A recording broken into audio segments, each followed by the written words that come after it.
best in the game. Available on the Odyssey app and our sister station 650 The Bet. Sports Radio 610 presents Seth Payne and Sean Pendergast. We coming to H-time. Let's get the work in, man. Let's go. Great day, great day. Oh, give me some juice, baby. Oh, yeah. Okay, so Ben and I are talking before the show, Seth, and I'm doing the sports report for the FMs. I do a quick sports report on the headlines for the FMs. And as for I get the casuals? Yeah, for the casuals. And so as I'm finishing it up, Ben makes some comment to the effect of, like I felt like he was giving me a pep talk. He's like, yeah, let's have a good show today, man. Hopefully you remember what day it is. And I said, Ben, I'll be fine because you played the Football Friday music on Fridays. So I'm good. It's Friday. It's Football Friday. Ben wasn't as callous as I made him sound right now. I don't think Ben has that club in his bag. He's too nice. But he did proactively bring up that I frequently forget what day it is. Friday. No, sir. Your early onset dementia is so far restricted to just the days of the week. That's it. So you still abide by all traffic laws and everything else. For now. You're just, you still remember how to get home. I mean, or at least, you might use it as an excuse that I forgot where home was, Amy, but it's why I've done that before. It's why I live a mile from the studio. Your Uber bill is riddled with $4 and $5 charges. Yeah, man. Had one yesterday. $12. My Uber rating is way high again. It's just I don't know if I can't ever do Lyft again ever since I hit that Lyft driver with my vehicle. You're banned. There's probably a red flag on me. Dude, I was listening to the traffic report this morning on our station, and they're like, there's some bad wreck somewhere. I'm like, God, that would be an awful way to get your day started. It's bad enough to have to drive into work at 5:30 in the morning and bammo. Yeah, but like obviously, assuming all the injuries and everything are no big deal, then I'm talking in generalities. It's a pain in the butt. Yeah, I'm talking in I'm not talking about this specific accident. I'm saying in generalities. That would suck. So Joe Burrow left the game last night on the night before this Football Friday Eve. He had a Thursday night game, and he left the game with a sprained wrist. I saw there was a Ravens player kind of talking trash about that's what happens when you play the Ravens, and then I saw that before I saw the actual clip of Joe Burrow getting injured, where it's like, oh, a non-contact, he's throwing the ball.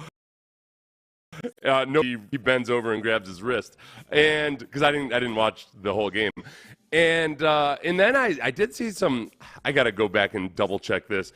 Somebody claims they had footage of Joe Burrow getting off the bus that evening with a wrist brace on. That was making its rounds on Twitter last night. Yeah. Okay. I sometimes you look at that stuff and you take it for I take it as this is a legitimate report when you find out later it was like no, this was actually 2 years ago. Yeah. So he's got something going on with his wrist. I guess you could say if you wanted to, this is what happens when you play the Texans. Yeah, man. This is an injury that he may have sustained last week. This is the DeMeco effect that you touted so highly when he was hired as the head coach. That the next week is where you really see the effect of playing a DeMeco Ryans coach team. Right? Yeah, Maybe yeah. A little bit, possibly. A little bit of a hangover. That's right, especially man. on a Thursday night game. Absolutely. It would explain if his wrist was bothering him why, that interception was a pretty bad interception that he threw to Shaq Griffin in the end zone versus the Texans. Yeah. And Boy, that's now true. he did throw a would-be touchdown pass to Tyler Boyd. Maybe the spin was off. Tyler Boyd can now claim that the spin was. I could tell something was off, and that's why I dropped the ball because the rotation was wrong on that, Joe. Yep, Are you okay? We should mention that the final score last night was Ravens 34, Bengals 20. So the Bengals are 5-5 now. Boy, they were. Man, I'm watching Burrow right now on the TV in our studio. He was in some pain last night, man. Multiple people have pointed out that he did aggravate his wrist during the Texans point through it. Yep. So the Bengals, the Bengals are 5-5 now in a crowded AFC. So the Bengals are teetering on the brink. The Ravens get a big win to go 8-3. I would say that was the proper outcome last night for the Texans. If I'm the Texans right now and I'm rooting, look, I have as high hopes as anybody for the Texans, but I'm like some of these teams, like the Ravens and the Dolphins, and who am I missing? The Chiefs. they can go run away with their divisions and just beat up on all the wild card teams the Texans are competing with right now. I don't have any delusions that the Texans are going to be the 1 seed overall in the AFC. It'd be amazing if they were, but I don't.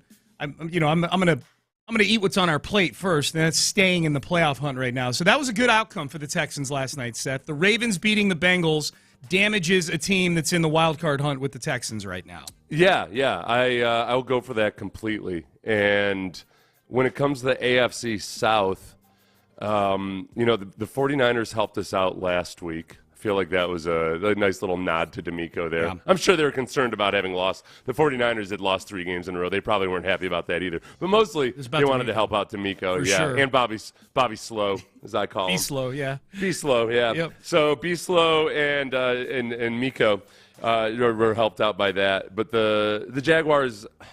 I saw a list of rookie quarterback rankings. CJ Stroud was the unanimous choice amongst, I believe it was anonymous GMs or former scouts or something. Yeah. DeMeco, CJ, the unanimous choice there. But Will Levis, just as an update on everybody about their hot pre-draft Will Levis takes and how good he was going to be, if they were trying to dunk on everybody after his first promising game. Yeah. He, of all the quarterbacks who have played substantial time who aren't just fill-in backups, he was dead last. Dead last among the rookies. The other 2 guys whose names I'm blanking on that are were fill-ins are below him. Okay. There's an Aiden O'Connell in there. Aiden O'Connell. Yeah, there's a few. Clayton Tune had a start here and there. Yeah, so... Clayton Tune still goes in, by the way, for any Cougs that were hoping to see Clayton Tune this weekend. He still goes. He went in at least twice in short yardage situations. They're not going to put Kyler Murray down there in a tush push or QB sneak type of situation. Apparently, Clayton Tune was down there. There was a fumble. Now he did fumble the snap. No. There was an offsides penalty. Okay. So I would imagine you might see Clayton Tune in some short yardage. All right, there you go, Cougs. There you go, Dre. Yeah. Andre Ware, you're going to see a fellow Coug quarterback possibly. Injury report, Seth. Injury report for the Texans. Noah Brown was out again. Is it appropriate to now be concerned that Noah Brown is not practicing? Can't believe I'm saying this, but he does have 325 yards receiving in the last 2 games. You know what? Honestly, Sean, I don't this is be a classic trap mentality, but I feel like there are 4 viable wide receivers right now in terms of go-to guys. Yeah. Yes, John Mechie is coming along, Xavier Hutchinson is coming along, but there are 4 go-to guys in that. As long as Robert Woods is back and healthy like he was last week, but then Nico Collins did practice yesterday. He did. Yep. Then you've got your 3 main guy, your Hudson. It's not like this is an embarrassment of riches or anything. I'm just not as panicked about it as I would be if Nico Collins were still injured. Yeah, and throw Dalton Schultz in there too. I would say. I think that's true. Yeah. I count him when we're talking about this specific aspect of the offense. He counts as part of that too. He was full. Well, I guess and I was just thinking of the injured guy, the guys who have missed time because of injuries. Yeah. Tank Dell had missed time too. Tank Dell, one thing that people keep bringing up is Tank Dell on punt return. They don't like seeing him back there. Like, if he's going to sit out there and take these massive hits and get back up and keep ticking at 164 pounds, maybe don't subject him to even more massive hits as a punt returner. Where are you on that? I'm cool with not using him as a punt returner at all. I don't get overly worked up about it. I just do feel like his best and most explosive work is going to be done as a receiver on average, no and question. He's more of a threat. I don't want to lose him on a punt return. Well, here's the thing. He is their best punt returner. He's their most explosive punt returner. That is a fact. But this is not an offense that needs that extra first down from a 10-yard punt return anymore. Like this, CJ Stroud is perfectly capable of going and getting those 10 yards you would normally get on a Tank Dell punt return. But you know what? If you're going to look at it from maybe the way the baseball people think about things these days, it's probably worth – it might be worth a half touchdown per year when you have a guy like that back there. I don't know however it works out, but a couple of those explosive plays, they make it – no matter who your quarterback is, when you're starting from the 20, it's really hard to score a touchdown. Yeah. When you're starting from the 40, it's a hell of a lot easier to start so over the course of a season, it adds up. There's no quarterback out there who's so great that he can't benefit from a 20. So I guess I just talked myself. Yeah, and you're arguing with yourself now. Yeah, I was going. Yeah. So which is it, Seth? Should he be back there? Or not? Well, if you keep making stupid arguments, then that's what I'll be forced to do. It's not a dumb argument. I agree with what you're saying about punt returns being a tiny little fraction of a benefit there. Just it's not the payoff is not the risk reward is not. It's not worth the reward. That reward is not worth. Is not. Juice isn't worth the squeeze. That's it, man. That's what the kids say these days. The juice ain't worth the squeeze.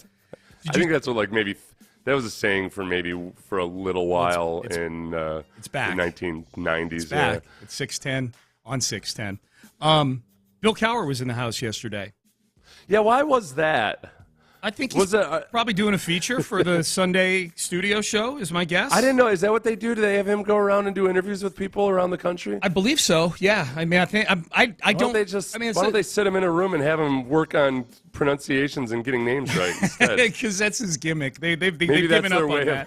Maybe that's their way of doing it. Maybe that's their way of getting guys in. Yeah.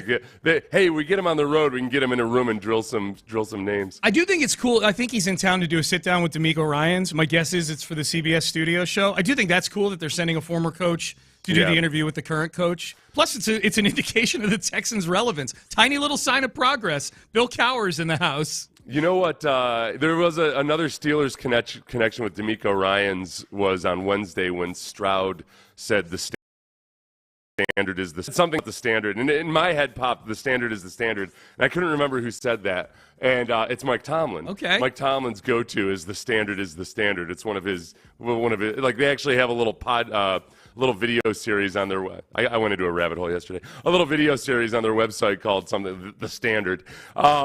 So like DeMeco and Mike Tomlin in some regards are similar in that they're both defensive-minded coaches, obviously.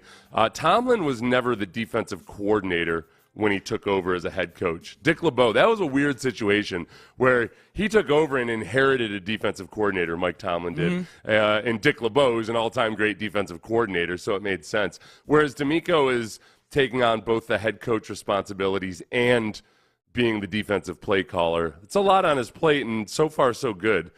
Yeah, where that would normally show up would be things like replay challenges and clock management, and I think DeMeco has been an A to A+ on the game management aspects this year. Yeah, that part of it has been, you know what, you're right, that's been pretty seamless. There have been a few little glitches here and there, but then none that you would look at and say, how the hell does this happen? At least that popped to mind. Yeah. Really, I mean, the biggest one was in week 1 where it was more a matter of just it had nothing to do with the clock management. They just burned a bunch of timeouts because the offense wasn't firing on all cylinders pre-snap, but that wasn't like a game management situation. That's right. Well, now there was one game management situation last week that bubbled up. It had to do with play calling. Bobby Slowick, a mea culpa on one of the more polarizing play calls of last week's game against the Bengals. We'll start to look ahead as well to the Arizona Cardinals on Sunday noon kick here on Sports Radio 610. Seth and I have got you for Texans Countdown starting at 9 a.m. So that Bobby Slowick next. First men's T clinic. I'll be headed there in about 4 hours for my testosterone boost.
It's a Tachus Fiber Internet Football Friday on Sports Radio 610. Here's Payne and Pendergast. 32 from the Houston 28. Stroud under center. A bootleg to the right. CJ plants, throws. It's picked off.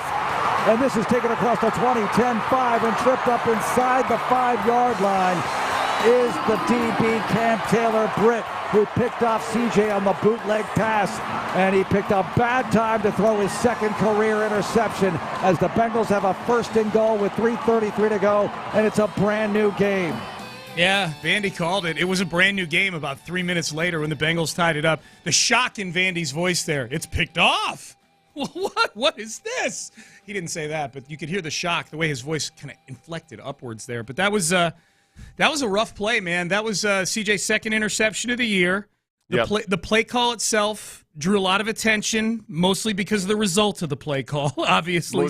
Yeah, a lot of people pointing out that, hey, if you just run the ball there, it's almost impossible for the Bengals to come back and score twice in 4 minutes with only one timeout. I feel like impossible is a very, very strong word to use there when it's a quarterback like Joe Burrow. Sure. So, and especially when the Texans defense has such a history of this year of basically allowing some huge drives in fourth quarters. They've had some big letdowns, as they did in that Bengals game itself. So I have maintained that calling a pass play was perfectly fine.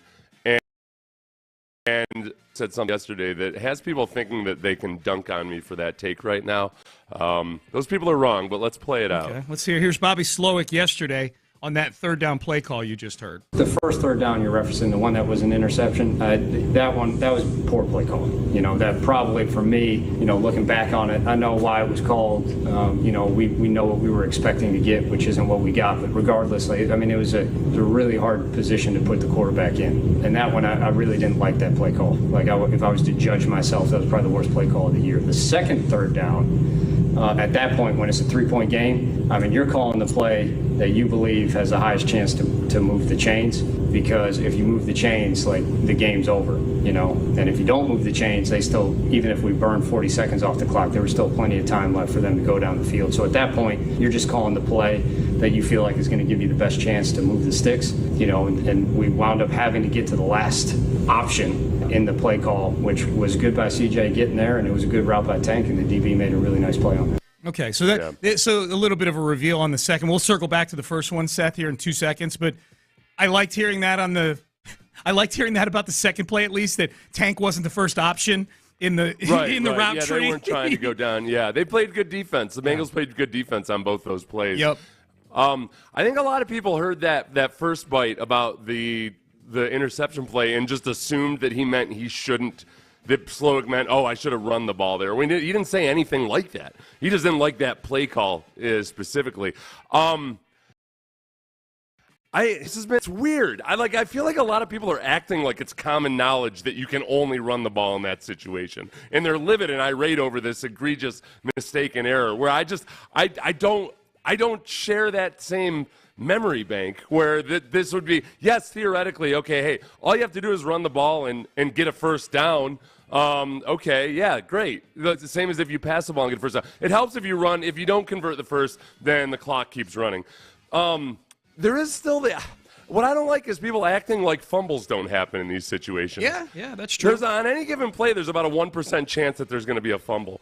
And you might say, well, not if you tell the running back, don't fumble. Yeah, good luck with that. Good luck with that, champ. So there's that. And the second is, you got CJ Stroud, who's got less than a 1% interception rate right now. But, even on average, if he's really good, there's like a 1.5% interception rate from the really good quarterbacks who are careful with the ball. But when there's a 0% chance of throwing an interception? If the quarterback decides, nope, in this situation, I'm going to eat the ball. Yeah. And I'm not going to throw a risky ball.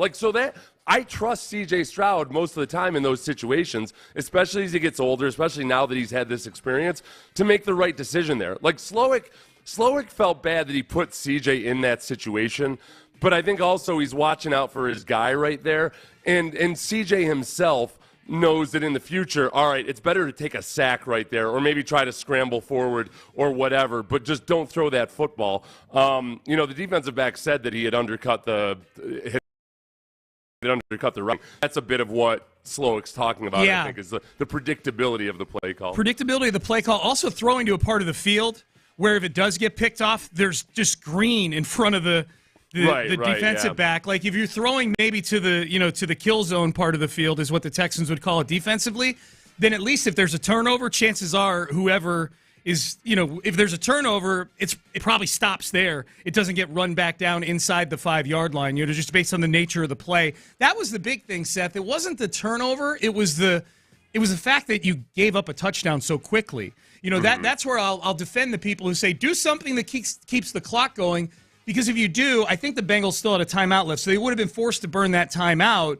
You punt the ball. If you don't convert, you punt the ball.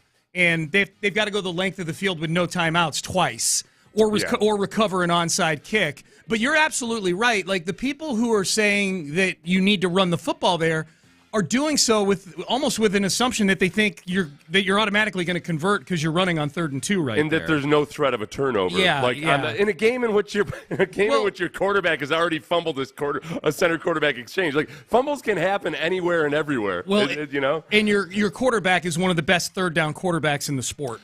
That's the other thing, too. You're not putting you're not going, you know what, a pass is the right thing to do here, and Davis Mills is your quarterback. Like, your quarterback is CJ freaking Stroud. And the other thing, too, is, there's just kind of the matter of how you go about your business from game to game, too. Like, if you're always going to run in that situation, you will start, and you're gonna convert that less and less. Yeah. Like, you just always have to be a threat to run. And if they basically anticipated the Bengals doing an all-out blitz in that moment, then that's where you're going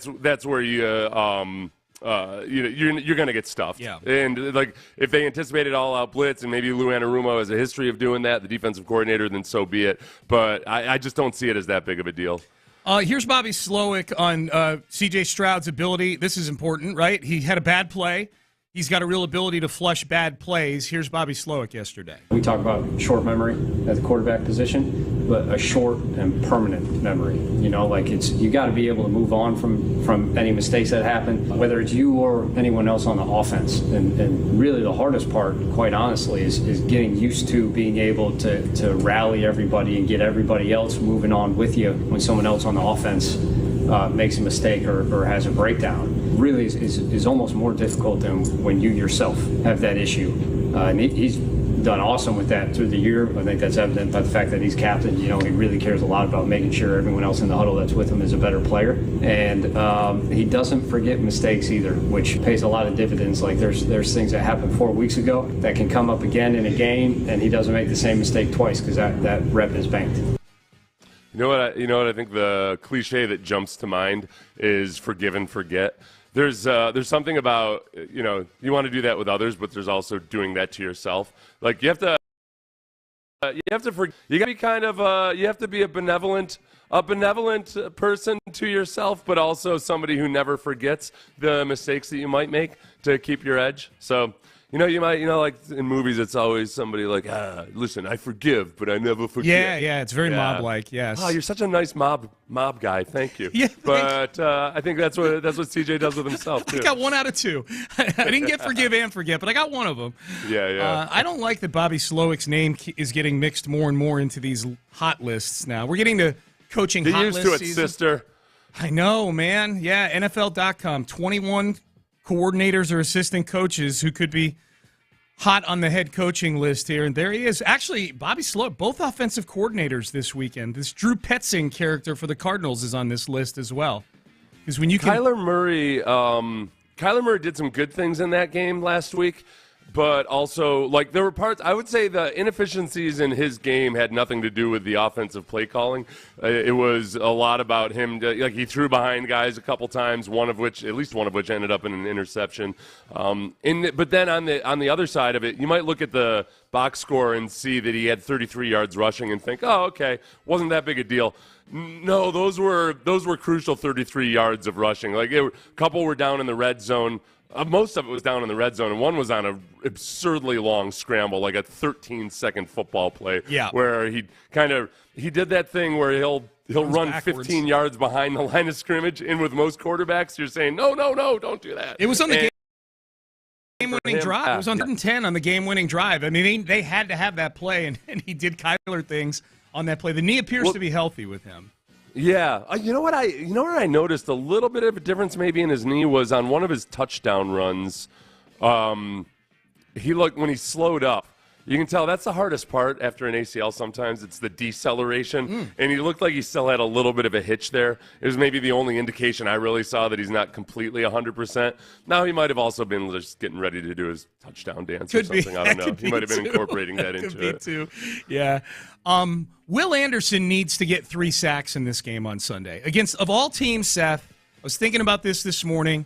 Okay. I was talking about this game on Mix with Jesse and Sarah. I go on their show on Fridays to preview the Texans game, and so they're asking, okay, so why do we care about the Cardinals? They're not in the they're NFC team.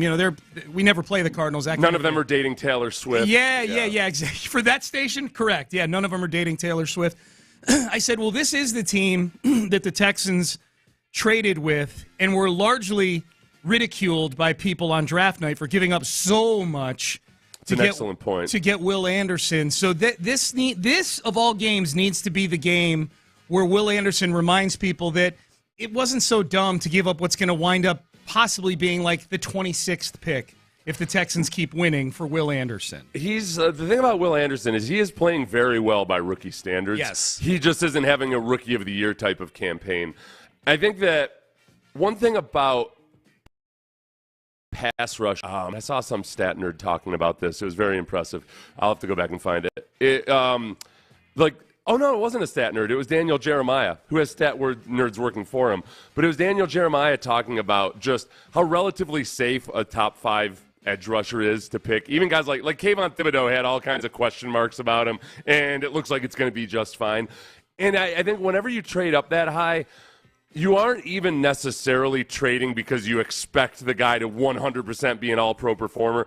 It's that you feel really, really good about his floor. Yeah. That, okay, this guy, he's between the athleticism, the playmaking ability, his resume in college, I think with Will Anderson more than anything, his attitude and his background and all of that. I think that's what you're trading up for. And I feel really good about all of that. Everything else that happens after here, and I do think, I've watched a lot of Will Anderson over the past few weeks. I'm going to be really, really surprised if he doesn't have at least 12 sacks next year, because he's very close to if he just needs to refine a couple elements of his pass rush to where it won't matter how good the coverage is behind him. It's going to be he's going to really get sacks and boatloads because he's already getting pressures and boatloads. It's just that little finishing move. It's a little bit of Mortal Kombat to him that he needs to finish on a few of his rushes, and he'll be fine. What does that look like in the offseason for someone like him? Is there a way to work that in the offseason? Yeah. For him, I think sometimes people talk about when you hear them talk about bend. On their pad, how well can they bend back to the quarterback? Yeah. Part of that's just natural, and part of it's just an elite trait that some guys have. I think Nick Bosa is a really, really good comp for Will Anderson in that Bosa gets described as having great bend when in reality I think it's more about just having incredible lower body strength. And he's able to, once he gets a little bit of an edge, he just kind of powers his way. He has bend, but it's only because he's, squatting the guy that's the 350-pound guy that's trying to bury him. And I think Will Anderson is that same way. Both those guys are not absurdly fast the way a Von Miller or a Micah Parsons is, but they're just fast enough to get that little bit of an edge that on their edge rush, then they just use their hands and they use their lower body strength to get there. And I think that if you look at, Bosa was a defensive end, a pure defensive end from the time he got to Ohio State till he got to the NFL, and he could operate as such. He could pack on muscle, do all those things. Will was a little bit more of a Swiss Army knife and a little bit more of an athlete. I think he's got the frame to add another 10 pounds of muscle, and I think a lot of the offseason is going to be a combination of working on those outside moves. And I'm going to get too technical here, but Nick Bosa does one thing where he takes 3 gigantic steps when he's speed rushing. It looks weird. He takes 3 like he's on the moon or something. And that's something that Will should be working on because, again, they don't have that same speed of a pure speed rusher. Headlines next. We'll get you up to speed on the Texans' injury situation. MVPs And what I think is going to be a fun Rockets game tonight. We'll preview that as well in headlines next. Texas Star Grill Shop. You know what else has happened?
details.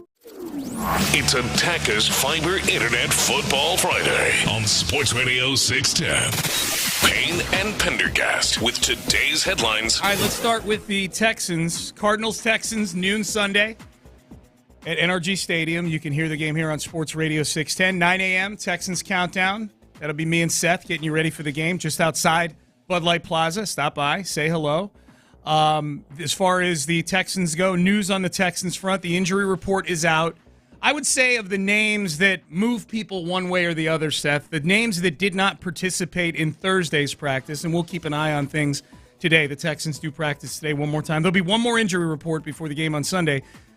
Dameon Pierce, for the third consecutive game, not practicing. Noah Brown, he's been on the injury report, not practicing for 2 days now. He's been their most productive receiver. Henry To'oTo'o is still in the concussion protocol. Jimmy Ward's hamstring, still an issue. And linebacker Jake Hansen. An issue because depth at linebacker. If To'oTo'o is out with a concussion, Denzel Perryman, of course, is suspended. So Jake Hansen being on this is actually purely from a depth perspective is a thing. Well, it's one of the things that I think has helped teams not be as forlorn when they get hit by injuries these days is that because of the expanded practice squad and the loosened up rules, you've got guys like Jake Hansen who have been practicing the system for a while and know everything, and you can bring them up or bring them down, but it's not a complete waste when you like a lot in other years. A guy like Jake Hansen might not be somebody that you just pick up off the street. So losing him or any of these guys that have a lot of familiarity with the system, have been in training camp and everything, that matters in a week like this. So I think that Noah Brown. Was Noah Brown banged up during? I mean, he took some big hits on that last run of his. I heard nothing about him being injured at all in that game. That play, you talk about like end of game management. When Noah Brown caught the ball, and he caught the ball with the imaginary line, the graphic right there, which was Amendola's career-long field goal, and then got 10 more yards by bulldozing his way forward. I had to go back and watch that play again yesterday, and the only thought I had was at that point. If I'm a defensive player, would I have the presence of mind to think, okay, this is a chip shot field goal from here. It's closer to a chip shot field goal. What if we just keep incrementally hold Noah Brown up, but keep incrementally moving him forward?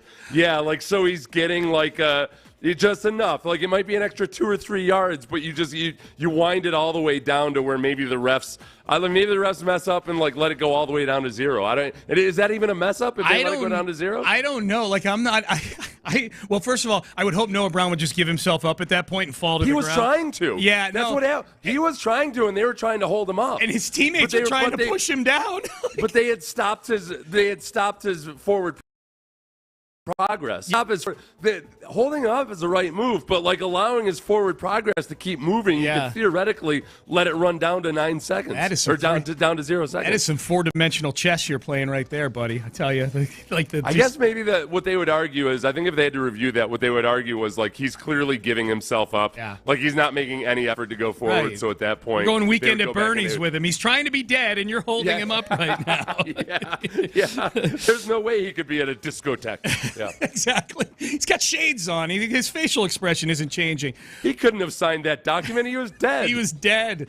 Hey, kids, go watch Weekend. No, don't. It's one of the movies that'll explain why our generation is so dumb. And go watch it. We need some explaining.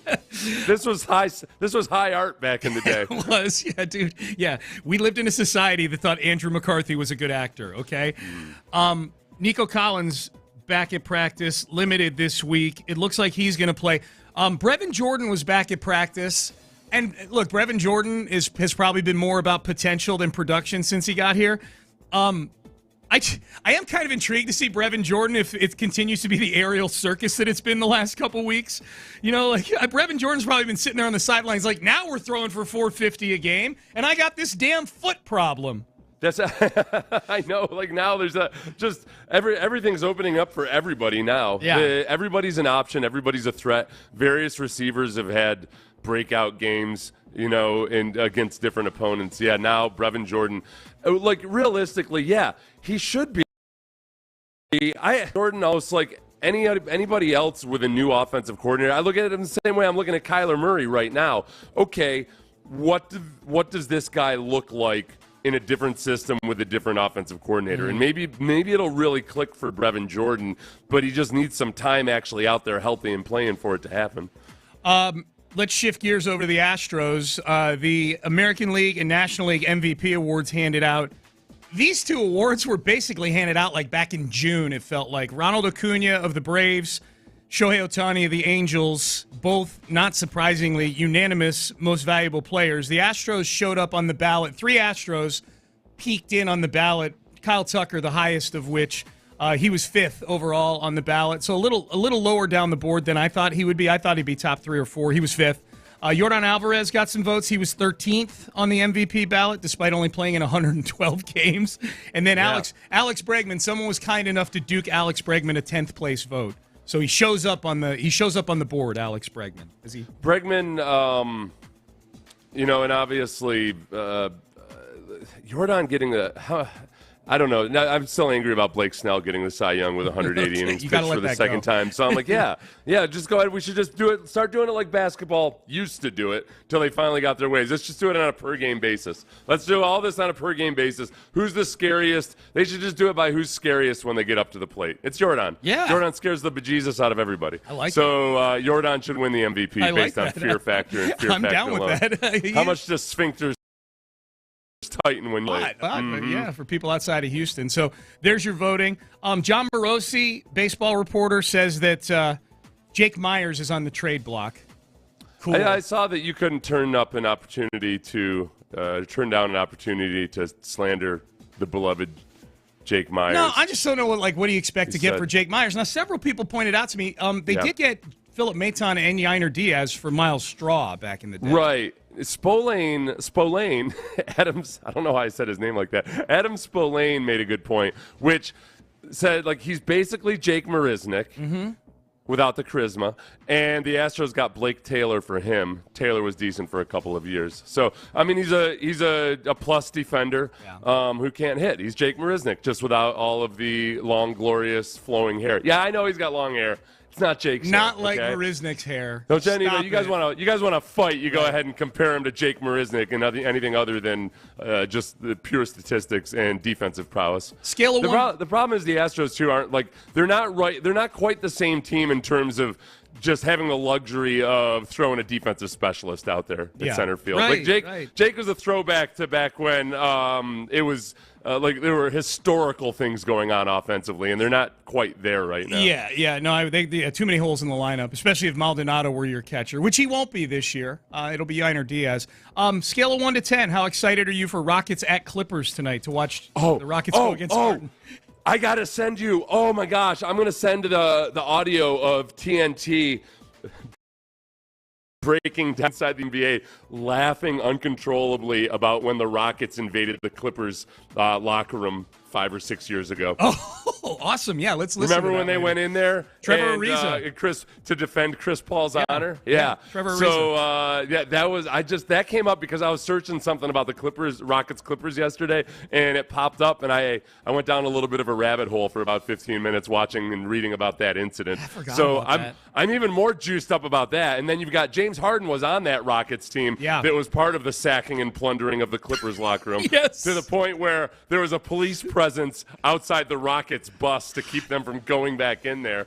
So, there's a history here. There's blood. This is blood sport tonight. I love it. Except that Harden is now on the Clippers, and I don't know if are any of the players remaining from that invasion. No, are you kidding me? No, I don't think so. I don't think so at all on either side. But and Harden sucks right now too. So bringing the system to Houston. I am the system. Well, it is a bad system right now, sir. All right, Payne and Pendergast. I'm sorry. The bring the system through the Clippers. We're still talking about the Clippers or the Rockets invading the Clippers locker room. That'll be tonight. Late game tonight, Friday night. Rockets at Clippers.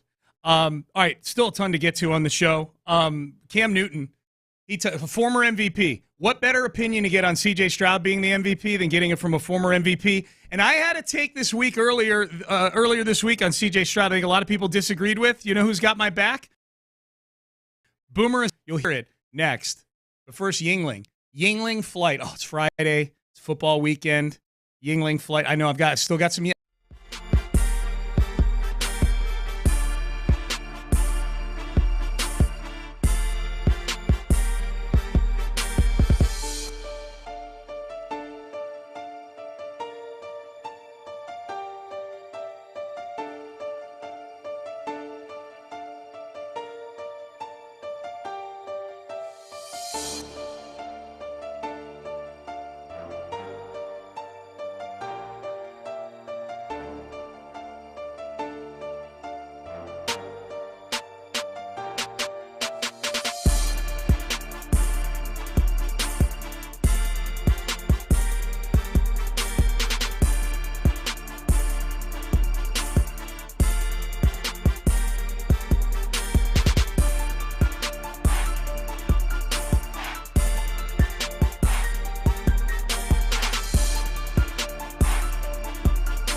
Insider access, exclusive content. Sports Radio 610. The Texans play here.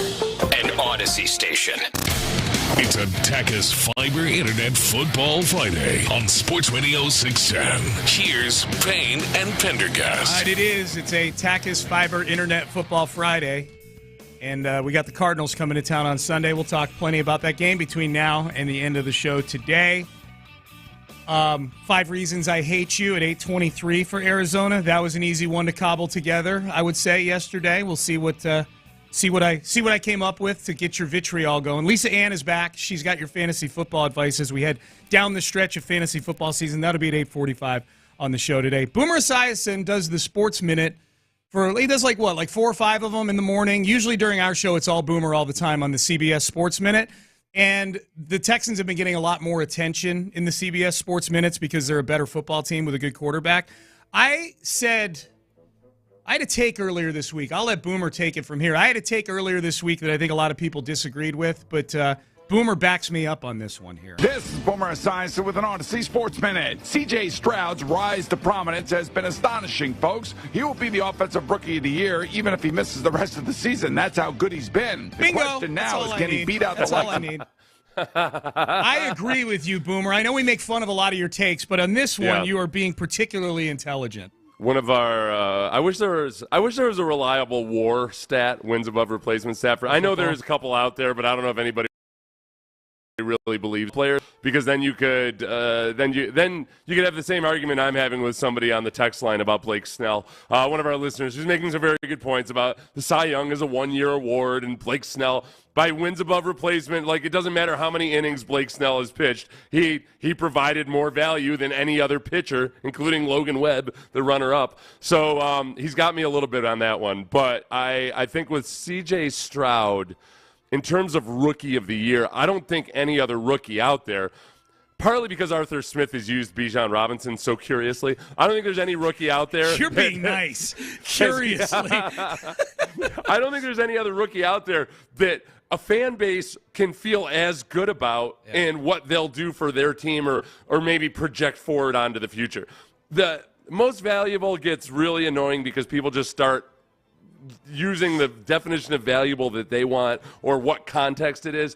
I think in all those different areas, you could say CJ is the most valuable to his team, most valuable to the league and quarterbacks in general, the most likely to be a threat in the future. All of those things, CJ has just demonstrated far and away that he's better than like every other rookie out there this year. And that's before you even add on to it that he's a quarterback. You know, I would say independent of position, he should be if you were doing the same thing as a running back, you know, you'd have an argument for him, like regardless of position. Yep. So good job, Boomer, on that one. CJ Stroud, and let's go to former MVP. Cam Newton knows what it's like to cobble together an MVP campaign. Now, he was 15-1 as the starting quarterback for the Panthers the year they went to the Super Bowl in 2015. He was the MVP of the league. He was a first-team All-Pro. Here was Cam Newton discussing C.J. Stroud's MVP candidacy. He is the MVP right now. If the season stopped right now, yes, without a doubt. What he's been able to do and what he's doing right now is nothing less than remarkable. But I'm going to tell you, Mr. C.J., Cortez, Jenkins, Stroud, like your girl or your girlfriend had mentioned to you before, you're going to have to keep it up, baby. Pause. Big pause. But you got to be able to keep this type of play up. It's his rookie of the year to lose at this particular point. We might as well go on and send that to his, Houston Texans damn office or whatever the hell, his house. But the MVP is consistency, performing week in and week out. And like I say, what his girlfriend tell him, can you keep it up? How do you know? It's probably a little graphic for 7:07 in the morning. Yeah. I didn't realize. There's no innuendo there. Nothing has to be explained to anybody. That's right. Yeah, no, his girlfriend, if he has a girlfriend, she's encouraging him to keep playing well. Yeah, that's all. Yeah, that's what you just. Yeah, his girlfriend is if he has one, I don't know. Well, first of all, his name is Coleridge.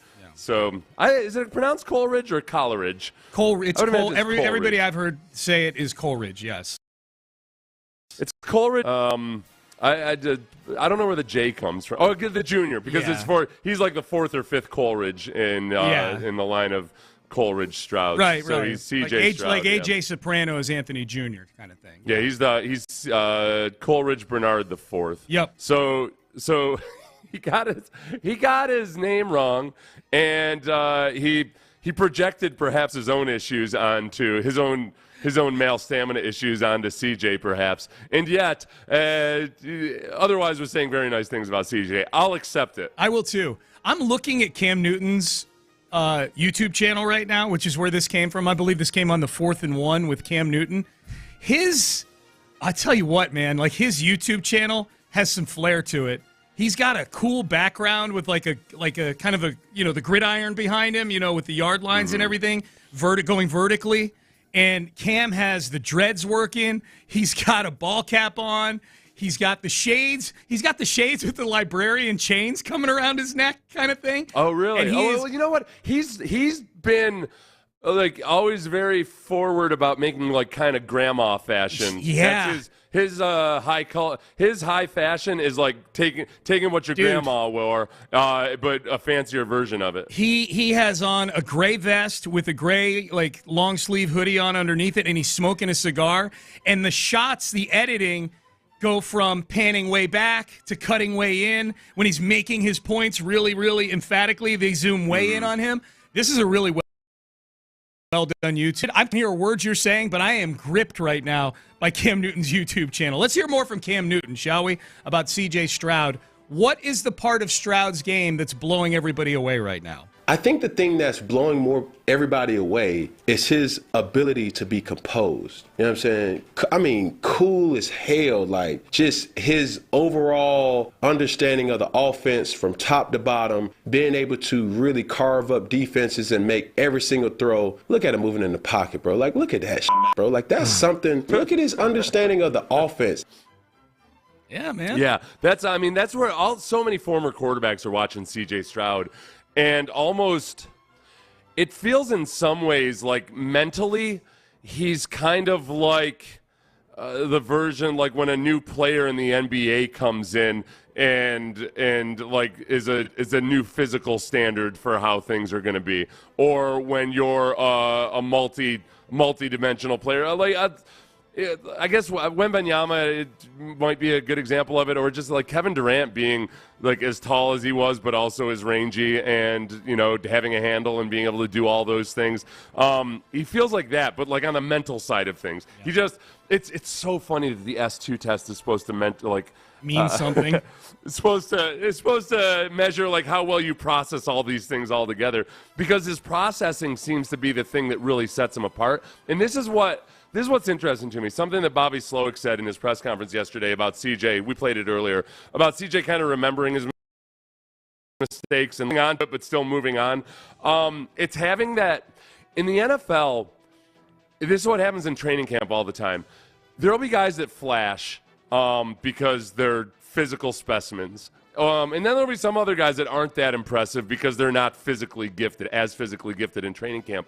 But what you can't tell in training camp is how guys are going to adjust through the course of the season, and how they're going to game plan for each individual opponent. Because of all of a sudden, when you're in training camp, you're not usually spending an entire week preparing for your next opponent. Even in that final preseason game when you're not really, and teams don't have tendencies or anything. The guys that can really dissect film and start to figure out what the tendencies are and to also adjust to the adjustments teams are making to you, like it's almost impossible to measure because you don't see it in college either. Teams in college do not scout and understand their opponent the same way you do in the NFL. So that's the huge wild card. And like everybody, there's no way to judge either like how obsessive a kid is going to be about the preparation. Like every kid, you know, okay, hey, Bryce Young goes to school and he's nice and he does everything that the coach asks him to and all that. Like that's different than genuinely obsessing about something and really like going through mental reps in your mind. Because good quarterbacks or good players, one advantage they end up having is, yeah, they might spend a lot of time at the at the facility, but they're getting like 1,000 extra mental reps per week too. Yeah. And like CJ, it turns out, I think, is that kind of guy. And he doesn't have to try to tweet about how he's grinding or anything. Just shows up in the way that he overcomes these obstacles that are put in front of him. You know, it's funny, you know, Cam Newton's look, that we're having an MVP perspective on CJ Stroud at this stage of his career is a remarkable development. It's incredible. So Cam's take on CJ as himself being a former MVP is interesting to me. I'm curious what Cam thinks of CJ just purely as a rookie. We'll hear one more from Cam in a second because Cam was statistically really good as a rookie, but his team only won 6 games. CJ's actually winning football games, and when Cam talks about CJ's composure, yeah, composure on the field, he's a cool customer. I think, early on, this team was not winning the Texans. I mean, they haven't been horrible this year, but it was a rough start, 0-2. And I think the one thing where the road kind of diverges in the wood with Cam Newton and CJ Stroud is that Cam gets very public with his emotions when his team is losing, when he's not playing well, when his team's losing. CJ so far has been a pretty cool customer, even after bad games. After the Carolina game, after the Indianapolis and Baltimore games to start the season. CJ's already lost as many games in the NFL as he lost his entire time at Ohio State.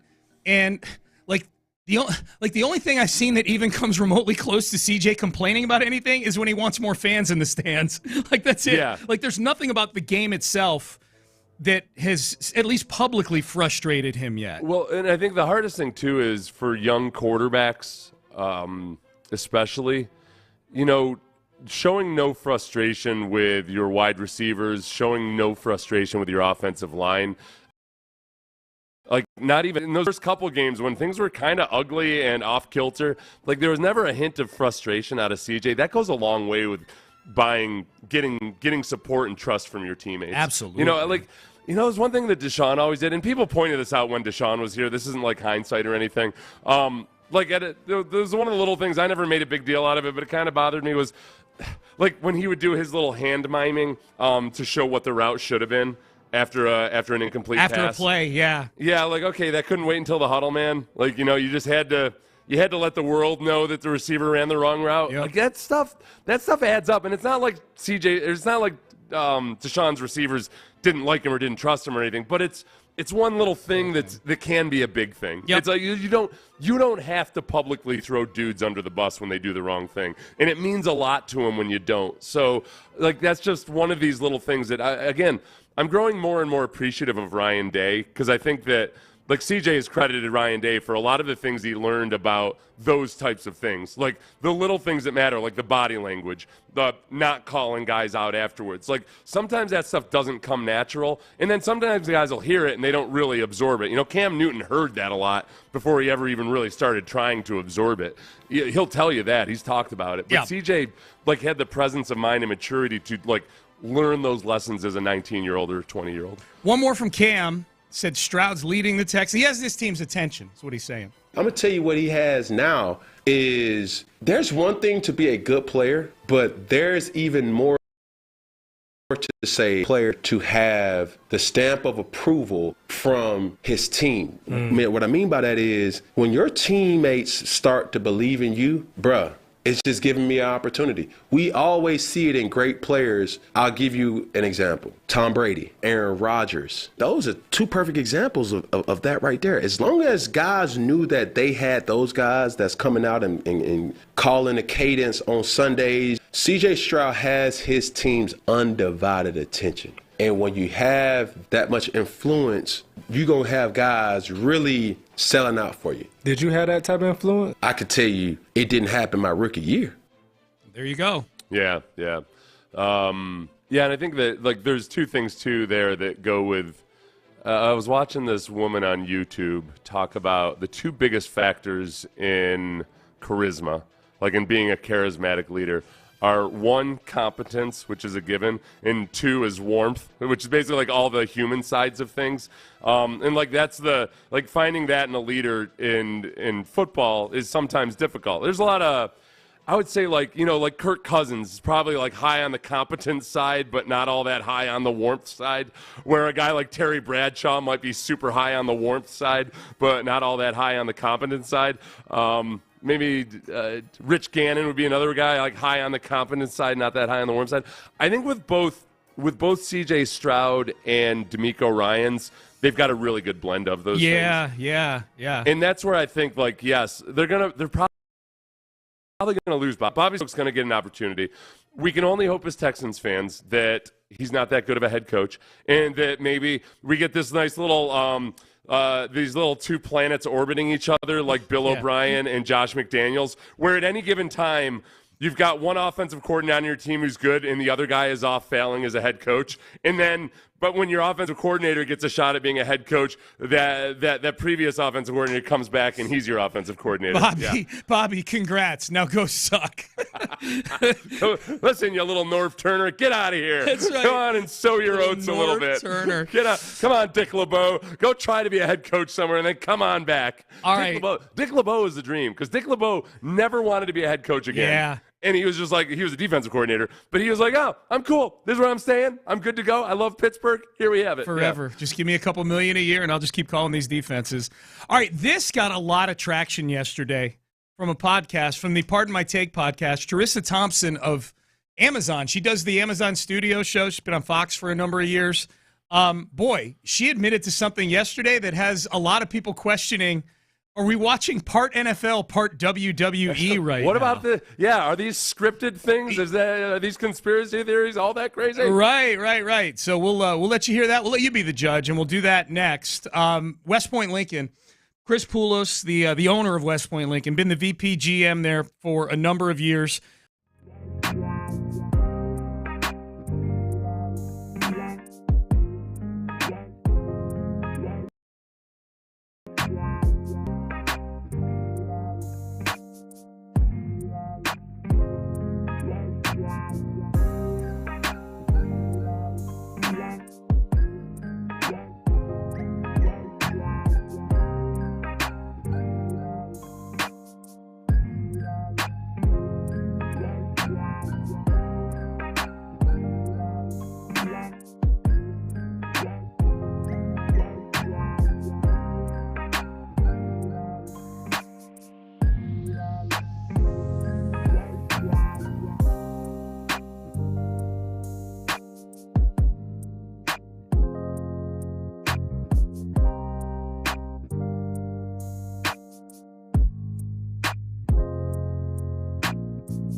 It's a Tachus Fiber Internet Football Friday on Sports Radio 610. Here's Payne and Pendergast. All right, welcome back, Payne and Pendergast. So this bit of audio had everybody going crazy. I would imagine on In the Loop when they do internet going nuts later, this will make its way on there because this did have the internet going nuts yesterday. Charissa Thompson, she is probably best known right now for being the studio host on the Amazon broadcast on Thursday night. So she was on there last night for the Ravens and the Bengals. Yeah. Studio host or like Sideline studio show that they do? Is that the... I call it that's their studio show. That's their studio show. They might be out on the field, but they're... Yeah, I got you. That's the equivalent of their studio show, yeah. So she's the host of that panel. She was on Pardon My Take and had this to say. She probably started talking a little too much here. And I've said this before, so I haven't been fired for saying it, but I'll say it again sometimes, because the coach wouldn't come out at halftime, or it was too late, and I was like, I didn't want to screw up the report, so I was like, I'm just going to make this up, because first of all, no coach is going to get mad if I say, hey, we need to stop hurting ourselves. We need to be better on third down. We need to stop turning the ball over. The quarterback. Exactly, and do a better job of getting off the field. Like, they're not going to correct me on that. Right. So I'm like, it's fine. I'll just make up the report. It would be very funny if you were like, so I just spoke with Arthur Smith at halftime, and he said Bijan Robinson blew smoke in his face, and that's why he's not getting the ball. Okay, that was PFT commenter being funny there. You know what I was surprised about yesterday? Like, in this day and age where people are willing to jump on any kind of, like, journalist, no matter how soft the journalism is, or any kind of reporter, there were a lot of defenders of Charissa Thompson. I got to think that's partly the Barstool effect. Like, just like they like her as a guest, so like Barstool, when they decide to stick up for somebody, sticks up hardcore. But there are a lot of people saying, like, what's the big deal? I don't know. Like, it feels like somebody who's called a reporter making up a report is actually a really big deal, because it destroys it's a little chink in the armor of reporters in general, and like your inability to actually trust when somebody says, hey, this person said something to me, that you trust that they're doing it. And like most reporters out there are trying really hard to get the story as right or as correct as possible. Like, you're always going to make mistakes, but they are actually trying really hard to get it right. And she's just like, nah, I just made it up. The two fake news. The two silliest things about what she just said. One, at the very beginning, she's like, I've said this before and it didn't get me fired, so let's just go ahead and say it again. I don't even know. She said, and we have the audio from when she said it before. We're going to play it in a minute, Seth. She said it back in 2022. I don't even know if she was working for Amazon at the time or if she was, working for Fox at the time. But whatever the case, nothing like tempting fate by saying it a second time. It feels like somebody who's trying to get fired, honestly, the way she said it. Was let's they roll. haven't had the guts to fire me Let's yet. see what happens this time. The other thing that she said there, Ben, play it one more time, real quick. Just play, and I'll tell you when to stop. And I've said this before, so I haven't been fired for saying it, but I'll say it again. I would make up the report sometimes, because the coach wouldn't come out at halftime, or it was too late, and I was like, I didn't want to screw up the report, so I was like, I'm just going to make this up, because first of all, no coach is going to get mad if I say, hey, we need to stop hurting ourselves. We need to be better on third down. We need to stop turning the ball over. The quarterback. We need, exactly, and do a better job of getting off the field. Like, they're not going to correct me on that. Right. So I'm like, it's fine. I'll just make up hang on. They're not going to correct you on that. You're missing the broader overall point in that they didn't say those things. She did a really good job of shifting it over to like the issue being whether or not the coach would get mad. Like, that's a whole it's a red herring that you just go on a whole other So basically, I'm lying to the public, but don't worry about it. The person I'm lying about isn't going to get mad about it. Like, well, okay, but that's not really the issue. The other part of it I would say there too is she's basically a job. So when I didn't do it well, I just lied about it. Yeah. Listen, I had to lie about stealing the cookies because you see, I stole the cookies. Don't you see? I had to lie about it. Like, all right, I saw a couple clips yesterday of like sideline reporters going to get the coach at halftime to get interviews where like the coach very clearly didn't want to give it, but like you do what you have to do because it's part of the contractual deal that like the good ones have formed a relationship with the coaches beforehand. And B, you got to be kind of a jerk about it at times. And C, if he doesn't give you the interview, there are other things that happen over the course of 30 minutes of football action that you can report on. Yeah. You can just say, you can give some report about the injuries or what the mood was like at the sideline or whatever. It has nothing to do with whether you like the sideline reports, whether you like the coach's interviews or whether the coach gets mad about it or not. It's a reporter reporting things that never actually happened. That's a big deal. Even if it's just stupid sports reporting,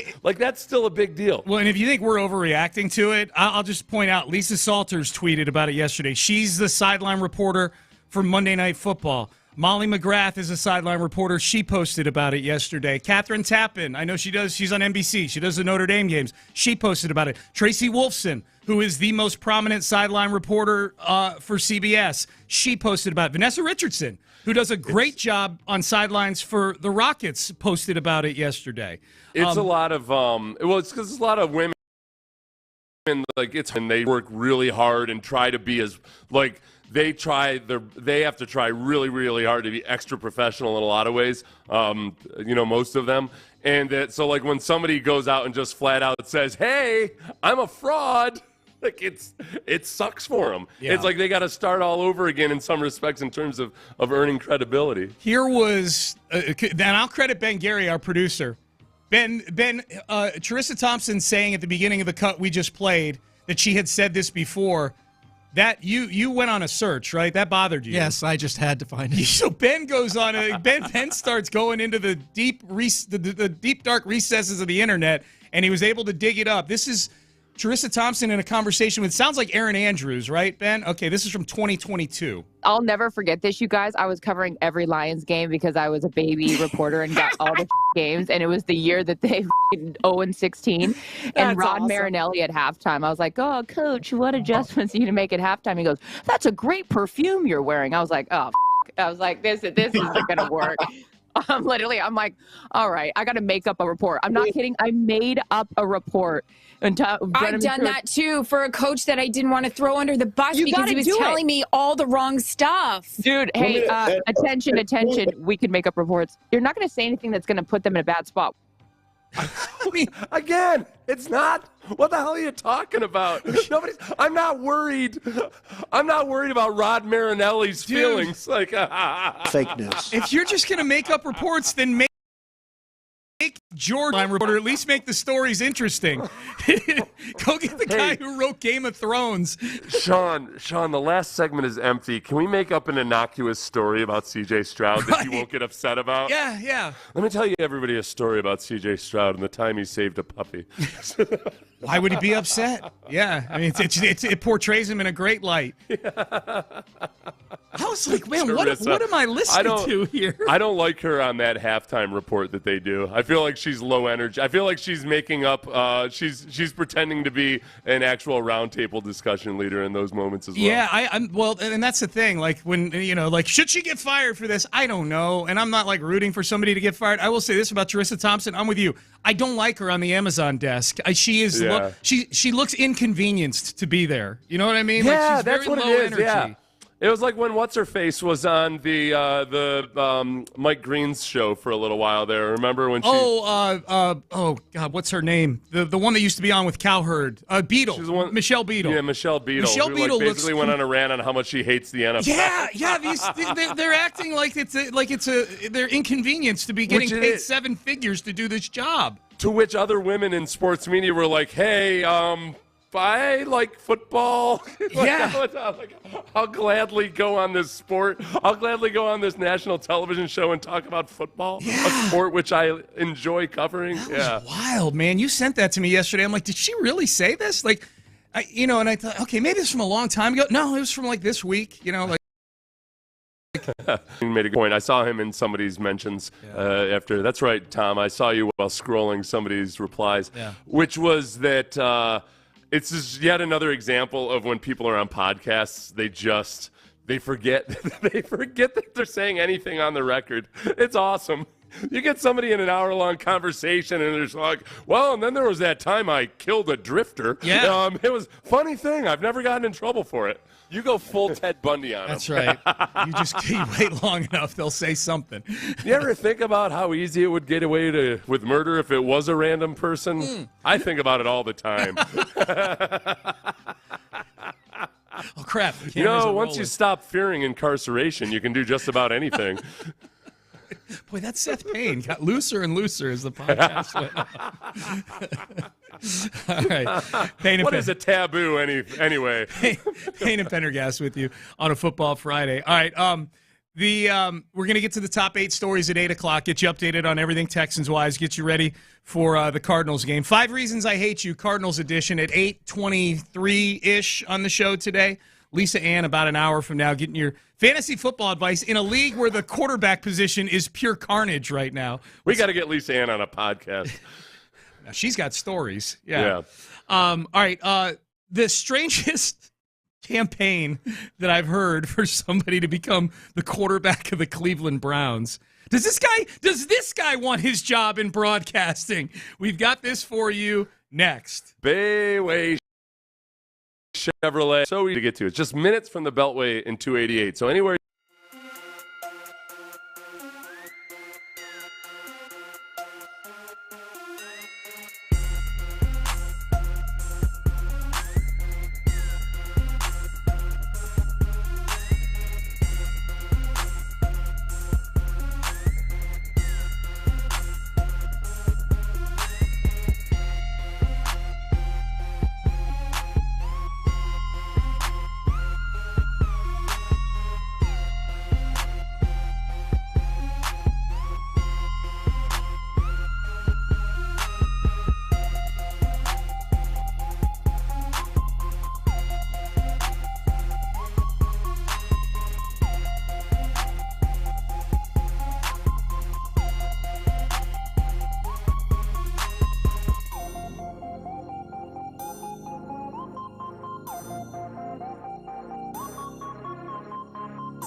Taka's Fiber Internet Football Friday on Sports Radio 610. Live from the Twin Peaks studios, here's Payne and Pendergast. We'll get to the strangest campaign to become a quarterback in the NFL again in just a second. They're showing a Kyler Murray highlight package on Good Morning Football right now. And as with any highlight package, it's showing all the good plays, so it's got me appropriately nervous that Kyler can do some things. I tell you, the thing that may make me the most nervous, Seth, is not Kyler with his legs. I mean, it's nerve-wracking. He can move. His knee looks to be in pretty good shape. Most of the highlights that they're showing in the passing game are to Trey McBride. And the Texans have been torn up by tight ends this year, and they're thin in the linebacker spot right now. And that is one day, if there's going to be something where the Cardinals are hanging in this game and frustrating the Texans and moving the chains, Trey McBride, the young tight end, is probably going to be a big part of that. You know what, though, Sean? Last week, at least, it was the wide receivers that did the most damage. So maybe the Texans have made progress in that. When you've got two wide receivers that had over 100 yards receiving against you, then, hey, is that progress? The guys the meshing up? Is that good? Tyler Boyd almost should have had a touchdown. Yeah. That was a wide receiver, not a tight end. Well, there you go. Remember, they tried early in the game, the tight end thing. They wouldn't stop throwing to their tight ends. Sample had 5 catches on the opening drive for like 36 yards. I was about to go pull a Tanya Harding on Sample. Yeah. Or Jeff Galooly, who was the hatchet man on that job? Galooly was Galooly concocted the scheme. It was the other guy, the big fat friend of theirs that actually lead-piped her. The hefty friend. Yeah, the hefty friend. Yeah. Sorry. That's a rough one, man, there. The full-figured friend, yeah. You agree to take on a job, and then you realize, like, oh, it's actually swinging a pipe on this 98-pound woman. Wow. That's I would hope that he felt at least a little queasy about that. Shane Stant was his name. Shane Stant was the full-figured friend. Yes. Yeah. That'll be my Photoshop project. I'm gonna put somebody's head on Shane Stant's body this weekend. There you one go. One of these stupid Cardinals. There you go. RG3.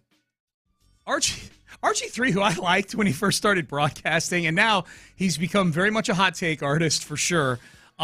He's gotten a little cornier and cornier with the jokes. I can deal with that. That's not a big deal.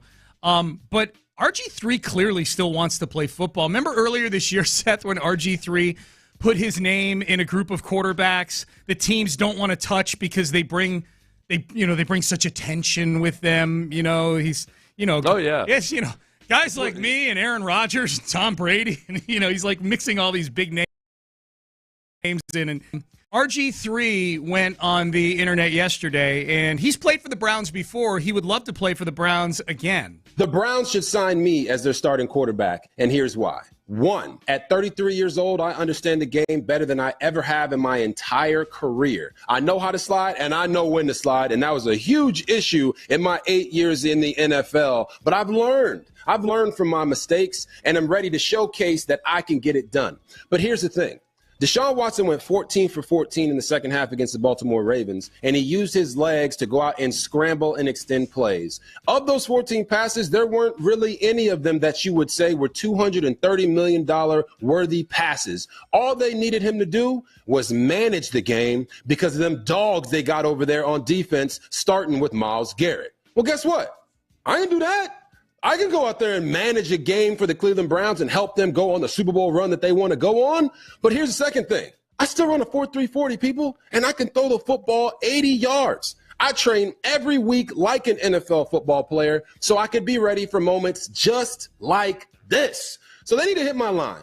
And the third thing is, for me, if Dorian Thompson-Robinson is going to be their guy and they don't bring me in to be the starter, then they should bring me in to be the backup so I can help him in the same ways that I helped Lamar Jackson. I learned 6 offenses in 8 years in the NFL. Nobody wants to talk about it, but learning a new offense has never been a problem for me. And I can help DTR with his decision-making, when to make certain plays, and truly he has to do as a quarterback with a defense like that on the other side of the football. Okay, all right. This is where, honestly, I feel like he tried to be self-aware there a little bit and inject a little humility into it because he talked about what he could and couldn't do when he was younger. But when he started citing his ability to even be a game manager, Like, all right, man. All right, as you got older and wiser, and you're from age 24 through 30, in a combined, in years where you weren't injured, that was 5 years, you threw 7 touchdowns and 13 interceptions. Like, what? As you got really, really old and really, really wise, like when you were with Baltimore, in your 3 seasons with Baltimore, you threw 1 touchdown and 4 interceptions. You threw 4 interceptions and 2 games started. Like, that's it just, no, you're not a game manager. What the hell are you talking about, RG3? Go down with some dignity, man. Go down with some grace. Oh my gosh. You're the opposite of a game manager. It's absurd. It's the dumbest thing he said. I thought at first, man, was that segment even supposed to be about him, or was he just using it like as a prelude to like try to make an argument? I looked at the video, like I think he was like it looked to me like a video that he was doing like in a studio of his own, like he's on a YouTube channel or something. Like that wasn't it wasn't like Get Up or something like that. Okay. No. It was literally Is he him on Fox or ESPN? He's on ESPN. He's an ESPN guy. Yep. The strangest thing to me, like I've always felt like he's selling right there. If you're open with a bang and finish with a bang. Yeah. And I felt like, Ben, hit play one more time. We won't play it long here, but hit play one more time. The Browns should sign me as their starting quarterback, and here's why. 1, at 33 years old, I understand the game better than I ever have in my entire career. I know how to slide, and I know when to slide, and that was a huge... Okay, I know how to slide, and I know when to slide. Like, I mean, is he just being kind of metaphorical there? Is that like, let me tell you something right here. I have the quarterback for you. His name is me. And let me give you my 5-point plan. Number 1, I know how to slide, and I know when to slide. Well, the problem was, remember, he just had no natural aptitude for sliding. That is true. And even when he gets tackled, like you're going to get tackled at times, there's something about him where it just looks like he's an injury waiting to happen. You know, he falls awkwardly. Yeah. Maybe, you know what he needs to have said? He should have trained with Tua's guy.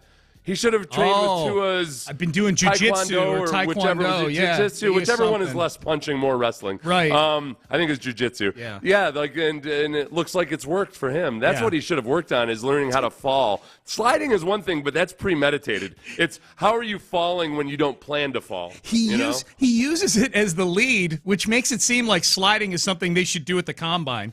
You know what I mean? It makes it sound like the 1 to 4 touchdown to interception ratio isn't a problem. It's the sliding. It's the sliding. Like hey, if you guys are worried about paying me minimum and whether or not I can slide, don't worry. I'll slide in between all of my interceptions. God, I hope they sign him. RG3. He threw, in his defense, I'm guessing when he last played in 2020 in Baltimore, he had 2 interceptions on 14 pass attempts. I'm guessing he was like in at the very end of games, just as mop up duty or whatever. So they're just going for it. I don't know. I don't know. Maybe. I don't know. Maybe. So there you go. RG3. He averaged 3 yards per attempt. So no, they weren't going for it in those instances. Can Cam Newton, RG3, and Colin Kaepernick start a podcast called Beggars Can't Be Choosers? Yeah. We've not gotten a Colin Kaepernick mention on any of these job openings yet. I don't know. I think the one thing I wonder with Kaepernick is, there's always been his insistence, reportedly, on being paid like a starter. And okay, what's your reported salary demands, and who knows like how true it is or not. But I think that he's been so close to being signed at times, then they've fallen apart that I don't know. There's a lot. That's obviously a very complex issue. Yeah. But I think there have been fewer and fewer people like in football and close to Kaepernick theoretically that have stood up and said like, hey, what the hell? I don't know. I don't know. What did you think about RG3 taking credit for Lamar Jackson's success? Oh, I know, yeah, because he was such a good mentor for him. Yeah. Lamar is an MVP candidate right now. Kaepernick's 36 now too. Okay, yeah, I mean that's old. I think it was part of at some point in a job. Yeah, you know? Yeah, he was in J.J. Watt's draft class. Just to give you some perspective on that. The weirdest one was when he was like close to signing with the Ravens, and then his girlfriend went off on Ray Lewis and everybody else. She compared Ray Lewis to the Samuel L. Jackson character in Django. It was like stuff that made it really hard to sign Colin Kaepernick. Y'all make his text message. Y'all making fun of him, but name 3 better options right now than RG3. Oh, no.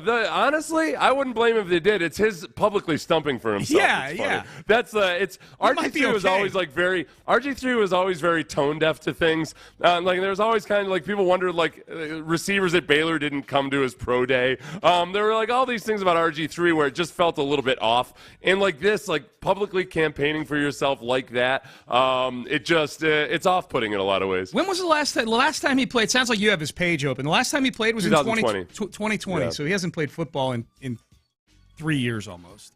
Yeah. I would bet a lot of teams would look at it as just maybe the injury issues more than anything.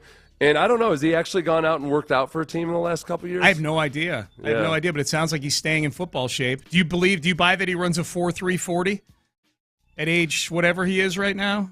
Did he ever run a 4.3 40? I don't know. I don't know. He's saying he runs one now. That's all I know. I mean, he was fast. I think that somebody has told him he runs a 4.3 40. Yeah, he ran a 4.41 40 when he was a prospect and training for it, presumably. I would buy a 4.3 something. You know? But I fully believe that somebody has told him that he runs a 4.3 40. He's got yes men around him at his workouts. Good job, RG3. You still got it, champ. You still got it. You ran a 4.3. And the other minion walks over like, what did he really run? Like 4.72. No, go ahead, go for it. I mean, throw him in there. I hope it happens. I hope it happens. Mostly to get him off of my college football broadcasts. The biggest problem is, I think, honestly, one thing that people want in a backup quarterback is, like, don't make yourself too much of a spectacle or too much of the story. Yeah. And I think that is part of it where if you're, like, between RG3 and the various other guys out there, and also I think, too, like, RG3 never really did show. I would argue with him on his contention that he knows how to run various systems. Like, that's...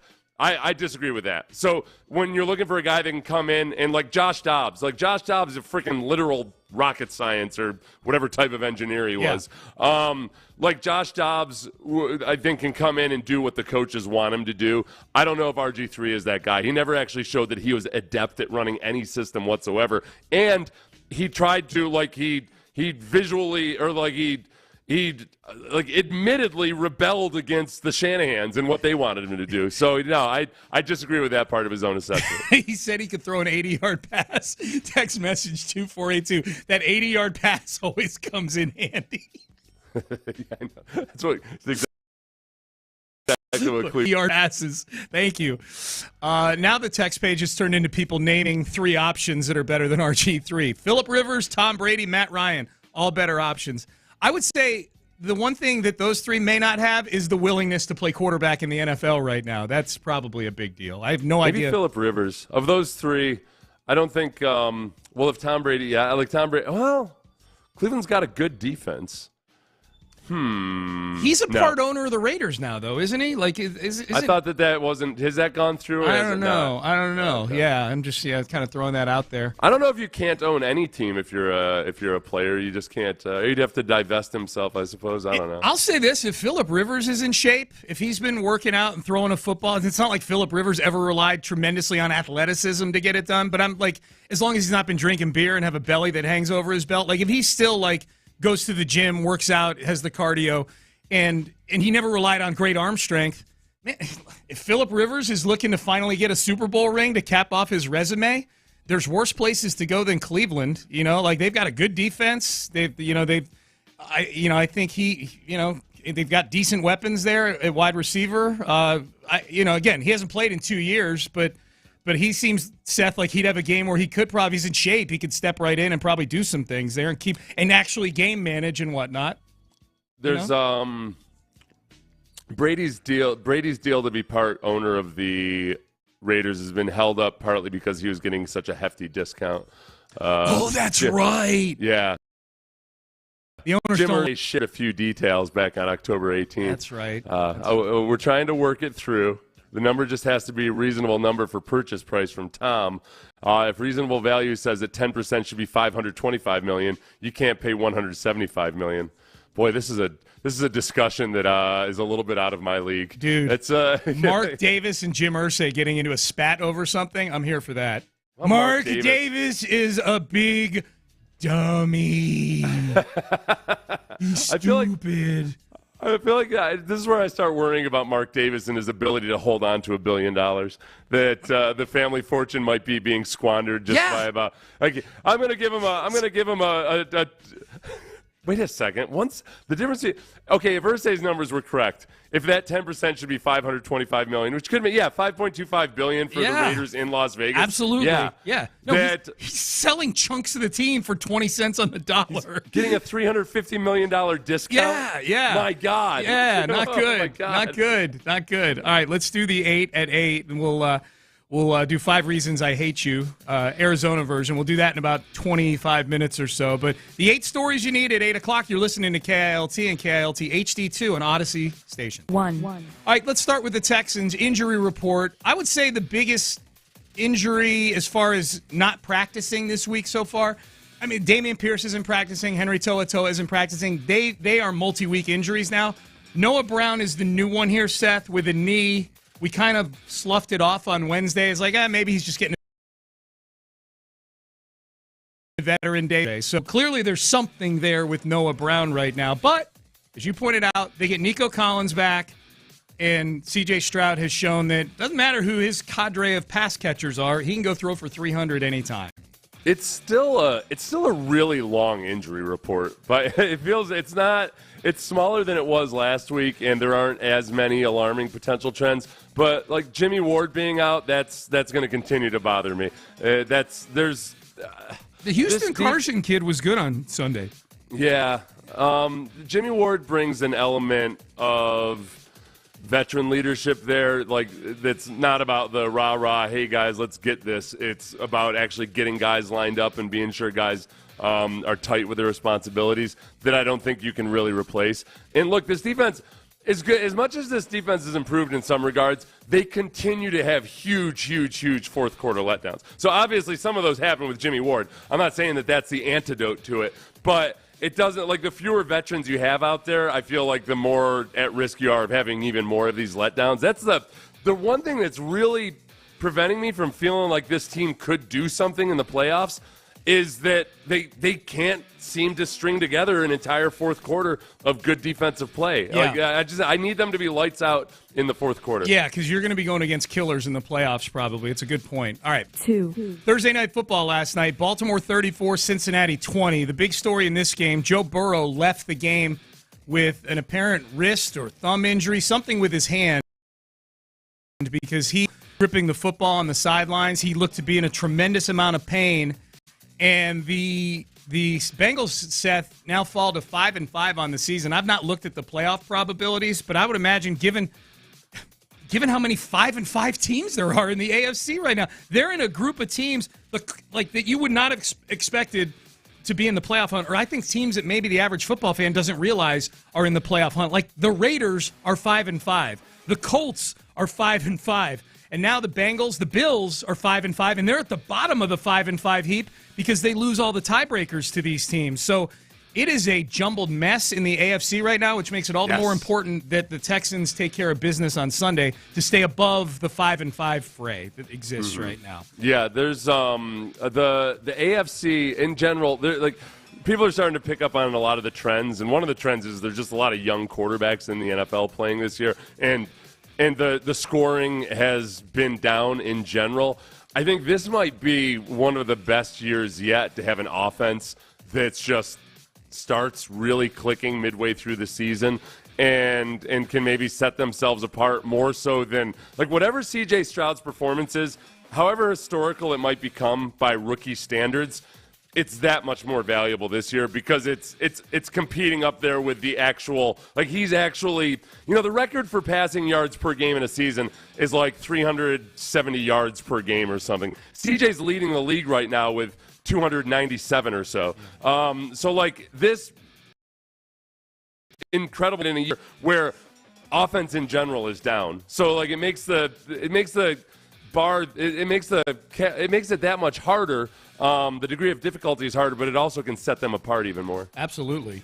Major League Baseball, they're done handing out their awards. The final one is always the individual awards. The final one is always the MVP. And the AL MVP and the NL MVP, zero surprise. These guys were the leaders pretty much all season long, wire to wire. Ronald Acuna of the Braves, Shohei Ohtani of the Angels. Actually, in the words of Garrett Cole, Shohei Ohtani, who is now a representation of himself because he's a free agent.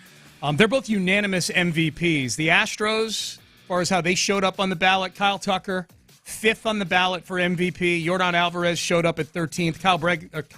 Alex Bregman got 1 vote. He got a 10th place vote. But Yordan and Tucker, the 2 youngsters, 2 of the top 13 in the MVP. Will Ohtani be the most notable guy since Kevin Durant to get a huge deal somewhere where people know for sure that he's not going to be available in the first year of the deal?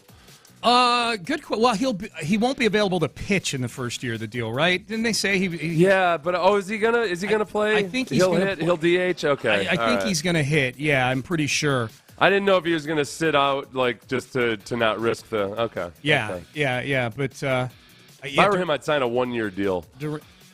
That's what I would do. I would turn down. That's right. I would turn down the $300 or $400 million. Everybody. That's right. Yeah, people have kicked that around. Yeah, that's hard to walk away from. People have kicked that idea around. I'll go ahead and take 100. Yeah, I think so. 4. Rockets at Clippers tonight. James Harden, Los Angeles Clipper, and the Rockets, the hottest team in basketball right now. Seth, they've won 6 in a row. They've had 4 days off. This is how I know. This is a tiny little sign of progress for the Houston Rockets. I have not enjoyed the fact that we've gone all week without a Rockets game on TV. No, it sucked. When I came in after that, I realized after the last game, I looked at it like they got this huge layoff. Great if you're – look, none of these kids on the Rockets are worried. We don't need to load manage anybody. No. This is just they can play back to back to back on the road, here, there, anywhere. Take us to Hawaii for some kind of secret tournament. Yeah, man. Yeah, let's do it. Yes. Is this one of the tournament games? I'm not paying attention to this series whatsoever. The in-season tournament. If people like it, you like it. That's great. I just can't. I like the colors on the court. You do? I do. Oh, God. So distracting. I feel it's our first step towards further, or it's yet another step towards internationalizing the game and taking it away from its American roots. Make it feel like was actually created in France or something. Yes. And yet I like the colors. Yeah. 5. Back to the Astros. John Morosi, national baseball reporter, says that Jake Meyers is on the trade block. I would say that makes sense. They've got. The outfield, I feel like between Chas McCormick and Mauricio Dubon, they've got the center field. They've got center field and possibly left field pretty well nailed down. Obviously, Jordan's going to play some left field for them. Kyle Field, and this is a way that you can go about getting some help in the bullpen. This is probably, if they're shopping Jake Meyers, Seth, my guess is that this is one of those ways they're going to backfill Ryan Stanek and Maton and Nearest probably leaving the team. I was very skeptical about who would trade for Jake Meyers. He's not good. Several people point out that, they did get Phil Maton and Yainer Diaz for Miles Straw, to which I say, touche, my friend. You are right. They did. That was a really good trade by James Click. You got your starting catcher, and you got a guy who's it's not like if Meyers had played the whole season, he would have had a positive WAR, and it's not like he doesn't have any value whatsoever. It's just you're not going to get a. I feel like this was particularly hateful of you, Sean. Maybe. Okay, you're saying who are they going to get for him? I don't know, somebody that's got a different skill set that is on the equal caliber that could actually play in Major League Baseball games for you. Yeah, possibly. It felt like you just jumping on Jake for no reason whatsoever. Maybe. Other than to illustrate that he's not as good as I feel, you know what this is? This is it? This is a Dusty thing, isn't it? You're mad that he started game 1. No, I'm admitting that you're right, that I'm probably in the minority here as far as people what would you get for him? I admit that. And the psychoses of it, I don't know. You're bringing up very valid points. It's just weird because you're such a happy-go-lucky guy. Then every now and then you have this spiteful side. I have glitches. I get it. Yeah. Absolutely. I'm trying to get to the bottom of it. I'm really like, hey, who are you going to be of similar value? Yeah. Huh? 6. That's exactly what I said to Amy last night. She's like, why do you hate him so much? What are we on, 6? 6? Okay. Jim Harbaugh, Seth, accepted his 3-game suspension. There will be no litigation, the suspension from the Big Ten. So he's already served 1 game. The Wolverines have 2 more games, including the Ohio State game Thanksgiving weekend. Then he'll be done with his punishment. The case is now closed. No more punishment for Jim Harbaugh. And he didn't have to go to court today. He was supposed to go to court today to try to get an injunction on this thing. I'm so happy to not be anywhere near any of this. I'm so happy because honestly, oh my gosh, to watch Michigan and Ohio State people go back and forth on this right now, man. Yeah. Like, you know, the thing about the Yankees and the Astros is that, or the Dodgers and the Astros is, there's not as nearly the familiarity. You know, the Astros are new to this league when it comes to the Yankees. And then the Dodgers, now you're not in that league anymore. Those would be the 2 biggest foes when it came to the being better than everybody else scandal. But, man, Michigan, Ohio State, there's so much irrationality on both sides and just so much genuine anger.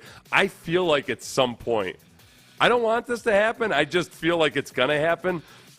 There's going to be serious bodily harm amongst the fan bases about this at some point. You mean like they're going to fight at the game, the fans over this? Yeah, somebody's going to poison a tree or something, and it's going to be somebody's going to die. Somebody with a mouthful of chestnuts or Buckeyes or whatever the hell those things are. Yeah. Are Buckeyes just chestnuts? Is another word for chestnut? So. Yeah, I think so. They're going to be. It's going to be like from the movie Seven. Yeah. Except he'll have suffocated on Buckeyes. Or like when they kill somebody on The Sopranos who's a rat and they stick an actual rat in the guy's mouth in his dead corpse. Yeah, same exact thing. It'll be a set of binoculars. Yeah. Or a goatee. Mm-hmm. 7. A's are headed to Vegas. We talked about this yesterday during the show. It came down during our show yesterday. So Astro fans, rejoice. You have a much more fun road trip coming up than going to Oakland. You're going to go to Vegas to watch your Houston Astros. I'm assuming the division's staying the same. They're just changing locales because it's not like they're moving out of the footprint of the AL West. This is the first relo in Major League Baseball since 2005 when the Expos moved to Washington, D.C. Now, Seth, the lease in Oakland ends after this coming season. So how it's going to look like COVID.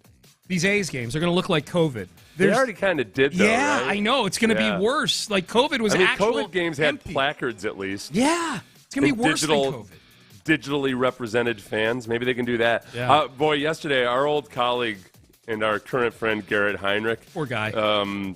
Boy, he's an A's fan, and he was not enjoying our dialogue about this yesterday. We were just having fun with it. He was like genuinely mad. You know, Garrett sometimes will pretend to be mad, and he was genuinely mad yesterday. He was mad at it, and I know that because when he texted, kind of jokingly mad, but later on he apologized and said that he's over it. I'm like, oh wow. I feel like I might have to watch out for Garrett coming at me with a mouthful of chestnuts. He's in a bad way right now, Garrett. And he was wearing A's stuff yesterday. He sent us a picture. Feel bad for him. Are they going to change their colors? I don't know. Well, no reason to. You're going to be an athletic anywhere you go. Yeah. When I mean, as bad as the team is, their uniform is fairly iconic. It is and one of the things too is they always had that like little bit of minor league joviality to them because the original owner was all about that. They've got the drums and all that stuff. Like I hope they bring over some of those like sometimes annoying traditions, but the drums are more annoying when there's nothing else going on. Yeah, I don't like because then it just feels like you're at a high school band practice or something. Yes. So maybe when they have fans there, I mean, there's going to be a boatload of visiting fans to a like man. It's one thing you go to a football game on a Sunday night, to go watch your team play the Raiders, but when you can actually go to a 3-game series or something, talk about people dying. You're going to be up all night and then go to a baseball game in the afternoon and then fly home? We got to go. We got to make sure that's the commitment we need to make. I'm guessing 2025 is the first year they're going to play in Vegas, but nobody knows where yet because the stadium needs to get built in Vegas. I've always had a dream of pulling off like a little bit of a kind of like a leaving Las Vegas type of trip in Las Vegas, but just, knowing when to pull short. Okay. Just try to really get my... You're going to need somebody with you. I just need a month of prostitute. Yeah. Strangest role play ever. We have a leaving Las Vegas fantasy. You guys ever role play? Yeah. I had my wife dressed up like a hooker, and then I tried to kill myself with booze. Spoiler alert, everybody. You find out real early in that's the basic plot of the movie. Yeah. Here's the part where Brandy holds my head over the toilet. This is sexy as hell. Does he even ever have relations with? Is it Elizabeth Shue in that movie? Yes, it's Elizabeth Shue. Yeah. I think he Elizabeth does. Shue at her shoeist. I think he I'll does. tell you that. I would hope. I mean, she's a prostitute. I would hope he got it at some point. Yeah, there's never been an ugly prostitute. No, you would. I'm saying she was at her Elizabeth Shewist though too. Like very, very. She was in her prime right then. She looked good. She looked good. I thought you were saying you would hope she was pretty. I'm like, there's never been a haggard prostitute. In Vegas. Yeah. All right. 8, we're going to talk to Mattress Mac here. Let's talk to Mattress Mac. We're going to do 5 Reasons I Hate You in the next segment. Arizona version. Easy to come up with those. We'll have them for you in the next segment. But first, let's do Mac's Picks. We do it each and every Friday at this time. We get the picks for the big college football games of the weekend from the owner and founder of Gallery Furniture, our good friend Mattress Mac. And Mac, before we get to the picks, we got 4 games this week that we're doing, 3 in the state of Texas.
It's a Tachus Fiber Internet Football Friday on Sports Keys, Payne and Pendergast. All right, let's do this. Let's do this. It's tough because Arizona, the Cardinals are not a team the Texans face all that often because they're over in the NFC. They faced off a couple years ago. This is the 17th. This is the extra game the Texans are playing. You know, they added a 17th game a couple of years ago, and so the team that you play comes from the opposite conference in the division that you crossed over against a couple years ago. Whichever team finished in the same place as you last year in that division. The Texans and the Cardinals are both last in their respective divisions last year. Thus, they play at NRG Stadium on Sunday. We need reasons to hate the Arizona Cardinals because we see them so infrequently. So I've got 5 of them for you here, Seth. I got 5 reasons I hate you, Arizona Cardinals edition. Here we go. Number 5. Monty Ossenfort, the GM for the Cardinals, and more so the Arizona social media team that did that. They did that short movie on the Cardinals trading the third pick to the Texans. The heavily edited short movie, yes. And in the process, tried to make Monty Ossenfort look like Ron Wolf and make Nick Caserio look like, I don't know, some clown, like Screech from Saved by the Bell. Like, sure, here's all my picks. Yeah, for a deal that was largely agreed to, apparently, before the draft began and then may have been tweaked somewhat. Yeah, they made it look like it all came together incredibly fast for the whiz kid Monty Ossenfort. Right. And a corollary reason to hate the Cardinals off of this one, thought that you were clinching a top 2 or 3 pick in the draft in that deal. Go screw yourself. You're not. You're going to be picking in the 20s with that pick, possibly. Yeah, the other thing, too, is Monty Ossenfort is he is a former Texan also. He was here in the early days, not under Bill O'Brien, even though he would go on to be with the Patriots for a long time. Yep. But there's that. He's a little bit of a turncoat, too. It's a little bit of a turncoat. I'm more angry with the social media team for Arizona than I am Monty Ossenfort. But, Monty, you're going to get some shrapnel in this as well. No, they love them some Arizona Cardinals over there because they'll sign up for any and everything. They're in that in-season Hard Knocks that nobody watched, all of that. Yeah. Right. All right, number 4, This is a team that caved into an agent, Eric Burkhart, that used all caps on Twitter to try to threaten them into re-signing Kyler Murray to a record-breaking contract. Like, his agent Eric Burkhart published a long statement about Kyler Murray's future. It was in all caps, and it was long. It was a long statement. It was hard to read because it was in all caps. And it looked like he was ranting like either some insane person on a political message board or a 10th grader. And somehow this worked with the Arizona Cardinals. They said, okay, sorry, just put lowercase letters back in, please. Well, Eric Burkhart's also the guy who decided to just go ahead and and speak candidly on camera about anything, that was fun, in this actually, latest documentary. Yeah. I'm not hating on Burkhart. I'm hating on the Cardinals for caving into Burkhart. Come on, show some spine. That contract's not good either right now, by the way. So you should have shown some spine. All right, that's number 4. Number 3, they seem to have assembled a small army of every former Texan to wear number 91 except Seth C. Payne. Roy Lopez, he's an Arizona Cardinal, wore number 91. Carlos Watkins, he is a Cardinal. He wore number 91. And guess what, Seth? Guess what they both did? They ditched the number 91. Roy Lopez is 98. They did? Watkins is 94. You know what that is, Seth? You disrespectful SOB. Are you kidding me? Thank you. Yes, they ditched number 91. Carlos FaceTime Watkins. Yep. So adept at getting on camera. Let's see if he's You're right. If he's transferred that skill to. I like Carlos, but man, he was always on camera. He would be posted up right next to either the head coach or the defensive coordinator or somebody. So whenever they would zoom to the coach, so we'll have to watch and see how close he is to Jonathan Gannon on the sideline and whether he shows up on camera a lot. And Roy Lopez, I know. Look, hey. Everybody remembers that John Lopez was who discovered Roy Lopez and ultimately was wrong about Roy Lopez. So sorry, John, but you like as you told everybody, you were the one who discovered him. So you have to take responsibility for him being ultimately a disappointment. If I were Lopez, my counter argument to what you just said would be, I think you got out of him what you expect to get out of a 6th-round pick a couple of years, but Lopez was touting him as the future. I didn't know. I was excited about him because he was very polished by rookie standards. Used his hands really well. Probably nice for him to be back out. He went to Arizona. I don't know if he's from Arizona or from that area. I don't know. But he went to school in that region. Yep. Yeah. As far as them signing everybody with a number 91 from the Texans, I could pull an RG3 here and make my case. Campaign why you should go play. D-tackle. I can still run a sub 640. No, you need to say, a lot of people thought one of the issues I had as I got along in years was I kept getting injured. I can guarantee you I will be nowhere near making a tackle or a sack, so unlikely to get injured. First hint of a double team, and I'm hitting the dirt.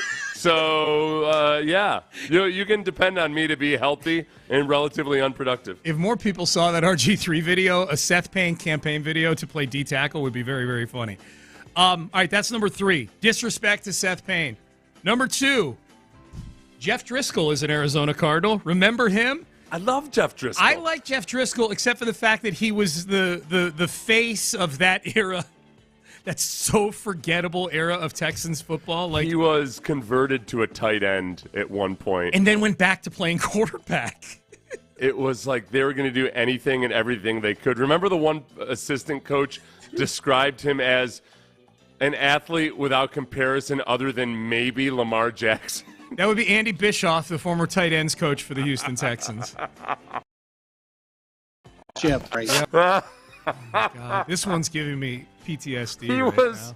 He said he put him up there with, like, there weren't any athletes like him except maybe Lamar Jackson. Maybe. Remember the Drizzy Cat? Yeah, the Drizzy Cat was fun.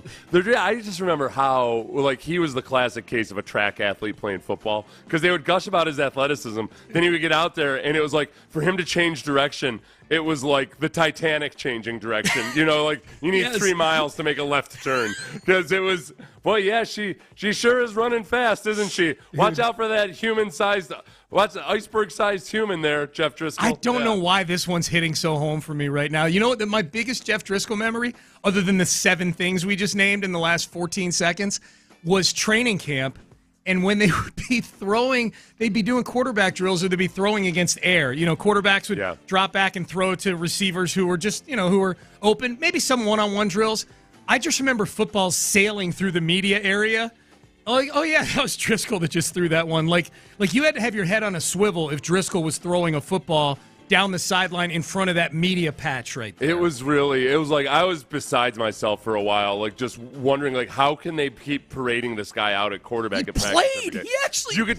You could tell when it was a Driscoll pass just by looking. You didn't have to see who threw it. You could look up in the air and see the parabolic trajectory and the just the wobbly nature of it. Yeah. It rotated. You sometimes when you see those janky ass cars where the wheels on the block, that was his spiral. It looked like a poorly faked UFO video. Yes. It was awful. It was awful. All right, this is an easy one. Reason number 1, 5 reasons I hate you. Jonathan Gannon, the head coach of the Arizona Cardinals. What's up? Hey! What's up, man? How you doing? Good. Shoo. Shots. Explosives. You can run. So that wasn't edited. He walked up to Rondale Moore, said, "Hey, man, how you doing, buddy? Good to see you." And starts making noises. Say, we're doing the laser pistol. I guess the laser gun motion too. Yes, yeah. Yep. It wasn't pew pew pew pew pew. It would be like a small caliber pistol. Yeah. His was pew. Give it to us, man. It was more like SH. Shrooms. Yeah, it's like SHROOO. Shroom. You know what the whole thing about that is, though? If he ends up being a good head coach, that's just going to be one of this guy's kind of like a Jim Harbaugh. Quirky. He's just kind of quirky and out there, you know? Yeah. I've long ago abandoned trying to judge a head coach by his initial press conference or like the first impressions you get of him, because sometimes the guys they're either a little too amped up in those early days or they're just a little bit eccentric, but it works for them. Do we have the pep talk he gave where he talked about, hey guys, who rode the bus here? Yeah. Who drove over here? Let me see your hands. Who took the bus? Did you have fire in your gut? Did you? We're here for a reason. Don't get that twisted. Okay, we're here for a reason to win games. Oh. Okay. So if you didn't have that fire in your gut, you better light the fire pretty fast. I gotcha. Okay? That's good. So everyone's on time. Everyone's got fire in their gut. How you go about your day is going to be critical for our success. Got it. We're here to win games. This ties in with your hatred of the social media team of the Cardinals, which is that you might say, okay, well, obviously he's referring to some kind of metaphor with a bus or something, right? Maybe, but nobody would know that because that's the video they put out. He just starts off talking about driving a car versus riding the bus. Man. Like, I don't know, you feel like there's probably some kind of, reference to like get on the bus, everybody get on board or something. But you would have no way of knowing that. Plus, when they pan across the guys watching and listening, it very much looks like they have no idea what he's talking about. Yes. A lot of blank stares. Yeah. I feel like maybe in Philadelphia, what's his face there, the head coach? Sirianni. I feel like Sirianni may have had some kind of analogy about a bus or something, and Gannon didn't realize that that's not universal, and he just started right in at it, like picked up where he left off with the get on the bus metaphor. Gannon only kind of heard it because in his other ear he was getting tampered with by the Cardinals. Like, yeah, I got you. Something about a bus. Yeah, so how much? $8 million a year for 5 years? Yeah, sure. Okay. Yeah, that's right. I'm going to use that bus thing, Nick. I just took the Cardinals head coaching job. Our inside joke about that, for those of you who don't know, is that Mike Florio, who's in his most homeowners association mode, is obsessed with Jonathan Gannon and having tampered with himself and getting that job while he was with Philadelphia to go to Arizona. The reason they lost the Super Bowl, and better to back the Eagles should sue. That happened. Yes. All right, Lisa Ann, our fantasy football expert. We missed her last week. She was traveling. She's back this week. We're in week 11, so it's getting down to it. We'll help Lisa Ann, or we'll have Lisa Ann help us make sense of all this QB carnage going on from a fantasy standpoint. That is next. Johnson Fitness and Wellness. This is where you should be going this holiday season, because there's nothing better to give than the gift of fitness to somebody you care about, or to yourself, obviously, frankly. But Johnson Fitness and Wellness is America's largest specialty fitness retailer, and because of that, they have an incredible selection of all the things that A, can help get you healthy, B, are what you actually want and need, and C, what fits in your space. That's why Johnson Fitness and Wellness is so good at bringing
is Fiber Internet Football Friday on Sports Radio 610. Live from the Twin Peaks studios, here's Payne and Pendergast. Payne and Pendergast with you. Start sending them in. You guys already are sending them in. Text them in, 713-572-4610. Your start 'em, sit 'em, lineup questions, because we are joined after a 1-week hiatus when she was traveling. She joins us each and every Friday. Lisa Ann, our fantasy football expert. It's week 11. It's getting down to it. Lisa, how are you? You know, I'm a very disgruntled fantasy team manager today. Let me tell you why. Okay. I lose to Deshaun Watson. A friend in my league, because everyone is hoarding quarterbacks in this 14-team league, says, hey, I'll give you Kyler Murray for Gus Edwards. Do you know how that played out last night? Yeah, I mean, Gus Edwards first breaks off 76 yards and a so ton. you made the deal. Yeah, I did. Lisa. Yeah, but you got to do what you got to do. You're right. Quarterbacks. This quarterback carnage is bananas right now.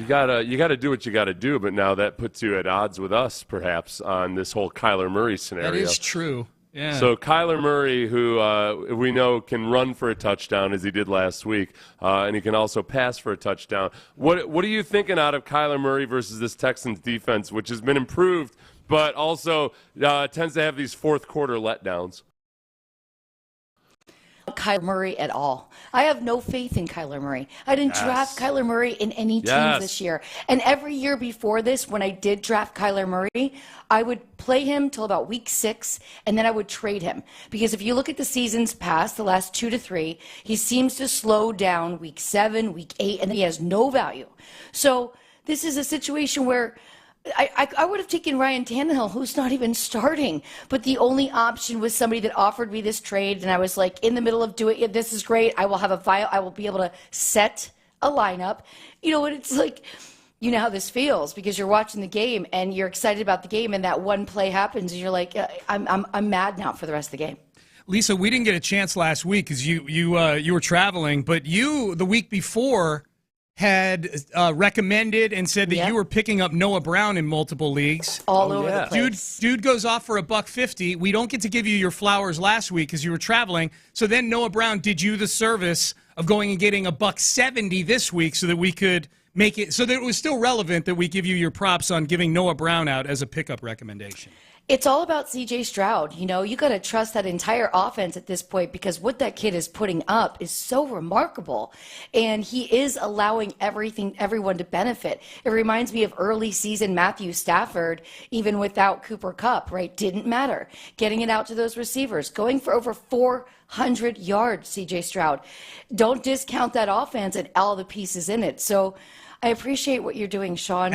You're making me feel a lot less word. I don't even want to see his name, and like every update when I was looking at my phone last night was Gus Edwards. I was like, the world is rubbing this in my face right now. You know what, Lisa Ann, I think the one thing that we've started talking about here is that Bobby Slowick, the offensive coordinator, his name has started to come up in conversations as a head coach candidate. When you're looking at it from a fantasy perspective and you have a really good quarterback who loses his coordinator, I think the most notable examples have been, like Ben Roethlisberger through the years or what have you. Josh Allen more recently. Yeah. Like how concerned should we be about that? You can be concerned, but I kind of think CJ will be able to adjust. Remember, this is his first year in this situation, so he is not set in stone yet, and I don't think it's going to affect his play. Some quarterbacks, some players in general, are much more needy on that situation. It looks like CJ is a decision maker. He'll call an audible. He is advanced for a young quarterback. You're looking at what his play and thinking, this is what we've seen from veteran quarterbacks in the league for 10 years. And I got to say, it has to be really exciting for you guys at the stadium watching these games, because nobody had any expectations. But your Texans fans are still incredible fans. Whether you guys are winning or not, your stadium is full. Everybody's having a great time. And now you have something to really cheer for. And I'm loving watching it. I'm excited for all of you guys. And because I have this connection with your show, it makes me even happier when I see how well he's doing. And I did draft CJ in 3 leagues. as a backup. I'm on a bye week, but I get to watch his progress. And I think if you're into watching a player, put him on your team, sit him on your bench, because that will make you really focus and hyper focus on, wow, he's outscoring Jared Goff. Wow, he's outscoring Matthew Stafford. Wow, I need to have this trust in him. And it's a great way to really, anticipate what you think could happen for a player and then have him, because now you're not going to be able to pick up CJ Stroud any later. No, and he's not a lamb killer either, Lisa. I think that's the big thing. You look at Tua and the Dolphins, they beat up on bad teams. CJ's done this against pretty good defenses during the season. The Bengals and the Buccaneers and the Steelers, those are good defenses. Yep, great defenses. He's just incredibly consistent. It's wild. It's wild to see how it shakes out from the draft, how the number 1 draft pick is so sought after, and then you get someone that's a couple picks down the line. You're like, ooh, who messed up here? Yeah. Who ranked this kid where he did? Because he definitely should have been the number 1 quarterback pick in this year's draft. Hey, last thing before we get to the text page here. You're in New York. Are you buying the Aaron Rodgers comeback talk? What are they saying up there about it? I did make a bet the other day that I would eat 10 Peeps if he is not back on the field the day after Christmas. And I don't eat sugar, so I think that's a pretty aggressive bet. Yeah. And Peeps, I do enjoy them, so it gives me an excuse because they now make them for every holiday. So there'll be the Christmas tree ones and the snowman ones, and I always see them and need an excuse to eat them, but can't justify it. And I really would like to see Aaron Rodgers back out there. And also, what Aaron Rodgers is doing right now is remarkable for testing medicine, going back to the same thing that they've been told year after year. Now it seems that every athlete that's suffering from an injury like this is reaching out to Aaron Rodgers, asking him about the word that he uses, which is modalities, going into different treatments. The fact that he's using the hyperbaric chamber on the regular, that is the fastest way to expedite recovery. I go in the chamber as soon as I get back from a flight. I did 60 hours of travel for a 72-hour gig. Oof. That was my weekend last weekend. So I knew as soon as I got back, the only way to fight jet lag, the only way to get back in the groove was to hit the chamber. And you have one in your house? I wish, man. I wish I did, man. I wish I was Kirk Cousins. He's got one in his house. They're very expensive. They have them. I don't. Yeah, I never. I've looked into the ones, but it's just kind of like a sack. Yeah, no, I'm not a hokey one. The one I want is like $100,000. So I just go. Like, I'm going today at 3:00 for an hour because I'm still kind of trying to get right from this trip. And I worked a lot this week as soon as I got back. So I know I need that, but I think he could be back. Now, does it seem like a good idea if the team is going nowhere? Right. Does it seem like a good idea if that line can't protect him? But I think what he wants to do is just get back out there for the heart of the fans of New York. You got to remember, we were watching him go to games. We were watching him go to Broadway shows. He all of a sudden became a part of New York and then was removed. So I think just to pacify fans and to be part of the community again, I think he wants to do it for himself more than he thinks he's doing it to go to the Super Bowl. All right, Lisa Ann is our fantasy lineup questions in. Lisa, let's start quarterback position, and we've been talking about CJ Stroud. Stroud against the Cardinals this weekend or Tua at home against the Raiders? Man, the Raiders are just a wild card right now since all of those transitions, so I'm just going to go with Stroud because of the upside. Deebo Samuel or Puka Nacua here in Week 11? I would go Puka Nacua in Week 11. Yeah, I'm going to go Puka. Wow, man, rookie Puka instead of Deebo Samuel. Should I play CJ or Patrick Mahomes this weekend? Yes, this is a tiny little sign of progress. CJ or Mahomes? Man, and we get the Super Bowl matchup on Monday night up against Philadelphia. Yeah. We're always going to say that Patrick Mahomes is the better quarterback. But in this situation, going up against that defense, I'm going to play CJ Stroud. Okay. Amari Cooper without Deshaun Watson. They play the Steelers this weekend. Or Cortland Sutton against the Vikings. Ugh, those are both awful choices. I got to stay. I'm going to go Cortland Sutton. I rode him the first, the season so far. We don't love it, but I don't like Amari without Deshaun. Okay, here's a good one. Same team. Tank Dell or Nico Collins this weekend? People really went in heavy. They got way too many Houston Texans you can't choose. I want to go Nico Collins, but I think Tank Dell will probably get in the end zone as well, but I think Nico Collins will get more yards. Dude, the way CJ's been going this year, these last few weeks, you can play them both. Start them both, yeah. You could. If I knew your other options, I might tell you to play them both. Yeah, absolutely. That's Lisa Ann. She's our fantasy football expert. Get her on Twitter, @TheRealLisaAnn. Lisa, great to catch up with you again. I don't know if we'll talk next week because of Thanksgiving, so if we Let's not. So many turkey. I love it. All right. Watch football and watch Black Friday football, right? Yes. All of it. I will Yes. be in Lake Tahoe with my friends, getting a break from life and just enjoying nature. I cannot wait. Safe travels. Go enjoy yourself. We appreciate you, Lisa. Enjoy the games. Have a great holiday. Thanks for having me. You too. Bye. We'll talk soon. Thanks, Lisa. The great Lisa Ann with the challenge, the 10-peep challenge there in Rogers. All right. Feels like that could be a popular video. Yes. Yes. And, yeah. I would think so. Payne and Pendergast with you on a Football Friday. All right, let's get back to the Texans. Big storylines for the Arizona Cardinals game this weekend. Let's start getting you ready big time here for the Arizona Cardinals coming to town. We'll hear from Bobby Slowick as well. We're into the 9 o'clock hour on a Football Friday next.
It's a Tachus Fiber Internet Football Friday on Sports Radio 610. Here's Payne and Pendergast. Cardinals and Texans, noon kick on Sunday at NRG Stadium. Let's take a look in a little while here. Still sitting at 4.5. Texans 4.5-point favorites. Disrespect. The Arizona Cardinals. Yeah, I feel really good about this game. Here's what scares me, Seth. Because I looked at the Cardinals' numbers in their pass defense is really bad. They're giving up the 31st. They're 31st in passer rating allowed. They're allowing a ton of points this year. Yeah, their cornerbacks are an issue it's for rough. the Cardinals. Yeah, it's rough if you're an Arizona fan. Third down, they're not good. They're 29th in third down. CJ Stroud is one of the best third down converters in the NFL. And yet, the last time I felt this strongly that C.J. Stroud was going to go out and tear up an opponent was the Carolina game in Week 8. I felt so confident coming off a bye week that C.J. was going to go in there and just tear up the Carolina Panthers, and he had his worst game as a pro. Yeah. So that's making me just a little bit nervous that it's another subpar opponent with a bad record. And this one's at home. And to your point, Bobby Slowick has not had time to tinker around with things. It's a normal work week. So I think if you look at the Texans, just to compare these two teams a little bit, it's been kind of a running story all season long that the Texans defense isn't getting a lot of sacks, and yet they're pressuring the quarterback a lot. Like when it comes to pressure percentage, they're on Pro Football Reference, they're 7th in pressure percentage. 25.9% of the time they're pressuring the quarterback. Well, the Cardinals are not getting a lot of sacks, but they're also barely pressuring the quarterback at them when it comes to pressure percentage. So when it comes to, CJ, and how is he going to operate with hopefully a pretty clean pocket versus a defense whose cornerbacks are atrocious, I feel like you should feel pretty good about it. I understand you're nervous. I understand you're a little bit wary of it, but this is an even worse defense in some respects than the Carolina Panthers. Yeah, there's no Brian Burns to wreck things, right? Yeah. Because Brian Burns did that in that game. He wrecked things a few times in that game. The only thing that actually concerns me is that they don't. I'm looking forward to CJ going up against the blitz these days because he's just lethal versus the blitz. The Cardinals are among the least blitzy teams in the league. Okay. Third lowest blitz percentage as well. They should change that, I would say, by Sunday. Change your tactics, Jonathan Gannon. Play into CJ's hands. Yeah, do what all the Philadelphia people were clamoring for you to do last year, is the blitz more, remember? That's right, I do. Oh, they hated all these Philadelphia fans. I kept wondering, why are they so mad at Jonathan Gannon? They're a really good defense. And then lo and behold, that it ends up being an issue. It comes back to bite them. Yep. The Texans were very leaky against the pass last week. You can be forgiven, I think. Joe Burrow, Jamar Chase, Tyler Boyd, that's some pretty good talent. Yeah, I can't forgive it given that it's like a constant theme now too. They're just the Texans defense has been breaking down in the fourth quarter way too often. They're just allowing these long soul-crushing drives, and sometimes there's enough time for CJ to make up for it, and sometimes there's not. That's what it's come down to in too many of these games over the past 6 weeks. I'm going to stick up for them in this respect. They shouldn't have even been on the field in the fourth quarter at the end of that game if the Texans, if CJ doesn't throw that pick. Yeah. They shouldn't have even been out there. We shouldn't have even been out there. But as far as the defense goes, the run defense has been really good. The Cardinals did get James Conner back last week too, and he ran the ball really well. So I would imagine we'll see plenty of James Conner in this game on Sunday, and we'll see if they test that Texans defensive front. Jimmy Ward, I'm expecting no Jimmy Ward in this game. Don't know how big an impact that's going to be. Probably more from a leadership standpoint than an on-field standpoint. It's there's the thing about the Cardinals is they're kind of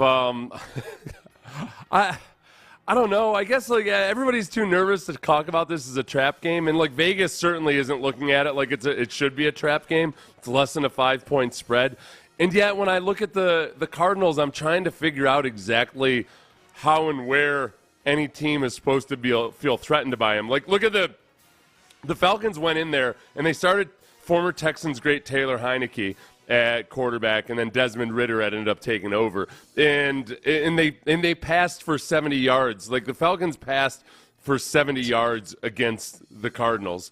It was the weirdest thing, but they ran all over him, and it ends up being a one-score game at the end. And credit to Kyler Murray for winning that, because there's not a lot to be intimidated by this team. I think, if anything, this might be more of a litmus test for the Texans than even last week was. Because, okay, you're going up against the Bengals last week, and you know they're a good team, and it's going to be a battle, and then all of a sudden you feel kind of legitimized by the victory. Well, now you're going up against a team that doesn't really have a calling card, and you got to figure out, okay, are you genuinely better than the team that lost to the Panthers? The Texans team of 3 weeks ago that lost to the Panthers and couldn't really do anything offensively versus them.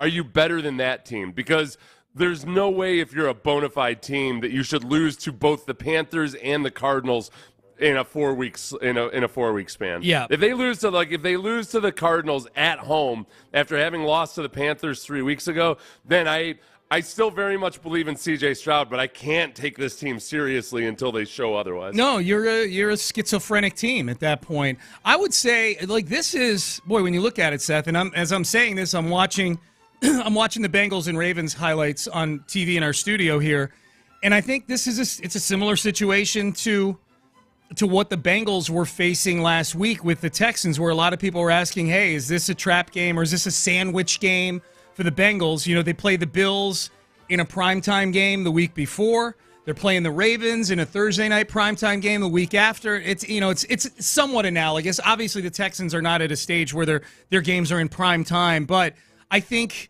the Bengals opponent watch Texas to what the Bills were for the Bengals. Like, hey, this is a big game. This is a team. Yeah. If we win this game, this is going to be viewed as a linchpin kind of game for our season. And I definitely think that the Ravens game, as far as the Bengals go, looks a lot like this Jacksonville game next week. There is plenty of chatter about what this win would mean to Week 12, as opposed to just what it would mean to win a football game. Right, and as I'm talking about, the Cardinals and exactly what they are as a team, obviously the huge variable there is Kyler Murray is returned. So, if it's, what it would be, what I fear is, if this game were going to be a 15-14 loss, if it was going to be a Carolina Panthers type of loss, then I'm going to be extremely disappointed. I feel like if they lose, it's got to be at least in a shootout. That, all right, Kyler Murray finds his groove. This is a different offense, and he looks sharper than he did last week. Last week he had a few plays where he threw pretty starkly behind the receiver, including one interception. There's a pretty poorly thrown ball, but it was his first game back. It might just be rust. So if Kyler Murray goes off, I can at least accept that. It's that if the offense can't produce versus this defense, and they end up losing in a low-scoring game, then I'm going to be disappointed. I'll be disappointed either way, obviously. But, yeah, if it looks like the Tampa Bay game where it's, hey, man, Baker Mayfield caught fire and that happens with Baker Mayfield, it'd be ironic. I mean, you're talking about – I'm comparing it to Baker Mayfield. I mean, they were the two Heisman guys out of Oklahoma, back-to-back number one overall picks in 2018 and 2019. Kyle select him. But, yeah, if the final score of this game on Sunday was 37-34 Cardinals, that would suck. But, yeah, at least, boy, then you've got real issues defensively, though. Now you're talking about 3 games in a row where the defense has gone, what'd they give up against the Bucs?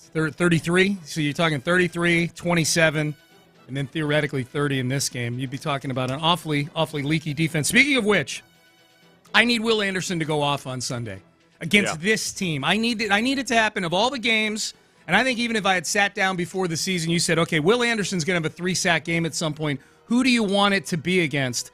Before the season, because I wouldn't be expecting the Texans necessarily to be playing in relevant games at the end of the year. If I'd known the Texans were going to be a playoff contender, I would have said probably one of the Jacksonville games because that's who they're competing with. I will say this, if independent of playoff ramifications, this would be the game, the Cardinals game, because this is a team you traded up with to get Will Anderson, a trade that I would say on the night of the draft was, by league experts, the Cardinals were getting far more praise for what they got from the Texans than the Texans were getting for getting their future defensive linchpin player. Yeah. So That's I need Will to go off. That's for Will Anderson, who's been very, very close multiple times. This would be a perfect time to do it. I guess the concern though is also that Kyler Murray, not the easiest guy in the world to chase down. The fact that the Texans' defensive line has started to be way more disciplined as a pass rushing unit, and it's more of a committee affair and a group effort. I think that I feel better about them now versus Kyler Murray than perhaps I would have earlier in the season. It's really a matter of, this defense or any defense versus a very mobile quarterback like Kyler Murray. I think I was talking with somebody about this the other day. They said, it seems like our defenses always struggle versus mobile quarterbacks. I think that the thing is, every team in the league feels like that because mobile quarterbacks are a pain in the butt. Everybody's bad versus mobile quarterbacks because they get out, they run around. In the run game, all of a sudden it's 11 versus 11. And really the only issue with mobile quarterbacks, it isn't even that they necessarily get injured more often. It's that when they are injured a little bit, then all of a sudden they're less effective. So, but when they're healthy and when it looks like they've recovered from their ACL just fine, it's an absolute pain in the butt. You've added one extra athletic weapon to the field, and so in both the pass and the run game, it's hard. And I think the thing that I feel good about with Grenard and Will Anderson, as well as the other defensive ends on this roster, is that those guys seem to have a pretty good feel for how to handle the quarterback run game without it also taking away from their aggressiveness as pass rushers. That's always the big test. And, last year in the NFC Championship game, Nick Bosa was kind of out of his game versus Jalen Hurts.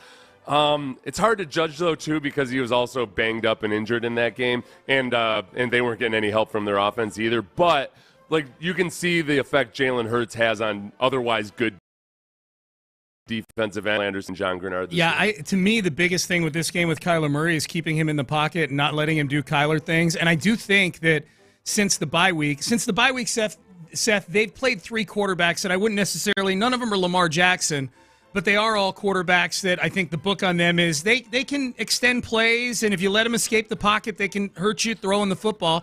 Bryce Young, Baker Mayfield, Joe Burrow, again, none of them Lamar Jackson, but all with some degree of mobility.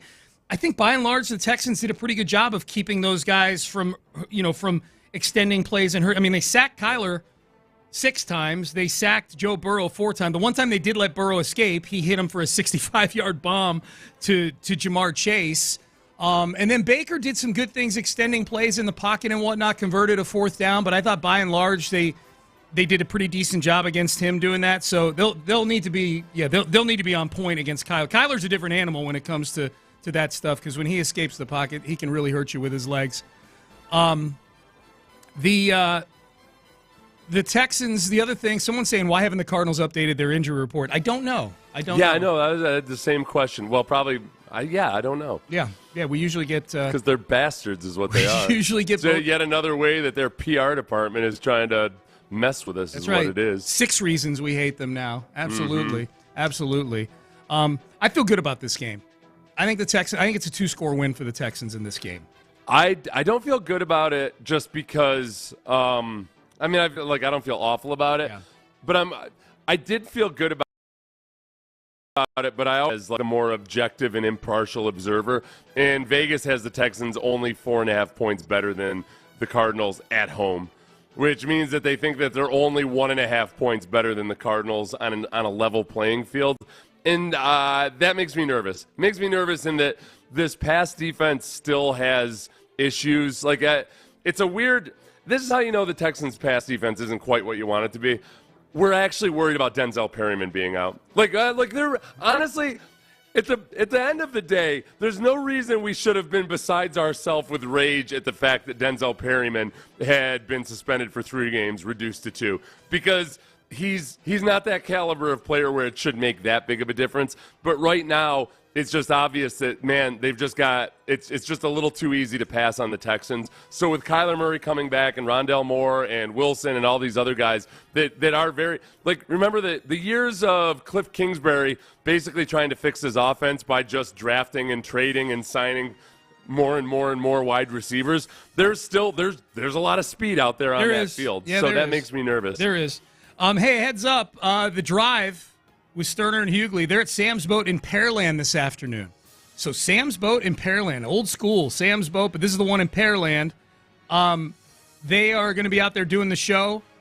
They've got 4 pairs of Texans and Cardinals tickets that they're giving away to listeners who stop by. So if you're looking to go to this game on Sunday, stop by Pearland and Sam's Boat and go see the fellas this afternoon. That's going to be a lot of fun out there in Pearland at Sam's. Houston Dynamo are in the MLS Cup Conference Finals. They're hosting Sporting KC next Sunday. You want tickets? We've got them. All you have to do is head to sportsradio610.com/contests and register for your chance to win. Don't miss out on your chance to catch the Dynamo in the playoffs.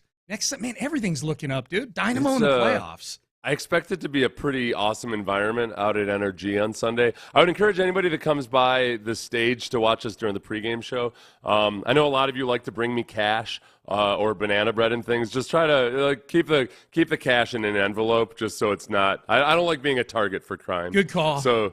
Yeah, if that's the way you want to express your gratitude towards me this holiday season, just keep it in an envelope. Crime or the IRS. So, I get too many hundreds a lot of times, and it ends up being it's a little bit conspicuous. And if you could put them in envelopes, too, that would be great, because sometimes people come by the stage, and they just crumple them up and throw the money on the stage like we're a couple of pole dancers. Then I feel a little cheap. Yeah, I feel a little cheap in that instance. Yeah. Exactly. No matter how much it is. Sure, they're $100 bills, but still it cheapens me a little bit. Yeah, how do you think that makes me feel, other than rich?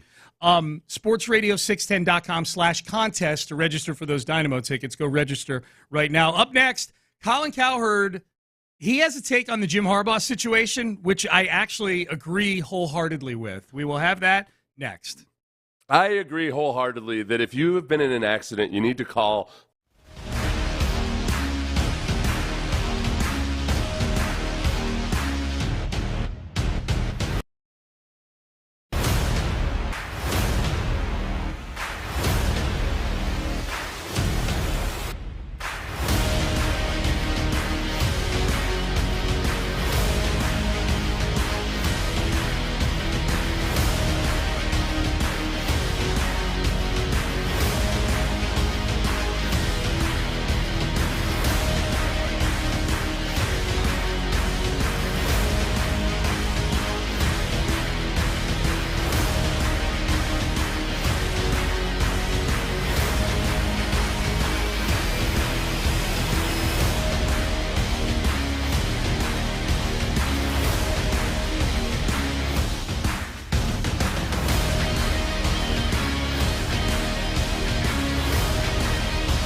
Roads. It's a Tachus Fiber Internet Football Friday. On SportsRadio610. The NFL is investigating the Bengals. Did they hide Joe Burrow's wrist injury? Did he suffer it? Looked like he may have suffered it last night, but then some footage of him getting off the team bus with a little sling or some sort of medical apparatus or something, right? And a couple people had noted that it looked like it was bothering him during the Texans game. Yeah. And Brandy brought it up, too. So I asked her. She said they didn't mention it on the broadcast. They didn't mention it specifically. But there was a time where it looked like he might have been kind of working at it a little bit or something. Yeah. I guess the Browns are working out Joe Flacco today, which would be probably about as good a solution as you could come up with. Does he run a 4.3 40 like RG3 claims that he does? He may claim he does. He definitely does not. Yeah.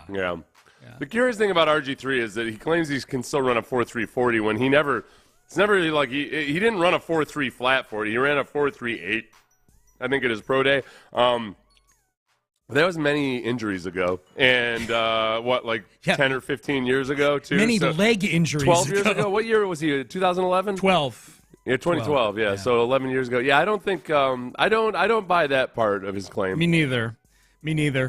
So Joe Flacco, I guess the filter we put this through, we're going to get to Jim Harbaugh and Colin Cowher here in just a second. But this Flacco news is new. I guess the filter I put that through is, okay, this is a team the Texans are competing with for a playoff spot. This is a team they play on Christmas Eve. This is a team whose first-round pick they own. How do I feel about Joe Flacco, Cleveland Browns? I think that Flacco, honestly, I don't know if he was ever like a genuine game manager. I think his judgment was a work in progress over the course of his career.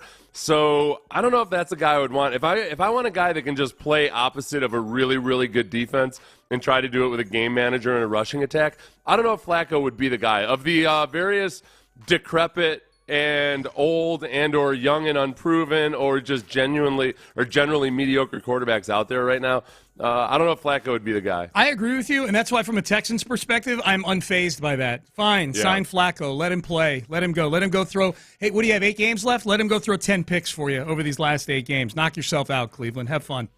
And then beat it. All right, Jim Harbaugh has accepted his punishment.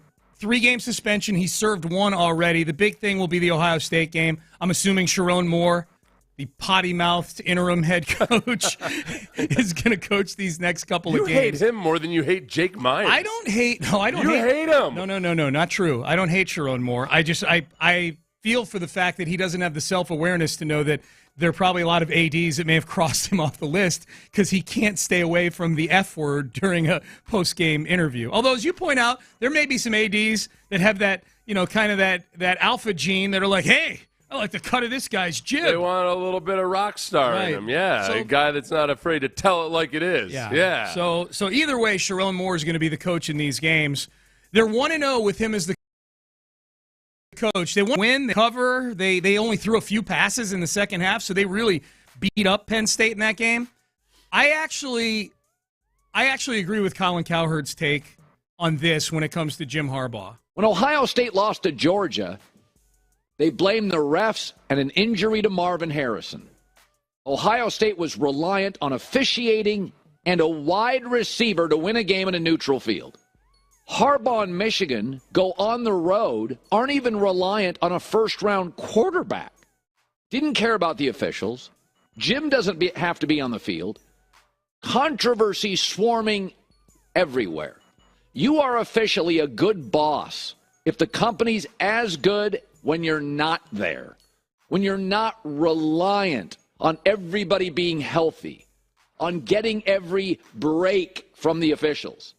It's further proof that college football is about recruiting, number 1, building a staff, number 2, and building a culture, number 3. A+, A+, A+ for Harbaugh. Okay, now I think the including the Ohio State Georgia game, and I don't know what that was. I don't know. It's a bad comparison because this one game versus that one game. Yeah, Penn State ain't Georgia, and CJ Stroud had an amazing game. Put that aside. Yeah. Put that aside because the crux of his point which for some reason he tried to muddy up with a bad analogy, but that's what Cowher does. The crux of his point I wholeheartedly agree with, which is I think they won the Penn State game. I don't even know who they play this weekend. They'll win that game, and I think they can easily beat on the sidelines because he has created a machine there. I agree with the sentiment that I'm more impressed when coaches aren't there and the train just keeps moving than I would be if, oh my God, it's chaos now. We must have Harbaugh on these sidelines or else there's no chaos, you know? Would that make then the ultimate all-time coach than Jimmy Johnson because the momentum of what he instilled the next year brought the Cowboys Switzer was able to win 100%. Between the talent that was there and the system and discipline and everything else that he had provided. Yes. Yes. I know where he's going with that. I do. It's weird. It's weird to make Ohio State to Michigan based on one game. It's like, okay, wait, are we? Like, unless you're talking about a game where Ryan Day was absent, I don't know. Yeah. Has Michigan never lost a game with Jim Harbaugh? And not to mention, no, Ohio State didn't. People made those excuses for Ohio State, but Ryan Day didn't get up there and blame it on the injuries or blame it on this or that. No. So, without the sniping at Ohio State, I would say, it's a pretty good indicator just that in college especially, if you amass a bunch of talent and you've got a pretty strong program and you hire the right coaches, that you should be able to pull some things off. Steve Kerr with the Warriors when he had to Luke Walton. Yes, Luke Walton went 39-4 with the Warriors when Steve Kerr was out. Right. Had people talking about Luke Walton like, hey, I know we've never mentioned it before, but totally he's a bright guy. Career winning percentage is like 88%. I mean, take Bill Walton and just imagine his son. That's how smart and stoned. Can you imagine? I mean, you just take Bill Walton and, give him half of Bill Walton's genes. Of course that guy's going to be an awesome NBA coach. But it's a good analogy. Yeah, I am a big believer in that. Like in the business world, in the coaching world, whatever, how good an operation you run is a better indicator when you're not there than when you are there. Right. Harbaugh's done a really good job up in Michigan. You don't want to go too far with that, right? You just gotta hope that it goes a little bit awry while you're gone. Yeah. Yeah, you got to stay a little valuable, I guess. This is a problem, though, Sean. It's, people hear that and they believe it, and it's true. But people are too eager and quick to designate themselves the person that can step away and maybe go play golf every day because they start thinking that the goal of being a boss is to get it to the point where a ham sandwich can run it, and they realize that actually no, this is not a ham sandwich operation yet, right. And you're just a lazy boss now. Yep. You're not at that spot yet where you can step away completely. Jim Harbaugh opted to just take his medicine as opposed to go to court today to get an injunction. I would submit that if it were me, I would take my medicine solely to not go to court. I hate court. I do not like being courts and hospitals. Give me PTSD. I love court. You do? I don't like game shows. I love court. Really? I feel like, this is a system I can game. That's how I feel. I just walk in there with a reasonable suit, nothing too flashy, a very clean cut, and I don't get in there. I'm very good at controlling my heart rate, believe it or not. When it comes to situations, I wasn't always this way. I just built it up over the years, just breathing exercises and whatnot. And the last couple times I've been in court, I've kind of been like, I'm the damn Perry Mason up in this joint. I could just go ahead and go try to lead this witness. Not falling for it, my friend. Court. You graduate from college or you get into the workforce and, maybe even buy a house, buy a car by yourself for the first time without help from your parents. And you're like, I'm an adult. Go to court, be in a divorce, get sued. Yeah. That's adulting right there. Sean, this is the best advice I ever received. And it was in the miniseries Band of Brothers. It was when there's that one young colonel or a young captain. He's a young captain, and he's talking to the yellow soldier, like the kid that was too afraid to do anything.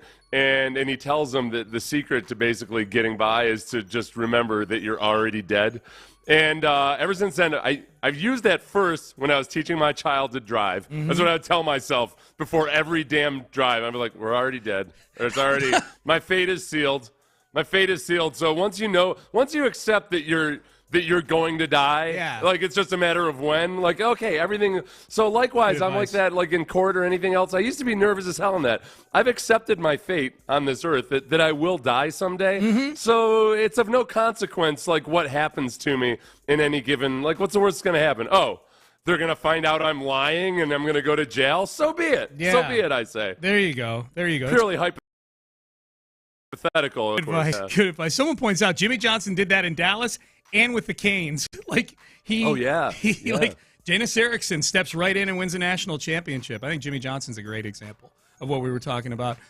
Text message, hey guys, my baby girl just turned 9 months. I want to go see the Texans play, and I was wondering if we can come take some pictures with you, if that's all right. Thanks. Of course. Come by the pregame what's the temperature going to be?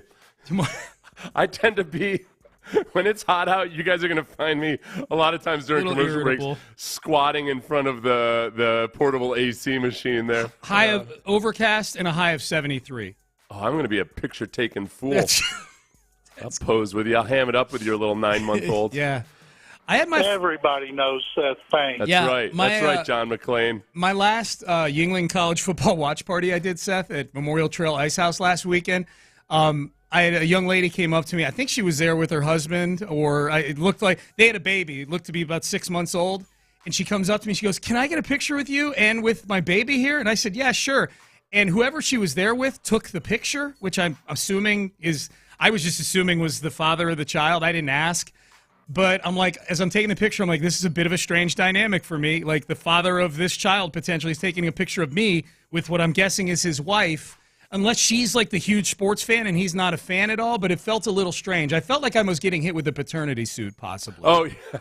Like, here's evidence. Look how happy he is with the child. Yeah. Hey, one last one. I guess, maybe for the all-time, like, dude, like the guy leaves and then everything.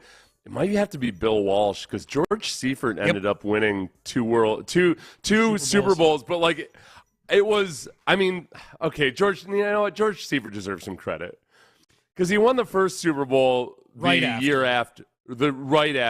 But then he won another Super Bowl 4 years later. Yep. Like, are we still giving Bill Walsh credit for establishing such a regime that there was half Bill Walsh, or does George Seifert get all the credit for I think that? he gets credit for that second one. The first one, I know at the time I felt like, well, he's just stepping into the, Joe Montana and everybody else. Yeah. The one thing I would say is that Steve Young was there because of Bill Walsh. Like, that was a pretty ballsy maneuver by Bill Walsh. To have both those guys. Yeah. Montana and Young. All right, Payne and Pendergast with you heading into the final segment. We had someone point out on the text page something the Texans must get better at if they're going to win the game on Sunday. I'll tell you what it is. I would submit they need to get better at this, period, if they're going to win a bunch of games at the end of the year, and we will tell you what that is. We'll get you ready for an entire weekend of football next. Hey, Johnson Fitness and Wellness is going to help you bring the joy.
Apply.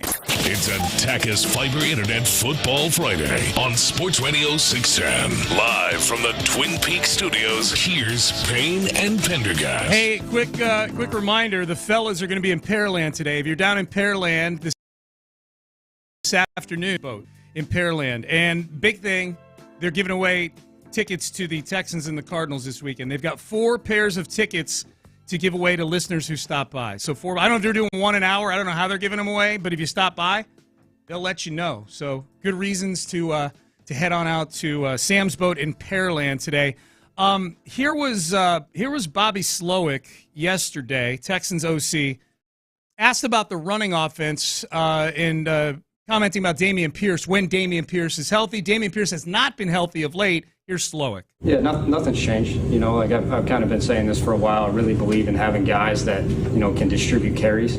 I think that keeps you fresh as the game keeps going, especially through the course of a season. You know, like I know Motor, I think, had 30 carries last game. You have 30 carries in multiple games. That adds up fast. You know, we don't want to put that on any one player. So it really won't be any different than it was before. I know DP's working his tail off to try to get back as soon as he can. When that happens, we'll roll. Yeah, I think there's a couple things. It's one that the problem with Dameon Pierce wasn't just Dameon Pierce. A lot of it was on the offensive line. You know, and that's why Devin Singletary's numbers weren't all that great either. I do think that Singletary has benefited from getting into a flow and being able to get as many carries as he did, and I think the offensive line benefited from that too, especially when, you know, the zone run just looks more smooth and fluid with Singletary out there. Yeah. But if the offensive line has genuinely turned a corner and they feel responsibilities, you know, they had success running to the left where theoretically your better offensive linemen are. Those guys looked like they were into it. Then maybe it won't matter, and Devin Singletary or Dameon Pierce can come back and, you know, look more like he did last year. And maybe a little bit of time on the side watching Devin Singletary and watching the offensive line operate will kind of clear Dameon Pierce's head, because there's a part of him where it was like Alfred Blue, where he was juking himself out. He'd make a cut, and then he would second guess the cut and try to make a more perfect cut instead of just hitting it. And it was weird to watch that out of Dameon Pierce. I think a lot of it started with just not getting a good picture from the offensive line. So if the offensive line has genuinely turned a corner, then I think we'll see a different version of Dameon Pierce. Good teams, this is a text message, Seth, and this is kind of what I teased into the segment. I agree with the sentiment. Good teams possess the ball when they need to in the fourth quarter. The Texans need improvement in that regard. Yeah, they like you run the ball. You can run when you need to run. You can stop the run when you need to stop the run. And that's where that fourth quarter dynamic, that's what's missing from the Texans in terms of being a genuinely good football team right now. I feel like they've got a mediocre football team with a phenom at quarterback. And there's part of it's talent, but part of it is also, I think, just getting used to these schemes. And I feel like there's multiple areas where they could go one way or the other at this point. They could either, like with the run game, all right, man, if you can lock in those gains that you made last week versus a bad rush defense, do it versus a better rush defense, not a good rush defense in the Arizona Cardinals, but a better rushing defense than you did last week, then I'd feel really good about that part of it. You look at their 5 wins, and they haven't done that in any of the 5 wins where they just line up in the fourth quarter and possess the ball for 6 minutes, 7 minutes at the end of the game. You know, they didn't have to against Jacksonville and Pittsburgh because they were up by so much. They were hitting kill shots at the end of those games to Tank Dell and to Nico Collins. The other wins, you know, the New Orleans win was a close win, but New Orleans had plenty of chances at that thing at the end of the game. The defense, that happened to be the game where the defense did come up big at the end of the game. And then these last 2 have been shootouts. You know, and honestly, the Bengals game became a shootout of sorts at the end for this specific reason. You couldn't possess the football twice at the end of the game. Yeah, it turns into a basketball game where whoever has the ball last wins. Yeah. And make no mistake, it's awesome that the Texans can win that type of game. You know, like that you can, because those are the quarterbacks you're going to be facing in important games in the postseason. That you have a guy that, I mean, when you look at the list of AFC quarterbacks coming into the season and what that looked like, and like, man, we got to get one of these guys. you not only have one of these guys, you have the guy possibly when it comes to that. That's where you know what? Honestly, that does the defense. It's been a strange dynamic because in some respects I feel better about the defense right now than I did at the beginning of the season.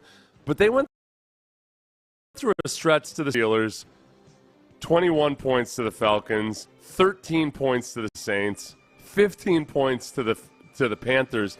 And then these last 2 weeks, all of a sudden, it's 37 points to the Buccaneers, 27 points to the Bengals. The pass defense in the secondary, especially, is just they've had holes in the fourth quarter, and that's not playoff football. No, especially this year where it's not like there's no offense out there that's just blistering or awesome. So you are giving up chunks of yardage to guys like Baker Mayfield. That's where I think there is.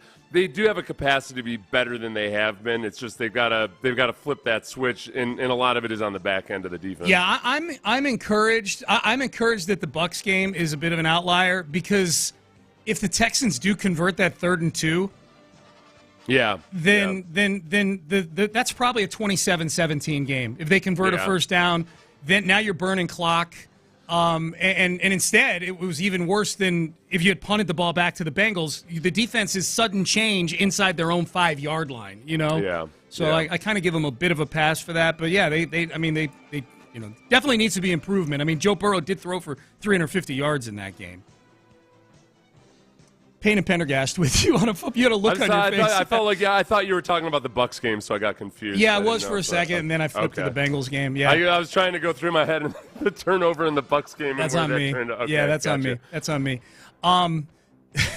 We were talking about Jim Harbaugh and how impressive it is that Michigan, in that Penn's just as smooth an operation without him on the sidelines as it did with him on the sidelines. And so people are sending in some examples of that. Jimmy Johnson, Seth brought up Jimmy Johnson in Dallas, that not even just a game, but a whole season afterwards, the Cowboys were still good. He did that with the Hurricanes as well. Bill Walsh is an example. Someone says on the text page, 7085, I hear y'all. If DeMeco ends up getting us to a Super Bowl, it's because of the foundation David Culley and Lovie Smith left behind. Yes. DeMeco Ryans is just drafting off of those two bastions of coaching. It is Lovie Smith who, I was still, I don't know. The notion that somehow Lovie Smith was trying to win that game as a bleep you to the Texans will never, I will never in a million years believe that. It's honestly... It's one of the dumbest things I've ever heard by otherwise intelligent people. I think there are a lot of really intelligent people who believe that, and I think it's the dumbest thing they've ever said in their lives. I respect them otherwise, but it's really, really stupid. It's stupid. Lovie Smith was trying to win a football game. He wasn't doing it for any other reason than just to try to win a football game. He was trying to win a football game in a week where the owner told him to go win the football game. I know that to be true. I've talked to the person who would give the order to win a football game. There were no marching orders that he'd go out and try like hell to lose that game or anything. He was just trying to win a football game. It wasn't to prove any other kind of point or to try to screw over the Texans. He was trying to win a football game. But by way of doing it, who knows what would have happened, what the evaluation would have been. But the Texans ended up with the quarterback who looks very much like it was the right choice. This is what we can't do. Text message 9861. Did the Easterby butterfly effect ensure we ended up with the better quarterback coach situation for the next 20 years than we would have otherwise? What a world. Well, you want to go back to butterflying. Really, Charlie Casserly is the guy that deserves all the credit for the current situation. That's a good take. I like this. Because there's no way that DeMeco Ryans ever would have come here if it hadn't been for Charlie Casserly bringing him into the organization. Bingo, yeah. So there you have it, which led to DeMeco, obviously, having an affinity for this place, meeting his wife, who is from Houston, one of the big reasons he wanted to be back here. And then he was also hooked up with Gary Kubiak, which eventually, through those relationships, would end up with CJ playing under Kyle Shanahan, or coaching under Kyle Shanahan in San Francisco. Yeah, DeMeco coaching under. Excuse me. Which also ended up bringing Bobby Slowick to Houston. Yeah. So thank you, Charlie Casserly. Thank you, Charlie Casserly, for making this all happen. Yeah, and because of that, though, we have to thank Dan Snyder for driving Charlie Casserly out of Washington, D.C. Absolutely. And so if it weren't for Dan Snyder, we'd really be SOL right now. This is where we thank all the NFL owners for approving the sale of the Washington Redskins To Daniel Snyder back in the day. We really should thank Los Angeles for being so pathetic at trying to put together a bid at getting an expansion franchise. Yes. That Houston was able to yoink one from them, really without all that much work. Let's not forget thanking Bud Adams for getting the hell out of town.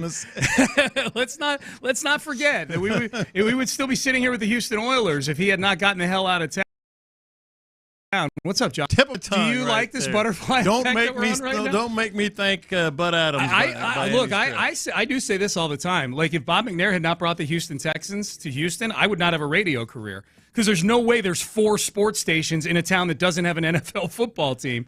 You know, I needed there to be 4 sports stations in town to get a damn job in this industry. And if Bob Lanier had not played hardball with Bud Adams and refused to renovate had he renovated the Astrodome. When I'm sitting there in 1994 selling phone systems, Yes. I didn't know that I was rooting for my radio career to be starting. Had he approved those renovations to the Astrodome, not only would the Astrodome be a gem right now, an absolute jewel, but we wouldn't have CJ Stroud. That'd be some big-time stuff right there, man. Yeah. How you feeling? I'm feeling fantastic. Yeah. How about that? How you feeling about this game? Not quite as nervous, a little bit apprehensive as you would with any game. Yeah. But it's like Texas playing Kansas State. Okay. Like, a little scary because, they got some stuff. Yeah. But you're still going to pick Texas. Yeah. You think and Texas probably still is going to win. Okay. So this is like Texas playing Kansas State. Okay. Yeah. So the Texans are the Longhorns. Yeah. And the Cardinals are the Wildcats. Hey, of all people, I wanted to ask you about this. What did you think of the Charissa Thompson stuff yesterday? I have thoughts. And look. You're a journalist. That's why I'm asking. First of all, how is she employed today? And that's not. I never revel in anybody. Just hold on there, cowboy. I never revel in anybody, losing a job. But how was she on Amazon last night without even making things up? And the worst thing is she lied and admitted to making things up. The second time she's admitted it. Yeah. Yeah. It's about credibility. It's about trust. It's about mistrust in the media. It's about women in the media. It's absolutely a disgrace. It is a disgrace, and a lot of the women weighed in on it. A lot of her peers weighed in on that, and back your opinion on that. Mm-hmm. It seems like, I'm just going by body language. It seems like Landry feels a little bit differently about it. You think? I don't. I can tease I things don't ahead think much of it. To in the loop. I mean, she did an interview. She was just talking. I mean, she's just talking about like the generic report type of thing. I didn't think a lot of it at all. Really? I don't know, but she if it's a generic report though, I mean, she's claiming that she spoke to a coach when she didn't. Like she's just making up a report. Like, I feel like no matter how innocuous it is, it's still just flat out. I don't know. I mean, but what if the coach doesn't talk to her? Is she supposed to say, "Hey, he didn't speak to me"? I would say this. Like, honestly, Landry, you've seen the way those sideline reporters operate. Sometimes they have to be pretty damn pushy. Like, I feel like it's her not being as good at her job as a lot of sideline reporters are, and B, okay, she didn't do her job, so the justification for not doing her job is to lie about not doing her job. That's the part that just, I don't know. I do feel like I could never see Vanessa Richardson doing that. Yeah. That's where I. Well, the other thing, do this. The other thing is they have more access than anybody the week of, so you can always say relationship didn't get to talk to blah blah. Blah, et cetera. Yeah, there's a way around it. Yeah. For sure. There's a way around it. All right. Well, I'm anxious for In the Loop now. All right. Nah, that's a small nugget. That's a small nugget. No, that's 4 probably hours. like 30 seconds. I demand 4 hours of debate. On sideline reporters. That's a 30-second thing. Payne and Pendergast, we are done. This is Crosstalk, brought to you by D&M Leasing. You're listening to KILT and KILT HD2 on Odyssey Station. Seth, I will see you 9 a.m. Sunday. Texans Countdown outside Bud Light Plaza. I will see you, and I feel good about this weekend because my sister-in-law's volleyball team, the Portville Panthers, is in the state playoffs. They are machines when they enter the playoffs. I expect nothing but victory and domination out of them. Cold-blooded killers they are, and I will bring that same confidence and focus with blood dripping down my face from the victory that I've tasted by the Portville Panthers to the Arizona Cardinals. I love this. If the Texans go on to make the playoffs, at halftime we need to recognize the Portville Panthers for sure. Yes, for sure. That's my selfish, unprofessional thing I'm doing today. We're done. We're out of time. In the Loop starts now. All right, so we got to find someone who loves you like DeMeco loves Kyler Murray. The love fest is insane. This is DeMeco Ryans talking about the Texans' opponents, the signal caller on Sunday. Here's DeMeco on Kyler. You talk about an explosive, dynamic playmaker, the quarterback position, one of the premier athletes in the NFL right now. Does a really good job passing the football, but as we all know, him with his scramble ability, that's what won them the game this past week. It's going to take everybody to get him down, tight end coverage. We have to stay after him. Where he's thrived in the league of extending plays. He's done a really good job of that. So we have our hands full, and he's been a really good player. He has to be the fastest quarterback in the NFL. The speed is real, and when he's healthy, it's a problem. Most guys say step up in the pocket, but he has that ability to retreat back in the pocket and still circle the defense. So you talk about elusiveness, you talk about the speed, just a dynamic athlete. All right, so he has a healthy amount of respect for Kyler Murray. So I don't think DeMeco Ryans is sleeping on Kyler Murray. I don't think the defense will sleep on Kyler Murray. CJ Stroud didn't even get asked about him. He didn't even. That's crazy. CJ Stroud has media availability once a week. He didn't get asked about the Cardinals or Kyler Murray. That's nuts. He gets asked about. So maybe the media, maybe the people that were there, and B. Scott and Stutz, they were doing Texans extra points or whatever. So they weren't in there. He got asked about criticizing himself, which we've heard. He got asked all these questions. He did not get asked one thing about the Cardinals. Not one thing. Not one thing. He's been asked about just about every quarterback he's faced. He was asked about Devin Singletary. He was asked about, hey, what's DeMeco's role? Hey, how important is it to buy into success? He's been asked about anything you could ask him. The CJ Stroud did not get asked one question about the Cardinals. Not one. So maybe that's just a sign that I'm glad that DeMeco seems to have a healthy amount of respect because CJ didn't say a damn thing about it.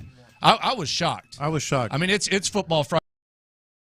I thought he didn't get asked about it. A bunch of Charisha Thompsons in there. I mean, I do appreciate it though, because I appreciate it. Yeah, because I didn't have to fluff my pillow last night. A lot of fluff. I mean, I'm not saying he's got to be grilled, but I mean, damn, he didn't even get asked. No, just about get the an opponent. opinion. Nah, I slept great. My neck feels good. Yeah. That is very, very bizarre. How much do you criticize yourself when you're? I mean, come on. I will say this, in terms of DeMeco, he's talking to us, and he's been mentioning it all week long. He's talking to the team too. That's the message that he's delivering publicly, privately. That about Kyler Murray. You would think that you would have the same question for CJ Stroud, but didn't happen. And meanwhile, Kyler's going ultimate hardo. This was probably the most entertaining interaction of the week at the podium. It kind of went under the radar, but at the end of the Cardinals press conference, one of the media types asked Kyler Murray about Josh Dobbs just out of nowhere. Listen to this. You need hardo music here. This is unbelievable how Kyler Murray, he ain't having this fluff right now. He's on a damn mission. Listen to this. Do you follow what Josh is doing for Minnesota at all? Who? Josh Dobbs. Oh, yeah, I've seen it. I watch football. Yeah. No, it's great. I mean, it's great. I'm happy for him. For him to be, him being in the league this long and finally, kind of get his opportunity to, show or prove to people, his ability and how he can put a stamp on a game is good for him. What's your reaction just this season with all the talk of you and all learning anew, and then he comes and does this twice? It's got to be pretty surprising. What are we talking about? Are we talking about the Vikings? Are we talking about the Vikings? Well, he'd come in here too. Yeah. So it happened twice. What happened twice? I'm just curious what your thoughts on that is. I'm happy for him. I'm happy for him. We're 2-8. We gotta keep going though. We gotta keep going. It started out kind of just like funny. Like I watch football and I thought, okay, that's not too bad. But then of course, he turns into hardo of all hardos. Like, were we talking about the Vikings? We're 2-8, guys. And I guess the CJ media availability, I'm being told by Bajani it was rushed. He only spoke for 6 minutes. Oh, okay. He was also asked about stuff that he's already talked about. Oh, okay. Like, let's quit treating him like he's won a Super Bowl. Mm-hmm. Okay? What has been the key to your success? It's not success yet, okay? Like they're about halfway through the season. Yeah. How do you stay focused, dude? Let's get a little bit of focus here. Okay? Well, the game. I'm being a media critic. I just can't believe that didn't make the rotation. The 6 minutes does give them a little bit more. And there weren't as many leeway. people in there because it was rushed. Yeah. DeMeco is on his grind. So yeah. But I will say, not to be completely dismissive of okay, I get it now. It was just 6 minutes and it was rushed and not a lot of people there. But I just think it is the opponent. I think potentially overlooking Arizona. It kind of goes back to your trap game. Here's the questions that CJ Stroud was asked. How much does the run game help open up the pass? Heard that one. How do you keep a level head through recent Texans success? Heard that one. Devin Motor Singletary winning AFC South Player of the Week. Okay, cool. Where the teammates feel the impact of DeMeco the most? Heard that one. Where do you think your impact is felt the most for this team? Heard that one. How good has Noah Brown been? And on if he's really hard on himself despite MVP talk. I mean, that's almost like questions that you would ask after you win some kind of award or something like that. Yeah. And hopefully he's focused. Hopefully he's focused. I think we're kind of. I felt like that. I'm a little bit. I'm worried about this game. It's weird. I'm very worried about this game. And you said that, and I understand it, and I'm not too far behind you. I think it's weird. What's weird here is like fans are afraid to like quote jinx it when it comes to CJ Stroud and this team. Like that's why there's still such a push for fans to go to the stadium and how dare you mention CJ Stroud as an MVP? Don't go there yet and all that. And yet the media, us included, like we're all in and almost like treating him as you said, like Tom Brady or Patrick Mahomes, like everything's already been accomplished. It's kind of a weird thing going on with how we're all treating him. Landry Locker, John Lopez, Figgy Fig with you here on Houston Sports Leader, Sports Radio 610. Let's get dramatic. Some would say I've already gotten dramatic. Let's get the overly dramatic columnist preview, courtesy of John Lopez. Fame is a gluttonous food. Like someone with frail inadequacies trying to push away from a heaping plate of adoration. Fame can lure the senses, blur realities, and change the course you thought was inevitable. New fame meets old fame Sunday at NRG Stadium. The quarterback riding a comet to otherworldly places meets the old quarterback whose ego and human flaws led him to a tumble off the stage. Fame is frail. Fame is fleeting. Fame is double-edged and singularly perilous. So too are people, most people anyway. Such is the challenge for CJ Stroud. Such is the challenge for Kyler Murray. And so we will watch Sunday, wondering what is real. Who will rise past the accolades and traps, and who will prove that they are here and their acclaim is real and deserved. But we already know. It's CJ Stroud. Say it. Say it loud, say it proud. Say CJ Stroud and know the latest challenge will be the latest triumph. And it will be because the gifts and talents he possesses are tools to sincere ambition, not a means to an end. He's been toasted and hailed more in a single fortnight than he'd been in a lifetime. He's been celebrated and revered, lionized and lauded. He's been set up to fail, to come back down to earth. That's what weaker, more fraudulent souls would do. People named Deshaun, and coincidentally, Kyler. It's inevitable. His muse is neither fame, nor accolades, nor glory, nor being seen at Paris Fashion Week or the Cannes Film Festival. He'd rather stretch for that extra yard than walk the red carpet. He'd rather hold the keys to a game-winning drive than a Ferrari. He'd rather open an entirely new world for Texans fans than open an app and search his name. This is Texans Cardinals. This is inevitable. This is CJ Stroud. Wow, shots fired. Goodness gracious. The man just got hurt, man. Can you let him rest a little bit? No, I can't. Can you let him get the shoulder surgery? No. Goodness gracious, J-Lo. No, I can't. Shots fired there. Yeah. My goodness. Oh, these are fun. You think CJ is going to get his wish? We'll talk about this at 10:20. You think CJ and DeMeco are going to get their wish? What do you mean? Full house, pull up, all that, noise, jazz, etc. You don't think so? No, I don't think so. I'm perplexed, but I don't think so. What percentage do you think? I think it's going to be pretty full. I think it'll be about 90% full. 90 is big. Yeah, 90 is big. For where they I think more and more people are buying in. This last couple of weeks made a big difference. But I would say 90%. Just upper level, maybe some club seats will be empty, et cetera. What do you think? I think it's going to be loud. I think the fans are going to be happy. I don't know if it's going to be completely full. It'd be cool. Mm-hmm. I mean, I'm going to say about 75, 80% full. See, the thing is, that's not a crazy thing to say. It's like the fans that are there are going to be nuts. It's going to be great tailgating. It's going to be real loud because once you're there, you're in and you see CJ and you see the game and you know what this team is.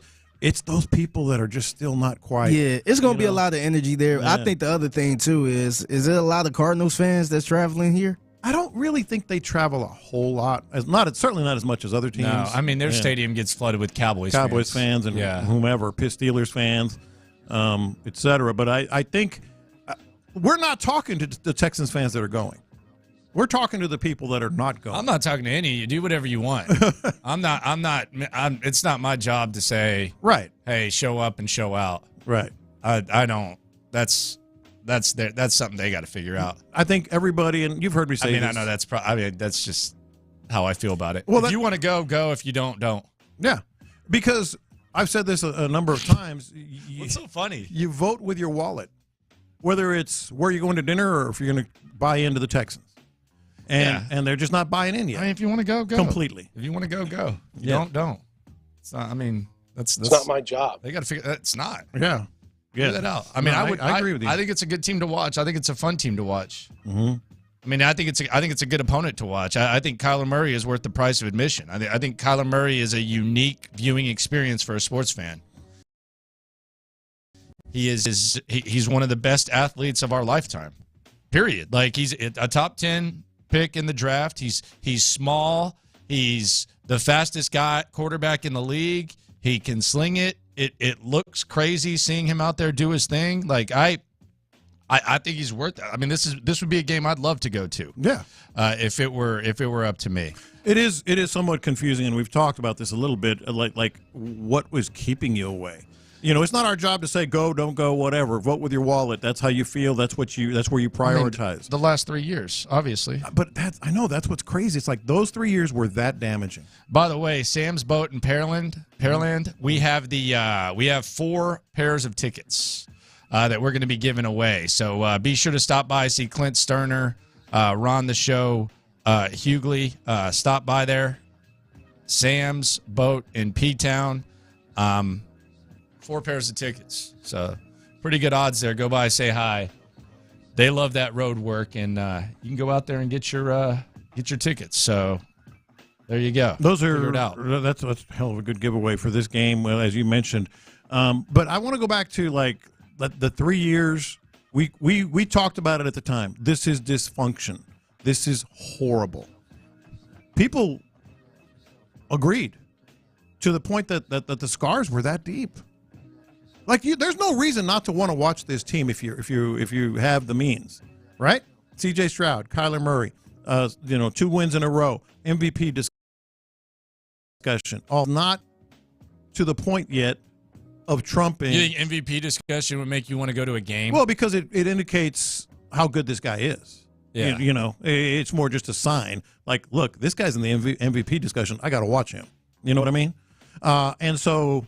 But that's still not enough to change the minds of some people that were scarred that deep. It's kind of wild, though, because it's not like Bill O'Brien is coaching this team, and you like, hey, he's doing good, but I don't like Bill O'Brien. You got DeMeco Ryans as a coach. They look good on the field. It's not like the last 2 years. I think it's got to be proven to be real and sustainable in the short term before they get all the people there. Yeah. I think that's what's got to be proven. I think next year. Oh, next year they'll be sold out. I mean, next year's going to be sold out because every ain't game. Nobody knew it was going to be this type of year. Yeah, next year's going to be sold out every game, no doubt. This is kind of like 2017 Astros. A lot of people don't realize this, but they drew less than 2.5 million fans that year in the regular season. that was a World Series year. And it's because people were like, I don't know if I'm buying in. I don't know if I'm buying in. And then all of a sudden, late in the year, we're bought in. Yeah, and then after Verlander and all that, all of a sudden we're bought in. So it's kind of the same dynamic working on. I think it's pretty obvious Week 14's getting flexed, the Jets to Monday night. Speaking of which, let's go to Jersey, talk to Dominic real quick here on Football Friday. Dominic, what's up? Happy Football Friday. Listening to DeMeco talk about Kyler is like listening to John McClane talk about Amy Adams. But Houston Texans, it's right in front of you. It starts this weekend. Do not ruin this opportunity. Do not make me feel the regret in the Falcons game. I want you to beat the Cardinals bad on Sunday. Jalen Petrie, maybe we could find the stat sheet this week. Maybe. To the fans, show up and be loud on Sunday. I'm tired of hearing CJ beg us to fill that stadium up. Let's get behind this team and show them the love they deserve.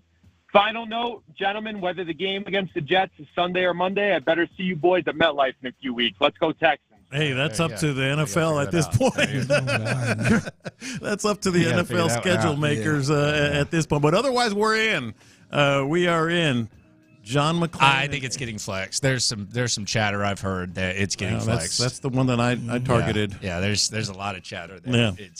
It just seems like it. Well, I mean, they already got a game scheduled for the time, so it's just kind of a switch. Yeah. So, yeah. We might see you out there, but we probably won't be at the game, Dominic. Yeah, we can go hang out. We're not going to stay Monday. We're already in New York anyway. Show us your favorite pizza joint. Hey, we're in the town. Oh, wow. We can watch Red Zone or something. Yeah, we should just do a pizza tour. I just realized something. What's that? When my son got married in New York City, I had the best lasagna I've ever had in my life. Well, there you go. I'll treat you guys. Okay. I'll treat you guys. Okay. We might not see a game, but let's get some lasagna. It's in Hell's Kitchen. It's an old mafia place, allegedly. All right. The best, and I've eaten a lot of lasagna. I'm there.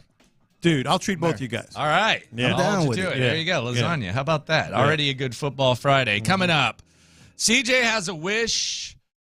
We're going to lay out our wishes for Sunday. I have one.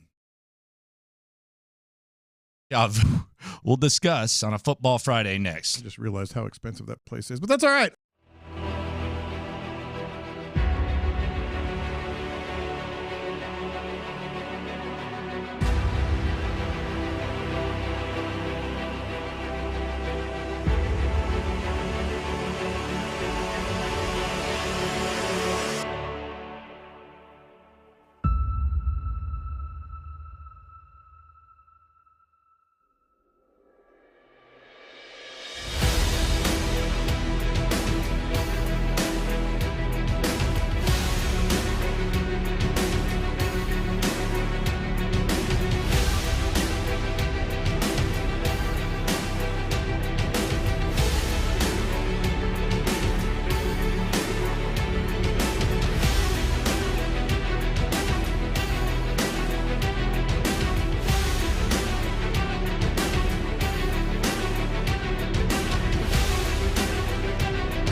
Figgy, let's hit him big time. Because it's Friday, you ain't got no job, and you ain't got Houston, let's get in the loop. Oh, the jokes are coming fast and furious every time y'all talk about this guy. With Landry Locker. Landry, I mean, you're going to be in midday forever now. And John Lopez. On occasion, Lopez makes a statement that's so ludicrous, it makes me pick my phone up and call you guys. You're in the loop on Houston's sports leader. Your champ, 610. Sports Radio 610. Wish list. CJ Stroud, he made his plea last week. Here was CJ Stroud's wish for 2 days from now at NRG. We play the Cardinals, man. Y'all pull up and we pack that thing out. I really want to see a sold-out stadium. I think at this point, man, I think that's what we're ready for. And that juice that y'all bring, man, we play with 100% energy. All right, you think he's going to get it? Oh, he's going to get 100% energy. No. As we talked about in the last segment, like the fans that are in, and they're all in, and they know the story, and they're excited about the team, and they're feeling it. The energy in the building might be the best we've seen all year. It just might. That's separate from what we were talking about in terms of why everybody's not buying in. No, he's going to get the energy. There's no question. So you think people are going to pull up? What do you mean? You think they're going to pull up, like he said? Yeah, they're going to pull up. I'm going to pull up. Are you going to pull up? Yeah. Figure you're going to pull up? Yeah. Yeah. I'm there. I'm going to come through. Stop, man. I'm coming through, Landry. Yeah. I just think about Rich Homie Quan and Young Thug whenever someone says pull up. You know why? Because it's going to be popping. Just stop, man. DeMeco Ryans, he got in on the energy plea as well. This is what DeMeco Ryans had to say. And we're excited about what our guys have done here to create the energy and the buzz around the city. I think our fans here in Houston deserve it. And so our guys have done a good job. Our fans done a great job of supporting us. We feel their support. We feel the energy when we're in our stadium. And we love our fans, love the support that they bring us. And, we're just excited to continue to go out another week, just go play good football, right? And I think we continue to play good football. The city will continue to be excited. All right. So he's kind of avoiding the overall hype. So that's their wish. My wish is the same as last week. Because I didn't get what I wanted last week. And they still found a way to win, which is good. That's awesome. I want to see a big play from Will Anderson, multiple big plays from Will Anderson. I want this to be the Will Anderson game, and I want to see Jalen Petrie. I would say a big play, but maybe just at least get in the box score. I mean, maybe we got to take a step back. Last week I wanted big plays from him. He missed 3 huge plays. They could have turned the game around. But now maybe I just need a tackle. I mean, I didn't get a tackle last week. So show up somewhere other than snap counts. Yeah.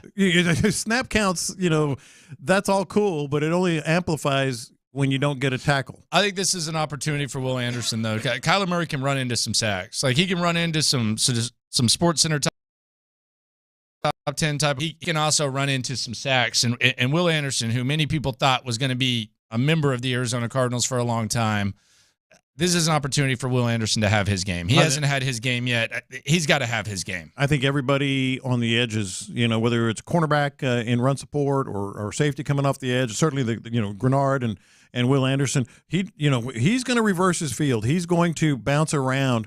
That's going to maybe run into you, and you have a chance to make a big play. Yeah, you got a big chance to make a play, and that's what he really needs to do. And if you look at this, and I don't want to I don't want to dance on graves, if you will, for lack of a better term.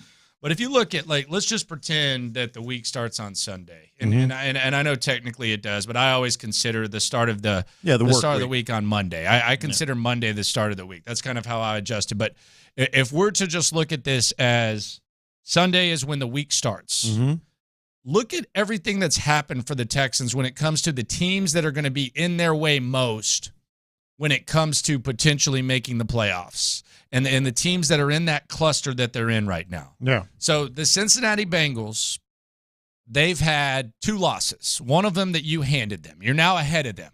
They also had their quarterback get hurt. Joe Burrow is injured. He has an injured hand. I don't know how serious it is. It didn't look like he was overly thrilled, and it looked like something he could gut out if you watched him warm up and yell F yesterday on Thursday Night Football. So you had that. You had Cincinnati lose 2 games, and their quarterback got hurt. Cleveland Browns, who I'll say this, in my notes that I laid out for today that I made on Monday, like to preview the week ahead, I listed that the Cleveland Browns were a borderline contender. It could compete with anyone. Well, and then they lost their quarterback. They're working out Joe effing Flacco today. Yeah. That's where they're at right now. So the Cleveland Browns with that awesome defense, Joe Flacco is putting on orange and brown shorts and throwing footballs to potentially join their team. That tells you where they're at this week. They lost their $230 million quarterback, who might not be what he once was, but they might not need much to compete. Now it's an uphill battle for them. The Buffalo Bills, another team that you're competing with that you're ahead of. They had a loss to the Denver Broncos. Josh Allen looks like the most reckless quarterback in the NFL. Their star wide receiver once out of town. And, oh, by the way, they fired their offensive coordinator. Yeah. So you had that happen. Baltimore, a team that you're technically not like directly competing with because it looks like they're in decent control of that division. Baltimore yesterday, while they won, they lost one of the best weapons in the NFL for the season in Mark Andrews. Mark Andrews broke his ankle. Lamar Jackson was tripping and falling. I don't know what's wrong with Lamar Jackson. Ankle, yeah, he hurt his ankle, and then he was falling down like to the point where there were a couple times where I was like, man, is he okay? Yeah. So you look at all the stuff and all the teams around you that you're competing, and Pittsburgh's not worth a damn. You've already beat their ass.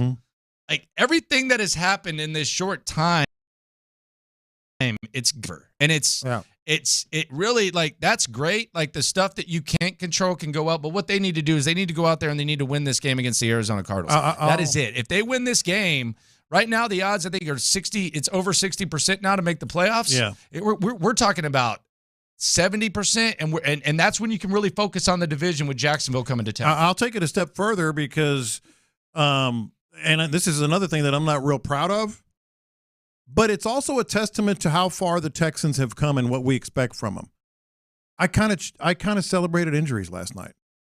I mean, maybe that's a confession that I shouldn't make, but because of what you said, I actually put it down in my notes as well. Like you look at every team in here, certainly the Ravens, who knows, maybe you'll meet them again somewhere down the road, whatever. But the teams that you're competing with, they're not as scary anymore. Because of all the things that have happened. I mean, even if you want to go like everybody in the playoff picture, the Dolphins haven't beaten a team with a winning record since the 3rd week of last year. The Chiefs have flaws. They're the only team that I will say I'm not even looking at. Because Reed and Mahomes, I get it, but I'm saying they still have flaws. They're going nuts in Kansas City. They got elite defense, though. They have an elite defense. The Browns, no Deshaun. You mentioned Mark Andrews and all that. Joe Burrow. I think it's a more serious injury maybe than you do because I thought like the way he was acting, that was pretty dang bad. But the fact that I celebrated injuries last night tells you what your expectation is of the Texans. You think the Texans are they're in the mix, and I think everything's going right for them. Yeah. And it's all going to be magnified, and we'll see what happens. And I do think if they win this game, even if people aren't there, I think that's when DeMeco and CJ may get their wish. It is Football Friday here on In the Loop on Sports Radio 610. Coming up, some believed he was the favorite to be the coach round here. Instead, he's coaching against the Texans on Sunday, and John Lopez absolutely hates him. Hate that guy. Next. First, I want to tell you about Texans.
We're making the stories from outside the loop matter to you. This is Localize It. Don't you know I'm local? You're in the loop on Houston's sports leader. Sports Radio 610. I know that I've seen hate like this in a long, long time. We've been loving up today. DeMeco's loving up on Kyler Murray. You heard Dominic say DeMeco talks about Kyler like John McClain does Amy Adams. But now we got some hate, and it's pretty significant hate. Jonathan Gannon. Many believe that he could have been the front runner to be the head coach of the Houston Texans. John Lopez hates Jonathan Gannon, and I mean hates Jonathan Gannon. And you got some explaining to do now, because a lot of times I think hate can be kind of roll your eyes when you hear people say they hate stuff. I feel like you really hate this guy. No, I do. I feel like you really hate this guy. No, I do. It's sports. I think it's more than sports hate. Maybe a little bit, but it's sports hate. I think you think he's a D-piece. Yes, he absolutely is. I think, let me take it a step further, and I'm being 100% honest. I think he's got a lot of Jack Easterby qualities. Oh, wow. No, I think he's got a lot of Jack Easterby qualities. Really? Damn, man. Yes, and you'll hear them, and you'll see it. Well, let me just lay them out first before we get to He kind of remind me of Kendall from Secession. He reminds me of Jack Easterby. He's phony. Okay. He thinks he's funny, but he's not. Pew, pew, pew. He's a narcissist. Oh, wow. He's absolutely a narcissist. He's a liar. He's a fraud. And he's just a general guy that this seems unlikable. Now you got to explain this, though. I will explain it. You got to explain this. So you said that he's a phony. How exactly is he a phony? Well, he's a fraud and a phony. Do you realize that after his first NFL draft as a head coach, for 3 days of the draft, he didn't talk to the media about it all. Not only that, but one of the longtime Eagles writers just absolutely says this guy. He tweeted after the third day, fraud. Like, says his whole shtick is just a fraud. The thing about him is he's a liar, and that's part of the fraud aspect of it. Like, he's one of those guys that okay, Josh Dobbs. This is the best example. He looked Josh Dobbs square in the face after he got benched for Clayton Tune and said, "Don't worry, we're not going to trade you." Do you know what happened that day? Let's hear from Josh Dobbs. Let's hear what Josh Dobbs had to say about it. This was Josh Dobbs talking about what Lopez is talking about.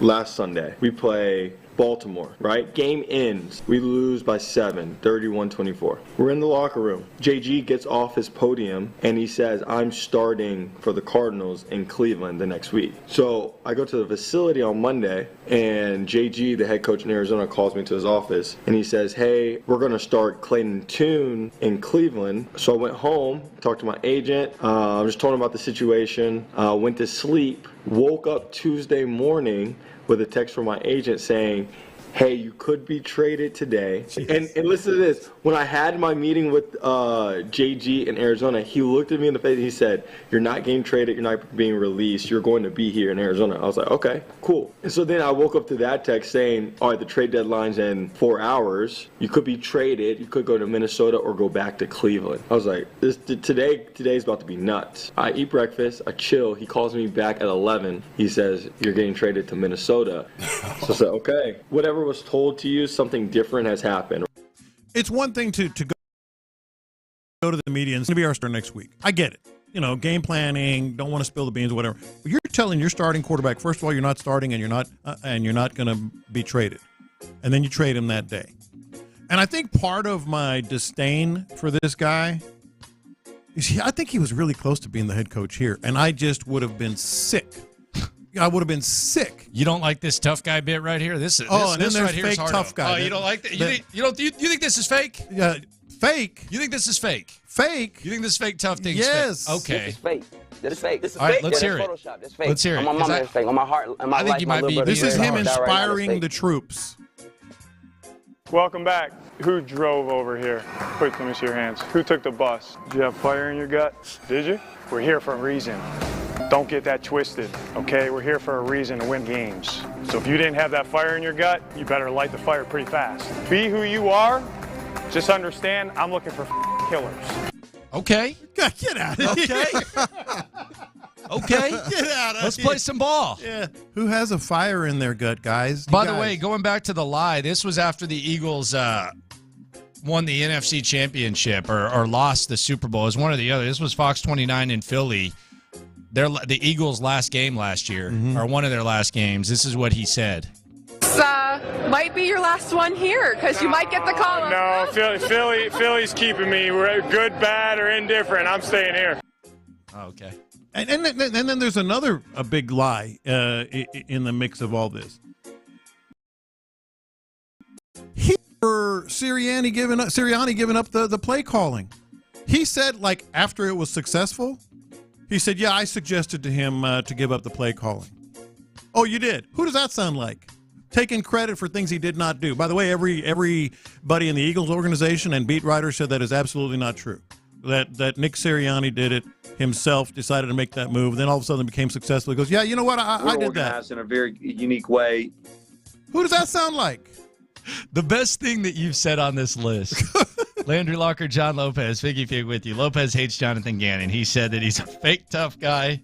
He said that he's a liar. He said Be who you are. Just understand, I'm looking for killers. He said he's a sociopath, but you also put on the show prep he's a dip bleep.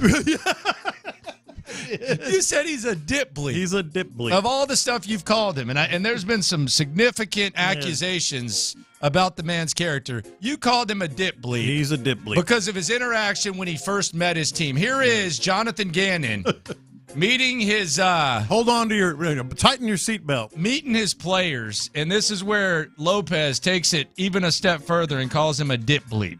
All right, let's go, man. Let's go. Can't wait, man. Can't wait. I was talking about you, bro. Everything I said. Let's go.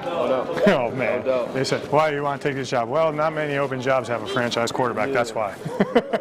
Not funny. Football character guy. The high football character guys have to lead the other guys. No kidding. Like, it's going to come from me. It's got to come from the Adams, man. That's what it's about. You know.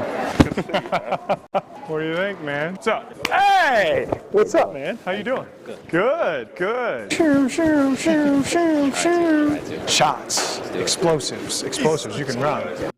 He's a fraud, a phone. He's got Jack Easterby traits. By the way, you couldn't see it, but in the video when he saw that guy and said, hey, you could tell he didn't quite know who he was. He had no idea. He didn't really know who he was. He was like, hey, he had no idea. I don't know. I don't know that he's a bad coach. I don't think that vibe would have worked here. Like I don't think that vibe would have worked here even if it'd been successful. I just don't think that's the vibe that we. I think this is the last. This is the last vibe that we needed of anything. Absolutely. It was he has an Easterby vibe. Like if I were in Arizona, I don't know that I would hate him as much. I mean, they dealt with Cliff Kingsbury. They've got a whole different situation going on. But in this town with DeMeco available, and I think DeMeco is a really, really good coach. He was my top choice. This would have been a nightmare, this guy. This would have been understandable if people say, I'm not going. Oh, and they wouldn't have. Yeah, just this vibe, and especially if Caserio hired this guy. Yeah, it's the same old stuff. The person who should be thanking their lucky stars that it was, because by the way, Gannon was considered the leader for the job for a long time. Oh, for 2 years. Yeah, 2 years. For a long time. 2 years. The guy in Cal and Hannah McNair's feet is Nick Caserio. Because this would have reflected on him horribly. Because you go from B.O.B. and then Easterby Caserio and then Caserio to Jonathan Gannon and Caserio. That might have spelled the end for him. Because they would have lost because he's awful. I mean, I don't think he's as awful as you do as a coach. Well, look, okay, I will say this. He knows clearly a lot more football than Easterby did. I'm saying he's got Easterby vibes as a dude. Well, you got to bring Jack into this. Because how is it not? How do you not see it? Oh yeah, you know when they changed the play calling, that was me. I did that. Well, why didn't you say it or anybody else say it at the time?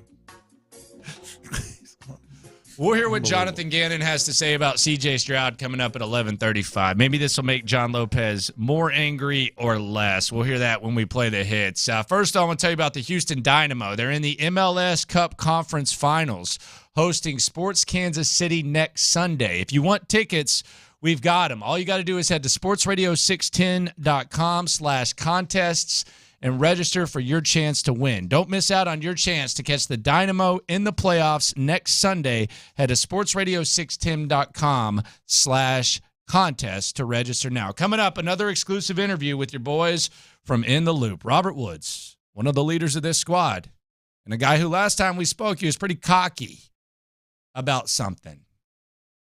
We'll call him on it next. Let we go. Join.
Loop with John Lopez and Landry Locker.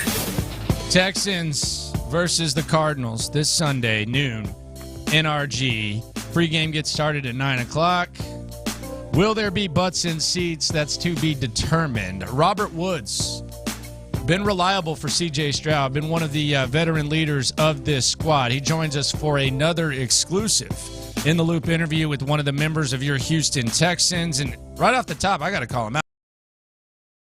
Last time we ran was promising a dynasty for USC. Since then, they've lost, I think, 3 or 4 games. Not quite the dynasty that he had promised us last time. So, of course, we got to take our guy, Robert Woods, to task. Here's another exclusive interview with a member of the Houston Texans right here on In the Loop on Sports Radio 610. I'm a little bit worried about you, though, because I feel like you might be overconfident on Sunday.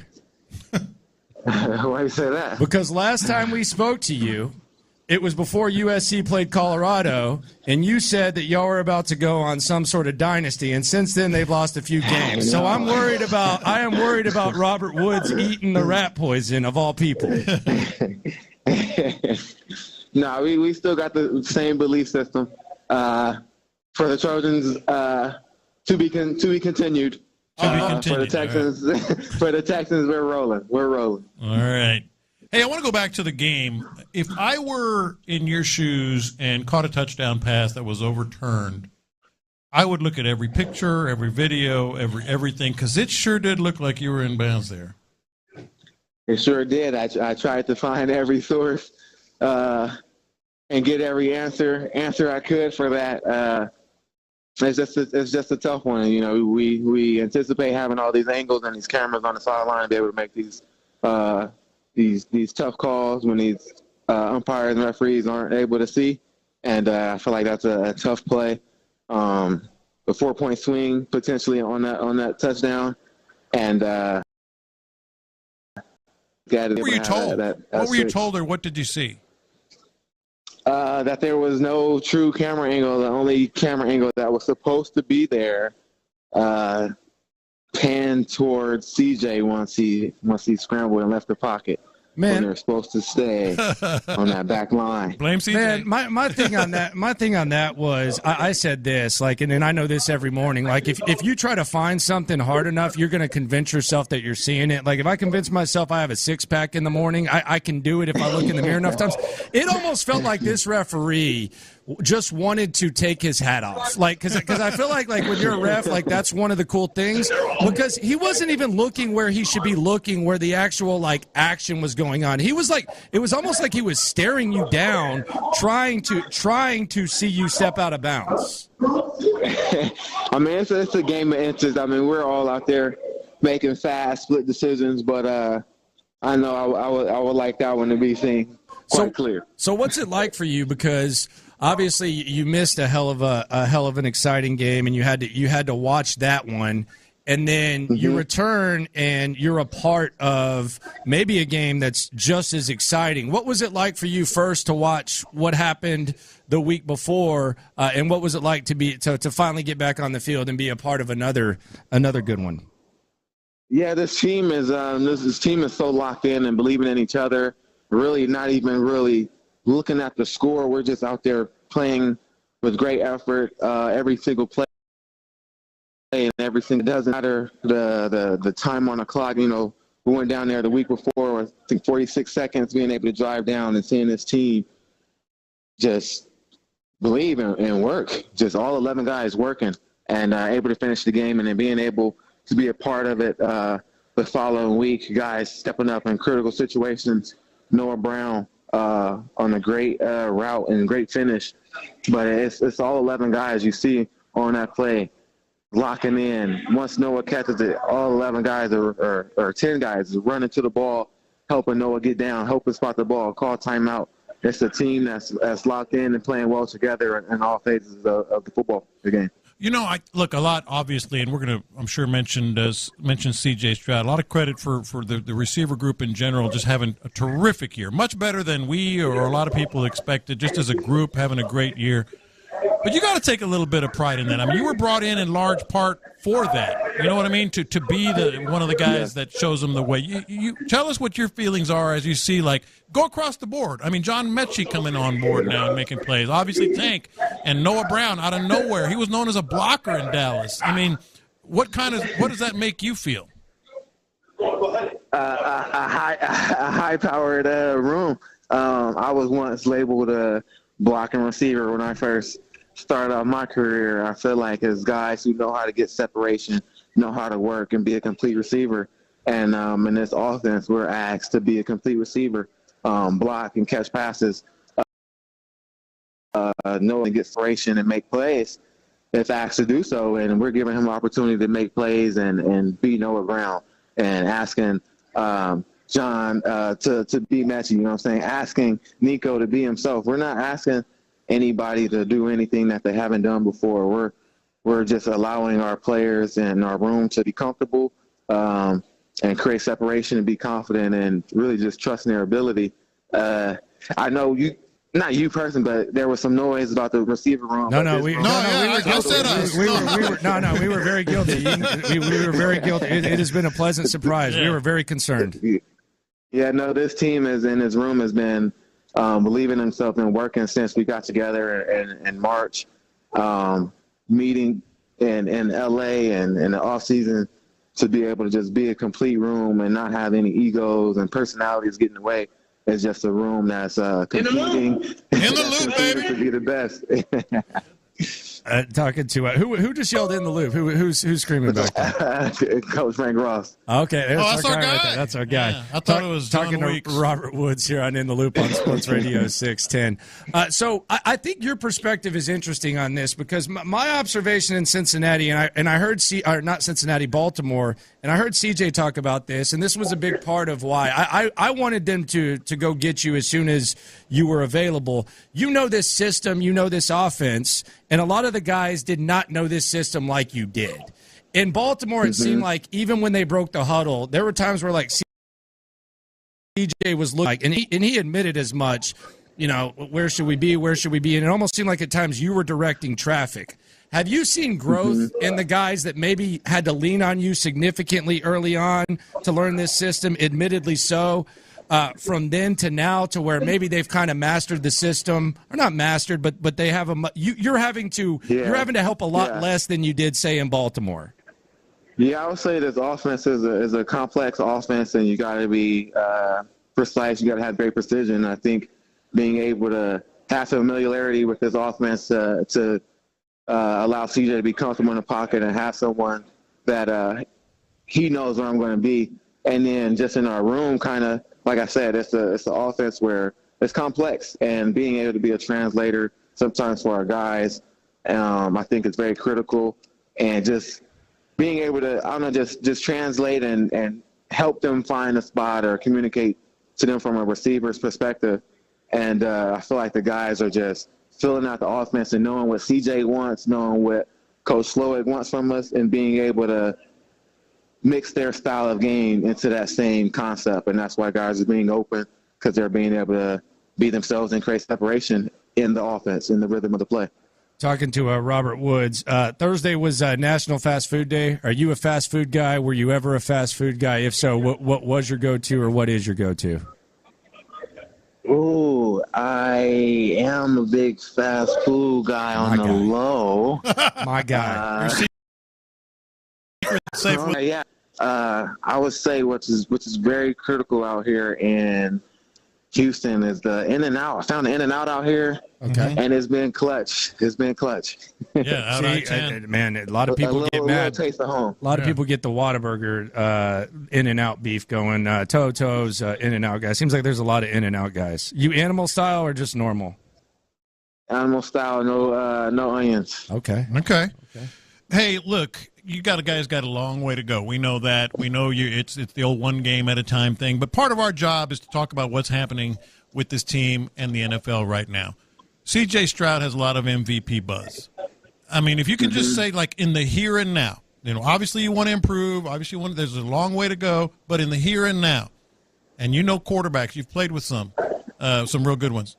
Is he the MVP? MVP is an end of season goal.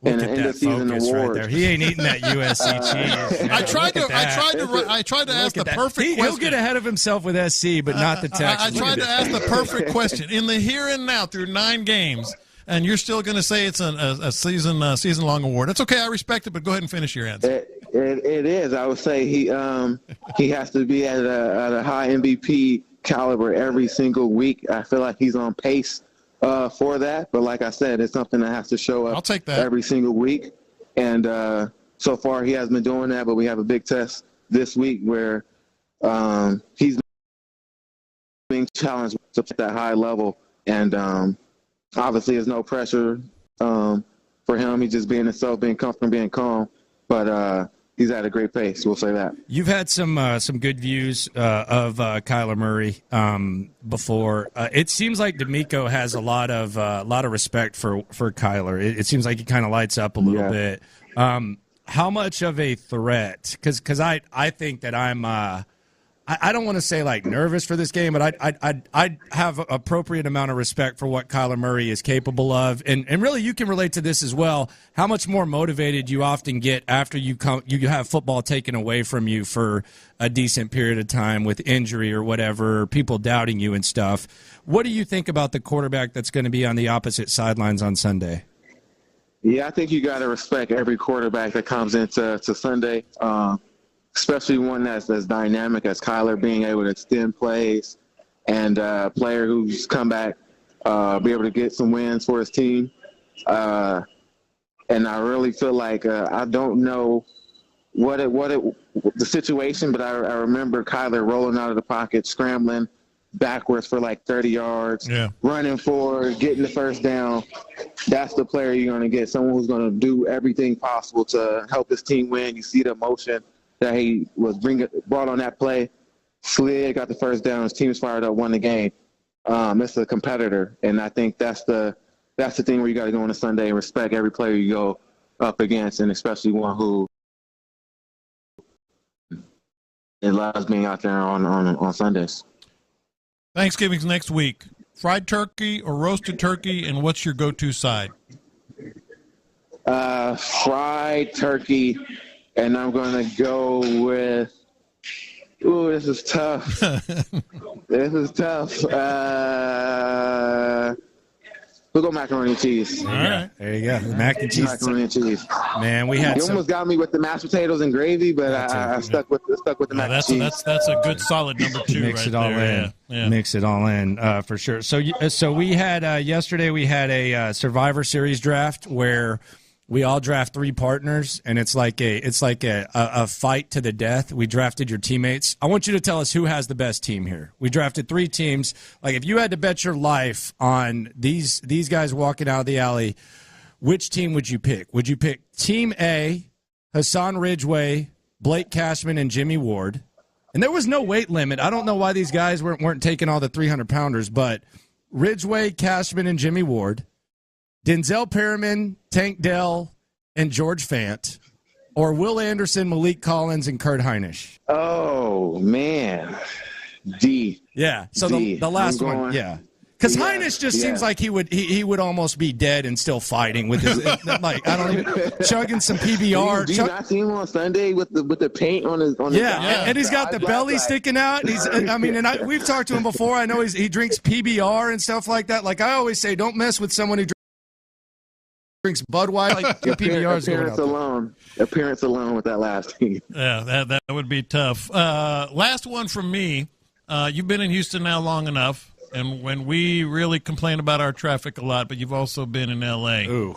How's that stacking up for you right now, L.A. versus Houston? Yeah, I thought it was good in Houston, but I'm starting to see it since the time change. It's stacking up with L.A., yeah. Time change get you. It can get you. It definitely slowed down the traffic a bit. Robert, we appreciate it. Good luck on Sunday against Arizona. It's been fun watching you guys. People are pretty excited about it, and hopefully you go get a dub before you take on the Jacksonville Jaguars.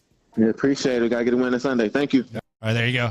Robert Woods. Interrupted by Frank Ross. He shouted out in the loop. Frank Ross in the background. Pretty sweet. How about him? By the way, I watched his media availability yesterday because that's just I just like to party like that. Yeah, you get down with that. I'm just crazy. This is Frank Ross. Before he gets asked a question, he did his vintage breakdown before he asks a question, and there is so much to take from it. Let's go in the sticks. Shout out to Robert Woods for hopping on. We appreciate you. Listen to Frank Ross. He walks up there, and then he just gives you this breakdown, and then it's like, okay, well, what are we going to ask now? What's up, Coach? Good to see you guys. Man, Jeff Rogers. Here we go. Hold on. Got to be on our point. Jeff Rogers. Do you know who Jeff Rogers is? Jeff Rogers. He's the special teams coach for the Cardinals. He says that like everyone's like, oh, yeah. Jeff up chin strap this time. Hey, what's up, guys? Jeff Rogers. Got to be on our game. Jeff Rogers. What's up, Coach? Good to see you guys. Man, Jeff Rogers. Here we go. Got to be on our point.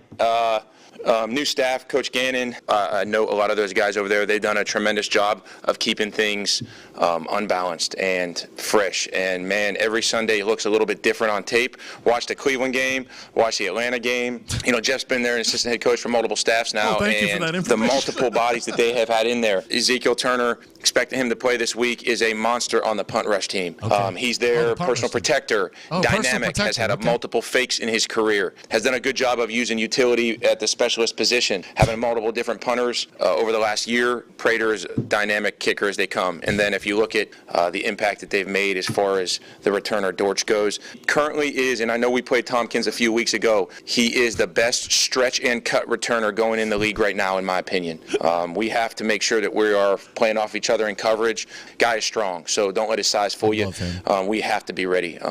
And then I want you to do one thing. Go back and watch 2021 Arizona. Watch Gardick on the punt team. I've never seen it before in the game, and then I had to do a double blink. Go back and watch he 2021 did a Arizona. pass rush spin move over our wing on our punt team and almost got home, and I had never seen that. It's the most impressive thing as a punt rush because you know how hard it is to get to that block point. The dude spun and almost got home, so he's a monster. We got to be ready for him to find a way to make an impact in this game. Got to be on our point. So take your questions. This is every week. I don't watch it all the time. Dude, he goes up there and he gives you a full breakdown.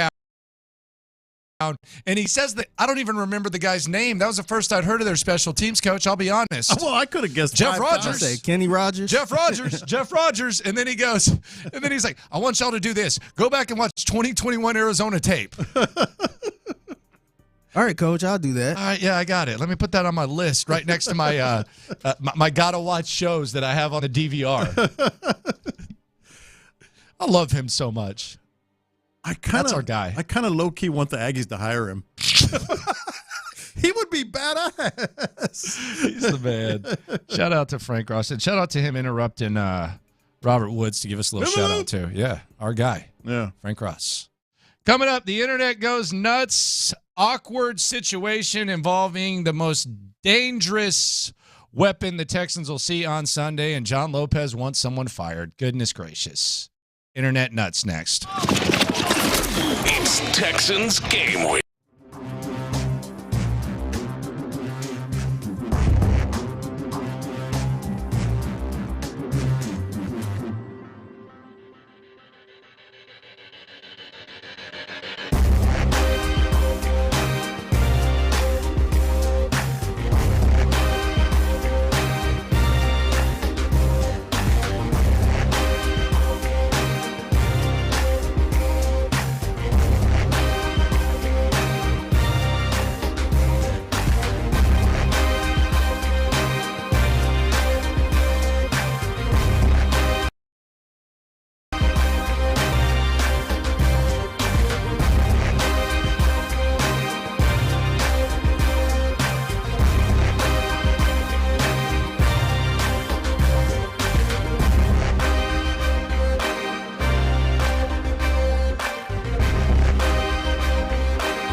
largest fiber internet football Friday on Sports Radio 610. Cheers in the Loop with John Lopez and Landry Locker. I got the internet going nuts. Some good news for the Texans. Dameon Pierce back at practice. He is back, so the Texans could have their full committee on Sunday. What does that committee look like? Who knows? But Dameon Pierce, he is back at practice, which looks like he could be back. Noah Brown, absent from the open portion of practice per Cody Stutes. Doesn't bode well for his chances to play this weekend, which means CJ Stroud will have to do it. Again, what is it? Play without one of his best weapons.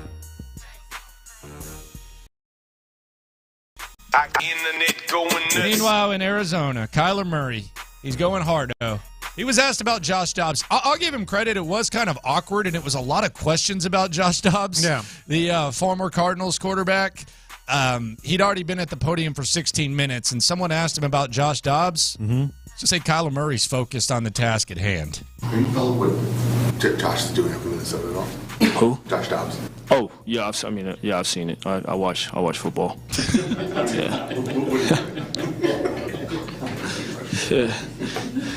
No, it's great. I mean, it's great. I'm happy for him. For him to be, him being in the league this long and finally, kind of get his opportunity to, show or prove to people, his ability and how he can put a stamp on a game is good for him. What's your reaction to just what he's done twice now this season with all the talk with you and all learning a new, and then he comes and does this twice? It's got to be pretty surprising.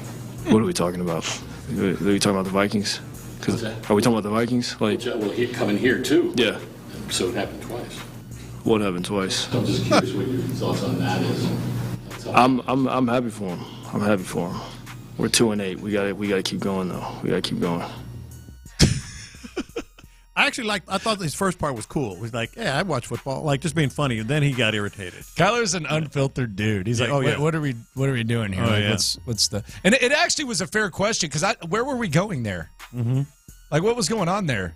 He's like, what are we doing? Are we talking about the Vikings? Yeah. What are we doing? What's that? The marching orders question? Yeah, what are you we trying all to get? know it. Some editor somewhere said, "Hey, do a story on Josh Dobbs and how it compares to what Kyler's doing." So the poor guy just had to ask those questions.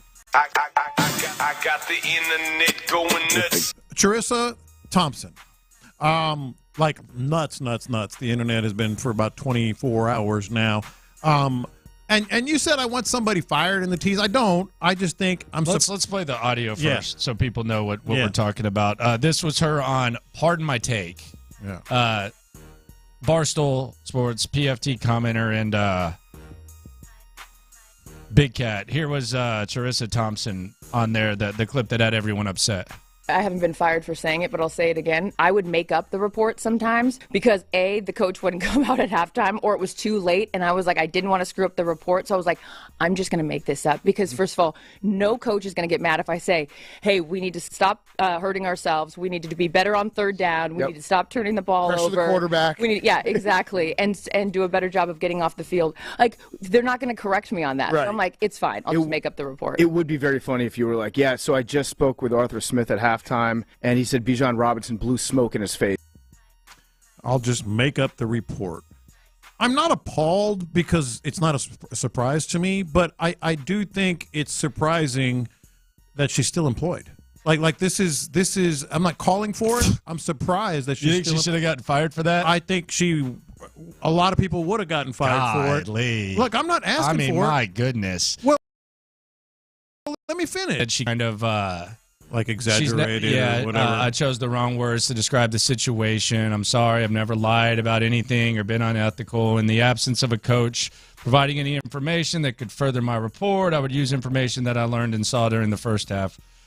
For example, if a team went 0-7 on third down, that clearly would be an area I need to improve. In these instances, I never attributed anything to a player or coach. So that's what she said. That's not exactly what she said on the podcast, because on the podcast, you think she needs to be fired, huh? I'm surprised she hasn't been fired. That's wild. I don't think she needs to be fired. I'm surprised she hasn't been fired. That's wild. So Amazon should just say, hey, you said this on PMT, we got to fire you? I would not be surprised. People have been fired for less. That is nuts. It's not nuts. That's nuts. Did she say when she did this? No, I mean, because it could have been early on, right? Yeah, I don't know.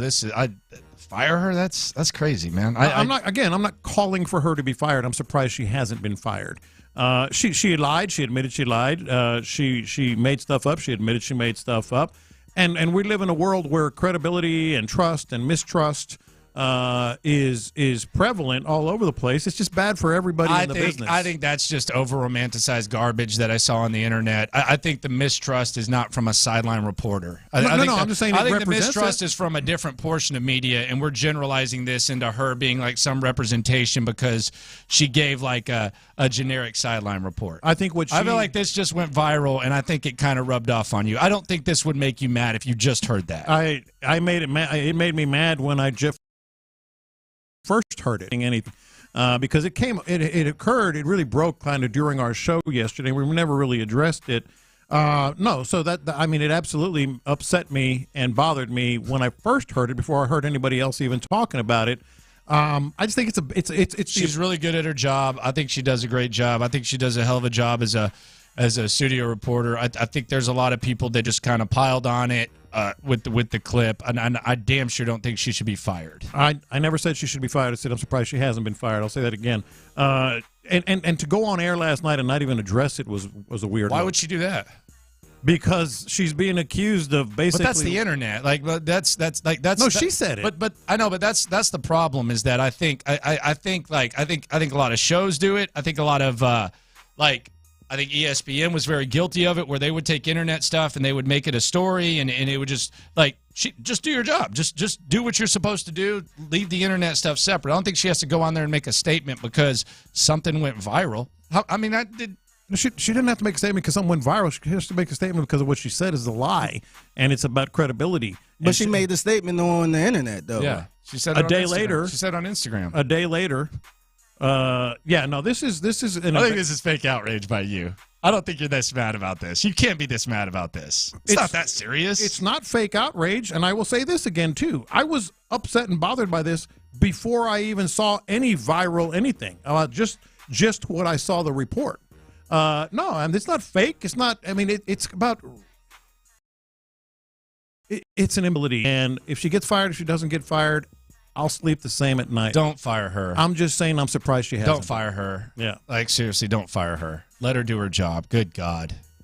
I got the internet going nuts. This is someone who should be fired. RG3 should be fired. It's already very clear that he is a clout chaser. It's already very clear that all he wants to do is get attention. It's already very clear that he's willing to either cuss or just try to get clips. It's already clear that he sends his clips to TMZ, and that's why TMZ runs with it, as well as JPA football and all that other type of stuff. And it's also very clear that he is trying to, with all this undeserved airtime that RG3 gets, and it's a beating, he's trying to openly plea to leave this job in which he already is watered down, etc. Listen to this guy talking about the opening for the Browns gig. The Browns should sign me as their starting quarterback, and here's why. 1, at 33 years old, I understand the game better than I ever have in my entire career. I know how to slide, and I know when to slide, and that was a huge issue in my 8 years in the NFL. But I've learned. I've learned from my mistakes, and I'm ready to showcase that I can get it done. I can go out there and manage a game for the Cleveland Browns and help them go on the Super Bowl run that they want to go on. But here's the second thing. I still run a 4.340, people, and I can throw the football 80 yards. I train every week like an NFL football player so I could be ready for moments just like this. So they need to hit my line. If Dorian Thompson-Robinson is going to be their guy and they don't bring me in to be the starter, the back, so I can help him in the same ways that I helped Lamar Jackson. This is comical. You're literally openly saying, when you get all this airtime and it's clear that you're just clout chasing, you're literally openly saying, I want another job. Fire his ass. Forget Miss Thompson, you can keep your gig. Get his ass out of there. It's long overdue. It's comical. This guy sucks. It really is. He was it's serious. I still run a, what do you say, 4.3? 4.3. Yeah.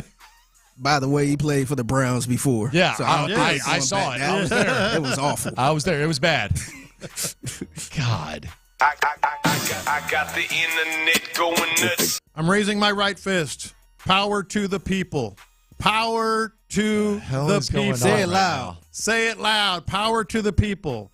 The iPhone embarrassment, the iPhone reign of terror is going to be over soon. We win. The man loses. You're welcome. The iPhone has decided that they're no longer going to – it's called RCS. I don't know all the science or technology behind it.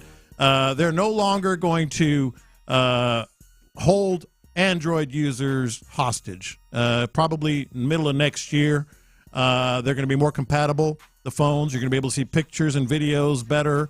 The iPhone reign of terror is over.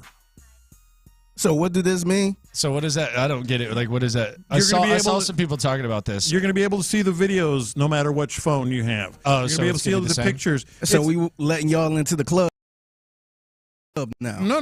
The people have spoken and iPhone has buckled. But you know what I think this means? What? No, Androids was complaining so much that they wanted to be like iPhone and connect with iPhone. Fun fact. iPhone had to do it. You know what I think's going to happen now?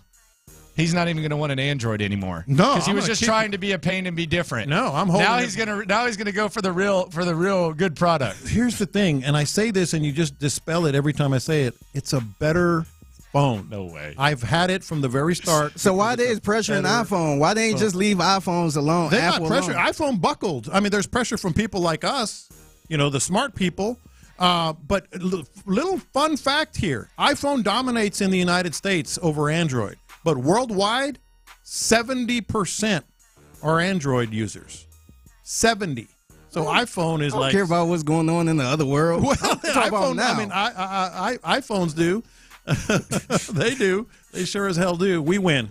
Coming up, Dameon Pierce back on the practice field. We're going to hear what Jonathan Gannon had to say about CJ Stroud. Will Lopez hate him more after he hears this? Plus, a member of the Astros World Series championship team is apparently on the trade market, and there's a lot of smack talk going on as well. The hits are lit next.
Single shot.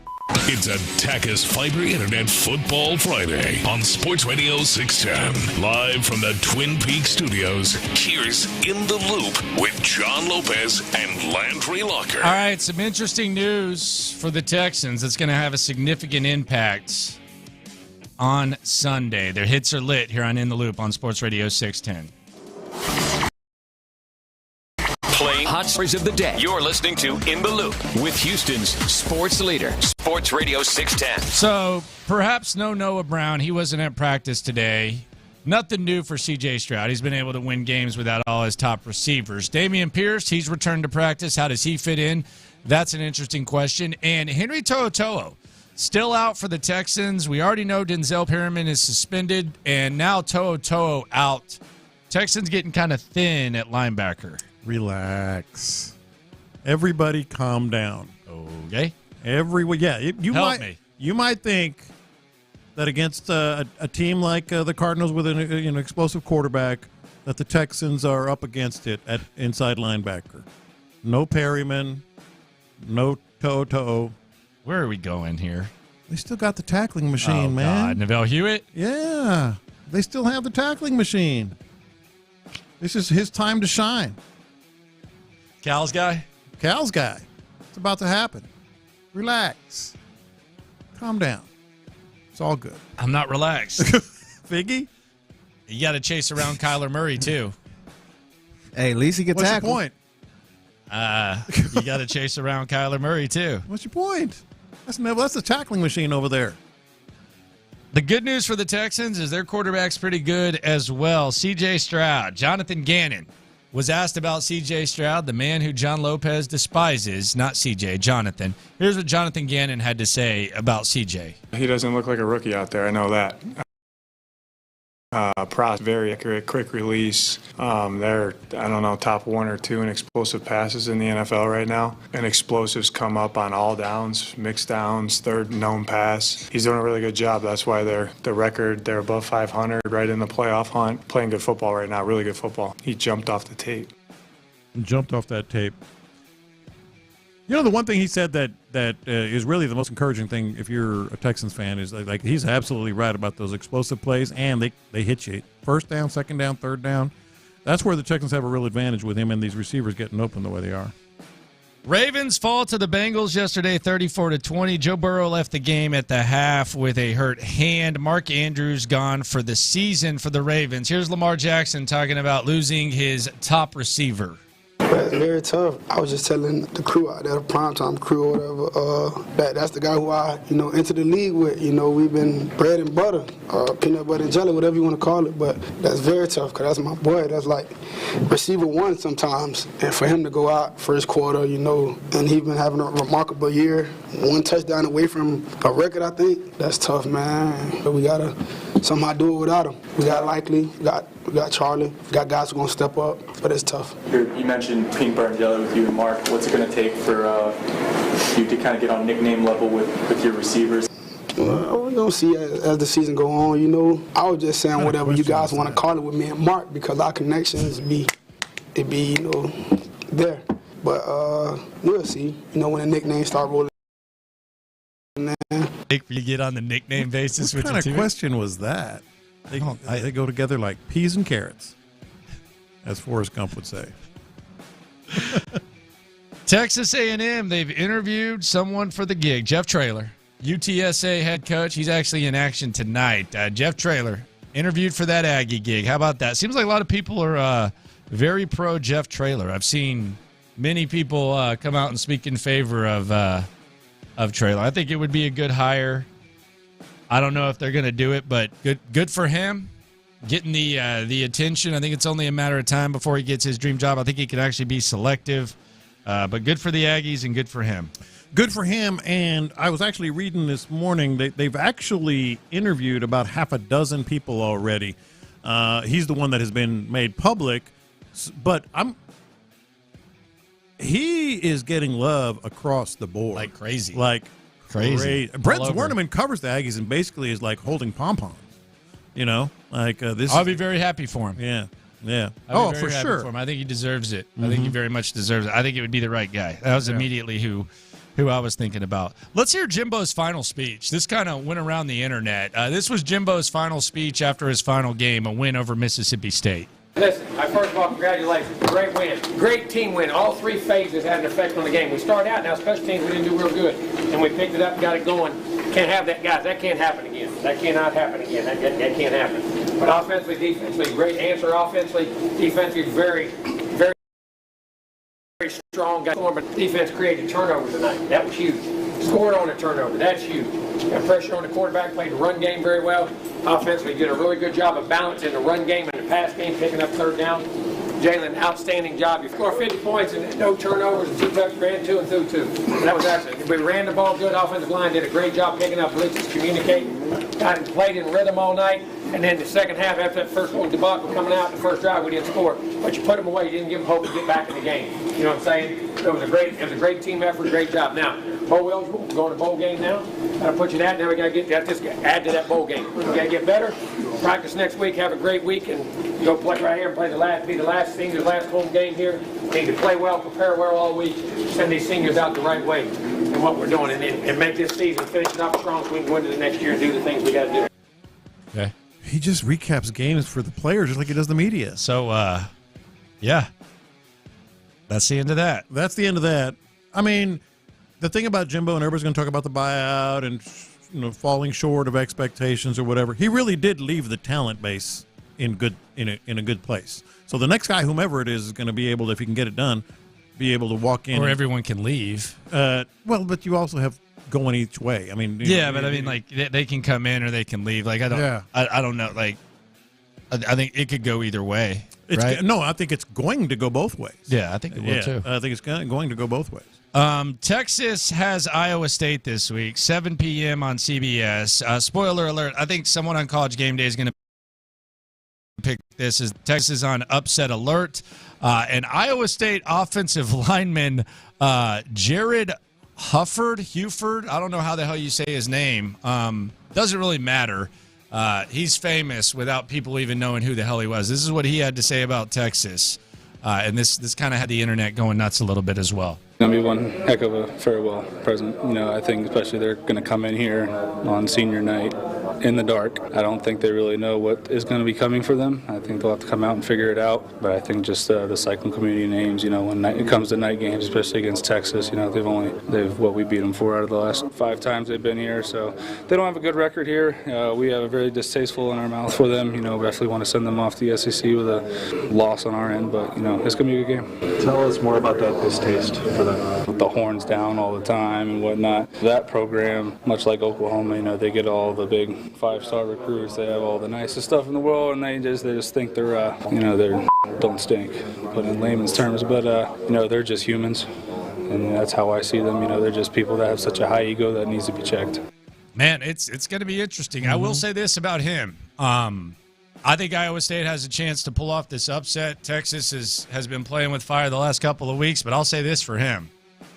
Of all the people that I would want to piss off, the guys that he's going to be banging with are the ones I would not at Texas. Like that defense, that interior defensive line is freakish. Yes. So the one thing, like if you ask me, like what is Texas's beam? It's right there in that interior, and those are some big dudes. It's what's their calling card. I mean, that if you look at Texas, that is it, and the receivers, and those are the two things that have been carrying them. It'll be interesting. They are definitely on upset alert. Paul Feinbaum, Michigan, is the front of the college football universe. Listen to Paul Feinbaum taking a stand. This is so big of Feinbaum talking about Jim Harbaugh and the Michigan cheating scandal. Whether Harbaugh ordered it or not, he's responsible. That's what the rule book says, whether you like the rules of the NCAA or not, and I don't. And, I have friends who say, well, the NCAA is out to get them. But if Jim Harbaugh had just agreed to dismiss whatever these allegations were during COVID, level 2 allegation, it would be over, but he wouldn't. I mean, Jim Harbaugh he's so recalcitrant. He just wouldn't admit to doing anything. I mean, he's one of those, we all know people like that from high school until right now that will never admit that they're wrong. And that's what gets him in trouble every time. And I think whether the NCAA had an axe to grind or not, I mean, he pushed them to this point. I will refuse to recognize Michigan as the national champ. Oh, wow. Oh, my gosh. Who cares? Darn. Like, he was making an okay point. Oh, no. Yeah, he was making an okay You're not going to point. acknowledge him as champs. Damn, Paul. Yeah. Might as well forfeit now. Guess we can't hang the banner. Oh, no. Paul Feinbaum isn't acknowledging it. Astros looking to make a move. Okay. According to John Morosi. Okay. Team trade talks with multiple teams in recent weeks. I say again. Okay. Come on. I mean, that how do you know it's the offseason? That right there. Jake Meyers, huh? The Jake Meyers tweet about he might be involved in a trade. Wait, this can't be right, Figgy. What? Rockets play tonight? Are you sure? What? Are you sure? Oh, really? They're still in season? They've had 5 days off. The last time they played is Sunday. I thought maybe they canceled the season. Maybe they're on the NFL schedule or something. Okay, there we go. Once a week. It's pretty wild, man. I mean, how rare. 5 days. Yeah. Amidst this streak. We're going to get to look at the Rockets versus James Harden tonight on the West Coast. 9:30 p.m. tip. Should be fun. Those are the hits here on In the Loop on Sports Radio 610. Coming up, the Love Fest between DeMeco and Kyler Murray and the dramatic preview for Sunday next. Let we go. Join the drive with Stoerner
It's a Tachys Fiber Internet Football Friday on Sports Radio 610.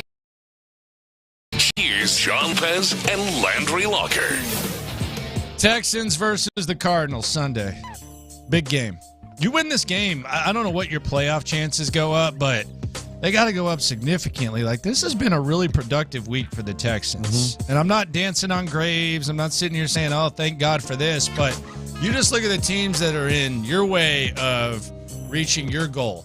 Your goal is to get into the playoffs. We'll throw the division to the side. Because I'm not even thinking about the division until you face Jacksonville. And you're going to have, if you get through this game, you'll be 10 games through. And then you will have 7 games remaining, 4 of which will be division games. So you're going to have your opportunity with the division after this. 4 out of your final 7 are going to be division games, including the one against Jacksonville right down the street. But if you just look at the teams that are in your way of reaching the playoffs, Cincinnati's lost 2 games since Sunday.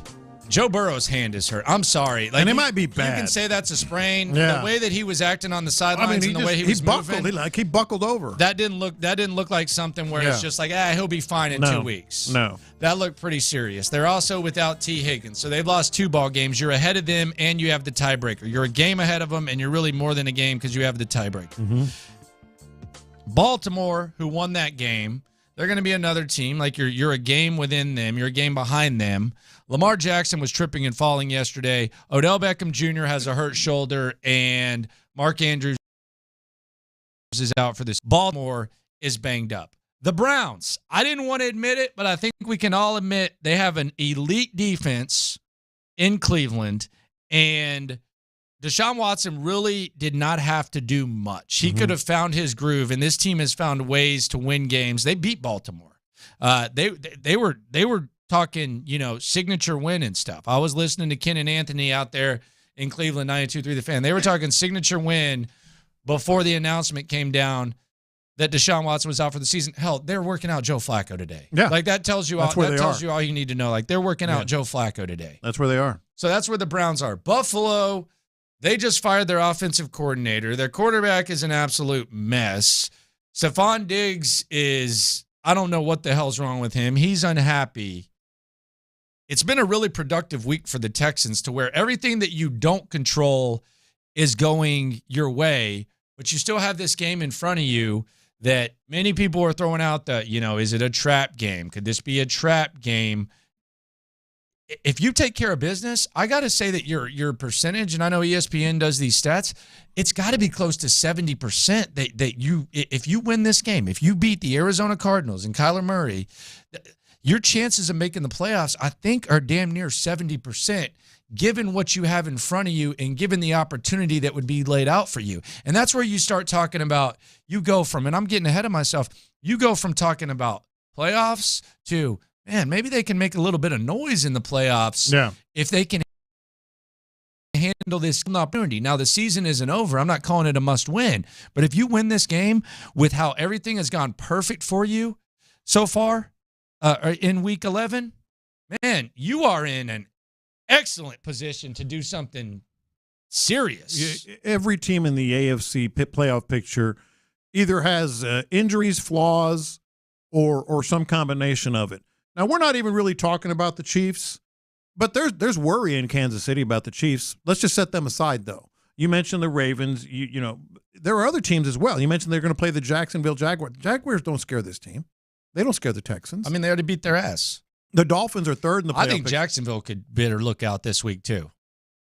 Yeah. Against the Titans. Yes. Look out. I struggled with the 3-4 star fight on that. We'll get to that later because of that reason. I mean, yeah, because from our perspective, it may not, but from anyone else's, that's like 3. Yeah, that's a red zone game. If they're in your fantasy matchup, the Dolphins. Oh my gosh, the greatest offense ever and the greatest speed ever. Yes, they haven't beaten a team with a winning record since the third week of last year. So they have flaws and shortcomings. The Steelers, you beat them. You know, you beat them. The Browns, those shortcomings you mentioned, and you can beat them. They're on your schedule upcoming. So yeah, I mean, it's like you know they've entered the chat, as I like to say. They've entered the discussion. they're in the discussion if you can win this one, and especially if you can get past Jacksonville. And here's the other thing about it. Like, if you're just looking at this right now, if you're looking at the standings, like let's say we want to look right now with the Houston Texans. All right, so Kansas City has Patrick Mahomes. Mm-hmm. I'm not even going to start to mention the Texans in the same breath. It's Andy Reid. It's Patrick Mahomes. I'm not going to even attempt to do. We ain't there yet. Yeah. And it might not ever get there. Yeah. I mean, that's how great Patrick Mahomes is. So I'm not even gonna shape my lips to say that.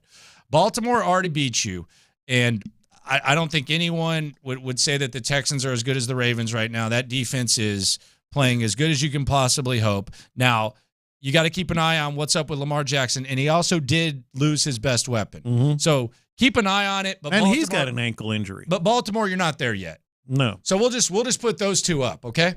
Now let's just look at these other squads. You just mentioned Jacksonville. Okay. Yeah. You have the advantage at quarterback. Yes. You have the advantage at quarterback. Mm-hmm. I think we can agree on that, and you've already beat them. Miami, I want to minimize what they've done and say, they haven't beat a winning team, but the thought of having to guard Tyreek Hill and Jalen Waddle and Cedric Wilson and Achane and Mostert and all that, I don't know that the Texans are there yet either. Yeah. I don't know that the Texans are there yet. Then you look at this cluster, and let's pretend we're not even talking division. Pittsburgh, roughed them up. Cleveland, no quarterback. Indianapolis, you lost to them, but now they got their backup quarterback. Yeah. The Raiders, okay. The Bengals, the Bills, the Chargers, the Jets, the Broncos. Like, that's the cluster you're in, and you feel good about it. So that's where you share. It's a fluid process. It's a week-to-week league. What's true today might not be true tomorrow. But you could get to the point where you're like, man, getting in the playoffs might not be enough. Might need to make a little bit of noise when we get in there. Well, that's what I'm saying. Yeah, like everybody in the AFC, again, setting aside the top teams, and even though they have flaws and injuries, is vulnerable. And you could go, if you do what you need to do this weekend and get Jacksonville in here, then I could almost guarantee you that stadium will be full for Jacksonville if you win this week. A lot of familiarity. Obviously there'll be more CJ Stroud hype and a chance to win to take the lead in the division. All of a sudden, look, we're getting ahead of ourselves here. But if you can do that, man, you're 7-4 going into December and leading the division. Even 6-4, I think, is a steal because what do you have to do to get into the playoffs? Like, ideally, let's just go to last year. I think 9-8 is realistic to say that gets you in the playoffs. It got Miami in the playoffs last year, 9-8. Now Pittsburgh missed it at 9-8 the year before. 2021, 9-8, 9-7, because this was when it was 16. Pittsburgh got into the 9-7-1, got them in. Indianapolis was on the outside looking in 2021. So 9-8. 2020, nobody at 9-8 got in. It was a 10-win type of season. 10 wins almost always get you in, but in a lot of situations,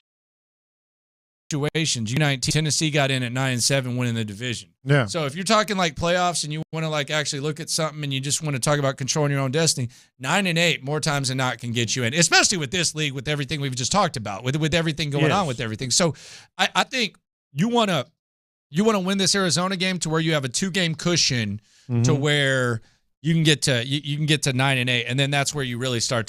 Now, if you go 3 games above, that's what I'm saying. And you got 6 left. That's where I am. And 2 of them are against the Titans, and 1 of them's against the Colts, and 1 of them's against the Browns without Deshaun Watson, and 1 of them's against the Denver Broncos, and then 1 of them's against the Jets with Zach Wilson. Yeah, man. Yeah, we're talking. Now we're talking. Might have to go number 2, dude. Get me a double-digit wins. 5 catch-ups, please. Water size. And I know a lot of people are thinking this because the text board. Hey, counting chickens will come back to bite you. I don't count chickens. I don't know what the hell that means. We're not counting chickens. I don't count chickens. Guys are hits in the text. We're talking about the possibilities in front of this team. I don't know what a chicken is. I know that's a chicken head comment by whoever put that in. I don't know what counting chickens means. What are we supposed to do? We're talking about the possibilities. It's all about winning. It's all about winning this game. It's all about everything that you're not controlling in front of you. So that's all the good news. That's the sunshine. Now let's get to the doom and gloom. One of the best athletes of my lifetime is coming to town. He's looked pretty damn good since he's gotten back. His name is Kyler Murray. Now, you think I'm loving up too much on him? Okay, you think I'm loving up too much on him? Text line, huh? 832-28. What you think? Okay, bring that same energy to the head coach. Let's hear DeMeco Ryans talking about Kyler Murray. You talk about an explosive, dynamic playmaker, the quarterback position, one of the premier athletes in the NFL right now. Does a really good job passing the football, but as we all know, him with his scramble ability, that's what won them the game this past week. It's going to take everybody to get him down, tight end coverage. We have to cover him twice. We got to rush twice. We have to stay after him. Where he's thrived in the league of extending plays. He's done a really good job of that, so we have our hands full, and he's been a really good player. He has to be the fastest quarterback in the NFL. The speed is real, and when he's healthy, it's a problem. Most guys say step up in the pocket, but he has that ability to retreat back in the pocket and still circle the defense. So you talk about elusiveness, you talk about the speed, just a dynamic athlete. Yeah, and I mean, I think Matt Burke said it really well too. You want to hear Matt Burke talking? I would love to hear Matt Burke. Normally I'm kind of like, and I think a lot of people are, when the coordinators speak, it's, he don't even call the damn players. Who cares what he says? I'm doing an impression of myself there, by the way. Yeah, because I think he's pretty good, actually. Yeah, I think he's awesome. I think he's interesting. But like, as far as like laying out what they're going to do, yeah. But Cody Stutes had a good back and forth with him about Kyler Murray, and if we want to go in the sticks a little bit, Clint Stoerner style, defensive version, I thought this was very well laid out as to what the Texans might be up against when they face Kyler Murray. You've had a unique seat to watching Kyler Murray. Sure. Defensive coordinator.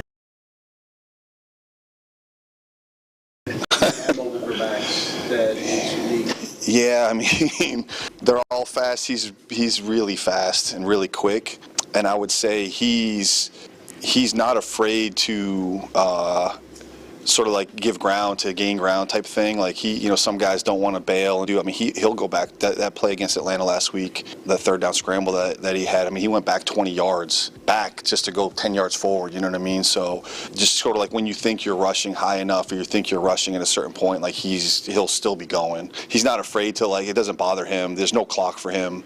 It doesn't bother him to hold on to it, to keep going. Some guys after a point, maybe it's like, I gotta press or I gotta get rid of the ball and throw it. Like there's no clock, and like when Meek talked about covering twice and rushing twice, I mean, that's what we're talking about with him. I think he's probably the quintessential definition of extending plays, and they're going to go for a long time, and we have to play through all that whole window. Yeah, it'll be fun.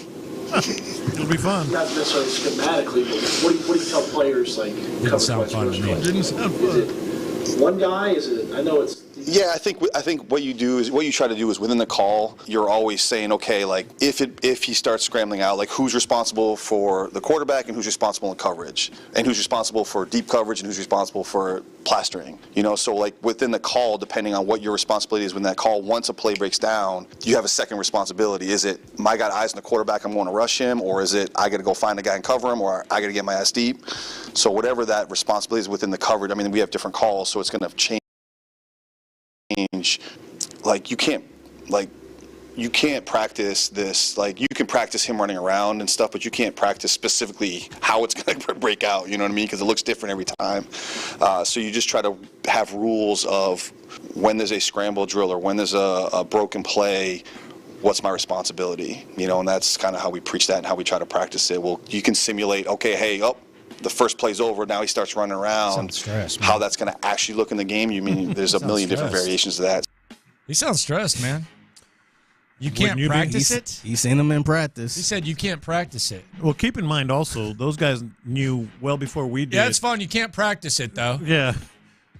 Keep in mind, those guys knew before we did that they're kind of up against it at the linebacker position, too. So it's going to be some maneuvering, on how you're going to defend this team.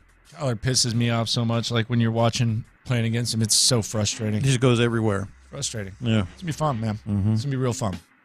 And he's must watch. We'll see how big the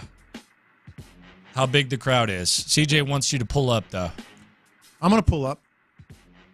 I'm gonna come through. You're pulling up? Yeah, I'm coming through. Stop it. Goodness gracious. Everybody, I'll be coming through on Sunday.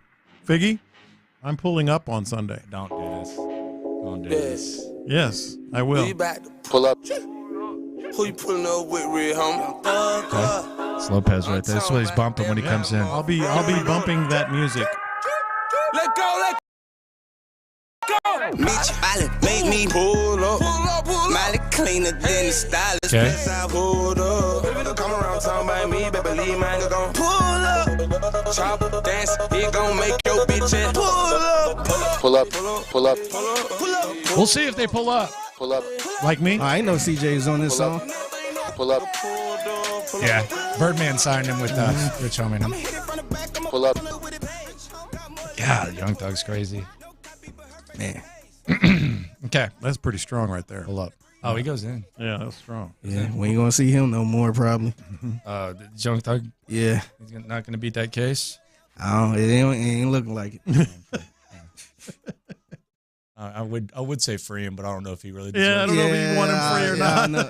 That buddy did a lot of stuff, man. Yeah, I didn't even say I was not even one of those guys who said free Gucci or anything like that. He needed to sit in there for a little bit. It helped him. Go ahead. He came out a better man. No, he came out a way better man. Yeah. Go ahead and do your time. Yeah. Hey. You think that you don't need any? Yeah, I don't. I'm not. Yeah. Hey. I think we're all better off. I'm more of a better yourself, Gucci. Yeah. Rehabilitation is strong. All right. Coming up, lunchtime confessions. Is more merrier when it comes to the Texans plus? Man, Bobby Slowick, I'm so proud of you, man. I am so damn proud of Bobby Slowick. I'll tell you why. Next. First, I'm proud of all the Sports Radio 610 listeners and loopholes that have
It's a Tachus Fiber Internet Football Friday on Sports Radio 610. Here's In the Loop with John Lopez and Landry Locker. These are my confessions. Lunchtime confessions. We confess our sin to you, the loophole. Shout out to the loopholes. If you listen, you are one. Some of these confessions have to do with sports. Some have nothing to do with sports, but we're transparent with you 24/7. Let it hang a little bit lower during lunchtime confessions. It is time to confess. These are my confessions. Two things I hate to admit are, one, the one with the A's moving to Las Vegas, which is officially official as of yesterday. Number one, that's going to be the ugliest season in baseball we will have seen in a long, long time. I've lived it with the Oilers leaving, and there was no social media, and it's going to get ugly, and it's going to be nasty. But here's the other thing I have to admit. I've never, ever in my life looked forward to a Major League Baseball schedule. Ever. I've been watching baseball since I was 7 years old. But I'm kind of looking forward to that 2025 Astros schedule. Go make a trip to Las Vegas where you can watch a weekend and then gamble at night or in the afternoon or whatever, and spend the week in Vegas. Watch the Astros in Las Vegas. I'm in. I know it's sad for Oakland and all that, but I'm like, I mean, it's going to be a year because it's 2025 when they're playing there. But I'm ready, man. That's going to be badass. It's going to be fun. Watch this. These are my confessions. Proud of Bobby Slowick, man. I'm proud of Bobby Slowick. This was Bobby Slowick talking about that 3rd and 3 decision to throw the ball and how he would assess that decision. Take it away, Bobby. That was poor play call. That probably for me, looking back on it, I know why it was called. We know what we were expecting to get, which isn't what we got. But regardless, it was a really hard position to put the quarterback in. And that one, I really didn't like that play call. If I was to judge myself, that was probably the worst play call of the year. You're right. But he also said, "You're right." To be fair, what they thought they were going to get, and well, yeah, of course, when you throw a pick, it's going to be a bad call. I agree with Bobby. He agrees with me, and I confess, all love. Watch this. These are my confessions. Not always proud of how I feel, and last night was another one of those days. But we are honest on this show. Kind of celebrated is maybe a little bit strong. Ooh. I didn't celebrate injuries, but my mind started wandering when we saw some injuries last night because who knows if or when you're going to face Baltimore again, but they don't have Mark Andrews. Joe Burrow is kind of out of the picture, and that means the Bengals are out of the picture. It's not a proud moment. And I always say this because somebody on the text board pushed back. How dare you talk about celebrating injuries? I'm not wishing injuries on anyone. But I always say you can't help how you feel. But if you get a break, you get a break. Yes, you can't help how you feel. And I was like, this is good for the Texans. You get a break, you get a break. And that's how you feel. That's where it is. Yeah. Watch this. These are my confessions. I feel like once the Texans start getting to where they get primetime games and they're getting maybe the occasional 3 o'clock game, I feel like I'm going to miss the noon games, man. I like my consistent schedule. I do like that. It's nice. You know when you're going to get up. You know when you're going to be there. I think that could be changing very soon to where maybe the Texans get the occasional 3:25 game. Some may like this. I kind of like just going there at noon and having the rest of the day ahead. The exposure, and I know people enjoy it. I'm going to miss it. It may change in less than a month. I'm going to miss it. Yeah, that game in New York just might be flexed, so it may start changing here pretty soon. Watch this. These are my confessions. I know this is probably off the table. I kind of like the idea of Frank Ross coaching the Aggies. I really do. Like this dude, on a serious note, he's going to get at some point, maybe not this year, but at some point soon, he's going to get head coach interviews. He's really respected. And he's really thorough, and he's been everywhere. And oh, by the way, if he coaches the Aggies, he might have his Aggies. Yeah, I'm kind of in on Frank Ross being in. He's not going to be. Spoiler alert. You know who his offensive coordinator would be there? His old buddy from Indianapolis and Houston. Gerard. Yeah, Gerard coached with him in Indy too. They were cubicle buddies. It'd be pretty wild if. Isn't that wild? Yeah, that's pretty wild. They go way back. They do. They go way back. Mm-hmm. Watch this. These are my confessions. So Bill Cowher, I guess, is going to interview DeMeco Ryans. He was at Texans practice yesterday. I'm not the biggest Bill Cowher fan. I made that kind of clear yesterday. Why don't they let JJ do the interview? He's on that show. Like, wouldn't it be cooler to have JJ interview DeMeco Ryans? I'm not just saying this because I don't, I'm not the biggest Cowher fan and kind of annoys me a little bit, but why would they not just let JJ do the interview? I think that would have been cool. JJ interviewing his old teammate DeMeco Ryans. I haven't even thought about that. That's a better story. Yes, that's a great point. They both older. They both in a different career, pretty much. This has to be. He just wanted to do it. Like Bill Cowher said, "Hey, I want to go to Houston and interview this kid because he's old school, That's hardcore." what he said. Hey, let me do it. I bet he wanted to. I bet he absolutely wanted to. Do a coach's interview. Yeah. Watch this. These are my confessions. Speaking of the Aggie job, there's been a lot of news today and yesterday about Jeff Traylor getting an interview. I'm not Billy Lucci, I don't have Texags. Yeah, from Texags. I don't have every story and every source, but I have spoken with some damn good sources over there. Jeff Traylor is intriguing, and he's getting a lot of news right now.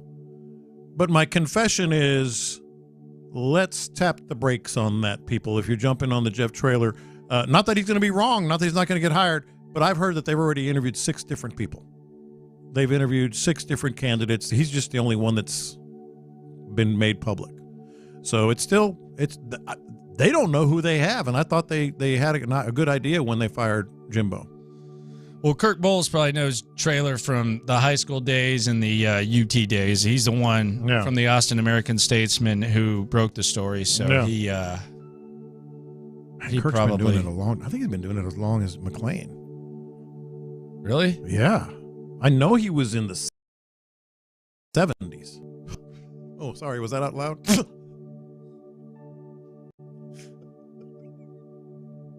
That wasn't it? It definitely was. Yeah, so what? That's your problem. It was out loud.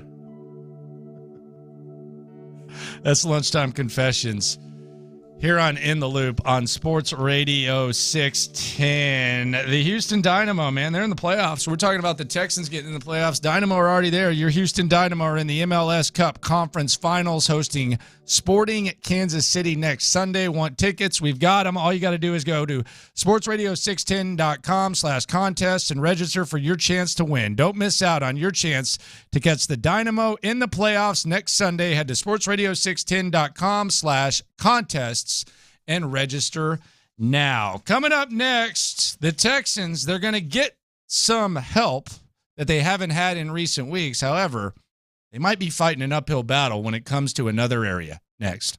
Call him crazy, but 10 weeks into the Texan season, John Lopez is ready to make the boldest of claims.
Kickoff.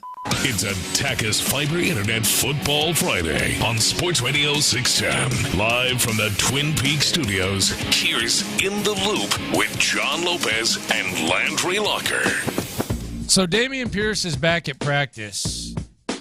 What does this look like for Dameon Pierce? Is he starting? Like, no. Are they gonna put, no, he's not starting. Are we going 13-12 like we did a few weeks ago? What does this look like for Dameon Pierce? Well, the one thing that encouraged anything against our guy Dameon Pierce, who everybody likes, and he's been quite the asset. The one thing that's encouraging to me is, remember, I was worried last week, they're not going to go back to running the ball first, are they? You know, I was worried because they had such success against Tampa going pass first, which I've been just banging the table on for a while. And I thought, okay, are they going to still try to be what DeMeco, proclaimed they should be, and that's a running team, which we all know you got to run. I'm not, let's not talk about that again. They didn't. They stayed with the pass. They mixed it up, and one of the most impressive things about the Bengals game was the Bengals defense was absolutely guessing on defense. They had no idea what was coming. So I'm convinced they're not now, after 2 straight games like that, going to go back to run the ball first down, run the ball second down, see what we can do. No, they're going to stay true to what they are this year. Maybe eventually they'll be a running team, but this year they know what they have. They have a guy that could pass for 5,000 freaking yards, which would be I think there's only 12 people that have ever done it. They're not going to change from that. So that means run on first down every third time, run on third down occasionally, mixing it up, trying to keep the Cardinals defense guessing. So I'm convinced that means Devin Singletary is going to start because he can catch the ball. He can run the ball on first down. He's been the AFC Offensive Player of the Week. You're not going to, cut back on his touches too much. So my answer is I'm never more confident. I'm worried about what the defense is going to do. Yeah, there's no Henry Toto. I'm not worried about the offense. I think this offense is going to stay true to what it has become. And that means Dameon Pierce is more of a finisher. I think it's going to be a 2-to-1 pass to run ratio on first and second down. I think it's going to be a 2-to-1 carry ratio, Devin Singletary to Dameon Pierce. So that's a little sneak peek at my pick. Texans going to win. Okay. CJ's going to throw for 300. He's going to throw for what? 300. Okay. Devin Singletary is going to, I don't know what the yardage is going to be, but he's going to have 18 to 20 carries. I'm looking at the props right now, the prop bets for the Texans. And Devin Singletary, who's coming off that 150-yard game. Devin Singletary, his rushing yards, the rushing yards for Devin Singletary, what would you guess it is? 86. 86? Mm-hmm. They don't even have it up right now. Okay. They don't even have the Devin Singletary up right now. So I don't know what they were waiting for there, but they don't even have they have all the receiving yards, total receptions, Nico, longest. What do you think it's going to be? I think 86 sounds about right. Be like in 65 or something, 70. I don't after $150. Yeah, but they can't run. No, I know. They haven't been able to run the ball all year, but they did. They did, but I would say it's that. I don't know. I also wonder, man, as much as Bobby Slowick has said, and I don't want to bring up concerns because they're coming off a dub, but there was a point not too long ago. I'm old enough to remember when we were worried, or some were worried about, man, are the Texans going to be too stubborn and trying to run the ball? You come off 150 yards and your running back is AFC Player of the Week. Do you go back to that? It's also how you run the ball. Do you all of a sudden go back to that? But how did they get that 150? They gave him the ball 30 times. Yeah, but not always like the old school way, They did in the second half more, but really they didn't. I mean, as we go back to that call that Slowick, they gave him the rock 30 times. So you don't think there's a danger that maybe they go back to that?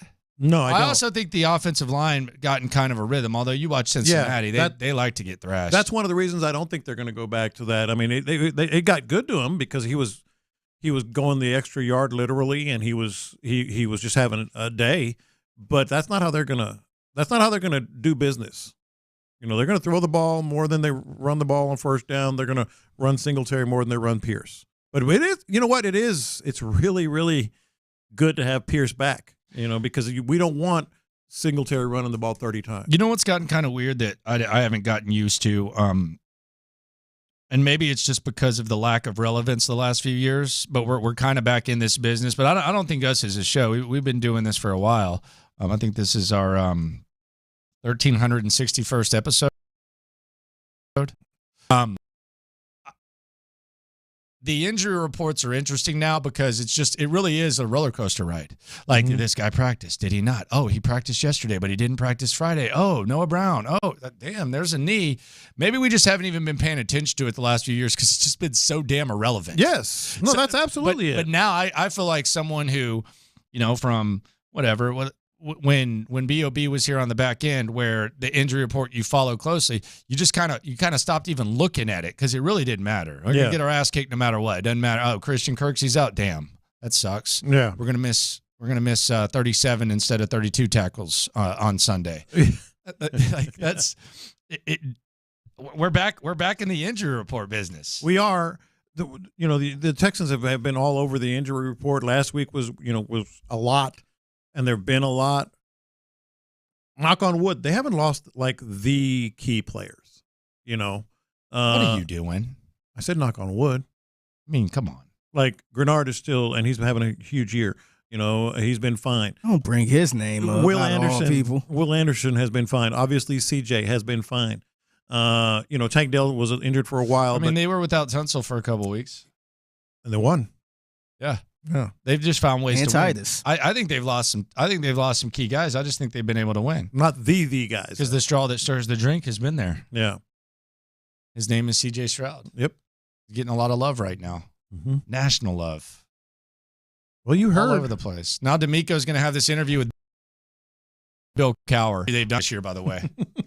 Like, there's no doubt. Like, they've been all over the place. They've been on Pardon My Take. They've been on everything. This is going to be the worst interview that the Texans have done. That's your prediction? This is going to be the worst national interview that they've done. Mm-hmm. Bill Cowher. Why didn't they let JJ do the interview? Seriously, that what's he in the studio for? Sense. I was thinking about that yesterday. JJ returns to the scene. They show highlights of JJ and DeMeco as teammates. JJ returns. Yeah. He's right there. He's looking at practice. JJ Watt talking to DeMeco Ryans. The interview right there. What's up, Cap? Cap. What's up, Cap? Boom, boom, boom. Bada bing, bada boom. They lived in the same neighborhood. Now I got Bill JJ Cowher. bought a house in DeMeco's neighborhood. By the way, I don't think Bill Cowher spoke to the team, so I'm still probably going to pick the Texans when we pick. Yeah. Yeah, probably. Now, if he'd spoken to the team, betting it all on the Cardinals. This Bill Cowher interview. Mm-hmm. You can predict what he's going to ask. Oh, it's going to be old school. Talk about the leadership. I guarantee. You know what? I would make a prop bet. He's going to ask a talk about question. How does your experience as a player come into play when you're coaching this team? Yep. You've been in this building before. There it is. Yes. You were drafted here. And now you're back here as a player. What's it like to be back in the building where you were first drafted? You got to see this on YouTube. He actually has his jaw sticking out. Landry does. That's how he's going to start. He's going to wear his leather jacket. That's how he's going to start it right here. I'll tell you the exact order of the questions Bill Cowher's going to ask. Here's going to be the first one. They're going to show he's going to ask a talk about question, which is a pet peeve of mine. Oh, yeah, here you go. Here's what it's like. You were drafted with this squad, and now you're a coach. What's the difference between the player then like him to now? You're even spitting like him. DeMeco's going to talk blah blah blah blah blah blah blah blah blah. Blah, blah, blah, blah, blah, blah, blah, blah, blah, blah. This organization has been really rough the last few years. What's it like to change the culture?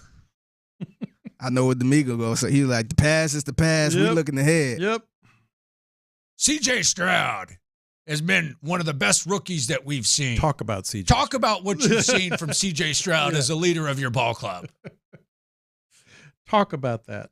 Then he's got to bring himself into it. So here we go. You have any questions for me? I remember when I first got to Pittsburgh, the hardest thing for me as a coach was blah blah blah blah blah blah blah blah blah blah blah blah blah blah blah blah. What's been the hardest challenge for you as a head coach in the National Football League?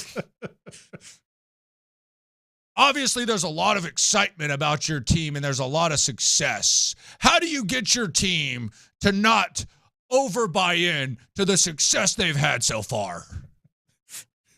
And then they'll come back in studio. JB will be there, and JB will be like, that's Bill Cowher with good stuff, Bill. With DeMeco Ryans. And then Nate Burleson's going to go, man, this Houston Texans team is so exciting. CJ Stroud, one of the best rookies that we've ever seen. And, all of a sudden you look at Carolina, you look at the Bryce Young situation. He's going to be like, yeah, I know a thing or two about Houston, but No, it'd be great if you said, like, why the hell wasn't I there? Y'all didn't tell me that Cowher was that city deserves a good football team, and it's been a rough go the last few years. And DeMeco and CJ have clearly brought back the buzz in Houston, and you can just really see what they got going right now. I think you know what you're gonna say at the end. I can still lace them up. Oh yeah, let me know if you need me to lace them up. And then Bill Cowher's gonna be like, he's gonna have to get his big nail in the coffin story, and here's what he's going to say. Here's going to be his final thing, Bill Cowher. He is so generic. He's going to be like this. This is going to be Bill's final words. I'll tell you what. This Houston football team has surprised a lot of people, and I can say this about Houston. You got the right coach. No kidding. Out there. No kidding. Why is JJ not doing this interview, and why do I care so much about it? It would be great if they just came back and JJ has this blank look on his face like, I was sitting right here. I was sitting right here.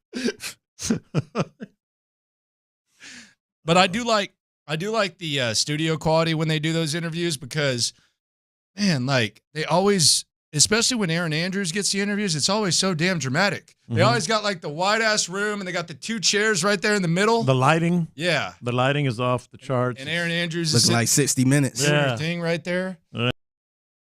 And I will say, the thing that I want the most for the Texans, and this is you what if you're a let's not get ahead of ourselves guy on the text line, then the counting chickens guy, ignore what the hell I say. Yeah. Here, because I'm just saying this is what I want the most for the Texans with all this stuff, and I want this so bad. Mm-hmm. There's nothing more I want than for the Texans to get to the Super Bowl. Not just to get to the Super Bowl, but to where I can turn on the TV and watch that 10-hour Super Bowl pregame show where they're just slobbing on the they're just going all over the Texans. They will cover every angle. Blake Cashman will get a feature. If just turn on the TV. They'll go right back to the draft. Start the Super Bowl party. I will have the biggest Super Bowl party ever. I will have multiple kegs, all open bar. I don't even want to go to the game. All open bar. I just want to turn on the TV at 10 a.m. till 7 p.m. kickoff and just see the 9 hours of Texans pregame coverage. I don't even care about primetime games right now, but if we ever get to that point where I can just turn it on and it's just all that, man. That's that's my number one thing. And I've been now, I guess in January it's going to be 40 years in the business. Jeez. 30. Yeah, I started in 1984 in May, and I got here in 90, so 34 years in Houston. And anytime anyone asks me, what still would you like to do at my city, Super Bowl? That would be – I'm glad you brought that up. Because we can't get there. I mean, look, we're just this is just kicking around, all kinds of stuff. The 9 hour, because we've seen it with Mahomes, Kelsey, they do everything, just getting to touch that 9 hour, just boom. Yep. That's where if you own a sports bar, you gotta have the sound on the whole time, yeah, you get there in the morning, but that's why I was so mad back in the day, recently with the whole Easterby and dysfunction stuff. That's why I'm so mad at everything that has happened with this team and its frustration and everything else. That, what you just said, is the thing that I still want to get done that I've never done. And it would be incredible. God, that would be sick. Yeah. Andrew Locker, John Lopez, Figgy Fig with you. Coming up, let's go around the league. And there's some hilarious podium interaction and potentially the best start possible for the Texans. We got a lot to get into. Week 11 is upon us. Let's soak it all in around the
Here's In the Loop with John Lopez and Landry. Let's go around the NFL to keep you in the loop. This is Houston's sports leader, Sports Radio 610. All right, this is Frank Ross laying out special teams for you. This is some passion right here, some fire. Let's go in the sticks. Frank Ross, friend of the show, by the way.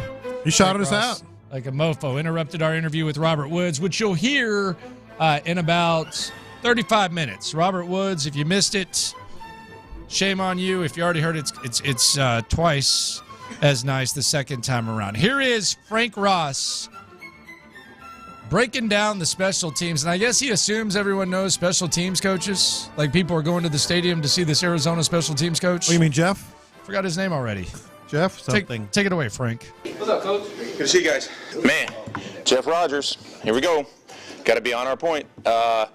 New staff, Coach Gannon. I know a lot of those guys over there. They've done a tremendous job of keeping things unbalanced and fresh. And, man, every Sunday looks a little bit different on tape. Watch the Cleveland game. Watch the Atlanta game. You know, Jeff's been there, an assistant head coach for multiple staffs now. And the multiple bodies that they have had in there. Ezekiel Turner, expecting him to play this week, is a monster on the punt rush team.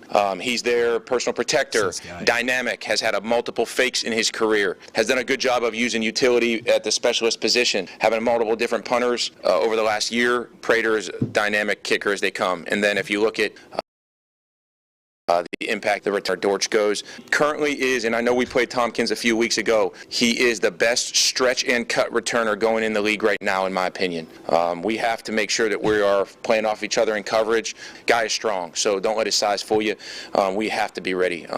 And then I want you to do one thing. Go back and watch 2021 Arizona. Right. Yeah, Watch Gardick on the punt team. I've never seen it before in the game, and then I had to do a double blink. He did a pass rush spin move over our wing on our punt team and almost got home, and I had never seen that. It's the most impressive thing as a punt rush because you know how hard it is to get to that block point. The dude spun and almost got home, so he's a monster. We got to be ready for him to find a way to make an impact in this game. Got to be on our point. So take your questions. No questions. I was going to ask him. I'm there. I was going to ask him what he thinks about a stretch and cut returner. I was going to ask him about the 2021 tape. Yeah. Can you explain, is he a stretch and cut returner, or what kind of returner is he? That's where I was going. Shout out to Frank Ross, He's man. the best. Shout out to Frank Ross. He's the best. So, Joe Burrow, we got to keep a close eye on this. Texans now a game ahead of the Bengals. They fall to the Ravens yesterday, 34-20. Mark Andrews done for the season. Joe Burrow's hand looks effed up.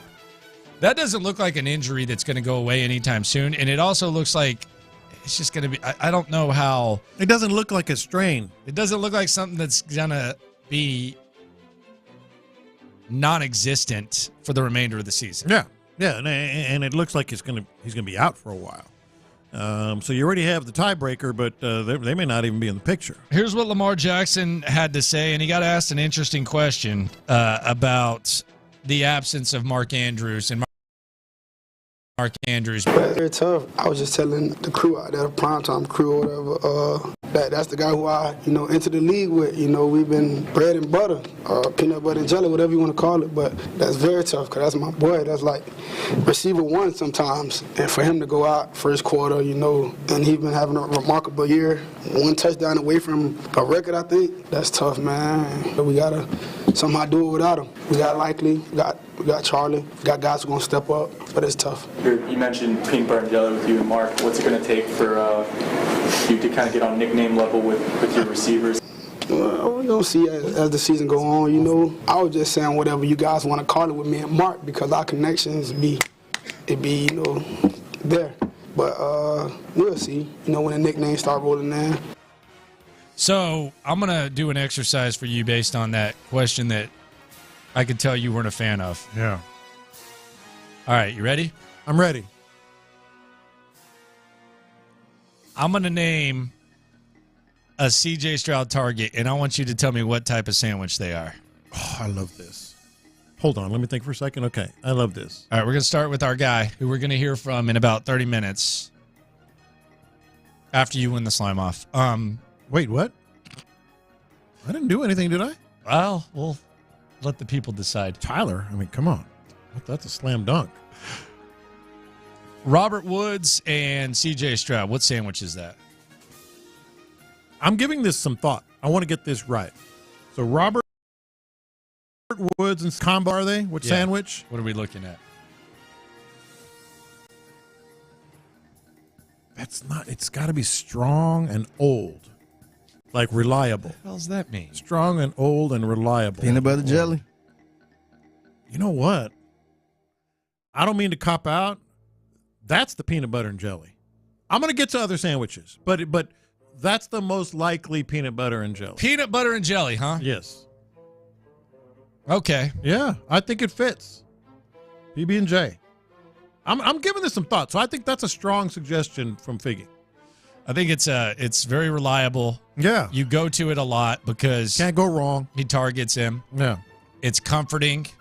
So yeah, I think you got to go peanut butter and jelly there. I don't think that's a bad answer. Mm-hmm. CJ Stroud and Tank Dell. Spicy, right?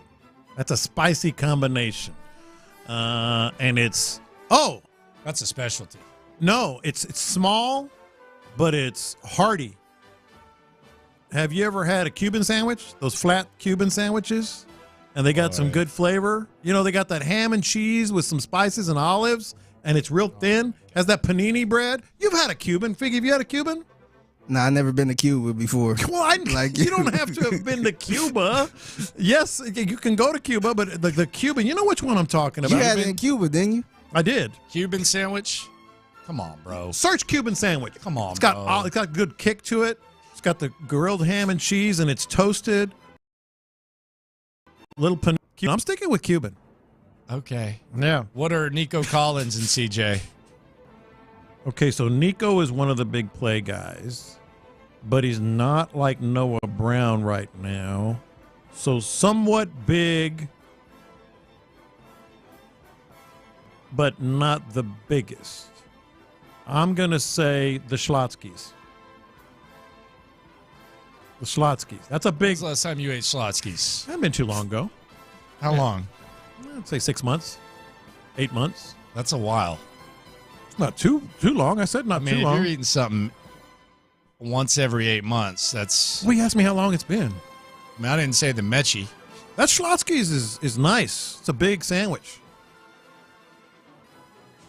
All right, we're going to shut this down. I think I'm kicking ass. We're going to shut this down. I think I'm kicking ass. I'm going to move on real quick. Come on, give me the Noah Brown.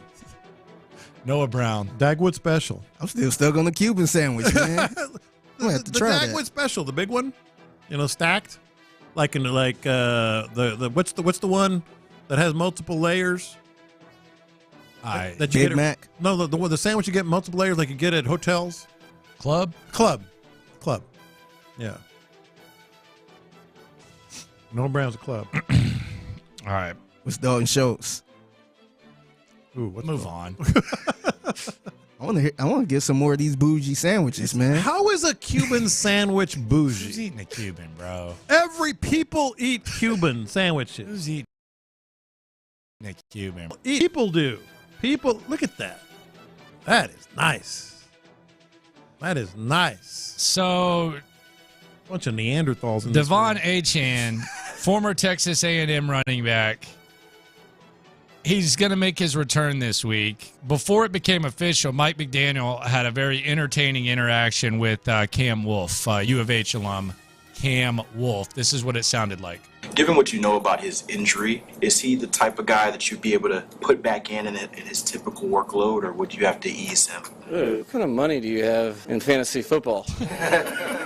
This seems strategic as, as I continue to stare in this crystal ball that's not telling me anything, I do know that he really wants to play. He's shown that. He was communicating to me, making sure that I can go on road trips, right? I want to be with the team, a guy that's never lived outside of Texas, a full-fledged Floridian now. It's hard to say. I think it's my job to not get ahead and just say it's going to be this and then chase that. That's responsible to the player. I kind of have to let the player tell me, but I see better than I hear. But, we have been pragmatic. At least Monday he was untackleable. We feel good about where he's headed, and if he's ready to roll for this game, he'll play. If he's not, we have plenty of very capable players playing on the field, and we'll wait another week and see if he can play then. But I feel good about where we're at. I feel good about rain, and I feel good about hydration. What? I feel good about rain. What are we talking about?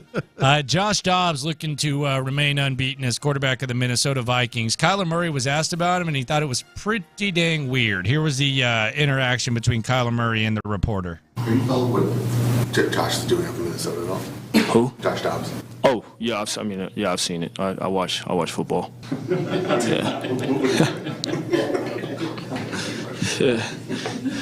No, it's great. I mean, it's great. I'm happy for him. For him to be, him being in the league this long and finally, kind of get his opportunity to, show or prove to people, his ability and how he can put a stamp on a game is good for him. What's your reaction just to what he's done twice now this season with all the talk with you and all learning a new one, and then he comes and does this twice? It's got to be pretty surprising. What are we talking about? Are we talking about the Vikings? Are we talking about the Vikings? Well, he coming here too. Yeah. So it happened twice. What happened twice? I'm just curious what your thoughts on that is. I'm happy for him. I'm happy for him. We're 2-8. We gotta keep going though. We gotta keep going. He had none of it after a while. Well, I mean, like you're getting the guy to praise the guy who left, who was his backup. Yeah, who I mean, what is going on? Yeah. What happened twice? Yeah, what are we talking about here? What's going on, man? What are we doing here? Like, for real. And I don't even think he was, I mean, he's just, I think he had enough. He had fun at first, and he's like, that's enough of that. What are we doing? Yeah. Stephon Diggs, apparently he's unhappy in Buffalo. He said that his brother feels the way he feels. He doesn't control how other people feel. Okay, your brother's just going to tweet, free my brother from Buffalo, whatever you say. Gronk called him out, though. Gronk was on with Kay Adams, and he thinks Stephon Diggs is a little bit silly with his unhappiness with the Buffalo Bills. It doesn't make sense. Stephon Diggs, you're paid. You got an unbelievable contract. What's the worries? You're a main receiver. You're the number one wide receiver. Josh Allen looks to go to you about every single time that he possibly can. You got your stats. They're up there. It's not like your stats are going to be better with another team. You were in the possibility of winning the last 3 years of contending for a Super Bowl. You know how hard it is to be on a contending team year in and year out like that? I don't know what the problem is with Stephon Diggs. I don't know why his brother's tweeting that out like that. I think there's some serious beef behind it. If his brother is tweeting that, I think, it's not anything fake news or anything. It's definitely a reliable source, and obviously he's unhappy, but I don't know why. Trade deadline has passed. You're not going to get cut. You're too good of a player. You're making too good of an impact. Just suck it up. Why cause these problems? Why?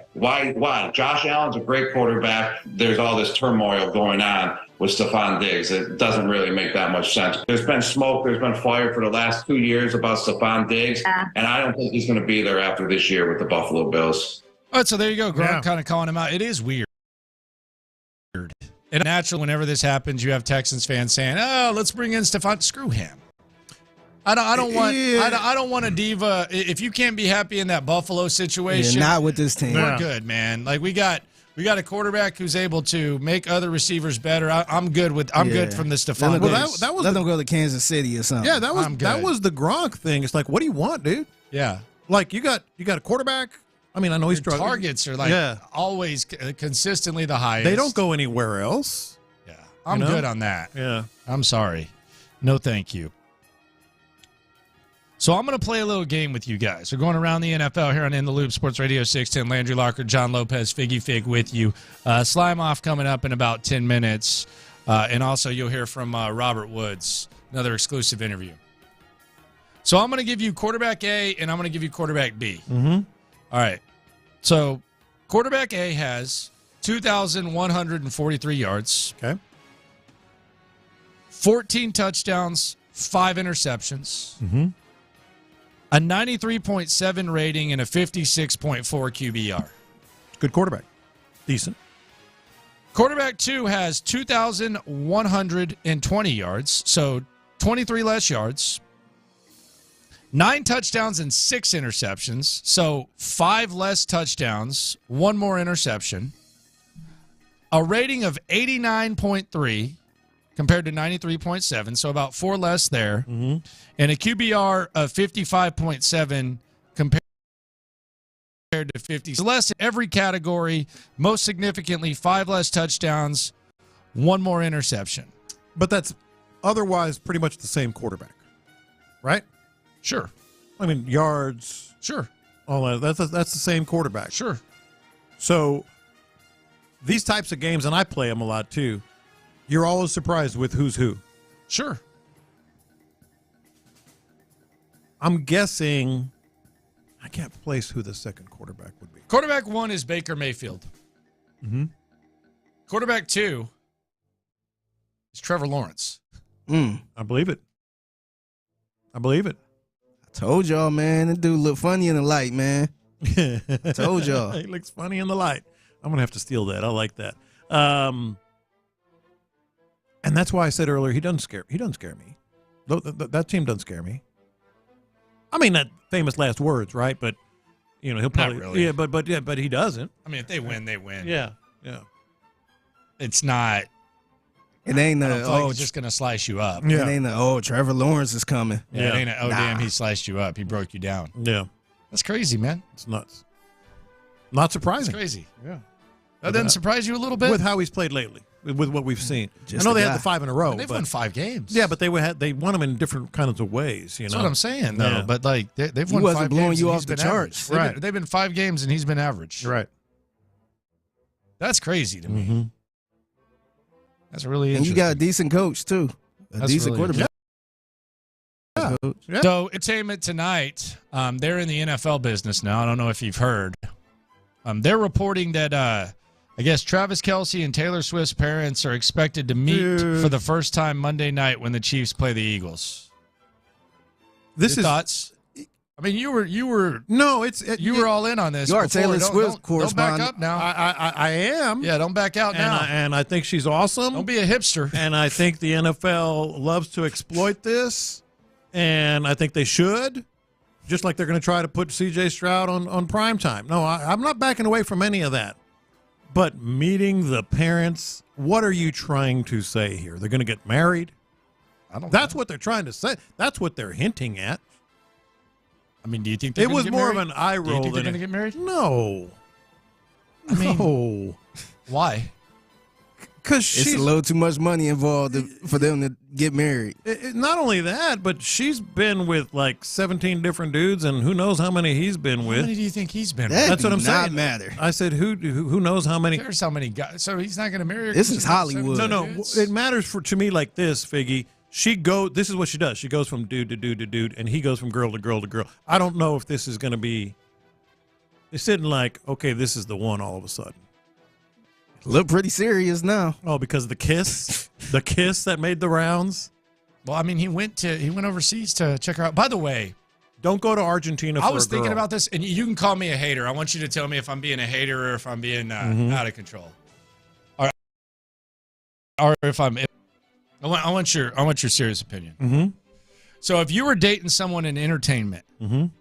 and you had to go watch them work, is there anything worse than dating Taylor Swift? It's the same concert, brother. And it's 3.5 hours. You've heard all the songs. It's annoying. It's a bunch of like young teeny boppers mixed in with like women trying to be teeny boppers. Like, at least when she goes to a football game, like something different is going to happen and the scene is at least changed. He's literally having to go for like a week and watch the exact same concert 4 times. I've watched the exact same concert twice in a row, one time. It was cool. I watched the Eminem, 50 Cent, Lil Jon and the East Side Boys tour in Dallas, and then I went to Austin or San Antonio, whichever one it was. That was fine. But could you imagine going to a Taylor Swift concert 4 nights in a row? That would suck. Here's why I don't think it would suck, but I do understand what you're saying because it's the same set list usually, et cetera. To me, I would equate it to a WWE. What's the weekend thing? It's the Raw, not the Raw, the like pay-per-view? The big WWE event. They have like 2 a year. WrestleMania. I would equate it to WrestleMania. But that changes often, though. No, I understand that, but I'm saying like when you go to WrestleMania, It's a spectacle. It's an event. Yes, But it's not. But it's not the event. exact same. It's one time though. It's one time that year, right? Yeah, but this is like every day. Like he's having to. But watch, you're going for the event. event. But she's doing WrestleMania does. So you think this would be fun? WrestleMania does. You think this would be fun?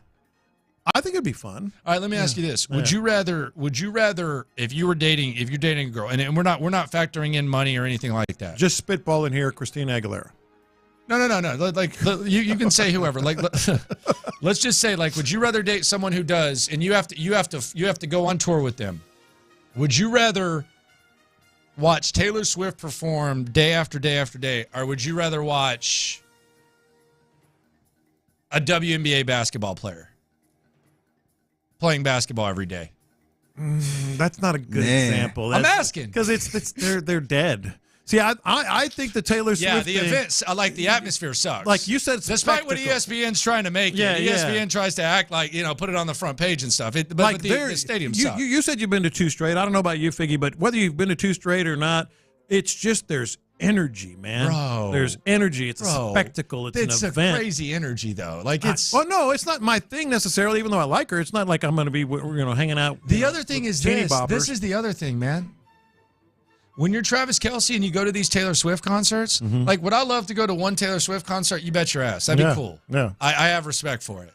But you're telling me I got to go to 3 or 4 in a row, and I'm sitting in front row? I can't sit down and play on my phone. She's going to be looking at me. I'm going to have to act like I'm into all this. There ain't no way Travis Kelce likes hearing that Karma song for the 4th straight night. There is no way. Do you even like Taylor Swift music? Me? No, him. Hell no. Get Taylor Swift music like that. Here's where I thought you were going with this. If I'm Taylor Swift, the one country I'm not wanting him to come visit, I know it was because of his bye week and he had to, is Argentina. Why? Good Lord. What, for dudes? She doesn't care. He's still a dude. Oh, because he's seeing chicks. Argentina is top 3. She's got him on lockdown. I don't care. Man, she's got him on a private plane. His phone is tapped. He's still a guy. His phone is tapped. He's got these crazy-ass Taylor Swift people, like, spying on him. Did you see his mom? The other day, his mom went to see the Taylor Swift movie. Yeah. And one of her freaking fans, like, ran down the mom and took a picture of her, and all of a sudden, that's on the internet. Yeah. Dude. Man, he is in. I know you guys give me a hard time. He's got the feds on him. I know you guys give me a hard time, but I've been all over the world, thankfully. Oh, look at you. Argentina is top 3. If you know what I mean. Yeah. Well, he's got to be on his best behavior. Yeah. I just couldn't imagine it. Coming up, the Slime Off. 3 people in this building and a coaching hardo. It is time for the Slime next.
It's a Tachys Fiber Internet Football Friday on Sports Radio 610. Here's In the Loop with John Lopez and Landry Locker. All right. 3 men in this building and one Hardo coach. We do it every Friday, 1:30. It is time for the slime. You are a slime ball. It's time for the slime season. The biggest displays of weekly slimery. Man, you going to hell on scholarship. As decided by your favorite H-Town hosts and the loopholes. Man, look at this slime ball. This is the Friday Slime Off on Sports Radio 610. All right, contestant number 1, Tyler Milner. He acknowledged that he was a jinx. He went to Game 7 of the ALCS involving the Astros and Rangers, in which the Astros took a big L. Mm-hmm. He also decided to take a road trip to Carolina, in which the Texans took their biggest L of the year. Now, I'm not a guy that believes in jinxes, but Tyler acknowledged that he was a jinx, said that he was going to stay away for the remainder of the Texan season, and then as soon as they beat Tampa Bay, and then they beat the Bengals, now Tyler's saying he wants to go to the game on Sunday. Do we have an update, first of all? We don't have the update yet. Not quite yet. Okay. But he was planning on going to the game on Sunday. This is kind of slimy, man. Mm-hmm. This is kind of slimy. Does he have a case, you think, to be the slime-off champion this week? I think he has a strong case. Everything that's going so well, and it's not as if he's not going to watch the game. He's just not going to be at the game. And he himself has said that he wasn't going to do it, number one, and that he was a jinx. No, I think he's got a strong case. What are you doing, man? We all understand. You know, there's no real, but if you believe it and you say it, you better abide. You better abide by it. Figgy, you think he's got a shot? I think so, man. I think he got a strong case, man. Yeah. I think he screwed up by admitting that he could be a jinx. He should have just kept that to himself. Yeah, I agree. If that had never been brought up, we would have never known. Yeah, we would never know. That's the most key part for me. Yeah, when you put it out there, man, you got to stand on it. Yeah, you got to stand on it or take those H-Town tattoos off your damn arm. Contestant number 2, Kevin Stefanski. Nice win for the Browns last week against the Ravens. Now, since then, they've lost to Deshaun Watson. But, Coach, you ain't got to pretend you don't know that you play the Steelers this week. It's your biggest rival, and you know damn well who you play. Contestant number 2, Kevin Stefanski. Hey, which team was going to play harder, longer?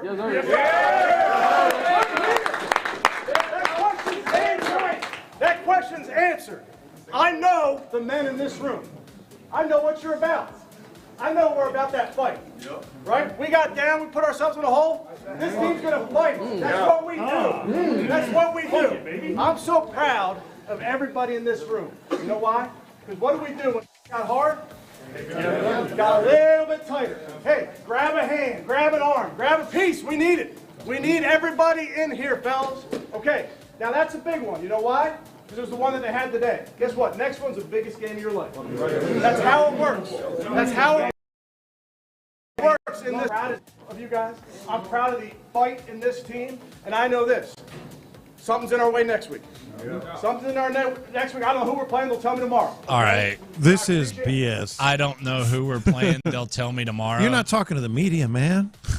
I mean, even you're not then. talking to fans. No, but I would get it more. I was just so focused on whatever. You're talking to the team. You imagine Bill Belichick pulled this bit? On to, I don't know who we're playing. Someone tell me who we're playing. Oh, by the way, it's your biggest rival ever. Yes.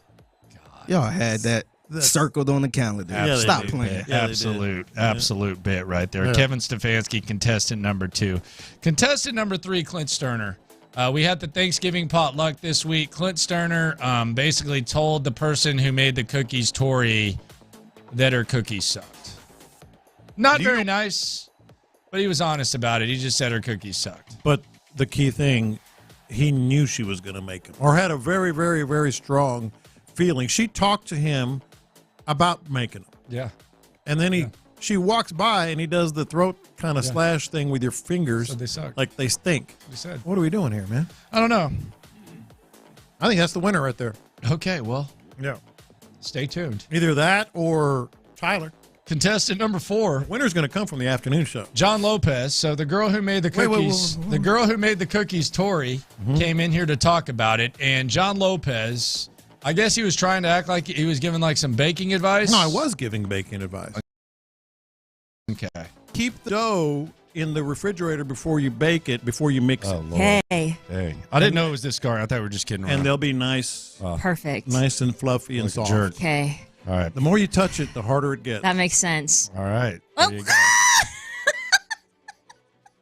This is why we can't talk to you, dude. You know Lopez, he's a lightweight, Hit the kind of damn creepy slime guy. off. What? I'm talking about the dough. Hit the damn slime off. Goodness gracious. You said this is why we can't talk to you. This is why we can't talk with you. I was talking about making cookies. John, your face was so if you were being a perv. I was talking about making cookies, John, and then and I was fine with it, but then you made the face. You're the one you are the reason that this is even up because you made the face. No. Like Figgy has the video up. Oh, I've seen the video. Yeah, it's very clear. It's because after I said it, as I'm so enthralled in giving her the advice. We can see her and me too. We're just chilling. Well, yeah, and I'm enthralled in giving her the right advice for baking these cookies and improving on the product.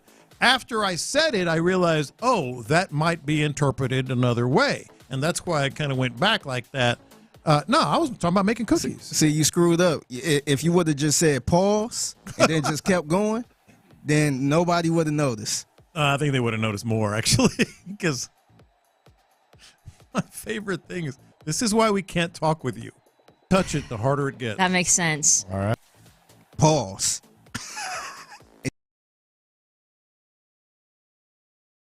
Then just keep a great match next time, I guarantee you. Figgy, who you voting for?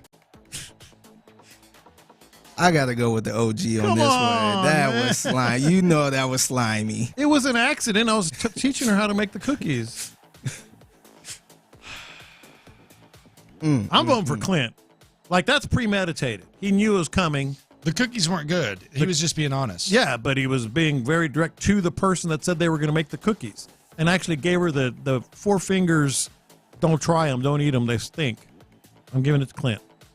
I'm giving it to you. Come on. I mean, you earned this one, John. How did I earn it? You earned this Hey, one. just wear this one on your chest, man. You got this one. I was helping the young lady. Okay. Put that on your stripe, man. I was helping You earned this one. The young lady. Yeah, you got it. Improve on her baking skills. You got it. Time to get dramatic. Courtesy of John Lopez, this week's Slime Off winner. Plus, we'll hear from Robert Woods next. Motor is the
Fibery Internet Football Friday on Sports Radio 610. Live from the Twin Peaks studios, here's In the Loop with John Lopez. Breaking news from Sports Radio 610 is presented by BetQL. Smarter bets start with BetQL. Download the BetQL.com today. All right, Joe Burrow out for the season. Out for the season. This week, Deshaun Watson has been ruled out for the season. Now Joe Burrow is out for the season. So two teams that the Texans are competing with for playoff position done for the year. That AFC North looking rough now. Yeah, it is. Yeah, it is. They going down like flies. Andrews out as the tight end as well with the Ravens. Pittsburgh might F around and win it. Nah, I mean, Baltimore. Hey, I wouldn't be surprised. So you've had Baltimore have one of their best players out for the season, Cleveland, and the Ravens. Yeah. Goodness gracious. Landry Locker, John Lopez, Figgy Fig with you here on Houston Sports Leader, Sports Radio 610. Let's hear from Robert Woods. Joined us straight off the practice field. Another exclusive interview on In the Loop. Here's Robert Woods. I'm a little bit worried about you, though, because I feel like you might be overconfident on Sunday. Why you say that? Because last time we spoke to you, it was before USC played Colorado, and you said that y'all were about to go on some sort of dynasty, and since then they've lost a few games. So I am worried about Robert Woods eating the rat poison of all people. No, we still got the same belief system.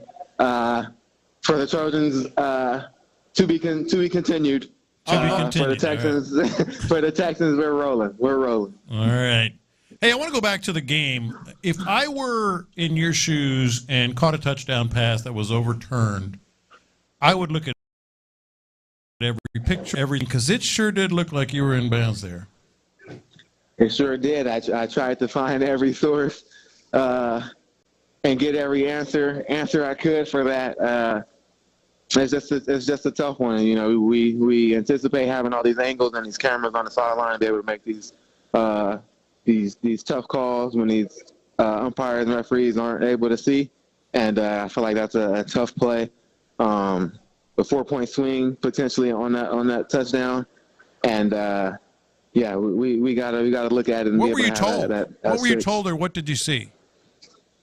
That there was no true camera angle. The only camera angle that was supposed to be there panned towards CJ once he scrambled and left the pocket. Man, when they're supposed to stay on that back line. Blame CJ. Man, my thing on that was I said this, like, and I know this every morning. Like, if you try to find something hard enough, you're going to convince yourself that you're seeing it. Like, if I convince myself I have a six-pack in the morning, I can do it if I look in the mirror enough times. It almost felt like this referee just wanted to take his hat off, like, because I feel like when you're a ref, like, that's one of the cool things, because he wasn't even looking where he should be looking, where the actual like action was going on. He was like, it was almost like he was staring you down, trying to see you step out of bounds. I mean, it's a game of inches. I mean, we're all out there making fast split decisions, but I know I would like that one to be seen quite clear. So what's it like for you, because you missed a hell of an exciting game, and you had to watch that one, and then you return and you're a part of maybe a game that's just as exciting. What was it like for you first to watch what happened the week before, and what was it like to finally get back on the field and be a part of another good one? Yeah, this team is so locked in and believing in each other.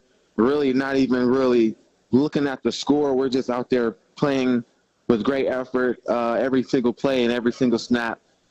It doesn't matter the time on the clock. You know, we went down there the week before, I think 46 seconds, being able to drive down and seeing this team just believe and work. Just all 11 guys working and able to finish the game, and then being able to be a part of it the following week. Guys stepping up in critical situations.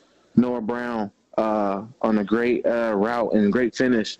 But it's all 11 guys you see on that play locking in. Once Noah catches it, all 11 guys or 10 guys running to the ball, helping Noah get down, helping spot the ball, call timeout.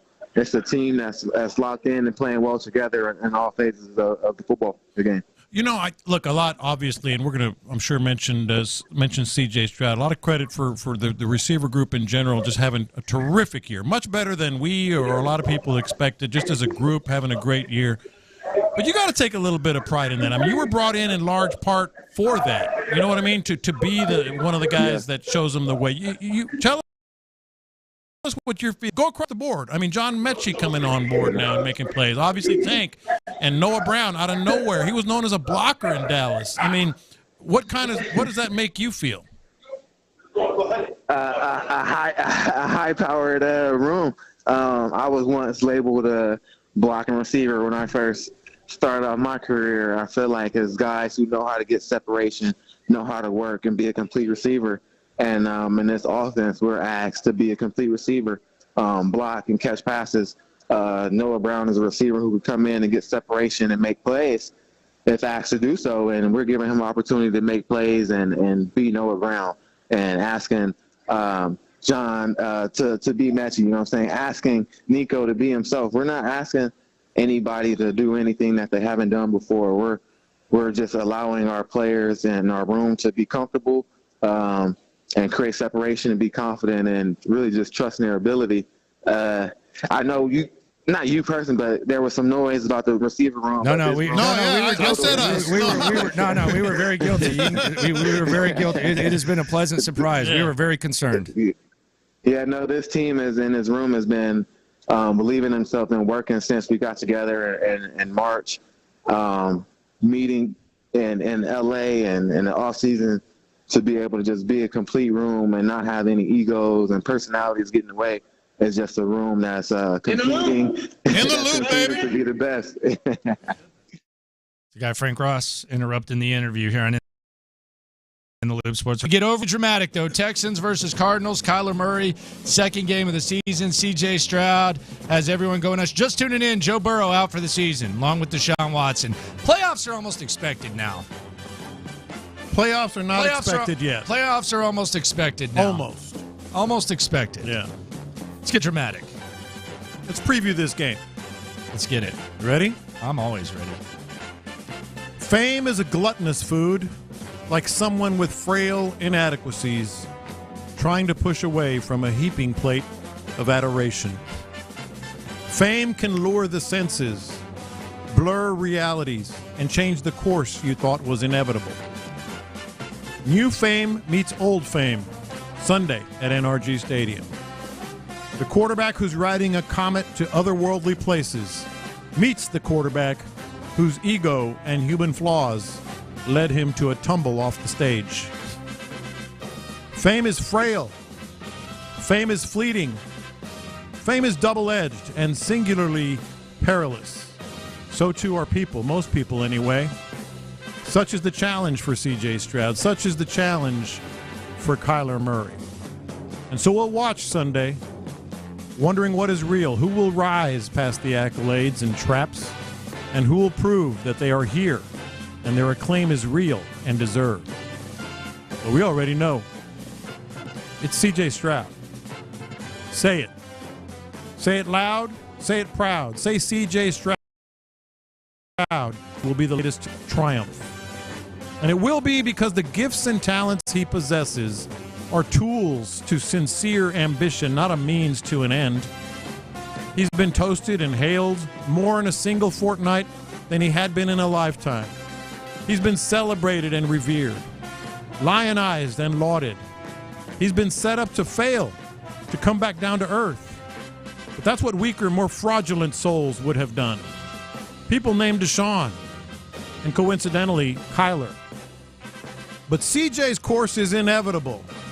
His muse is neither fame, nor accolades, nor glory, nor being seen at Paris Fashion Week or the Cannes Film Festival.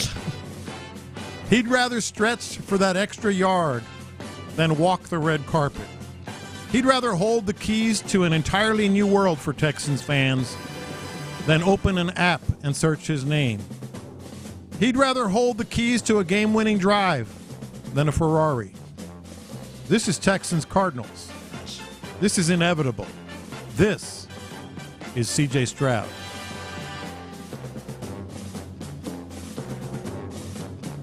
It's Let's eat. Let's eat. Let's eat. So you picking them to win this game or not? Yeah, I'm picking them to win this game. I think DeMeco Ryans and Bobby Slowick, despite what was going to be the calling card of this team in the preseason, we're going to run the ball. We're going to be a running team. We're going to want to control things. I think they've seen the light. 2 weeks in a row proved it to me. And the fact that so much so quickly has proved it to me. I think they're going to throw the ball. I think it's going to go for 300 yards again. And I think they're going to run the ball when it's an opportunity to run the ball, not because they want to run the ball on first and second down. I think it's going to be a lot of I think the Cardinals defense is going to be just as confused as the Bengals was. This is a passing team, man. This is a passing team. You've got an MVP. Why not ride it? High scoring, by the way. You think it's high scoring? I think the over-under, last time I checked, was 46.5, something like that.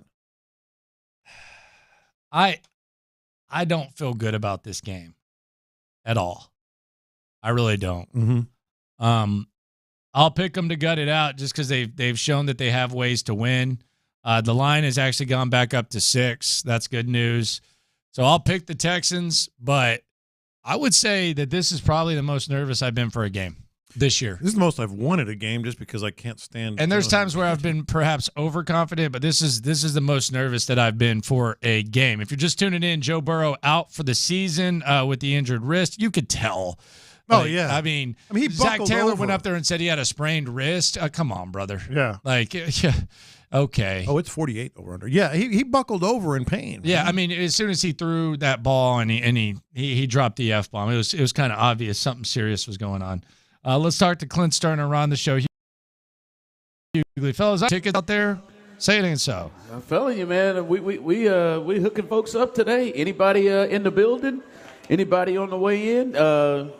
You better get here. We got tickets. We got tickets for this Texans Cardinals game, which is becoming a bigger game. Doesn't it? I feel you a little bit. This is getting weird right now. It's just like everything is just falling into the lap of the Texans. Yeah. Like they're just like if we look at the last week, everything seems to be, man, well, that's good for the Texans.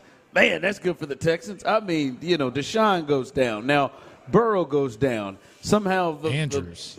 Yes, Mark Andrews, but I mean, at least around the wild card teams, somehow the Bills find a way to lose to the Broncos. Like it is wild what is happening in favor of the Texans. Not used to it, if we're being honest. Yeah, I know. Not here. I can't believe. Yeah, I'm telling you, man, It is wild. Trying to figure out what's going to happen next. Yeah. I don't know. Maybe the Colts will lose their quarter. Well, hell no, they already lost theirs. Yeah, they already did. I mean, everything's laying out. Clint, congrats on avoiding the slime off. Lopez ran away with that one. Really? Yeah, it was fixed. It was rigged. It was rigged? Yeah, Lopez. It was rigged. He earned it. Well, I mean, yeah. She said it was creepy too, Lopez. That's the part about it, man. Yeah. I He can't didn't say that. Not to me, anyway. Yeah. Well, she laughed. It was uncomfortable. She laughed. What was supposed to do? I was teaching the young lady how to make better cookies. I felt like I was doing that too, Lopez. There we go. I feel like with the coach in us came out, and maybe it got misunderstood. Distance yourself from Lopez. Yep, makes sense. Like I don't know why y'all felt the need to coach. Well, I'll be honest with you, I don't know how you avoided that slime off. Clearly, Lock Dog didn't hear the end of our interview. There was no avoiding. I was trying to lift. I was trying to lift the spirits. Tell the people how they get these tickets, because y'all got 4 pairs to the most popular ticket in town. Yeah, we got 4 pairs of tickets, along with what you always get, the $50 gift card to Academy Sports and the $50 gift card to it's because Lopez is there. It's because Lopez is there. To La Michoacana. You always get that, and as well as, you can play it, as well as multiple tickets to the Texans-Cardinals game on Sunday. All you got to do is come on in here, sign your name, and put it in our raffle bowl, and you got a chance to be a winner. Hey, John, real quick before Lock Dog hands it off. What is that thing? What is that thing you put? You wrap a fajita. What is a fajita made out of? What do you mean? The outside. How do you say it? Like the tortilla? There you go. Hey, Ron ordered something with a tortilla in it earlier, and the gal that was waiting on us, the Hispanic gal, she rolled that on. You think you got that one? Yeah. It scared you, Ron? No, I didn't. No, I didn't hear. I didn't even notice it. Now you got to say chile relleno. No, I don't. He ain't got that. You're listening to KILTM AM KILT HD2. The Drive is live. I got La Michoacana, baby. No, the Drive is live on this Takis Fiber Internet Football Friday, and we are live here at Sam's Boat in Pearland. Listen, I want to start this off, as a there we go, as the clear leader of this show. I want to apologize. The name of the town is Pearland, and I think it is a responsibility for me to say it correctly. I, however, do not believe it's a responsibility for Tyler to always find his way in to be a cop. But I got your back, bro. No, you don't. I do want to. This is clearly does not involve you. I do want to apologize because yes, it's parallel. I get it. It just this particular part of it. Clearly, we need you to keep us on the air. But it's Pearland, and we are happy to be here. So come on out. And as Landry said, guys in the building, you know what? I'm not even going to come out like I have to do every week and try to push you.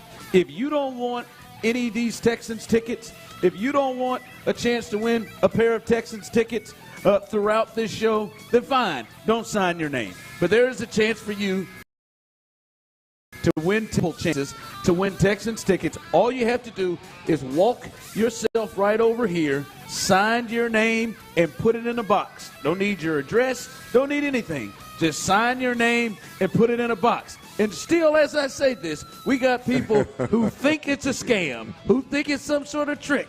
It is not. You also have a chance to win $50 gift cards to Academy Sports and La Michoacana. If you don't want any of those things, I don't know what to tell you. Finally, this lady has stepped up as a leader and said, let me come in here and fill this out. So I'm not going to go and push people. My man's right here. They sit at their seats and just sit hard enough. And just sit there.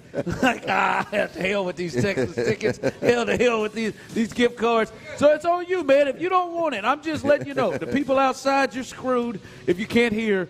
But if you are on your way to Sam's Boat here in Pearland, come on out. You got a chance to win. Tickets throughout. We'll be here till 6 o'clock. It is a good time that is always to be had out here. Clint, there's a lot to get to in this show, but it can't help but to talk about the breaking news of the day. Joe Burrow is out for the season, and I would imagine, yes, my man's here. He didn't even hear that. If you missed it, Joe Burrow, quarterback of the Cincinnati Bengals, the guy that CJ Stroud had that duel with last week, he is out for the season. Torn ligament in his wrist. You saw it yesterday. Yep. He throws a touchdown pass to somebody I'm playing against him, and he throws a touchdown pass immediately. He favors that wrist, goes to the sideline, tries a warm-up toss, and at that point, I'm guessing you could, in your mind, kind of feel like, he's hurt the way that he swung that thing and tried to throw that ball and could get nothing with it, couldn't grip it or anything. So he is done for the year, Clint. Yeah, look, when you talk about guys that throw the football properly, technically, mechanically, the right way, it involves a power snap of the wrist. And when you get to the NFL, 99.9% of guys, maybe not Byron Leftwich, that big long stroke he had, and Tebow. Tebow was smooth. He was a slider for sure. But nonetheless, it is a big part of guys that technically and mechanically throw the ball properly. And I'll argue, always have argued, it's probably the most important part of the action, the throwing the football action. And I could tell when he let that thing go, because he didn't hit anybody. It wasn't from the time that he hit the ground earlier in that drive. something snapped, and then when they had him warming up on the sideline, and he goes through the whole motion and gets to the top, and you can tell right about when that wrist should snap over. Couldn't do it. The ball just slid out of his hand. He couldn't snap it over. And so, yeah, you knew he was done then? Yes. Yeah, because, if it's something else, you can shoot it up and play, but he was not able to go from the upright position to snapping his palm down to the ground, and it's just like he wasn't able to do it at all. Went right to his knees. Right. On that warm-up toss. But that ball, if he were still able to do it and it just hurt, that ball, it still come off his finger right. That thing slipped out of his hand. Yeah. And so it's no surprise that it's a torn ligament. Something wasn't triggering. Something wasn't pulling over the top so he could actually snap that thing down. The reason being that ligament was torn. And so, yeah, man, it's you can't play the position without it. And another one of the top quarterbacks in this game either goes down or is playing subpar to what we're used to seeing them play in the AFC. So. Yep.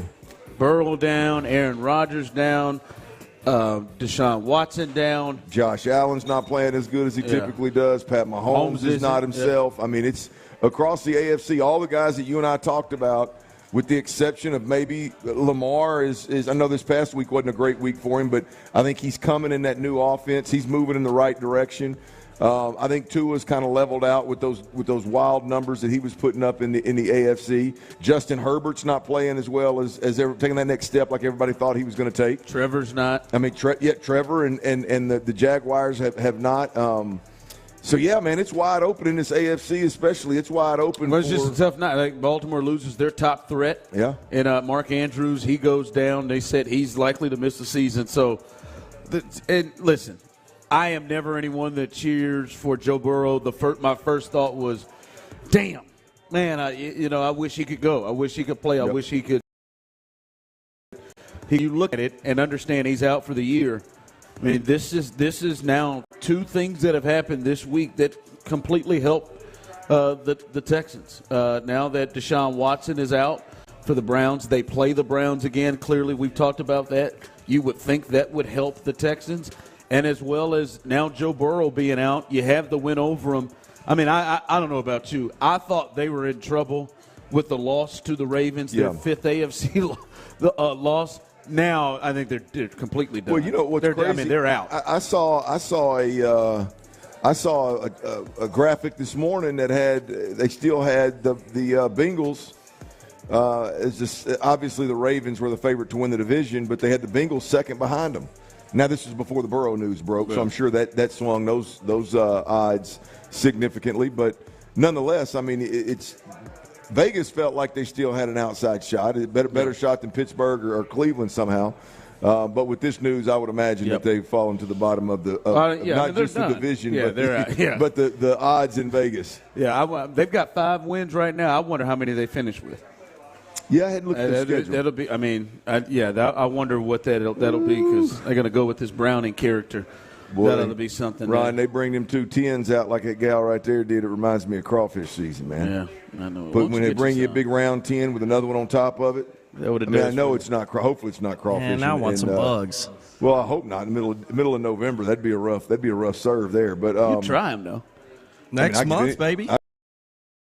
I give anything time short of a couple things. I'm gonna keep off the radio. Even old cheese. I'd like to hear what. Yeah, old cheese. I'm not above experimenting, man. Speaking of that, however you go, things are looking good for the Texans, and they got a very, very, very winnable game coming up Sunday. I'll be honest with you. I'm a little concerned about it, and I think a big reason is, Tyler, you're going to do the right thing. All right, it's Friday. I always try to do the right thing. Are you going to do the – listen, I want to give you a little bit more time. That is not true, Tyler. You don't. I want to give you a little bit more time, Tyler. I want to give you a little bit. I want you 4:23. Is this about the Mad Dogs? No, it's not. Yeah, listen, I've gotten past that by at least last night. I flushed that. Good. Took me about 3 days, but I flushed that. We'll revisit it Monday. Sorry, I let you down. I flushed that. But are you going to do what you need to do and watch the game from somewhere that is not NRG? That's. Listen, I thought you were kidding about all this at the beginning of the week, but this is really starting to bother me. I'm not. And you said you would think it through, and I want to put it on the table, and I want to give you about an hour and a half from now. And I want to hear from this. Look, hell, no, I'll give you leave it longer. 4:23. After Clint's football at 4, after we talked to the General John McClain, I need a decision from you. Because the people need to know, because the people here on a Friday need to be at ease to know if you're going to show up at that stadium and mess up all this goodwill, or are you going to keep the Milner curse at home? And if people want to keep weighing in on this Milner curse thing, I want you to answer this, friends.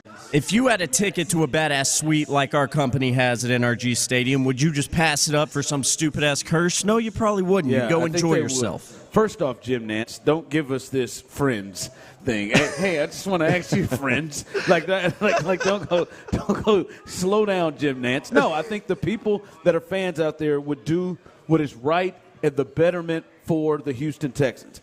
And I thought you were a fan, and I'm just waiting for you to step up. I am a fan. Listen. I don't want to go. I just want you to make your decision. After we talk to the General John McClain, I need to know that you that you have made the proper decision. That's all I want. So we can put a pin on it there. You should have known better, Tyler. You should have never accepted the tickets to the suite. Shouldn't have. You shouldn't have. You really. And listen, that's the thing is, as you said, you've accepted it. Listen, I know it's not costing you any money. Now, as you know, as I am about money, if you'd have paid good money for these tickets, I may back off a little bit. But you ain't paid no money for these tickets. You would. You ain't paid no money for these tickets. You can easily just step out of this. And I just want you to do the right thing. So all right. So if I end up not going like you want, would it be wrong of me if I sold those sweet tickets? You can't. I don't think you can sell those tickets. I think you should just brainstorming. Not do that. Yeah, that seems like something that could get you in some trouble. Well, how'd you sell the 2 of those 12 you got last year? What are you talking about? I mean, you got 12. You only had 10 people in there. You told me you sold the other 2. No, I used my allotted tickets. I dumped it. I made up. Yeah, you I did. I thought I remembered hearing that. You did. I used my allotted tickets. Oh. All right. Listen, I want to – you know what? I've been waiting for this all week because CJ Stroud said a couple of things. He said a couple of things. He said something a little bit ago about his first game against his first game at home against the Colts that I thought was interesting. Because I'm telling you, man, he was talking to the fans. He's done it a little bit this year. He really did it this past Sunday. But if you missed it, earlier this year he spoke about his first game and the crowd there. This was CJ Stroud talking about his first experience at NRG. It's an honor, man, to have people kind of tune back in and seeing every week. I feel like we get more people in the crowd. Honestly, when we played the Colts, it's my first time in a long time not playing in front of a full stadium. So I just wanted to be back to that. Even y'all getting there early for warm-ups like that, it brings the team energy. It might not seem like it, but it makes us want to play harder. You know. Yeah, CJ's in this spot where he ain't used to seeing empty seats. He can say whatever he wants. He get away with it. I ain't gonna lie to you, man. He said he didn't just say the first time in a long time. He said it's the first time in a long time that I've played in front of empty seats. I'm just like, damn. But he gets to say whatever. But he said this after the game ended on Sunday about what he hopes to see against the Cardinals coming. The Cardinals, man, y'all pull up and we pack that thing out. I really want to see a sold out stadium. I think at this point, man, I think that's what we're ready for. And that juice that y'all bring, man, we play with 100% energy. And even in the negative light, coming to the away game, you want to be the villain and you put on your mask, you ride with your brothers, and you go make plays. So it was a big win for us and got to build on this momentum. So he said he's talking to you. He wants it to be a packed house. And I want to hear from people. 713-572-4610. Those of you on YouTube and Twitch, you can answer there as well. And I'm wondering your thought of this, Clint. You think people should be at this point ready to come back and invest not just their time? Because I think people are intrigued. I think people are now interested again. I think there is care back for people with the Texans. Do you think that people should be ready to take the next step to not just spend their time, but to spend their well-earned money to go out and support the Texans out there. You think we've reached that point? Yeah, look, I ain't gonna tell anybody how to spend their money. I mean, that's completely up to them. But when it comes down to it, if you're a football person, if you're a fan of the Texans, you can spend that money and know full well that you're going to show up and there's going to be a product on the field that's going to bring some level of excitement to you and your family. It's going to bring some level of movement to your emotions. And you're putting there's a product out there that if you buy a hat with the bull on it, or you buy something with the Texans on it, you can walk around knowing that that product that's on the field at NRG Stadium. So, look, I'm not going to tell anybody how to spend it. But I know this. I don't have a problem spending my hard-earned money on tickets and merchandise. You're there. Absolutely. And I told you earlier this year that original Texans hat that I've got with the bull, the original color scheme, that's the first Texans gear that I purchased with my own money. And I purchased a hat, I purchased a half zip, and I proudly did it. I proudly put it on my head and on my back. And you wasn't doing that the last 2 years? Hell no, I wasn't doing it. I mean, just based off of what, and look, we cover it closer than everybody else, so it's more of a personal thing to me. But I was in no way, shape, or form wanting to support what was going on in that building. And now, and with it, I mean, as a fan, I understood the frustration. But right now, there is plenty of reason for folks to go out there and open up that pocketbook to whatever degree they can afford, because, damn it, you're going out there and you're going to get a product now. You're going to get a product. With injuries, with all the newness, you're going to get a product that is second to none in this league. Now, they may not have the record of some of the teams, but they're trending in that direction. The football product is as good as you're going to get in this league. Yeah, I'm just wondering for people, are you there yet? Have you reached the point where you're like, yes, I'm not only here that I care, I'm interested again, I'm ready to do on team? Because I could see how people get to a point of, I need more than 9 games. Ron, I could see how people say that I need more than 9 games. I could see how people are guns. I'm just curious, are you there yet? Are you? It was a long 3 years, man. Are you there yet, Tyler? Oh, I feel like I'm there. Yeah.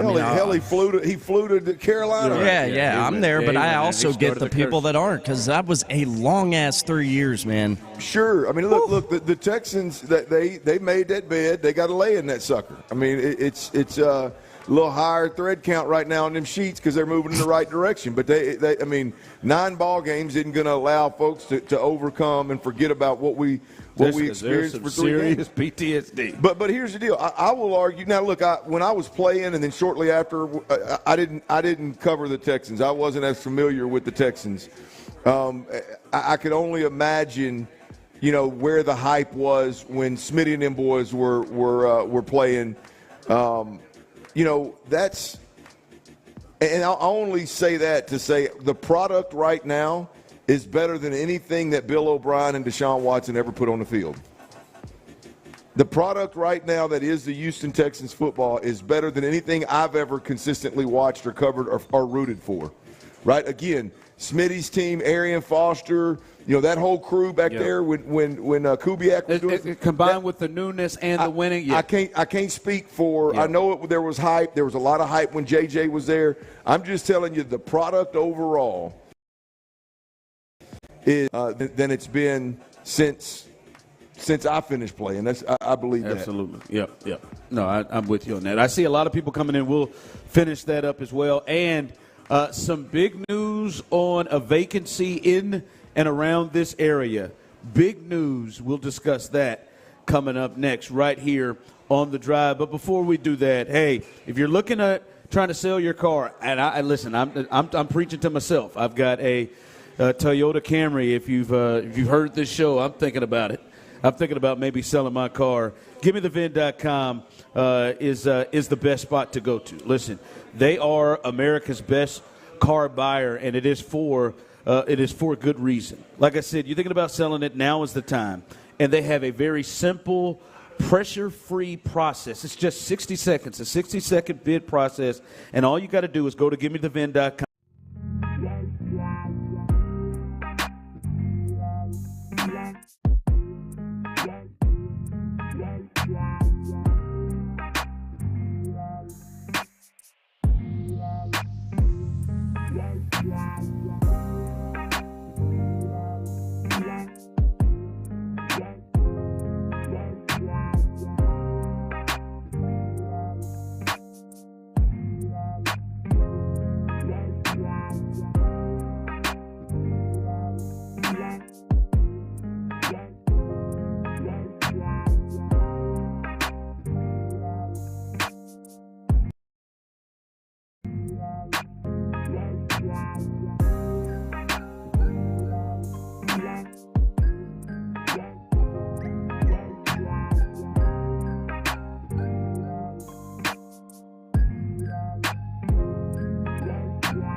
performances around the league, all in the time it takes you to drive to the office. Just follow the best football show in the Odyssey app or wherever you get your podcast. It's a Taka's Fiber Internet Football Friday on Sports Radio 610. Live from Sam's Boat in Pearland. Here's The Drive with Stoerner and Hughley. Welcome back in as we are live here on this Taka's Fiber Internet Football Friday here at Sam's Boat in Pearland. If you are on your way, you might want to get here. You might want to get here the first chance. And if you're in the building, inside, outside, back there deep, at 3 o'clock is the first chance for you to win a pair of tickets to Sunday's game. A pair of tickets to the Texans and the Cardinals. You've got team that's got a quarterback that's playing the last couple of weeks as good as anybody in the league, and we got tickets for you multiple times today. Your chance to win a pair of tickets. That first opportunity is coming at 3 o'clock, and all you have to do is sign your name right there on that sheet, throw it in the raffle box, and you got a chance to win. By the way, at 3 o'clock as well, you got a chance to win a $50 gift card to Academy Sports. I was going to ask you when we're going to do. We're going to do it at 3 o'clock hour. Or are you going to do it at 3? Oh, you're going to double? Yeah, it's a daily double right here, baby. Okay. It's a daily double at 3 and 5, baby. I like it. A 2 daily chances double. to win at 3. That's right, man. Now I apologize. You probably won't be the person that will be able to win the $50 to go and buy your Texans gear at Academy Sports and then win the tickets to wear that there. But you got a chance to win here, and we're doing that throughout the day. First opportunity, 3 o'clock right here at Sam's Boat here in Pearland. So get on out here. I'm looking at some things. I said some people, are you ready to get back in? Text line coming in. Definitely vested now. You can just feel the culture. I'm still a little nervous. I'm waiting. The Carolina game got me. I think people should be coming back, as someone texted in. I've already purchased my tickets for the Jags game on the 26th. So people are rolling in and starting to get on fire for this team as they as what CJ is hoping. So the arrow's pointed up. Tell them, Cal. It definitely there. By the way, not only do we have tickets here for that, your Houston Dynamo, man, I'm telling you, the Rockets are rolling. The Astros, people are feeling good about after hiring Joe. And obviously the Texans are playing well. The Dynamo, they are in the MLS Cup Conference Finals. They'll be hosting Sporting Kansas City next Saturday. If you want tickets, we got them. All you got to do is head to sportsradio610.com/contest and register for your chance to win. Don't miss out on your chance to catch the Dynamo in the playoffs next Sunday.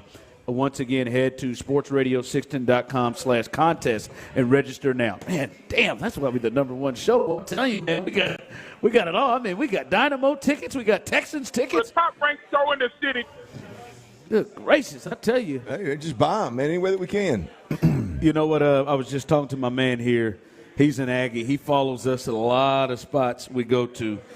He misses Tyler every time. He always asks about Tyler. He said last time he followed us all the way out to O'Neill's at Baytown a couple years ago with the one where Tyler was out there.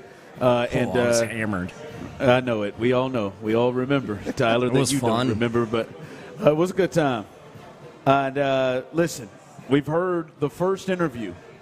And I asked you about this guy off air, Clint, Jeff Traylor. He interviewed for the A&M job. Obviously, he's the coach there at UTSA, and they won back-to-back conference championships in Conference USA. And really, really good non-Power 5 team here of late, Clint. And this is my question with Jeff Traylor, because I said it from the beginning. I think they need to find the absolute best coach and not just names. When I hear Urban Meyer, that feels like maybe just names.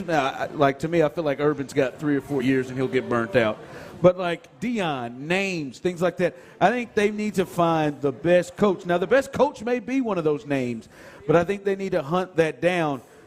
So I'm open to anything. My question would be to all of you. And Clint, you know Jeff. We sat down with him at one of those events we did. I think the Bear Bryant Awards. Yep. He came and sat down. We had a really good conversation. Clearly a likable guy. First time I had met him. And I mean this, and I don't mean this in a rude way when I ask this question. Is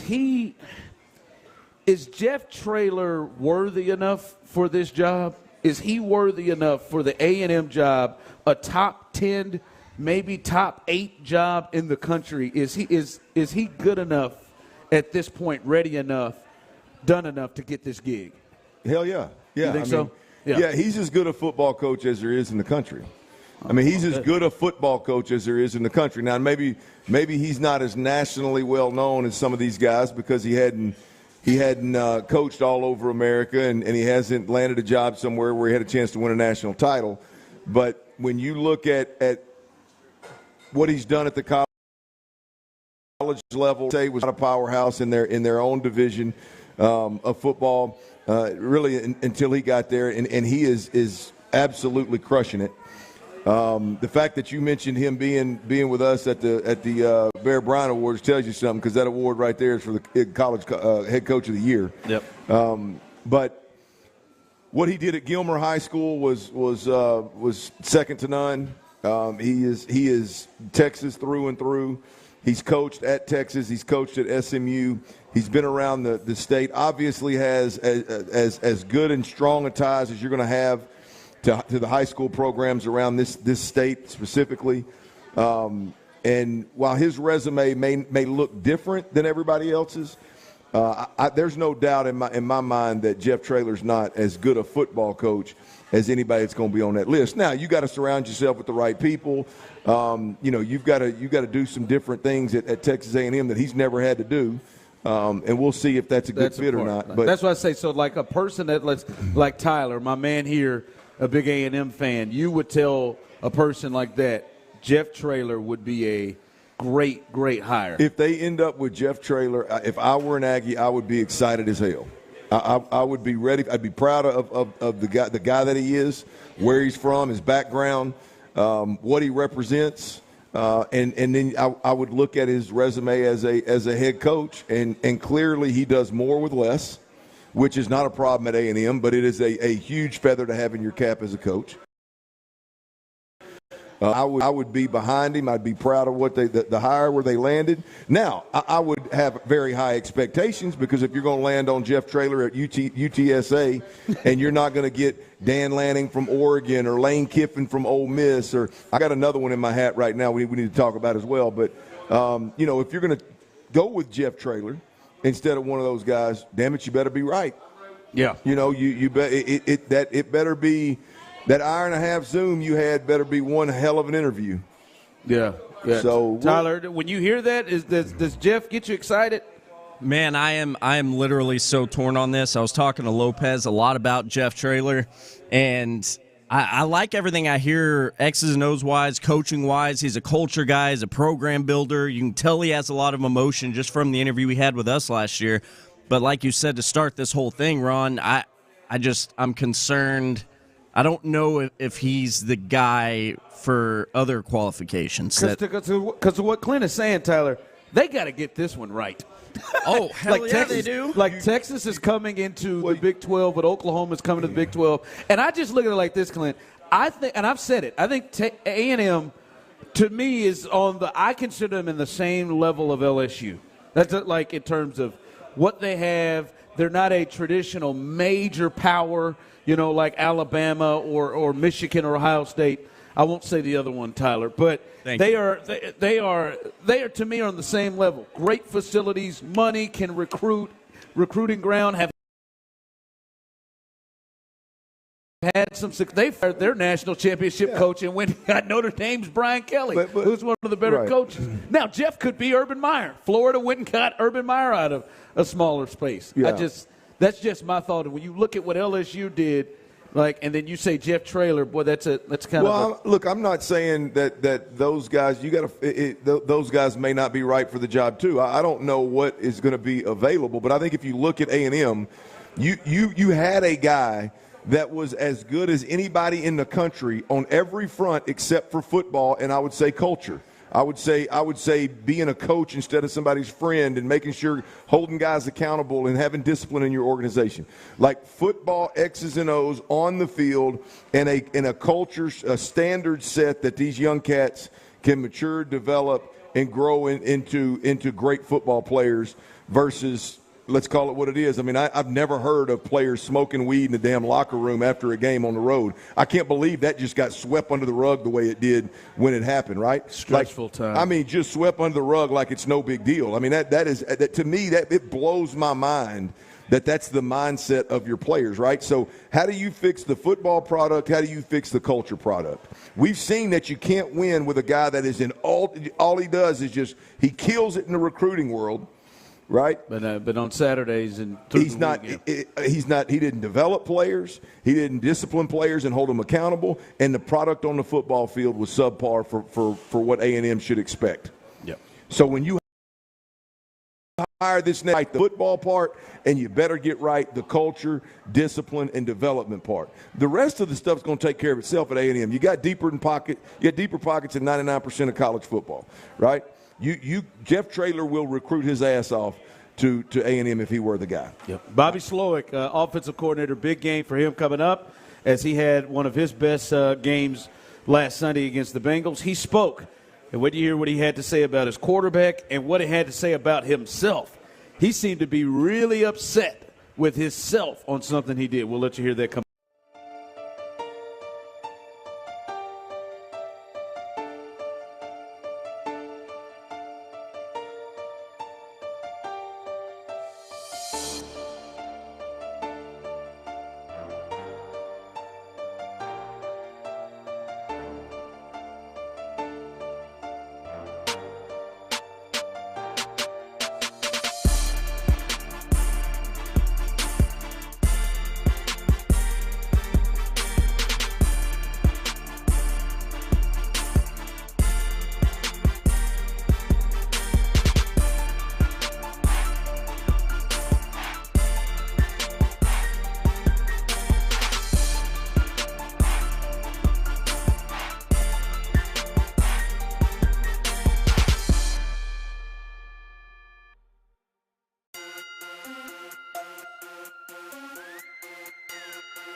Football Friday on Sports Radio 610. Live from Sam's Boat in Pearland. Here's The Drive with Stoerner and Hughley. As we are back here on this Takis Fiber Internet Football Friday at Pearland. Let me hear the people out here. Now, let me go, man. It's a good crowd out here. There we go. There we go. A good crowd out here. Join this crowd. I'm telling you, coming up, if you are just entering the building or you're on your way, you have roughly 16 minutes to sign up because we are about to hook our first person up with a pair of tickets to Sunday's game. You got a chance to win a pair of tickets to Sunday's game as the Texans take on the Cardinals. All you got to do is sign your name, put your name in our raffle box, and you'll have a chance. We've got multiple chances for you to win tickets to the game on Sunday. The first opportunity will be at 3 o'clock. So go ahead, sign your name in right there, and you'll have a chance to be our first winner. Somebody, you done got somebody here, Clint. Somebody on the text line, 713-572-4610. Clint, who were you holding in your pocket about that A&M job? Maybe I don't need to tell you that. He is. He's got a deep teeth. Well, I kind of heard through the grapevine, and it may have already hit the national news. I don't know. I kind of heard through the grapevine, and so it got brought up to me early this morning on a hit that I did somewhere else, and I was like, I can't believe it. Is it a good fit? Well, Does it make sense? It would damn sure make sense to Ron Hughley. Is the person employed? Yes. He is employed, and it's very easy to make a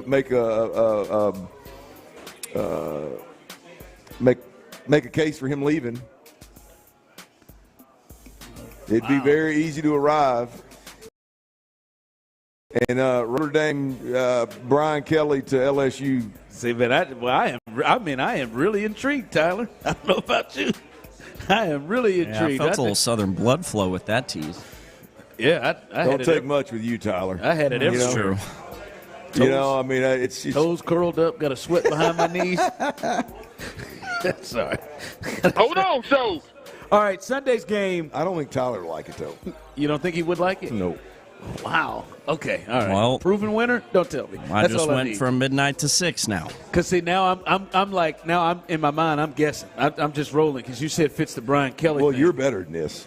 I'm better. You think I'll be honest with you. I'm disappointed in myself for not thinking of this guy when Jimbo got fired, and I'm disappointed in both of you two for not pulling it out of me. Wow. Okay.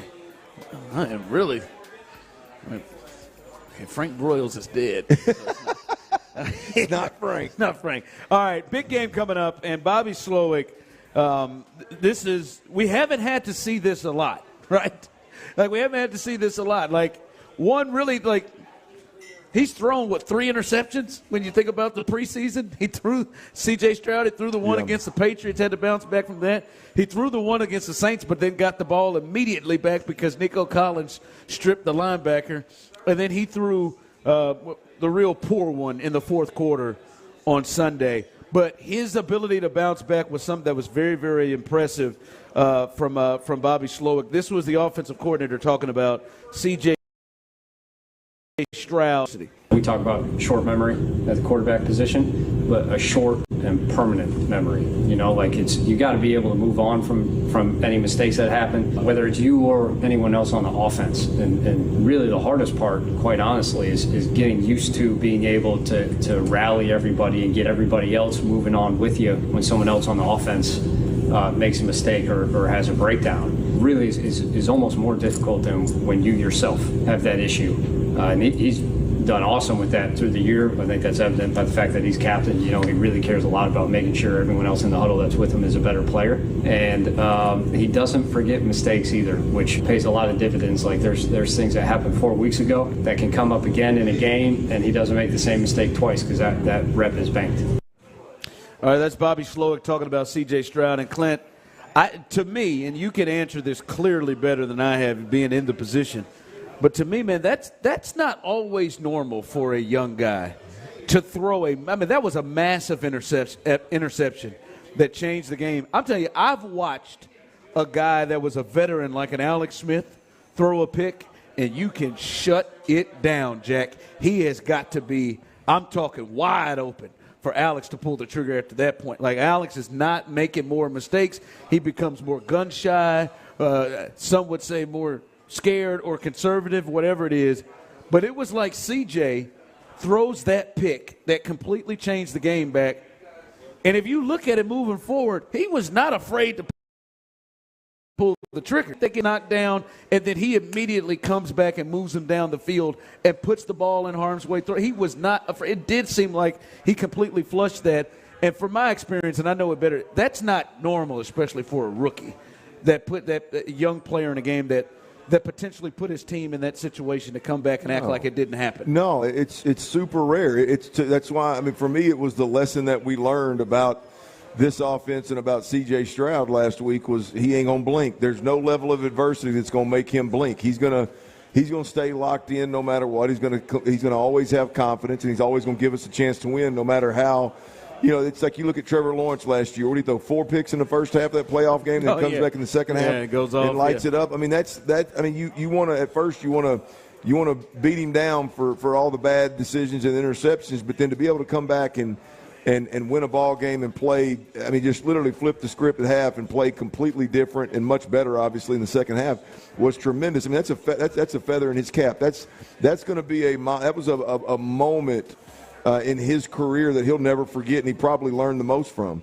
Same thing with CJ Stroud last week. I mean, that was to me, that was a huge step, or one of those times as we as fans watch CJ Stroud, it's like, how good are these guys really? Well, there's going to be certain things that happen throughout the season that are going to either give you confidence or they're going to cause you concern. That was one that gave tremendous confidence, and he didn't blink. The interesting thing about what Bobby Slowick said right there, though, Ron, and I've never heard it put this way, it's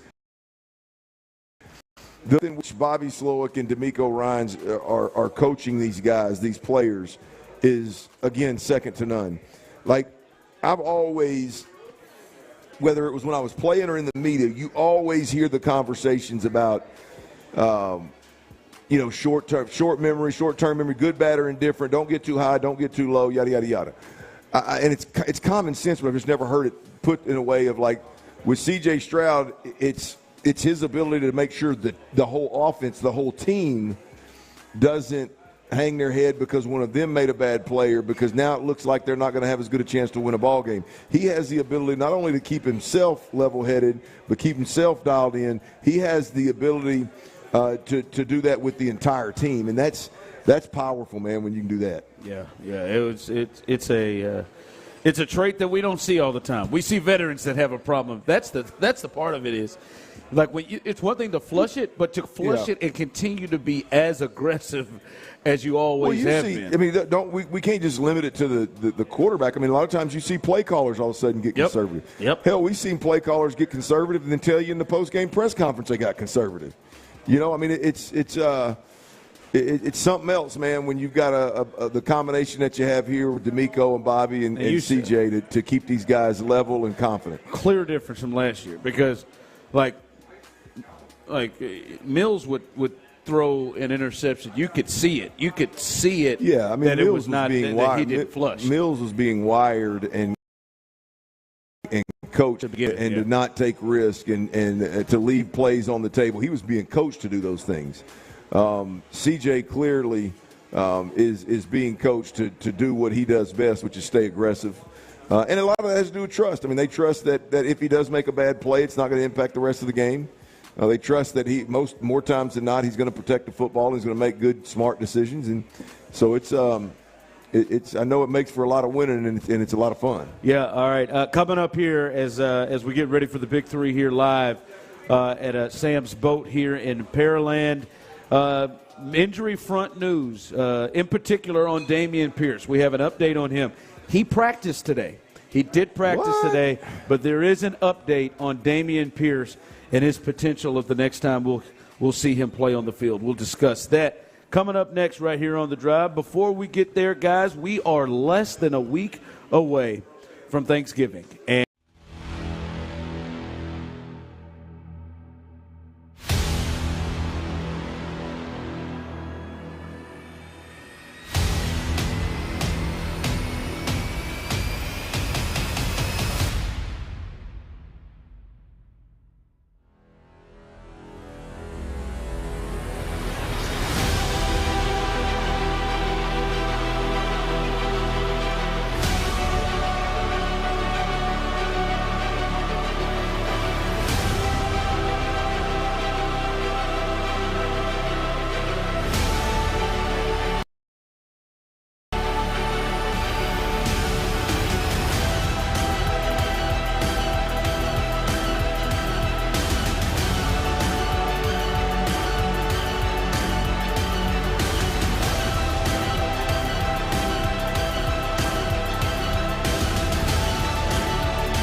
All the details now at DiamondsDirect.com. Diamonds Direct. Your love, our passion.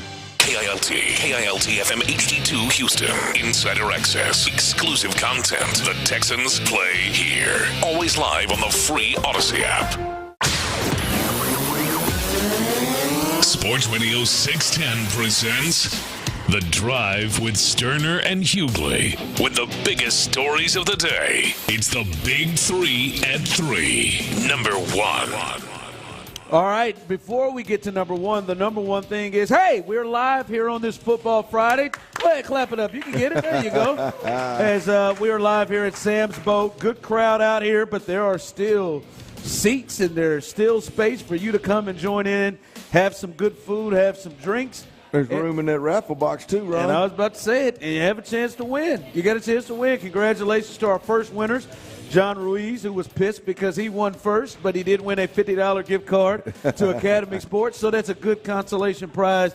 And you could be like our second winner, Jamila, who won a pair of tickets to see the Texans and the Cardinals. The next chance, my man just turned around. Yes, sir. The next chance that you will have is at 4 o'clock. 4 o'clock, we will be giving away another pair of Cardinals-Texans tickets to the game Sunday. If you've just arrived, all you have to do is sign your name and put it in our raffle box. If you are here, you do not have to re-sign your name 5 more times to add your name into the raffle box. The one time you signed is enough.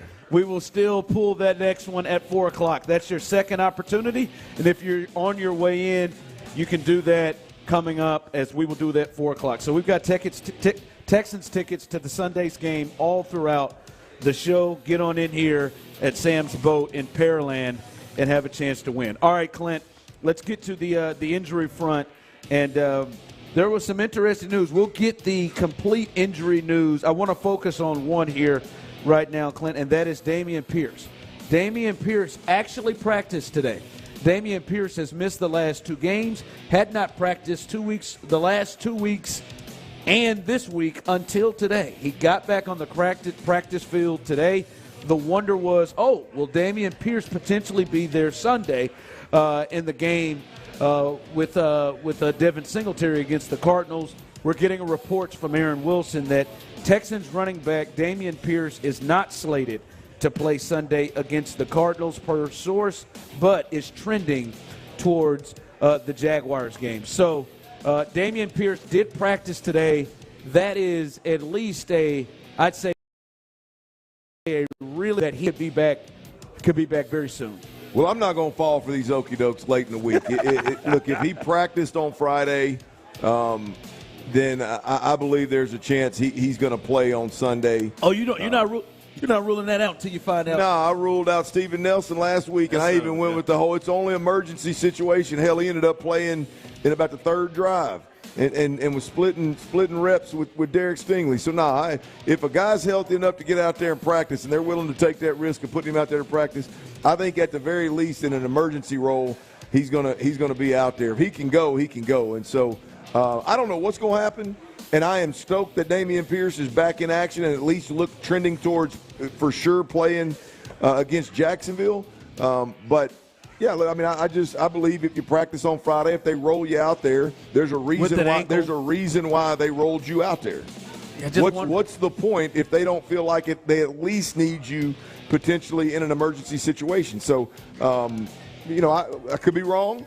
We'll see. We'll see, and generally we'll have, with the help for our friends at Mokaram Law, we'll have the official injury report when that comes out.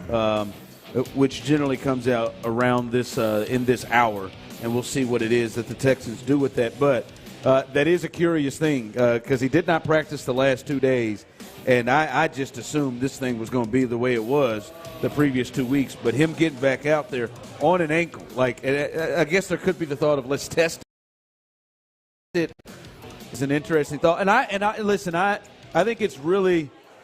It is so crazy to me, like the knee-jerk reactions around this league from week to week, from team to team, to player.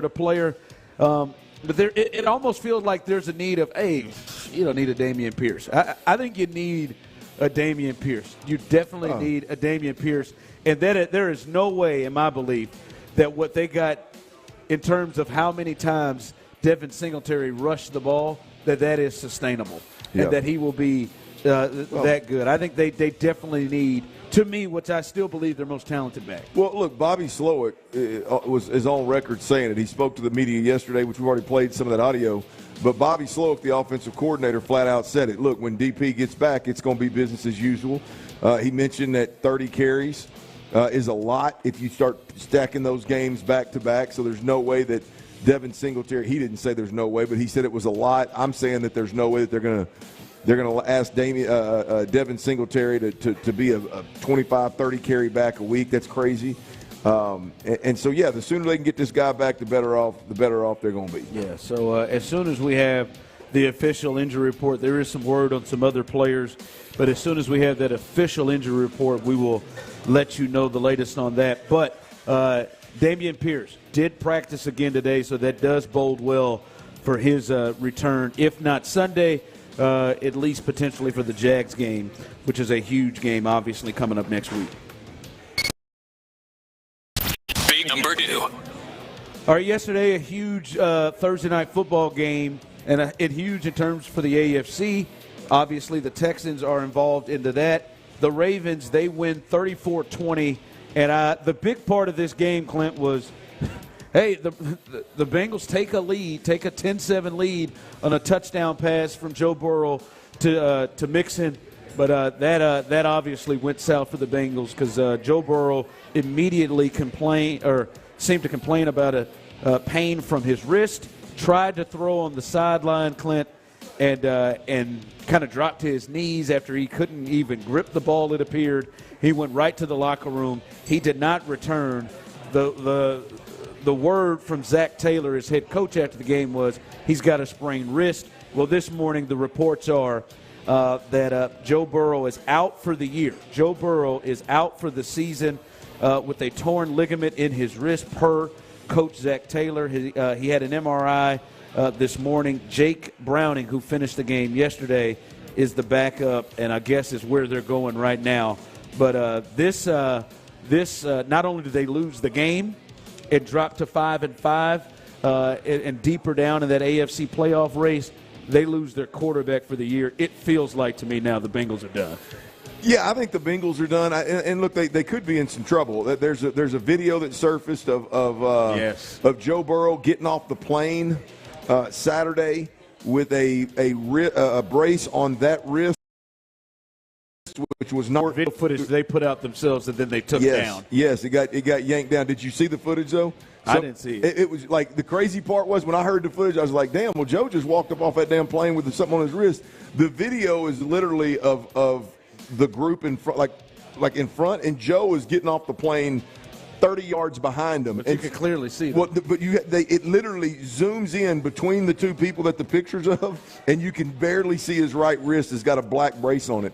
But they didn't report that, so number one, it's a problem. Number two, when you look at what happened, this was a non-contact injury when it happened, and it is clear. If you watch it, when he threw the touchdown pass, something popped. It was a non-contact. He immediately, grabbed his wrist. He goes to the sideline. They go in the 10. He comes back out. He tries to throw one ball, and he gets up to where when you're supposed to snap your wrist releasing a football, his wrist won't snap. Like the snap is gone in his wrist.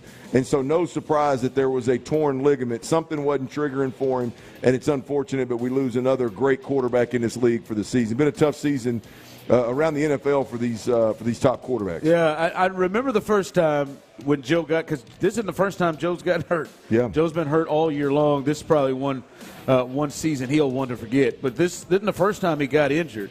The first time you looked at him and you saw that calf thing and you thought, oh, this could be bad. Yep. What were you thinking when did you know it was serious watching it? As a former quarterback, somebody who's had issues, whatever, I don't know if you've had the wrist. I know you've had shoulder things. This is serious. Immediately, because it did, because like I said, it didn't, when he threw, it didn't trigger.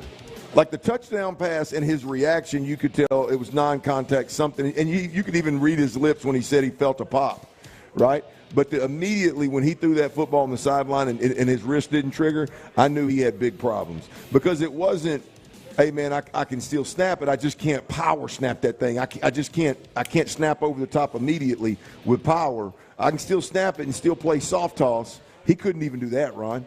And so there was something not triggering there, and that's not a go in and shoot it up.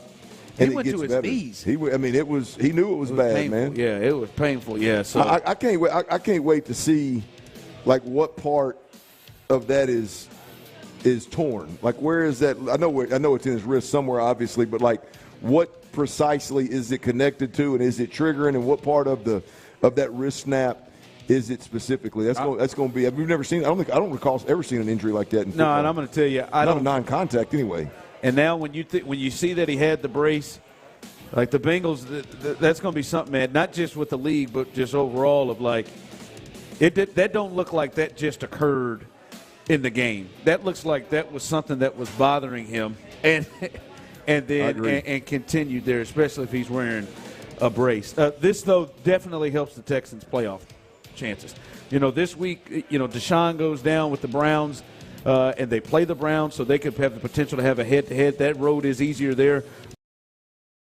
The Bengals, the Bills, to me, their schedule is going to be very difficult for them to find 5 more wins, in my opinion, and the Texans' schedule kind of really lends towards them being able to take advantage of some things. So this definitely helps the Texans in a major way with their chances to try to get to the playoffs in year one. Yeah, Ron, the way the AFC is shaping up, man. Yep.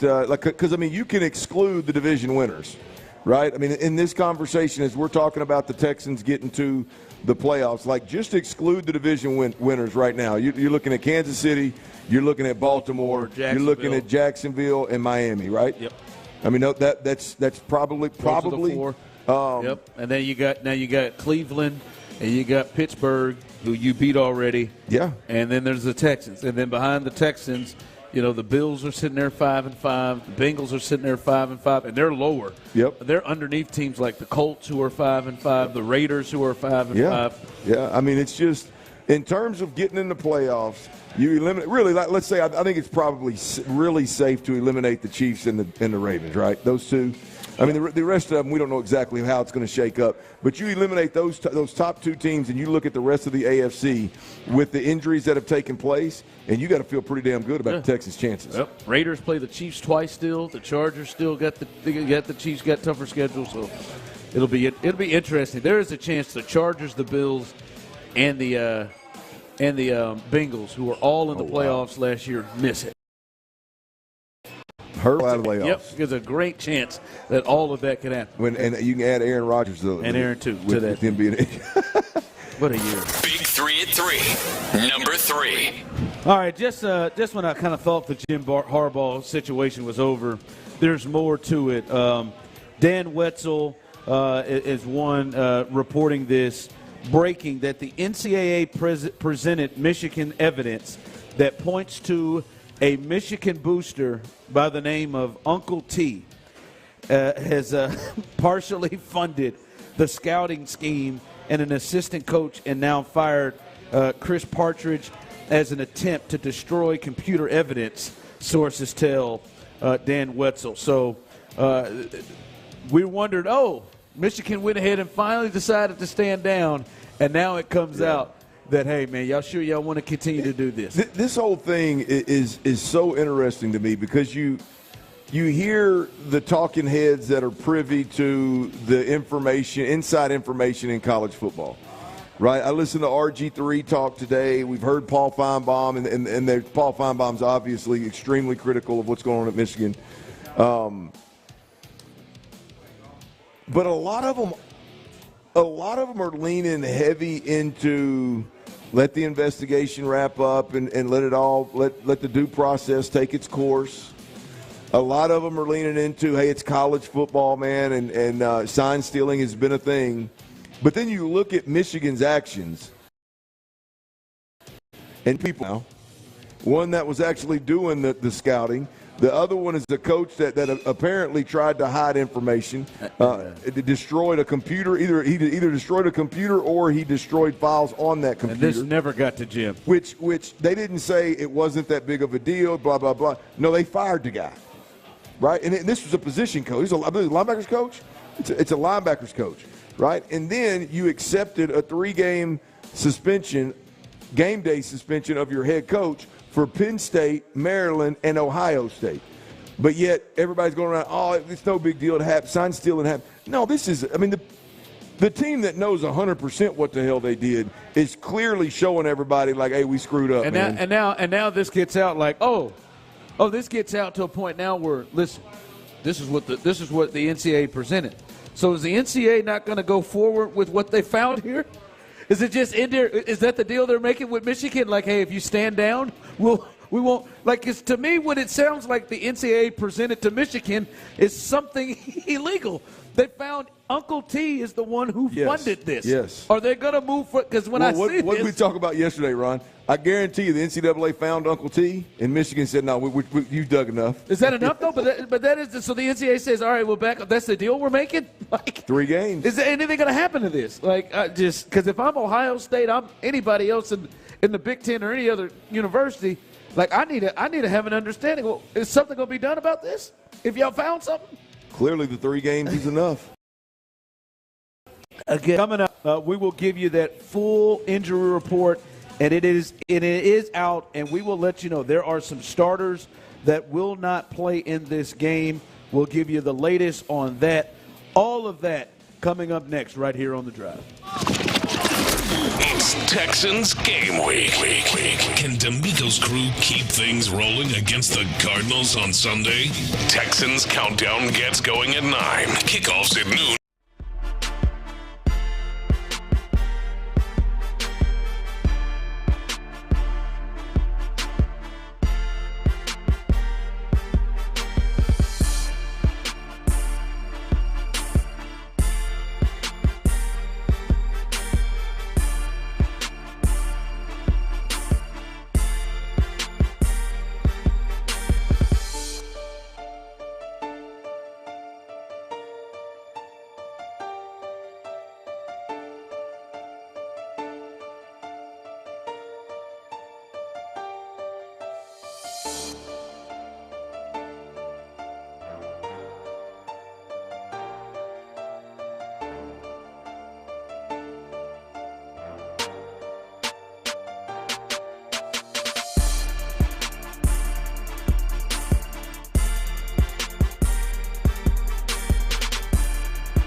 and follow. Then join the Houston sports conversation in a brand new way. Houston's sports leader. Sports Radio 610.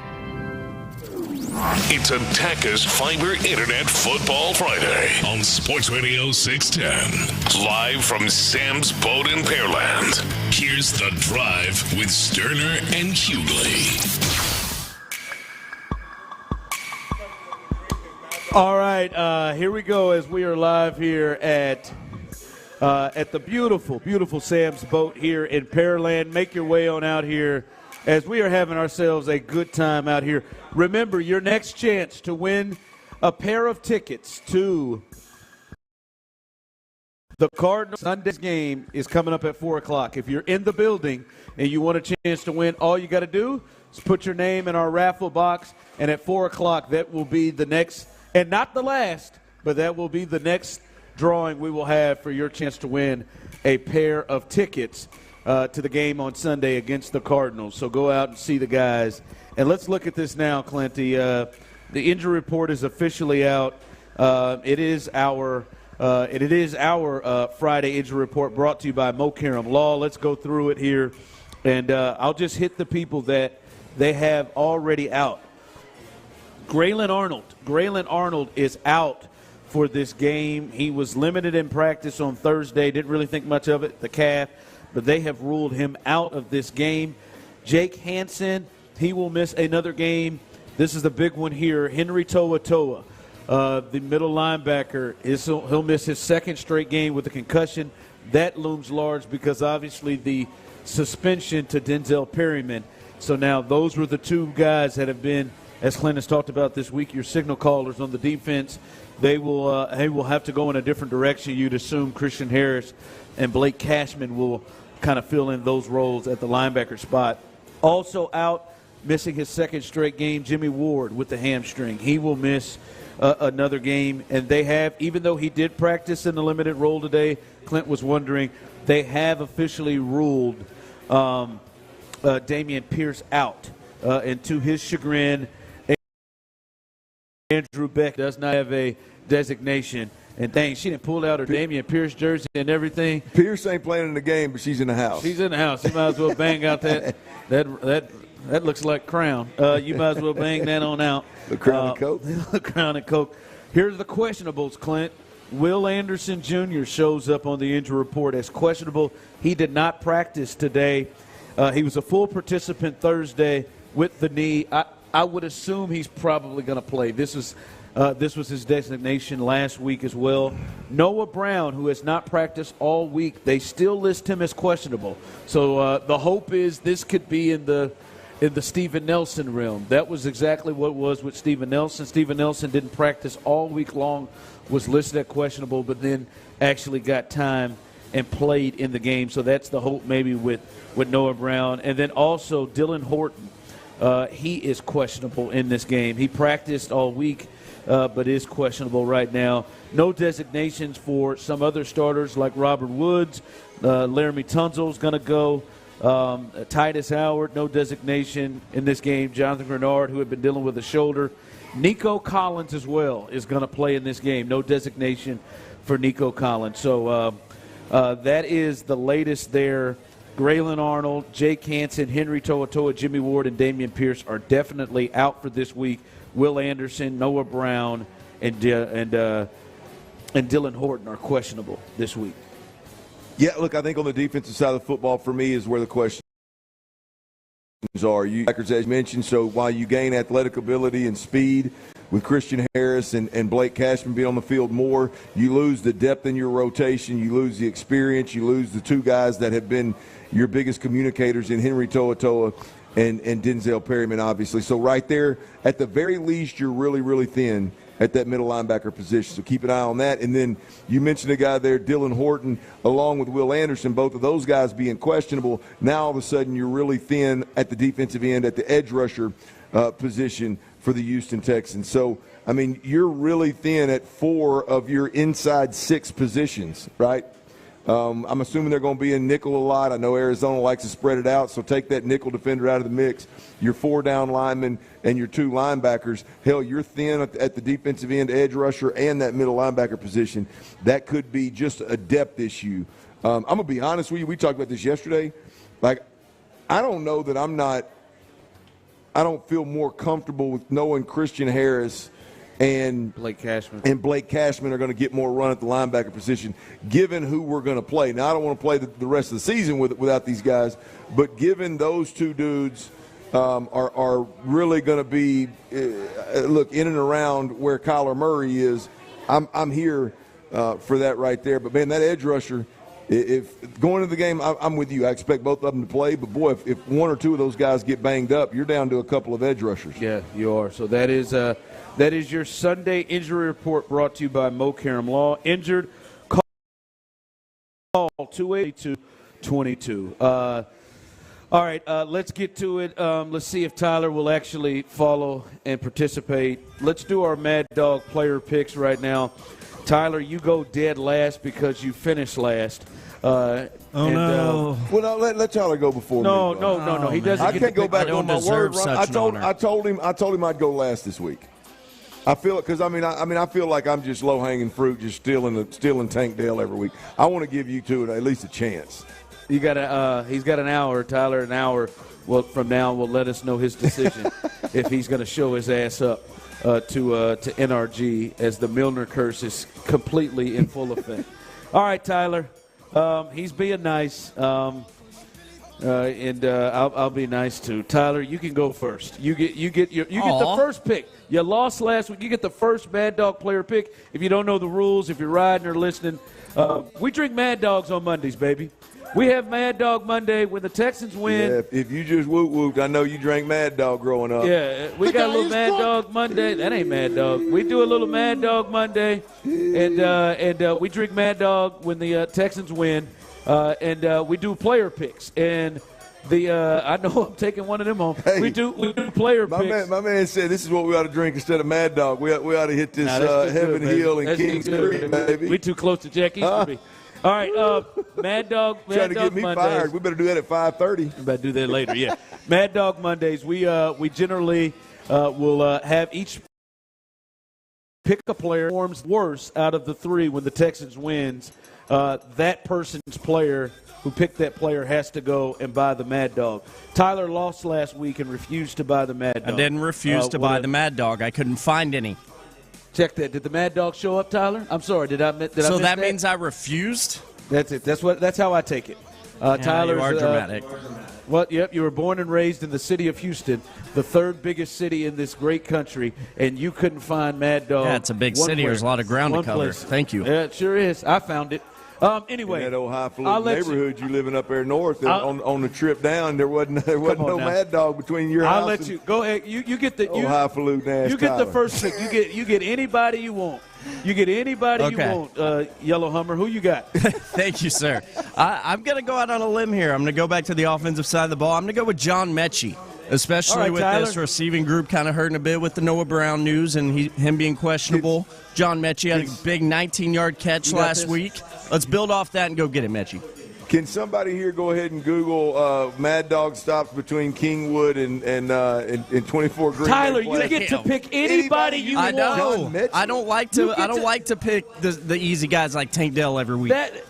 That's it. You picked Nico Collins the first week. If you're not going to lose any better than what you did last week, hell, I want you to at least try. That's a pick like 7 people. Guys, don't encourage your competition. Y'all should be partying. I'm not encouraging. I'm just saying you just walked. You act like 7 other people. You ruined the damn gimmick. Everybody's walking around listening. Even they're saying John. It's going to be that much sweeter whenever he goes off. John Mechie, Tyler's building off his 19-yard catch. Mechie can put his whole season together, and the odds are you're going in one game, and odds are you're going to be buying Mad Dog. Tyler said, with the injuries to Noah Brown, like Nico's not returning. Like Nico's not returning to the lineup. I like to put it out on the table, man. A little dangerous. Let's do this. let's do this. So Tyler has selected. He has somehow gotten to go first when he should have gone last, but picked a last place player. Hell, you could have said. I mean, at some point Is you could. Mechie going to be active? You could. Yeah, I know he's healthy. The hell, you could have gone with CJ. All right, there is. So Tyler goes with John Mechie. We will give our Mad Dog picks, as it won't matter. Tyler will be buying it. We'll give our Mad Dog picks coming up, and it is a football Friday, which means we got to hit this Saturday slate. Some big games coming up in college football. We'll address those next coming up on The Drive. But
Bonus points calculated before tax and fees after applicable discounts, if any. Valid through 11/22. Subject to change. It's a Taka's Fiber Internet Football Friday on Sports Radio 610. Live from Sam's Boat in Pearland. Here's The Drive with Stoerner and Hughley. All right, welcome back as we are live here on this Taka's Fiber Internet Football Friday. Everybody give our guy Fernando a hand. Give our guy Fernando a hand, man. Fernando's out here hooking people up, baby. Yeah, I love that, man. You ain't getting nothing, Tyler. No, you ain't getting a drop of it.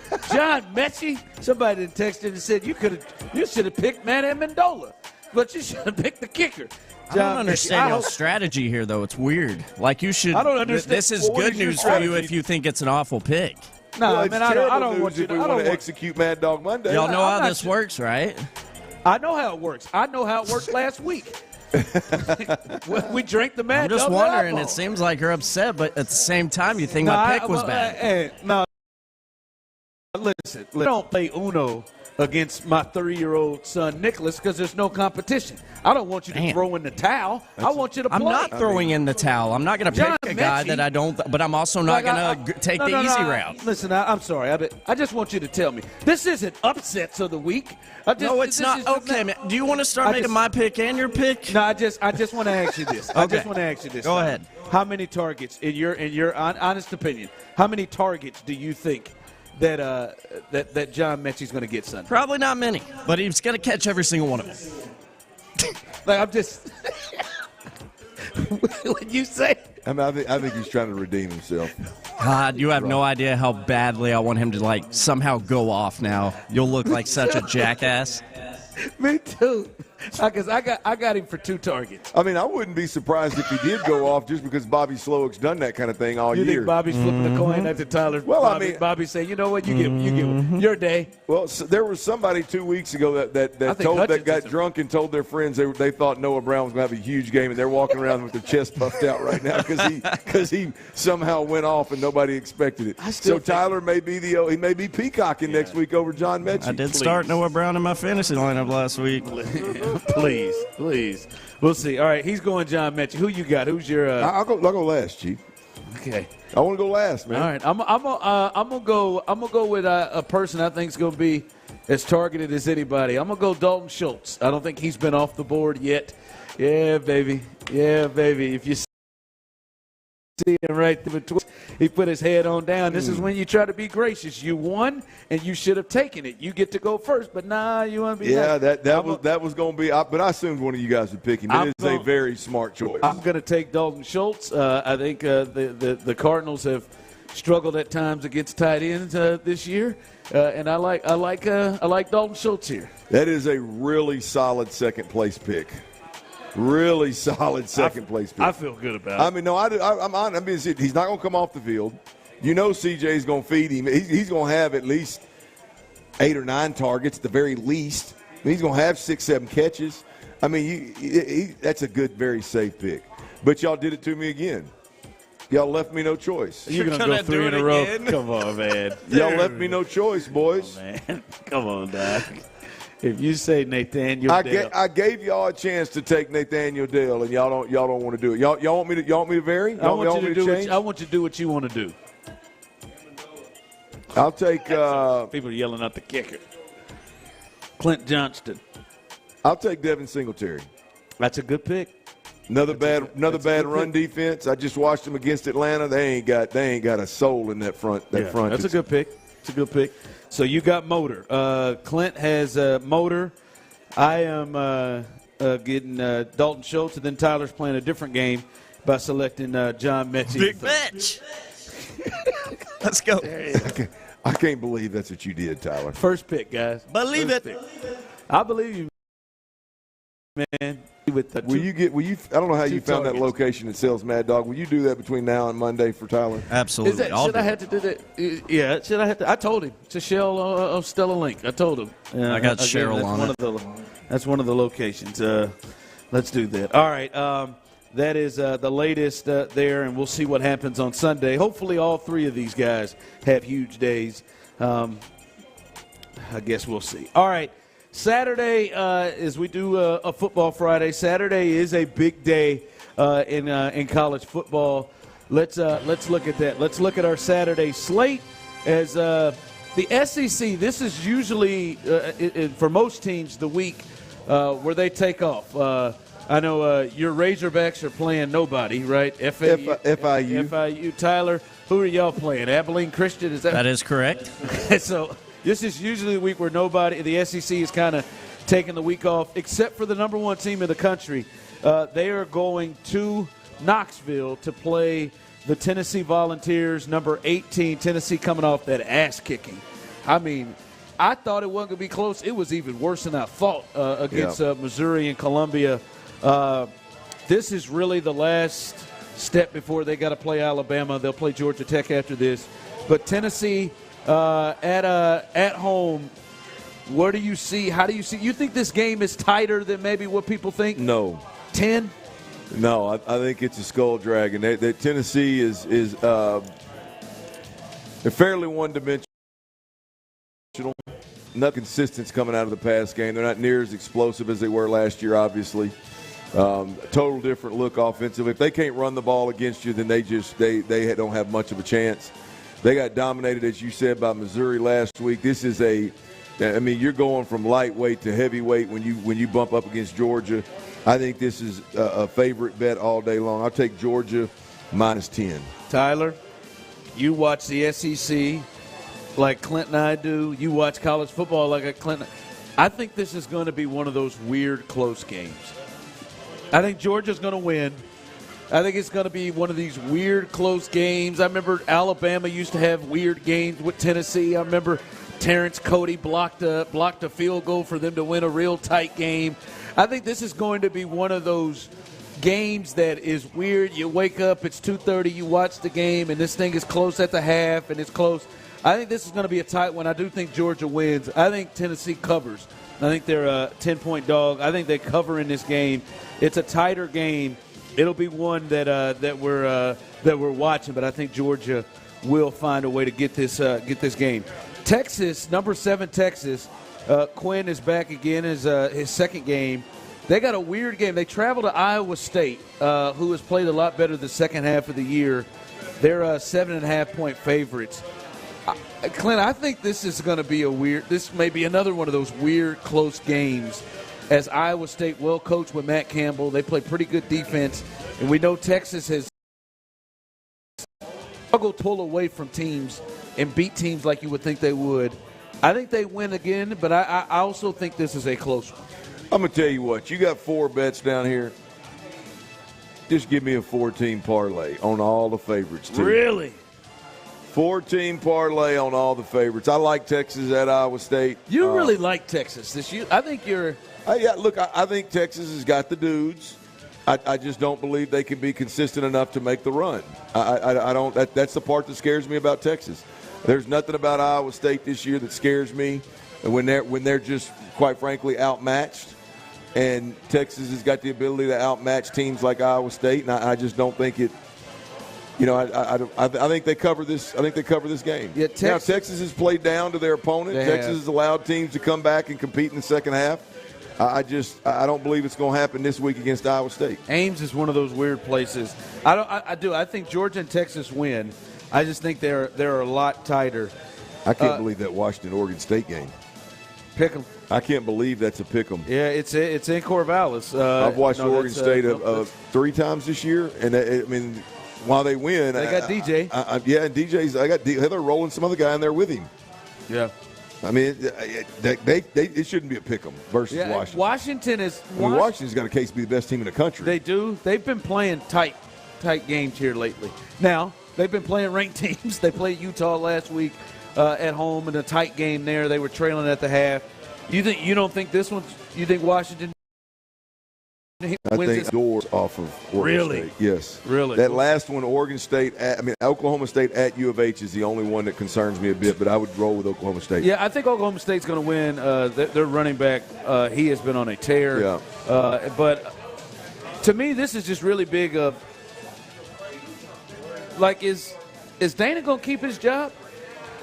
Like you get into this thing here, man, they've lost a lot of their big games. I think he is on the hot seat. Yeah. And I think there's a real problem if he doesn't make a bowl game.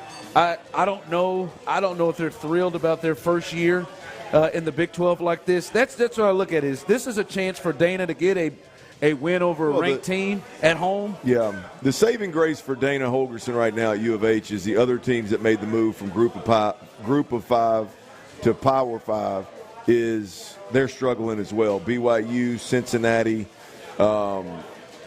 Central Florida, all of those schools are struggling as well when they made that jump from Group of 5 to the Power 5. So there is something to that. That's a big step up in weight class, and maybe you can buy yourself another year with that. But it's been a rough one for U of H. Tyler, I need you to when you get a minute, when you and Cheryl in there get a minute, let me know what that 14 parlay pays on all four of those favorites. Oh my God! I got you, bro. I got you, bro. Let's get this money, bro. Oh, you like that one too, huh? I don't know if I'll jump on the parlay, but yeah, well, it means Texas winning by 8, so you probably that ain't gonna hit. That Ames in Knoxville, weird stuff happens there. Yeah, tell me about it. I know where you're going. I really was not going there. I swear to God, I really was not going there. What you got coming up at the 4? NFL Hall of Famer John McClain is joining us next. We got the injury report with the Texans that popped, and I think he even watched. He even watched True Character, man. He watched the documentary, so we'll see what his take is on that as well. John McClain, NFL Hall of Famer, he's joining us next. And I pretended on the beach that I was Elvis, sang Elvis songs before I passed out.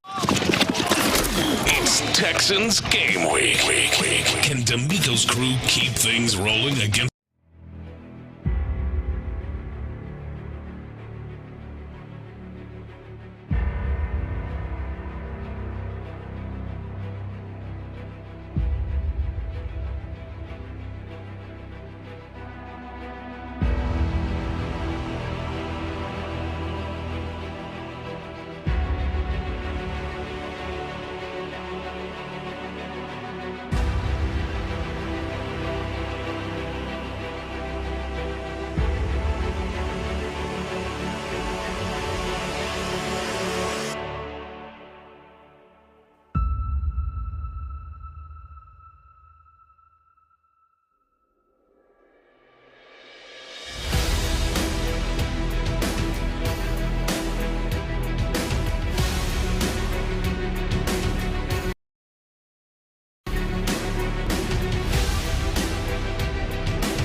24 at dmautoleasing.com. KILT FM HD2 Houston. Insider access. Exclusive content. The Texans play here. Always live on the free Odyssey app. Sports Radio 610 presents The Drive with Stoerner and Hughley. Clint Stoerner's. All right, we're out of Sam's Boat in Pearland. Y'all come through, hang out with us. We still got a couple hours here. We're giving away tickets. We're giving away $50 gift cards to Academy Sports and Outdoors. I believe that one's already been won, right, Ron? Yep. You doubled up in that 3 o'clock hour. And but La Misi Wakana, we got a $50 gift card there. We got a couple more tickets to give away. So come on through and hang out with us. It's a good time, great crowd here. The beer is cold, the time is good. Y'all come on through and hang out. But every Friday at 4 o'clock, we are joined by NFL Hall of Famer John McClain. John, how you doing, brother? Guys, I'm doing great. Before I talk to you about the Texans, I got to say something.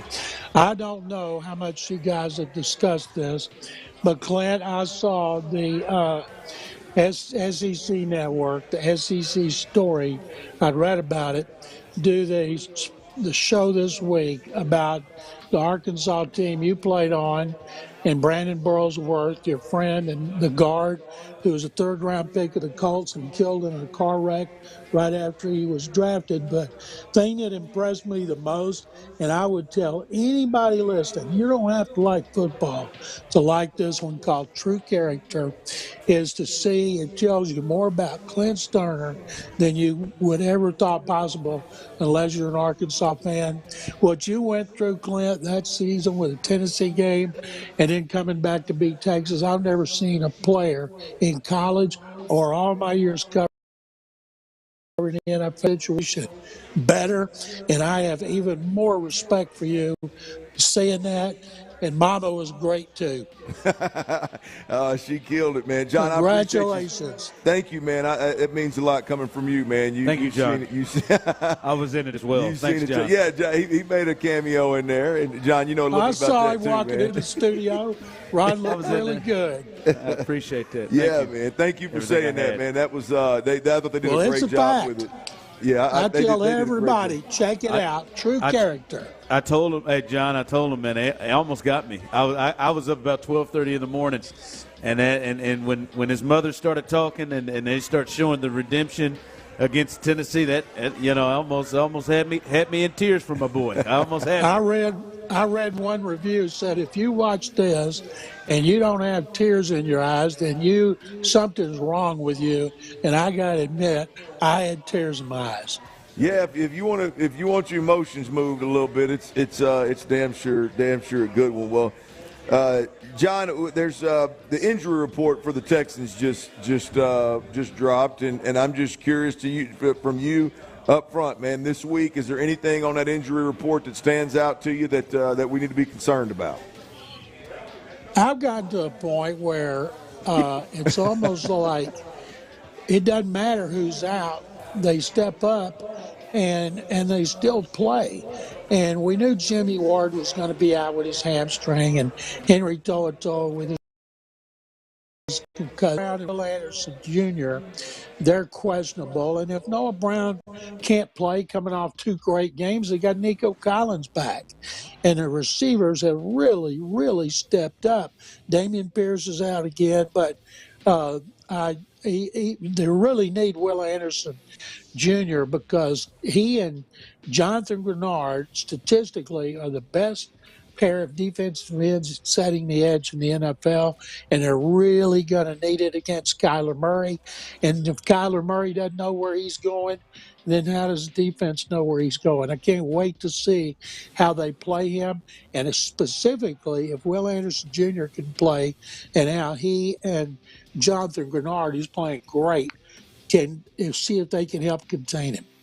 John, you got any concern with just depth as it pertains to the injury report? You're down 2 inside linebackers, which makes that position thin, and then you got Will Anderson and Dylan Horton both questionable according to the injury report. And look, I'm assuming both of those guys are more than likely going to play, but they're clearly in a position where any kind of further straining or injury could put them out. I mean, just in that in that defensive front, man, that front seven's got a chance to be really thin at a couple of key positions.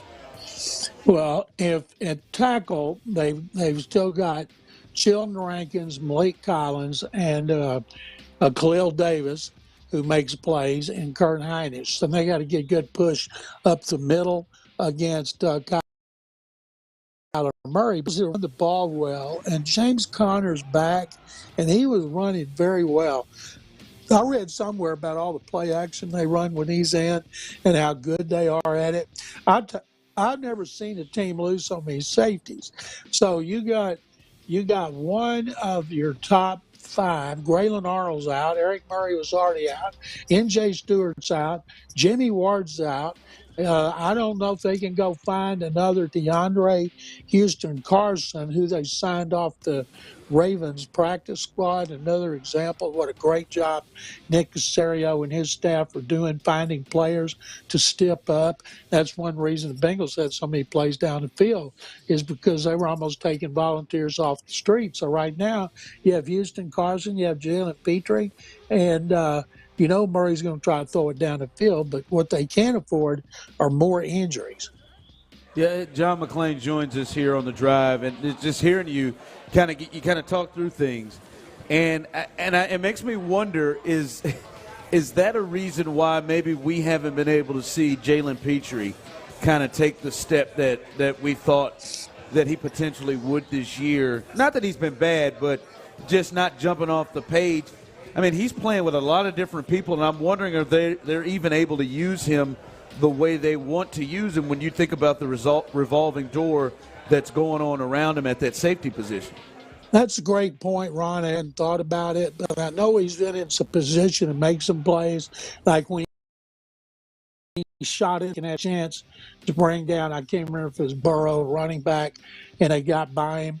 But, yeah, Petrie's got to make more plays because it's weird. He's experienced, and he hadn't even played 2 full seasons. Counting injuries, he hadn't even played a full season and a half, and that's why getting that pressure is so much more important. But I hadn't thought about that, the way they got to move safeties around, and it's like they're taking volunteers to play, if that could have an effect on his game. But I know this.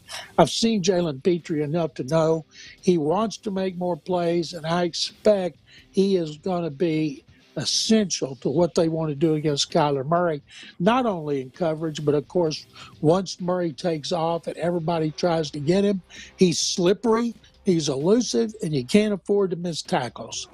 John, in our Mad Dog Monday competition here, I just took Devin Singletary. So I need another big week from this run game. Last week's run game came together absolutely beautifully. 188 rushing yards, 150 on 30 carries for Devin Singletary. This defense versus a run, at least statistically, doesn't seem to be any better than the Cincinnati Bengals that they faced last week. What are your thoughts on, this run game last week in terms of, was that a flash in the pan, or is this run game actually better? And then what does it look like this week against Arizona? Clint, you'd like to think the running game's turned a corner with the zone scheme they use. Singletary did a great job. They don't want him to carry 30 times every week, but Arizona's 28 sets. Carolina, they ran for 110 when Carolina was 31st. And until this past Sunday in Cincinnati, the best running game had been against the Steelers of all teams, because they have such a good run defense, and it starts up front. Devin Singletary had holes. He made moves. He got the ball, planted his foot, made those quick cuts across the board. It was the best game for run blocking this season. And one of the things they've done so well is Dalton Schultz. I saw on Pro Football Focus, he was their highest graded run blocker. Dalton Schultz, everybody said in Dallas, he doesn't want to block, he's not a blocker. He's kicking serious ass as a blocker, and so are the wide receivers. And so John Mechie is one of the best blockers I've seen. And Noah Brown he's probably going to be out. But I think the way they're blocking right now, there's no reason they can't continue to run the ball well. And if the Cardinals do everything to stop the run, CJ has proved he will throw that ball down the field. Yeah, Dalton Schultz certainly kicked ass Sunday. I don't know about the other weeks, but he certainly kicked ass Sunday. I think off of that, and I think I've heard you speak to this, it looks like Dameon Pierce won't play Sunday, but the thought is that he could be back against the Jags as he practiced in a limited role today. Does he get his starting job back and be the guy that gets the primary carries when he returns over Singletary? Well, he's not playing in this game, and if Devin Singletary keeps running, Dameon Pierce comes back, they need to have him as the backup, and it'd be stupid not to have a hot hand like Singletary and just, maybe split their carries 20-10 at first and hope that Pierce doesn't have any more ankle problems, because remember last year it was an ankle issue that cost him the last 4 games and almost 5. And right now, Singletary, I'll guarantee you the Bills could use him based on the way they're playing. How do you feel about the opponent this week, John? I know you do some digging on the opponents every week. You got the Cardinals, week 2 with Kyler Murray back in the saddle at quarterback there. What's your thoughts on the Texans' opponent this week? Well, the Texans would rather have a Clayton Tune and Tank Dell reunion, but that's not going to happen, although they used Clayton Tune on a couple of fourth down plays, short yardage, and he converted. So I think you're going to see the long-term U of H quarterback, but you can't go by any of their offensive stats right now since Murray didn't play. Joshua Dobbs won a game, and then he got traded, and then Clayton Tune was terrible and in a loss. They're 0-5 on the road, but with Murray back, they're going to be dangerous. I look for this to be another game, and Texans have given up, 37 and 27 the last 2 games. They've scored 39 and 30. I look for it to be kind of another shootout with Murray trying to throw to Hollywood Brown, and he's got a tight end, Trey McBride's playing really well. And them having James Conner back, they will. Texas run defense, they're now 8th in the NFL after being last year. They're giving up 93 yards a game. Last year, 170. It is amazing what Matt Burke, the defensive coordinator, DeMeco Ryans, who makes the calls, have done with this run defense. John, how wild is that? I remember having conversations. I think maybe it was after DeMeco got hired, but having conversations. In fact, I know it was after DeMeco got hired, but having the conversations of, hey, like, what do you expect this defense to look like? And I think it was a pretty popular opinion. Like, hey, man, if we can just get to middle of the pack, if you can be in that 16, 17 range across the board, then I think we can win a couple of games and everybody be happy with DeMeco. To your point, man, I mean, not only has he put this defense or elevated this defense to statistically being a top 10 defense, but he's doing it with injuries all over the place. That's fact, and they're getting production at every level on defense. Fortunately for them, they haven't suffered injuries up front like they have at linebacker and defensive back. And it's attitude. He said it starts with attitude. Attitude's everything, and then discipline to be able. They want to put everything to the inside. They don't want people getting around a corner and taking off or cutting through the middle of the field. They want everybody that runs try to run up the middle. And I think James Conner's going to be fired up about coming back. He's well rested, but he's going to run into a run defense like people haven't seen in 2018 when the Texans were 3rd in the league, giving up 83, and right now they're 8th.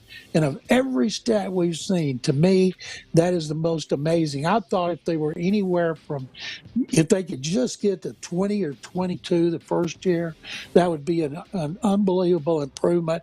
And here they are, 8th. Yeah, and it's been amazing. And to me, that's one of the hidden potential stories of this game is, like I think Clint has said, boy, it's tough to lose Perryman and Toa in this game. But if you think about Blake Cashman and Christian Harris with the speed and what Kyler does in the middle of the field, it may be better to have the speed of those linebackers.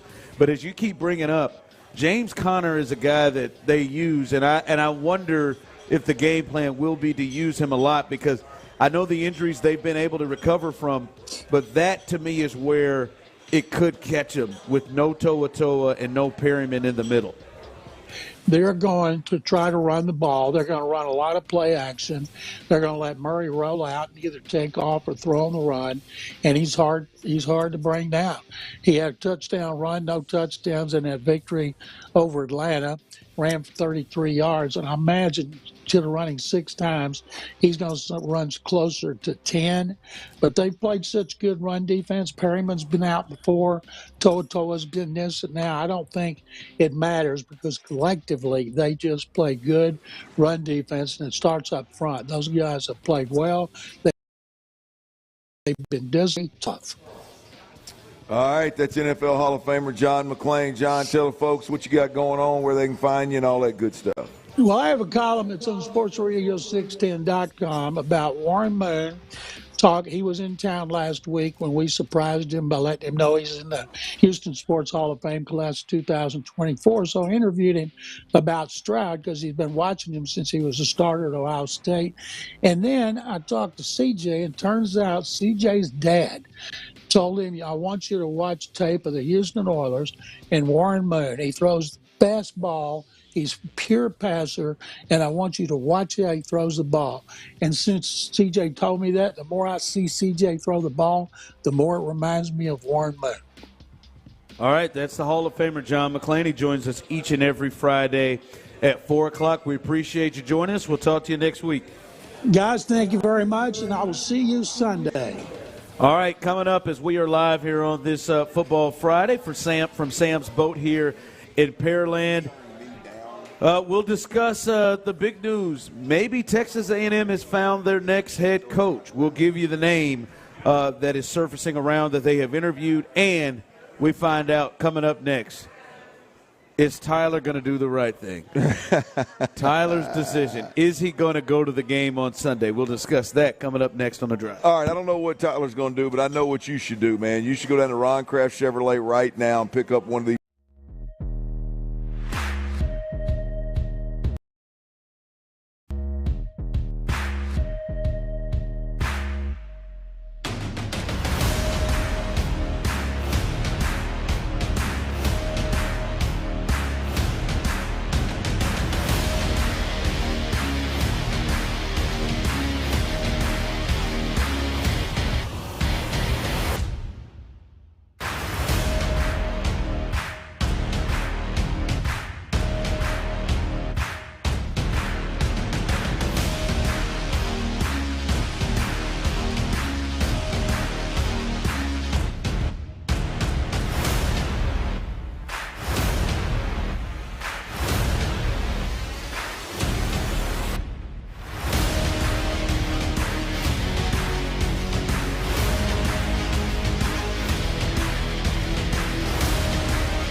It's a Taka's Fiber Internet Football Friday on Sports Radio 610. Live from Sam's Boat in Pearland. Here's The Drive with Stoerner and Hughley. That's a little outcast right there. We're back at it here, live from Sam's Boat in Pearland. Let me hear you, folks. Let me hear the people out there. There it is. It's a party being had at this Taka's Fiber Internet Football Friday. We always enjoy our spot here. Our people's here got me on that shrimp. They right there. They got me on the shrimp. They came in. I told them. Got him in on the shrimp. So shout out to everybody here. Remember, if you are in the building, if you just gotten in the building, 5 o'clock is the next opportunity, your chance to win a pair of tickets to the Cardinals-Texans game. All you got to do is sign your name and put it in the raffle box. 5 o'clock. That will be the third. My guy there, I see you. The third pair of tickets we have hooked somebody else up with today. 5 o'clock. So if you're in the building, you have not signed your name and thrown it in the raffle box, you need to go ahead and do that. What else are we doing at 5? And at 5, your chance to win a $50 gift card to La Michoacana. So we're hooking people up to there it is, right there. I what can you get at La Michoacana? You can get meat at La Michoacana. There it is, baby. What about the round things? What about the round things? Round meat. You can get anything. Burgers. They've got it all for you. Let me hear you roll that R one time, bro. Burgers. There it is. They got that. They got it all for you. So 5 o'clock the next big time. All right, this is what we need to do right here, folks. All right, a lot of people are wondering, my man Sam has DM'd me the last 2 or 3 days, tell Tyler to stay his ass away from NRG. We've had many people go back and forth. There are some Tyler supporters, be an Aggie and just go. Listen, I'm telling you right now, I've laid out the case. Tyler went to Game 7 of the American League Championship Series. He woke up, him and his wife decided, Game 7. He felt confident. Tyler had been talking trash. He had killed the Texas Rangers 17 times during the season. And he went to that game, and they got waxed. It was over by the time he sat down. Yes, and then he got completely hammered like he did that time we did the show in Baytown. Then Tyler and Megan, his wife, together decided, hey, that wasn't enough. Let's spend our money. Let's buy plane tickets. Let's head down to Charlotte. Let's go see the Texans play the Carolina Panthers. Oh, they're going to win. Good. He's betting all kind of money. He's showing out. Worst team in football. Only team without a win. Tyler and his wife are in attendance together. The Texans lose 15-13. Get out. Ever since then, the Milner curse is alive and well. And since Tyler has stayed his ass away from all Houston sporting events, the Rockets haven't lost. The Texans now have an MVP candidate. They've won 2 games that no one believed they could. They beat Joe Burrow with his wrist last week and won the game. They've done it all. Listen, hell, the Houston Dynamo are in the championship series. By the way, head to SportsRadio610.com. You can find tickets there coming up for next week's game. We're hooking you up. I mean, everything that you can think of is going well. Hell, everybody's happy about Joe Espada being the new manager. He's in. And now Tyler has threatened you, Hugh, to go to the, he was given tickets by our boss. Sweet tickets. Yes, nice. Sweet tickets. All the drinks, all the food, big, nice, spacious suites, a nice suite now. And maybe we need to sit down and have a conversation with Sarah. But he was invited. He was invited to the game, and he is threatening him and his wife, the 2 people who attended both of those games that the Texans and the Astros lost in a week. They're going to go together again. And I've just asked him to think about it. So Tyler, let us know, let the people know. Are you still going to this game on Sunday? I'm disappointed, man. I'm not disappointed in you. I'm not disappointed in the listeners getting on my ass. All these thousands of freaking texts telling me to stay my ass home. I'm worried about your health, Tyler. I know you're worried about my health, Safety. man, and Safety. I don't really like how often you bring it up because I feel like you're encouraging people to hit me or something. But I'm gonna avoid any danger. I'm gonna avoid any violence. If you're on YouTube right now, pulling Ticketmaster up on my phone. I just hit send. I just sent my tickets to Sean Pendergast's son. I'm not going. Hope you're happy. He's not going. He's not going. I don't feel right about it, and I'm kind of pissed off that I feel like I was guilted into this. No, man, you did the right thing, man. I'm so proud of you, Tyler. Damn it. I'm so proud of you. Proud of me. Tyler, so you for sure, you and Megan are not going to this game on Sunday. I just officially right transferred them, to Little Pendergast. You are doing the right thing. Who has no curse attached to him. I think the people are rejoicing here. We better win. Yes, there we go. Yes. Thank you, Tyler. It's a safe decision, man. I'm proud of you, It's the bud. right decision. Man. It's the right decision, man. When you married Megan, when you married your beautiful bride, you're supposed to protect her, bud.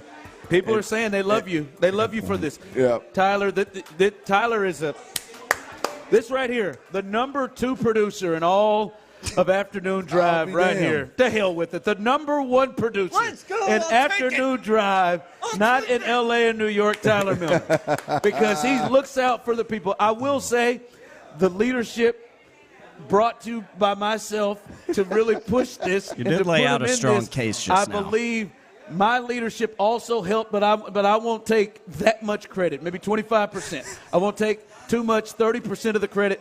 But I'm telling you, Tyler, you did the right thing, man. I didn't realize till you were saying it, dude. People here at Sam's boat, they were clapping. Thank you. John Ruiz, he's not here. He's clapping, his hands up. See, here the people are celebrating. I didn't realize the Rockets hadn't lost. The Dynamo were doing what they're doing. That's not good for me. Yeah, man. This is it, man. This is it. I feel real good about this game now. I was a little nervous about this. Yeah, you were nervous about Kyler. And really, it's Kyler's name so close to Tyler. It made me nervous as well there. I can't stand him, too. They better win, man. Were y'all at A&M together, Tyler? It was Johnny's. Oh, that's right. You were there with Johnny. Well, he wasn't too far behind Johnny. They're texting in Tyler for mayor. They are, man. I'll run one day. Thank you, man. The people want it. About this, man. Could you imagine that guy?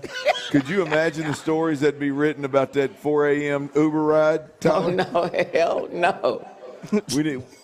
We probably need more mayors like that. Sex line, signs of a true gambler, Tyler. Proud of you.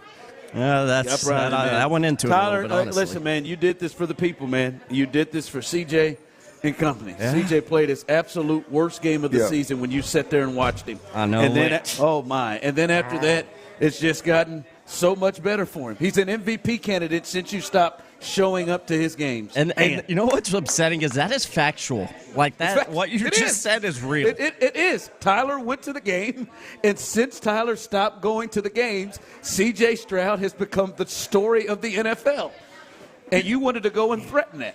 Yeah, you and Sarah. You got a nice backyard with that maroon money pool and that TV outside. Just sit out there and watch it, man. That's not a bad plan. I think that's what I'll do. I'll do that. Yeah. I feel real good about myself. All right.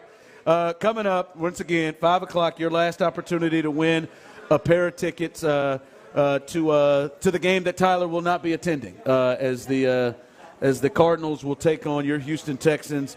Your chance to win a pair of tickets coming up. I do want to text Sam, but after that, I want you to think through this. Texans fans out there, CJ Stroud has said, hey, I want this crowd to come out. I want people to be out. I want NRG to be packed for the first time. And when he says packed, he means with Texans fans, not Steeler fans. Packed with not Texans/Steeler fans. He wants it packed. Are you ready? Are you ready to not just go ahead and sacrifice your time, but are you ready to sacrifice your money to support the Texans? We'll discuss that coming up next.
your money back.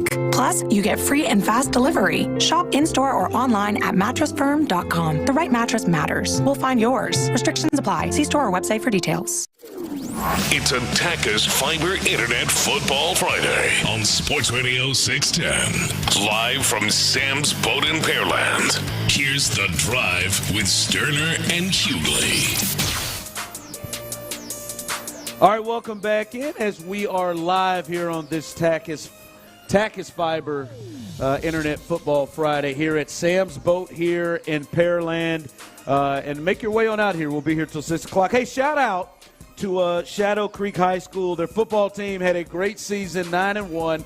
They took a tough loss in the playoffs last week, but shout out to them, man. As I know high school football is near and dear to you, Tyler. Go ahead, give them a hand right there. There you go. To near and dear to you, Tyler and Clint. I love it as well, but.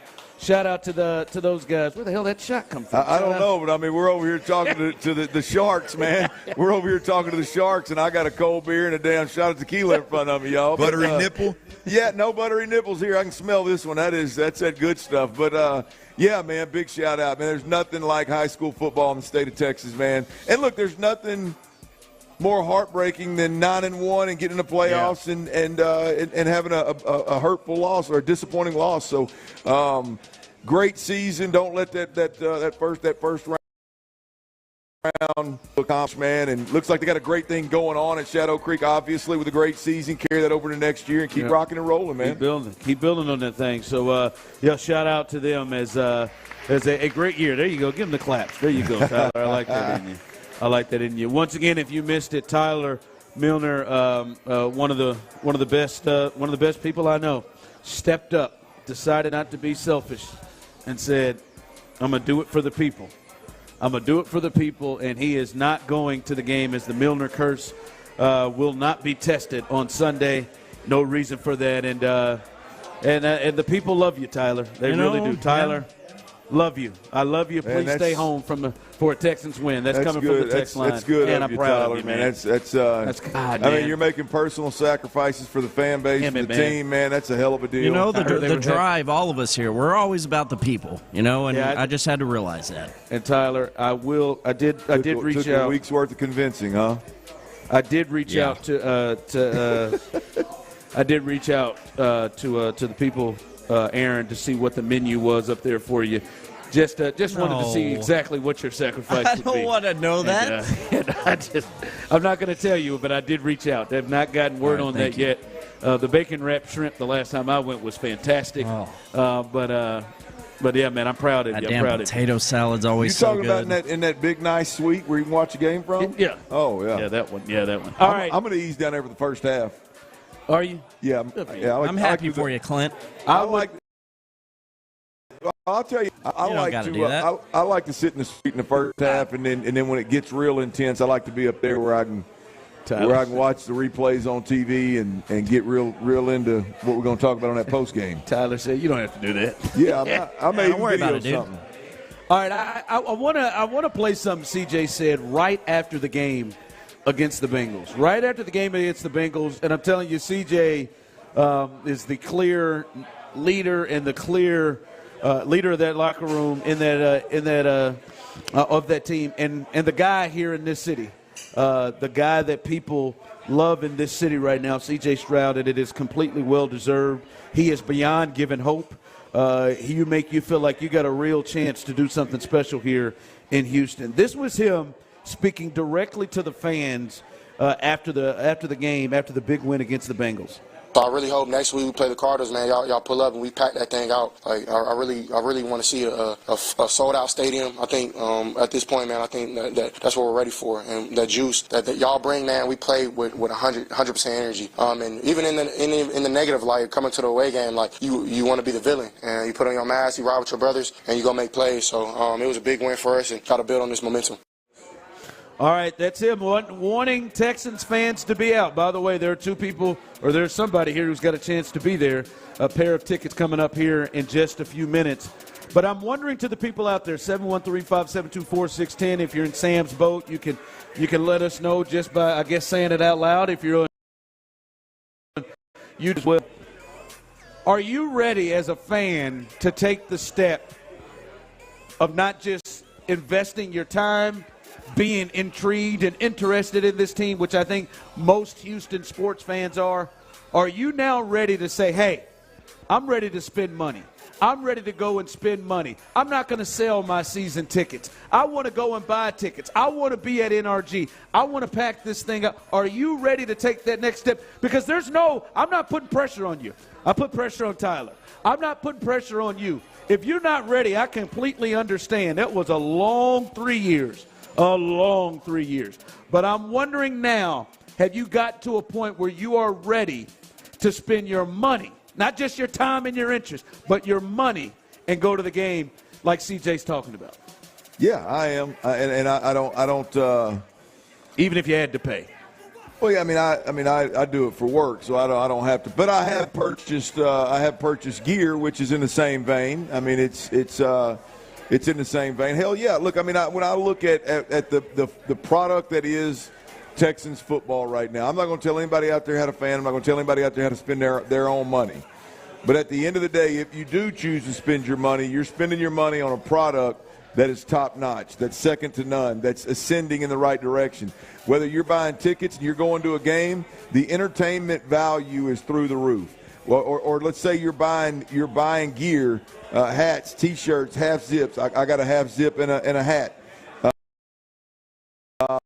You're representing the team that you can be proud of. I mean, that's at the end of the day. That sounds funny because you don't typically have to worry about that. But the last 3 years, I'm telling you right now, I'm guilty. I'm guilty. I didn't buy a damn thing simply because I was so disgusted with what was going on. Fair. In that building over there. I see so many people in Texans gear right now. Got my man right here in the Texans shirt. Yes, indeed. My man right here with the Texans shirt. Yep. My man over here got the baddest shirt in the back. That's clean right there, boy. That came straight out the gift shop. I mean, that's you can be proud of wearing all that stuff right now because your squad is putting a product on the field that is second to none, and we're only seeing the tip of the iceberg, Ron. I mean, it's getting better week by week. So, yeah, man, hell, look, like I said, I'm not going to tell anybody how to spend their money, but if you do choose to spend your money, you're spending it on a product that's worth it. Tyler, you there? I know you're not going to the game on Sunday, but are you there to a point where you are support, like your full support here? Because you have used the term, what is the term you keep using about how you feel about the Texans? Cautious optimism. Yeah. Are you ready to put your full support there? I am, I think, man. And I think I didn't really realize it. Well, what I'm saying is I am, but I went to Carolina, dude, because I did believe. I didn't want to go see them tear up the worst team in the league. That was a punch. That was a punch in the face. That sucked. But no, I think I'm ready, dude. It looks like CJ is going to be the franchise quarterback we so desperately wanted. DeMeco's back, obviously, doing big things. Slowick, all of it. I'm in. Man, both feet. As people are texting in, someone texted in, I bought 2 more season tickets this offseason. 8 total rolling with the team at this point. You better get them now because they're going to be twice as expensive next year, man. Yeah. Listen, I don't have any, even to this point right now, I have no fault of anybody who's like, you know what, man, and I'm not quite there. I'm not quite there yet. I'm a little, it's just been 9 games. It's been 9 games for me. I've wasted money in here. I've wasted stuff. I've got to switch out hats when I go on a plane. Had to wear my Astros hats when I go on a plane. I had my Victory Monday shirt with me in Carolina. Sure, I'm not ready. Oh, damn, didn't wear it. Yeah, I couldn't wear that on the way home. Like I can understand why a person isn't quite ready to get there yet. I'm just curious. Has this 9 games already pulled people to that point? Someone texted in, only thing fans wanted was a competent front office and good decision making. Now we can spend our money. Well, you got that. I mean, you got it appears to be, yeah. You got a group that's more than competent. I agree with the suggestion. I mean, a little competence and good decisions goes a long way, but they're there, man. I mean, they're in a really good spot, and this thing's going to do nothing but it's going to continue to explode week by week. The key is, the stadium's full, like you said. The stadium appears to be full, but there's fans Well, that who dat stuff walking in. Yeah, but I think there's Texans fans probably selling their tickets. Or not buying them and allowing them to be bought up. So yeah, it's they're going to turn the corner, and it's just going to be more and more expensive to get these tickets as we move forward here. Yeah. From the text line, Tyler, I'm sorry you got guilted in giving up your tickets. I've totally lost all respect for Ron for doing this to you. I can't believe Ron. Don't lose respect for Ron. And listen, there has to be casualties, and if you had to lose respect for me, that's fine. I just couldn't let Tyler do this to the Texans. I was worried about him being a casualty. No. I just had to listen. And listen. I didn't want to go toot my own horn, but that's the kind of leadership I bring to it. All right, I will take the chance of you having issues with me because I want the Texans to go ahead and get this dub. I want them to continue rolling. I like these vibes. I like to see Sam's boat full. I like to see people rocking their Texans jerseys and shirts. I like to see people say, you know what, I'm willing to wear a jersey of somebody that ain't even going to play on Sunday. Yeah, Pierce isn't playing. No, he's not playing. Where'd she go? Not playing. Hell, he may have, according to John McClain, hell, he may have lost his job. He may have lost his job. But, no, man, I hope we get to see that soon. I hope we get to see the stadium packed with Texans fans. But you take your time, man, because they sure took their time to get to this point. And as Clint said, they have finally for you to come out and support for them, and it looks like that's going to be what they continue to do. All right, we told you, just kind of gave that away. Damian Pierce isn't going to go today or go Sunday. We'll let you know the rest of that and the rest of the injury report because he is not alone in terms of starters not playing on in the game Sunday. And lots of news around the league. The Bengals, Joe Burrow, he is out for the season. We'll give you the latest on that. A&M, they've interviewed a coach. We'll give you the latest on that. All of that coming up next on The Drive. Well, let me tell you who's not on the injury report, right? It's Silver Bullet, it's Wolf Killer, it's Cold Coors Light right here in my hand. It's not an injury report, baby. I want to take a minute and tip my cap to all my fellow.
TFM HD2 Houston.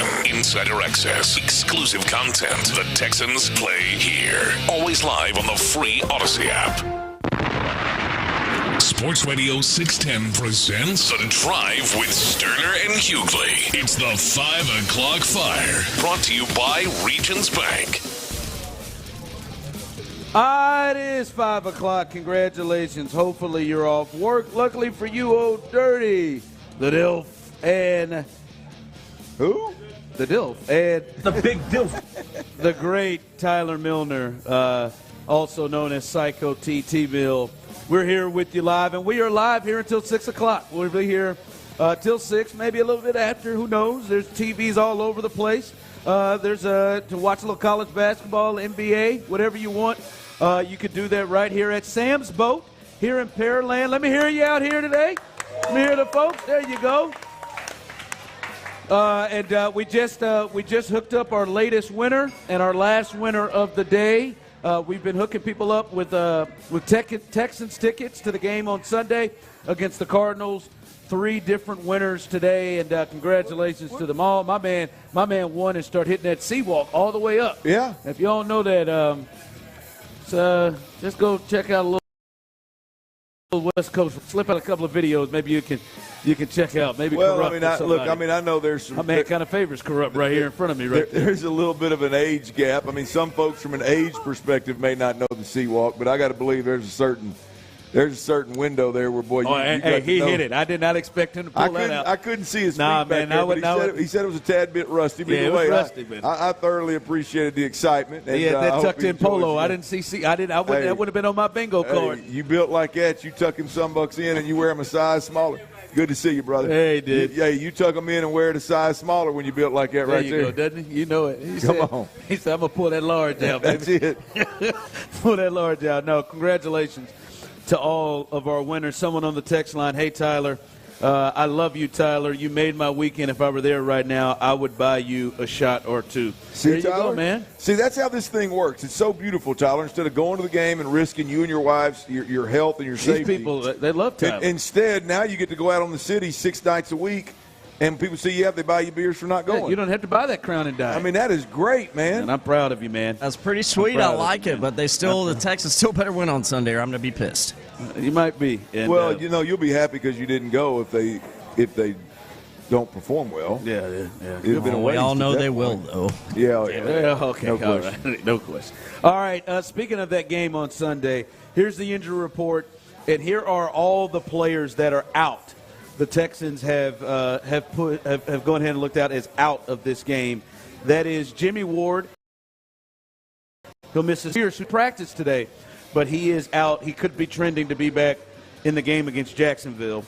Henry Toa, he is out, and that is a big one, Clint. And I know that's one you've looked at because there is no Denzel Perryman for the next 2 weeks, so they're going to be without their 2 middle linebackers.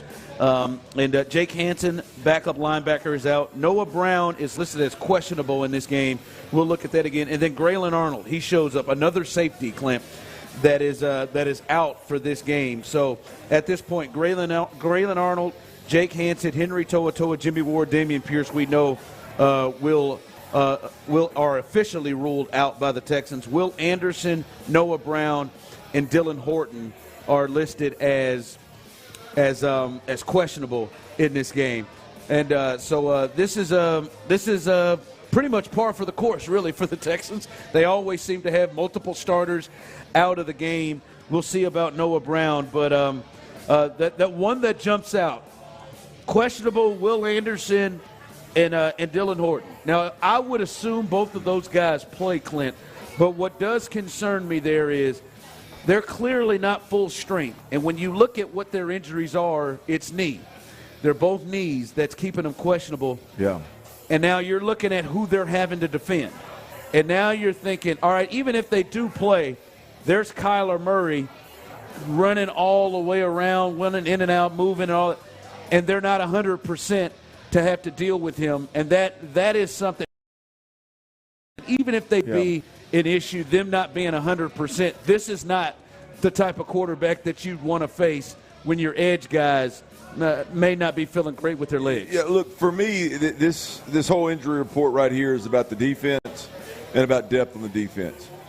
John McClain highlighted earlier the depth issues you're going to have at safety. Good Lord, man. And with your coverage defenders, now you got Graylin Arnold out, so it just keeps taking a hit at the safety position. Denzel Perryman, Henry To'oTo'o both out, so you're clearly thin at the linebacker position. And now as you really get into the details of this injury report, you got Will Anderson questionable and Dylan Horton questionable. To your point, now you got two guys. And if they play and they're healthy and they play for 4 quarters, I don't have any concerns off the edge.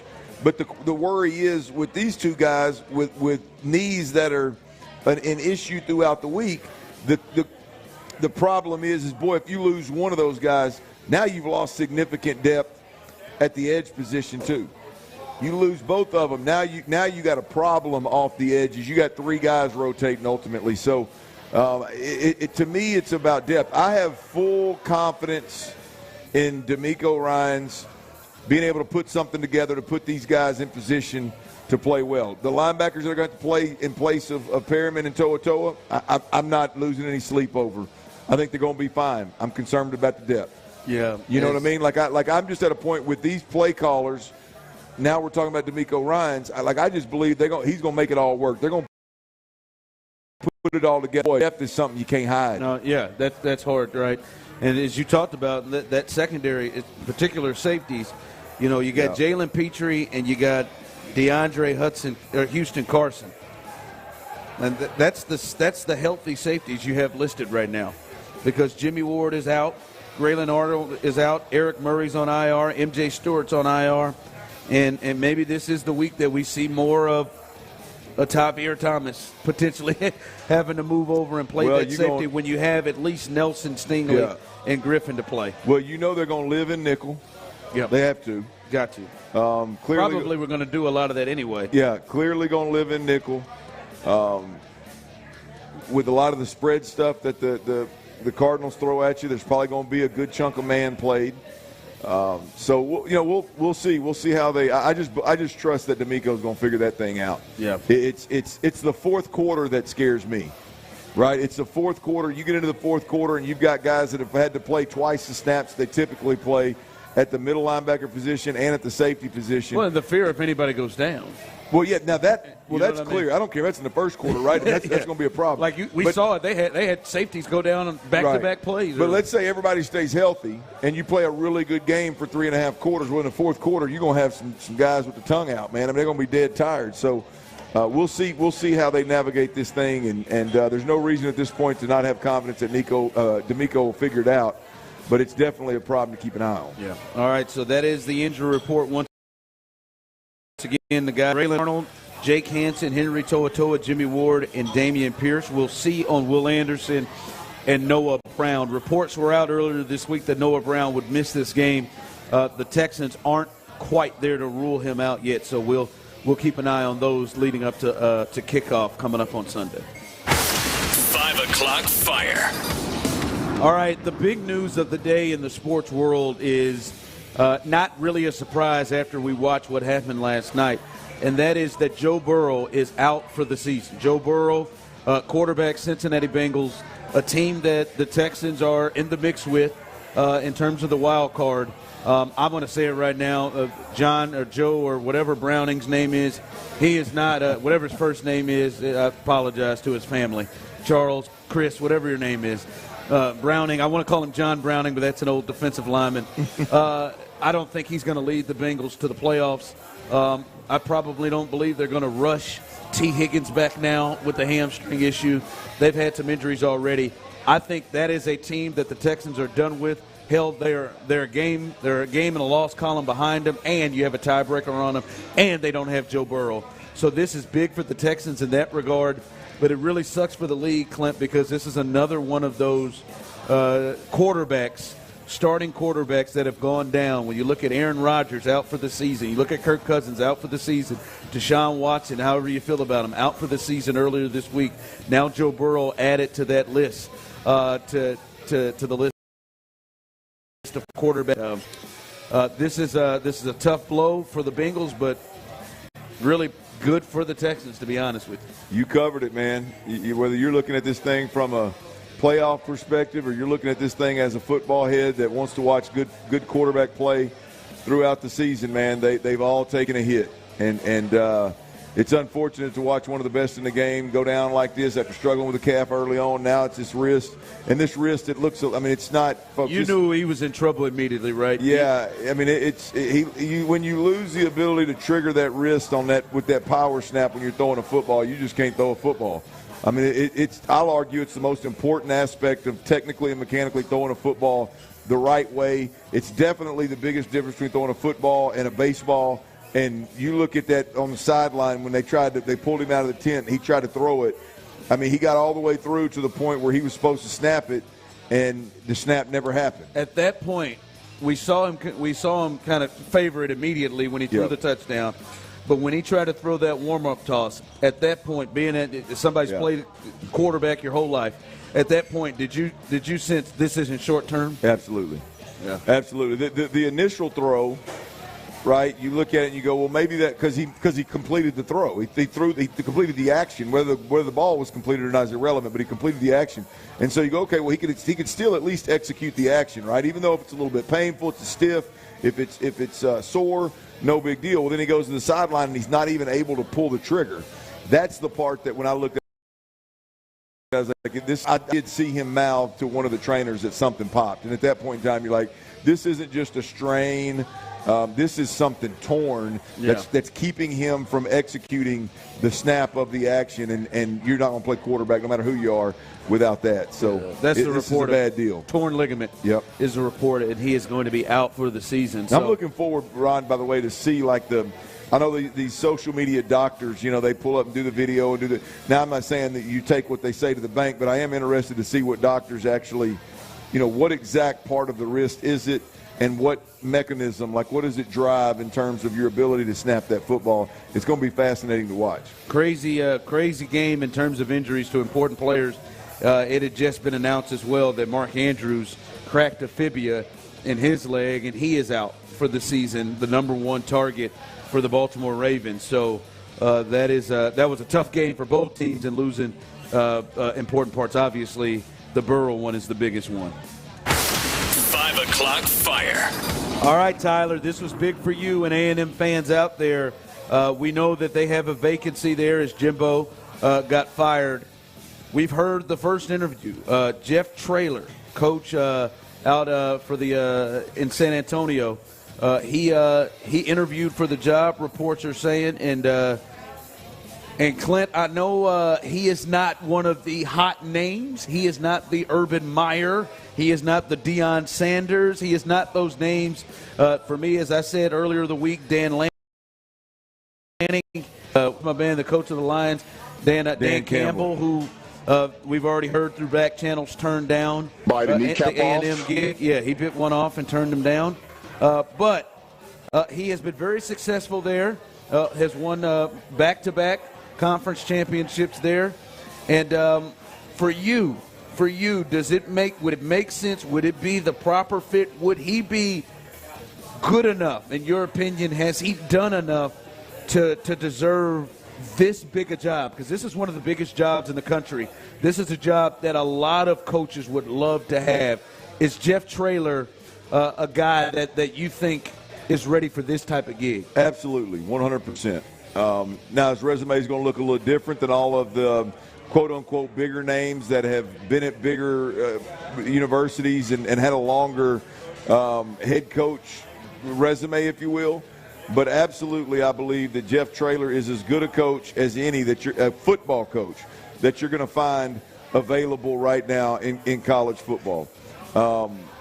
I look at his ties in the state. Not that A&M is reliant on having phenomenal high school ties in the state of Texas. They're going to recruit on a national level. But what he's done in the state of Texas, his name in the state of Texas, and the fact that he has great ties here is going to play big into his favor. As I said before, you talk about X's and O's. He is as good a football coach as there is in America. Ronnie, he is I was years at UTSA. Last time I checked, UTSA wasn't a football powerhouse. He's put them on the map. He's turned them into a team that most football people know who the hell they are, where they are, who's playing for them, and how good Jeff Traylor and the Roadrunners are at this point in time. And so, look, I think there's two things.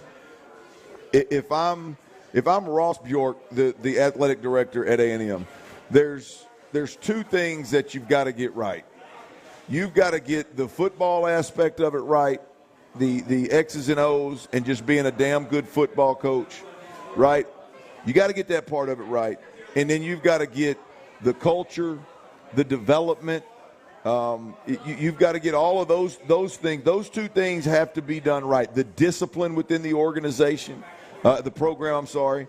You got to get those two things right first and foremost. And I believe Jeff Traylor is as good as any to do those two things. This school ultimately is going to recruit itself. The NIL money is going to be there. You live in the middle of Texas. You're in a recruiting hotbed. We've seen this program fail miserably while NIL, their NIL is done as well as anybody. Their recruiting is done as well as anybody. What they've got to get right is the football on the field and the culture and the discipline in that locker room, and A&M will roll. I believe Jeff Traylor is as good as any to get those two things accomplished. All right, we'll see what happens there. I'm sure that won't be the last guy they interview. But it's the first one that we're hearing connected to A&M in terms of an interview. Coming up, Bobby Slowick, the offensive coordinator, he has been as big a surprise as CJ Stroud has been for this team. I'll say this, though. He said something that disappointed me, and Clint, I hope that he doesn't change his mindset. We'll discuss that coming up next.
Don't believe us? Check out our brand new Twitch and YouTube live stream. Every show, every day.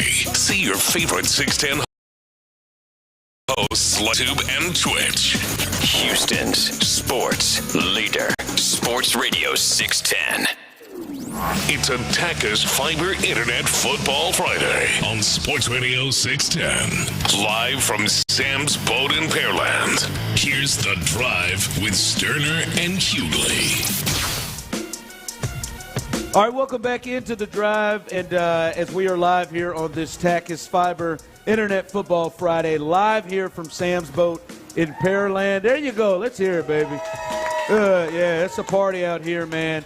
We'll be here till 6 o'clock. Don't mean you don't have to not come on, man. It looks like they got it going. The weather is nice. You can sit outside without having to pass out. Let's get it on, baby. I'm telling you. Hey, Mark, I'm trying to talk to you, man. What a day, man. What a day we've been blessed with. I'm telling you, man, great people out here, man. It's the spot, man. I always love it when we come out here to Sam's Boat.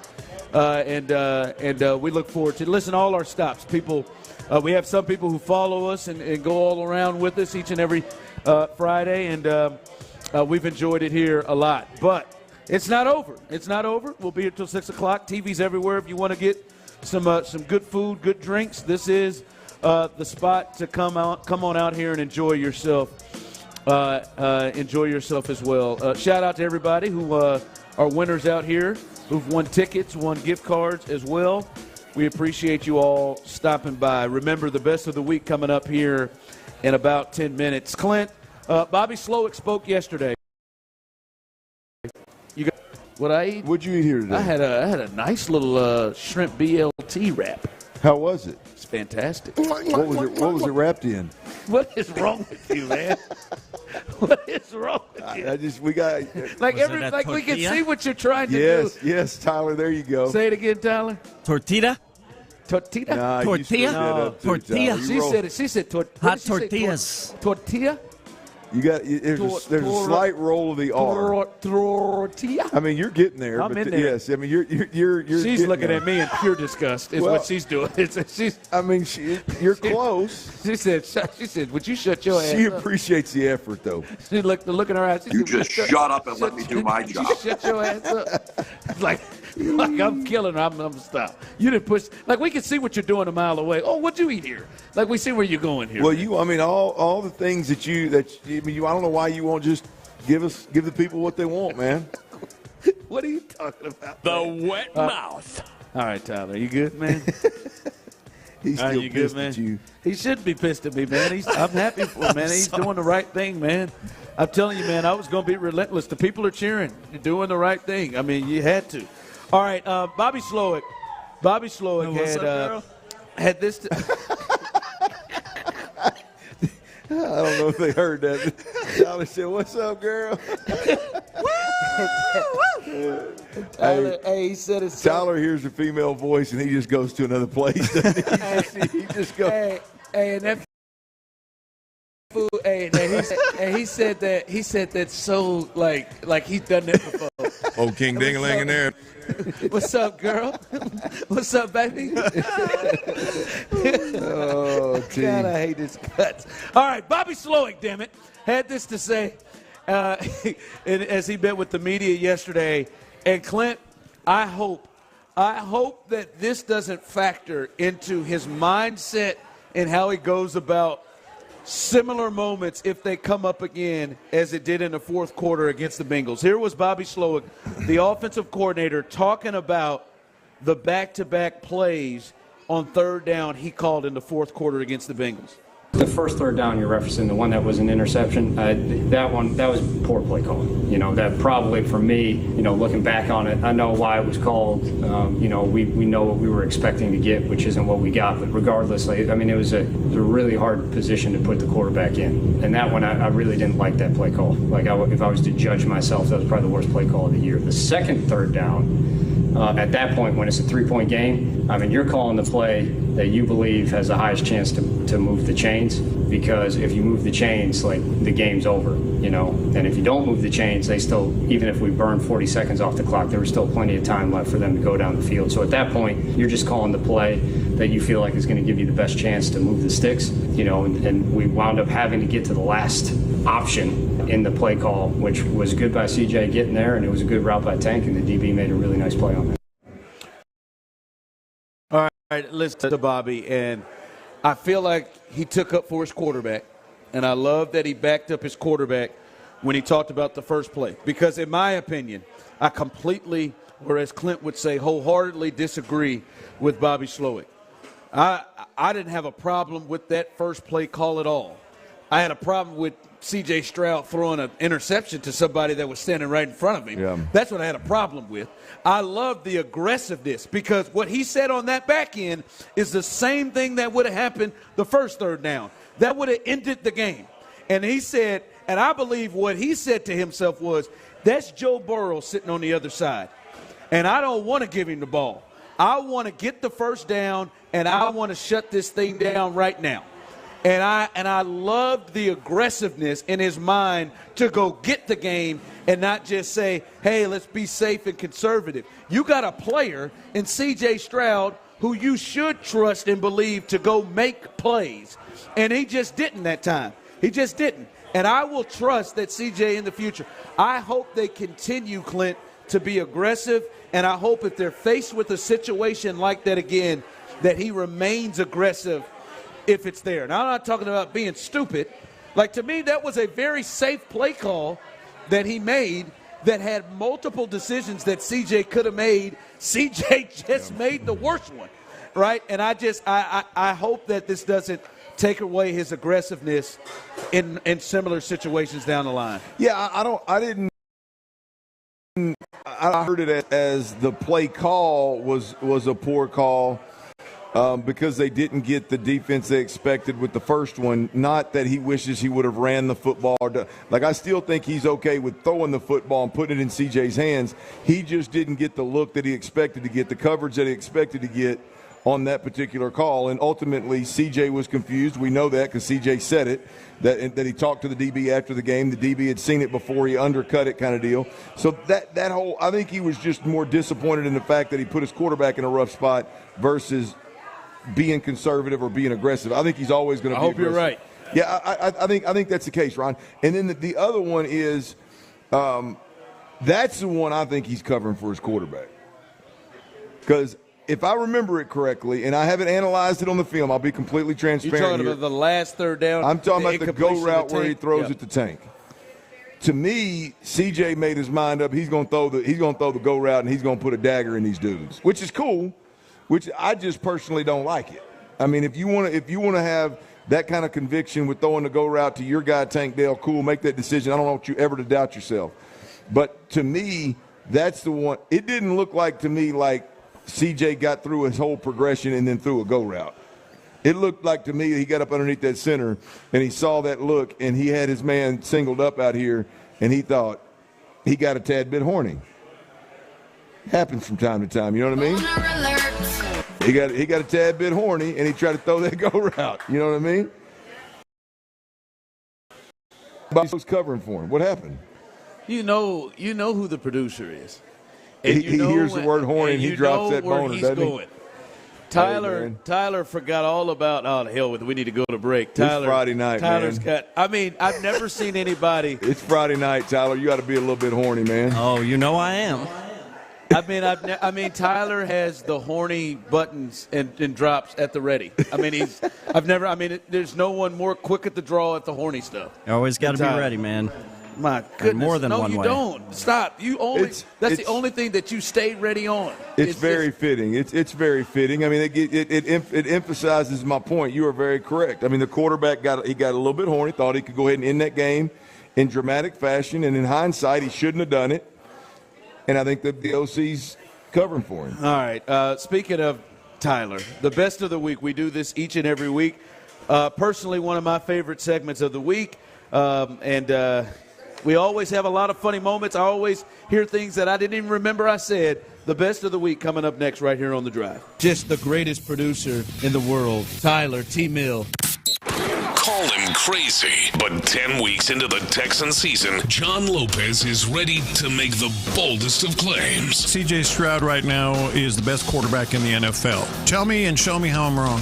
I mean, you can name all the quarterbacks. Patrick Mahomes, Jalen Hurts, Tua Tagovailoa, Lamar Jackson, Josh Allen. Just go down the list. Dak.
I need a new one. No problem. We have the right battery for your car, starting at only $89.99. Get in the zone.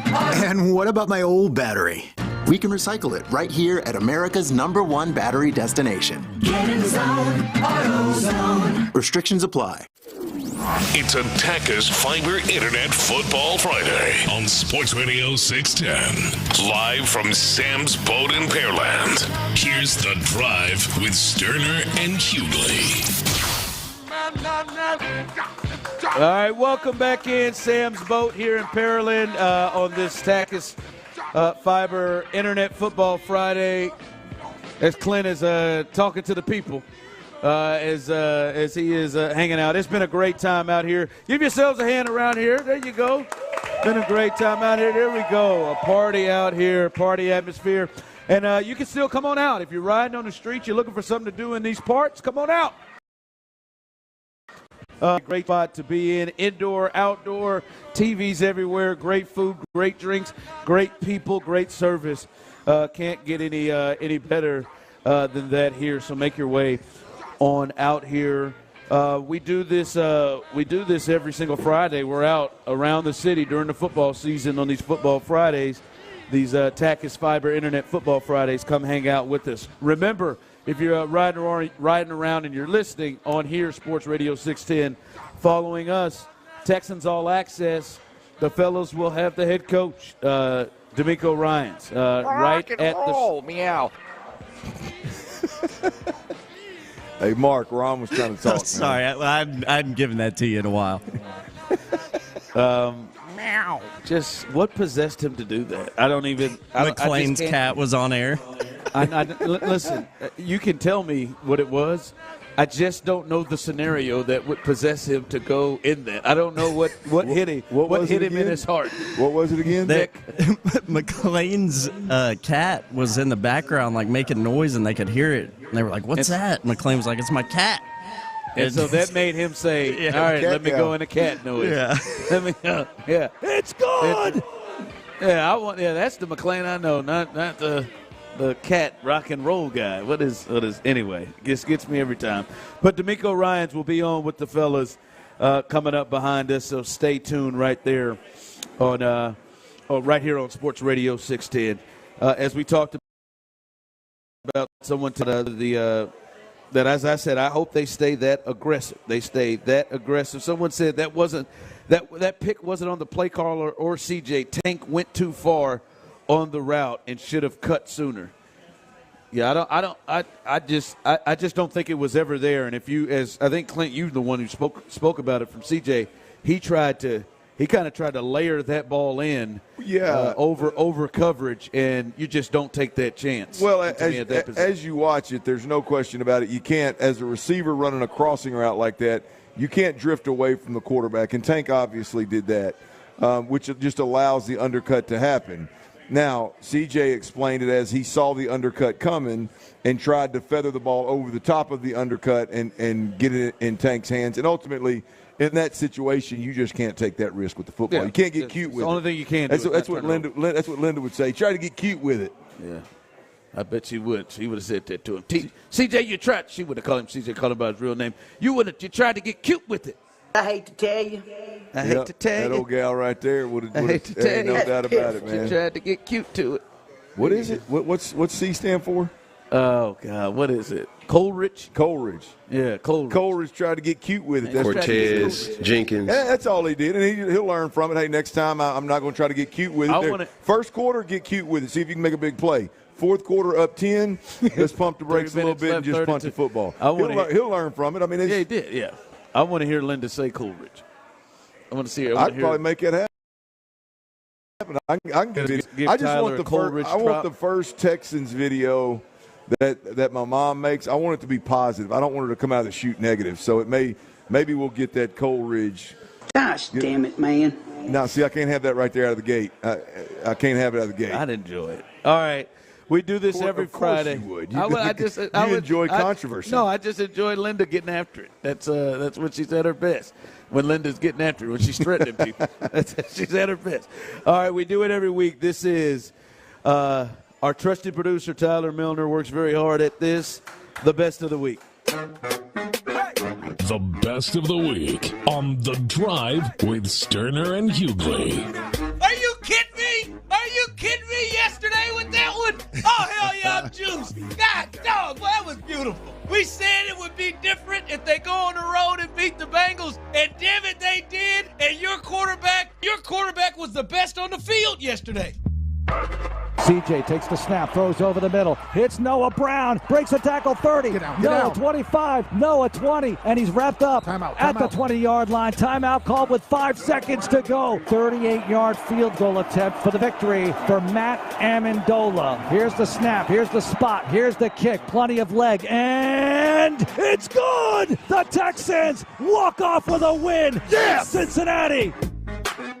It's not just Reaction Monday. Them jokers won Mad Dog Monday. What we drinking? Whatever you got in there, buddy, pal. Whatever you got sitting in there. I see a 3/4. Well, you mean to tell me we've gone from one, and you joined in last week and giving him hell for one? That's why the whole you setup showed up was that way. empty-handed? Not a one. First off, you limey bastard.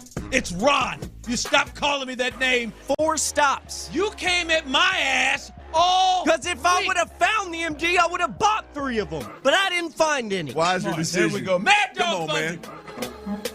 It's good!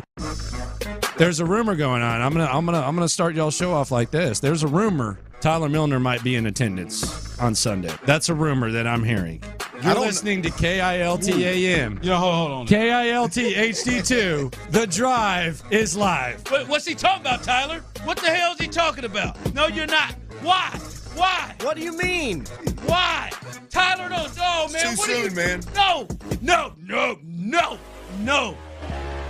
Tyler hits the people with this. Anybody else a fan of original Lay's with mustard? And has a photo, Clint, of a big-ass plate with Lay's potato chips, and I mean he squeezed so much mustard on this plate. So you dip it into the mustard. You go potato chips, dip into the mustard. Like that's how you eat. Yeah, I was having that for my game snack during the Texans game Sunday afternoon. Looks to be like maybe some of your grandmother's china or something. I don't know, that old tired-ass bowl you got in the background. Eating off a paper plate at the crib. What's going on here, man? Hey, I got paper plate. I've never seen mustard squirted on a plate like that. One thing you change. One thing you change. I changed the fumble. Yeah, me too. I'd be holding purse as a jockstrap. I know, jockstrap. What did you say about the Carolina Panthers? Well, if you remember, a couple of weeks ago, head coach of the Panthers, Frank Reich, surrendered his play-calling duties for the offense. Well, To Thomas Brown. yes. Frank Reich has said now that he will resume the play-calling duties for the Carolina Panthers and little Bryce Young. There's no reason for that. Little Bryce Young. Right? Little Oompa Bryce. Loompa ass. Like for me, you can't do that, Tyler. You wanted him. Stop calling him an Oompa Loompa like you wanted him. You covered his little ass, his little Oompa Loompa ass. You wanted him. I look over and there's a plate of cookies sitting there. So I grabbed 3 of them that they all looked different. Mm-hmm. Bit every one of them and they were hard as hell. So I walked in and I threw them away. Tori, come here. I had no idea that was Tori's cookies, bro. Come here. Are you going to apologize? I was folding the dough. I was like, man, Clint's going to love these. I'm going to make some modifications to them. So these weren't store-bought. No, these were homemade, like, scratch. I give the cookie a 6. A 6? No, you don't. I have an 8. Now you're just, again, you're kissing ass, which it doesn't surprise me. Hey, thank you, Tyler Milner. The best of the week on The Drive with Stoerner and Hughley. As always, we love the best of the week. Does a great job. If you are late to the party, Tyler has decided to step up for the people and do what is best. And he is not going to attend the game. This guy is clapping extremely hard. He has been thinking about Tyler decided that he is not going to go to the game. He had sweet tickets. He has given them to Sean Pendergast, his son, because, of course, he needs yet another set of sweet tickets himself. Man, that's a hell of a deal. Pendergast's boy, what is he? Is he a sophomore or junior in college? Maybe a senior? Something like that. He's going to watch one of the hottest teams in football from the second largest suite with everything you could imagine, drinks and grub. Oh, yeah. I mean, that's a hell of a deal you did for him, Great Tyler. menu, too. You ain't kidding. Now I'm having second But it had thoughts. to be done, Tyler. Not to mention great company. Yes, the Milner curse. We're not going to allow this to be part of a very important game Sunday. Very important game for the Texans to kind of distance themselves away from the rest of of the AFC playoff picture. Yeah, I'm just glad Tyler's distancing his ass from Well, that's NRG. what they needed. We needed that to happen, and Tyler stepped up, and finally, it took us a while, and yes, that's right. I was going to badger his ass until he quit. All right, and he quit. But I don't think it's a quit. I wouldn't call it a quit. I would call it Tyler stepping up. And Megan, I would also like to say, Megan, I know that you were a casualty in this. You're a casualty in this, Megan, and I apologize. But your ass can't go either. And I'm sorry. It's bigger than you, okay? Get you some more nutcracker tickets or whatever. What'd you call me? Nutcracker tickets. Oh, I thought you called me a didn't call cracker. you anything. Quit trying to get me. I thought you called me a cracker. My bad. No, you did not. Do not say that. I did not.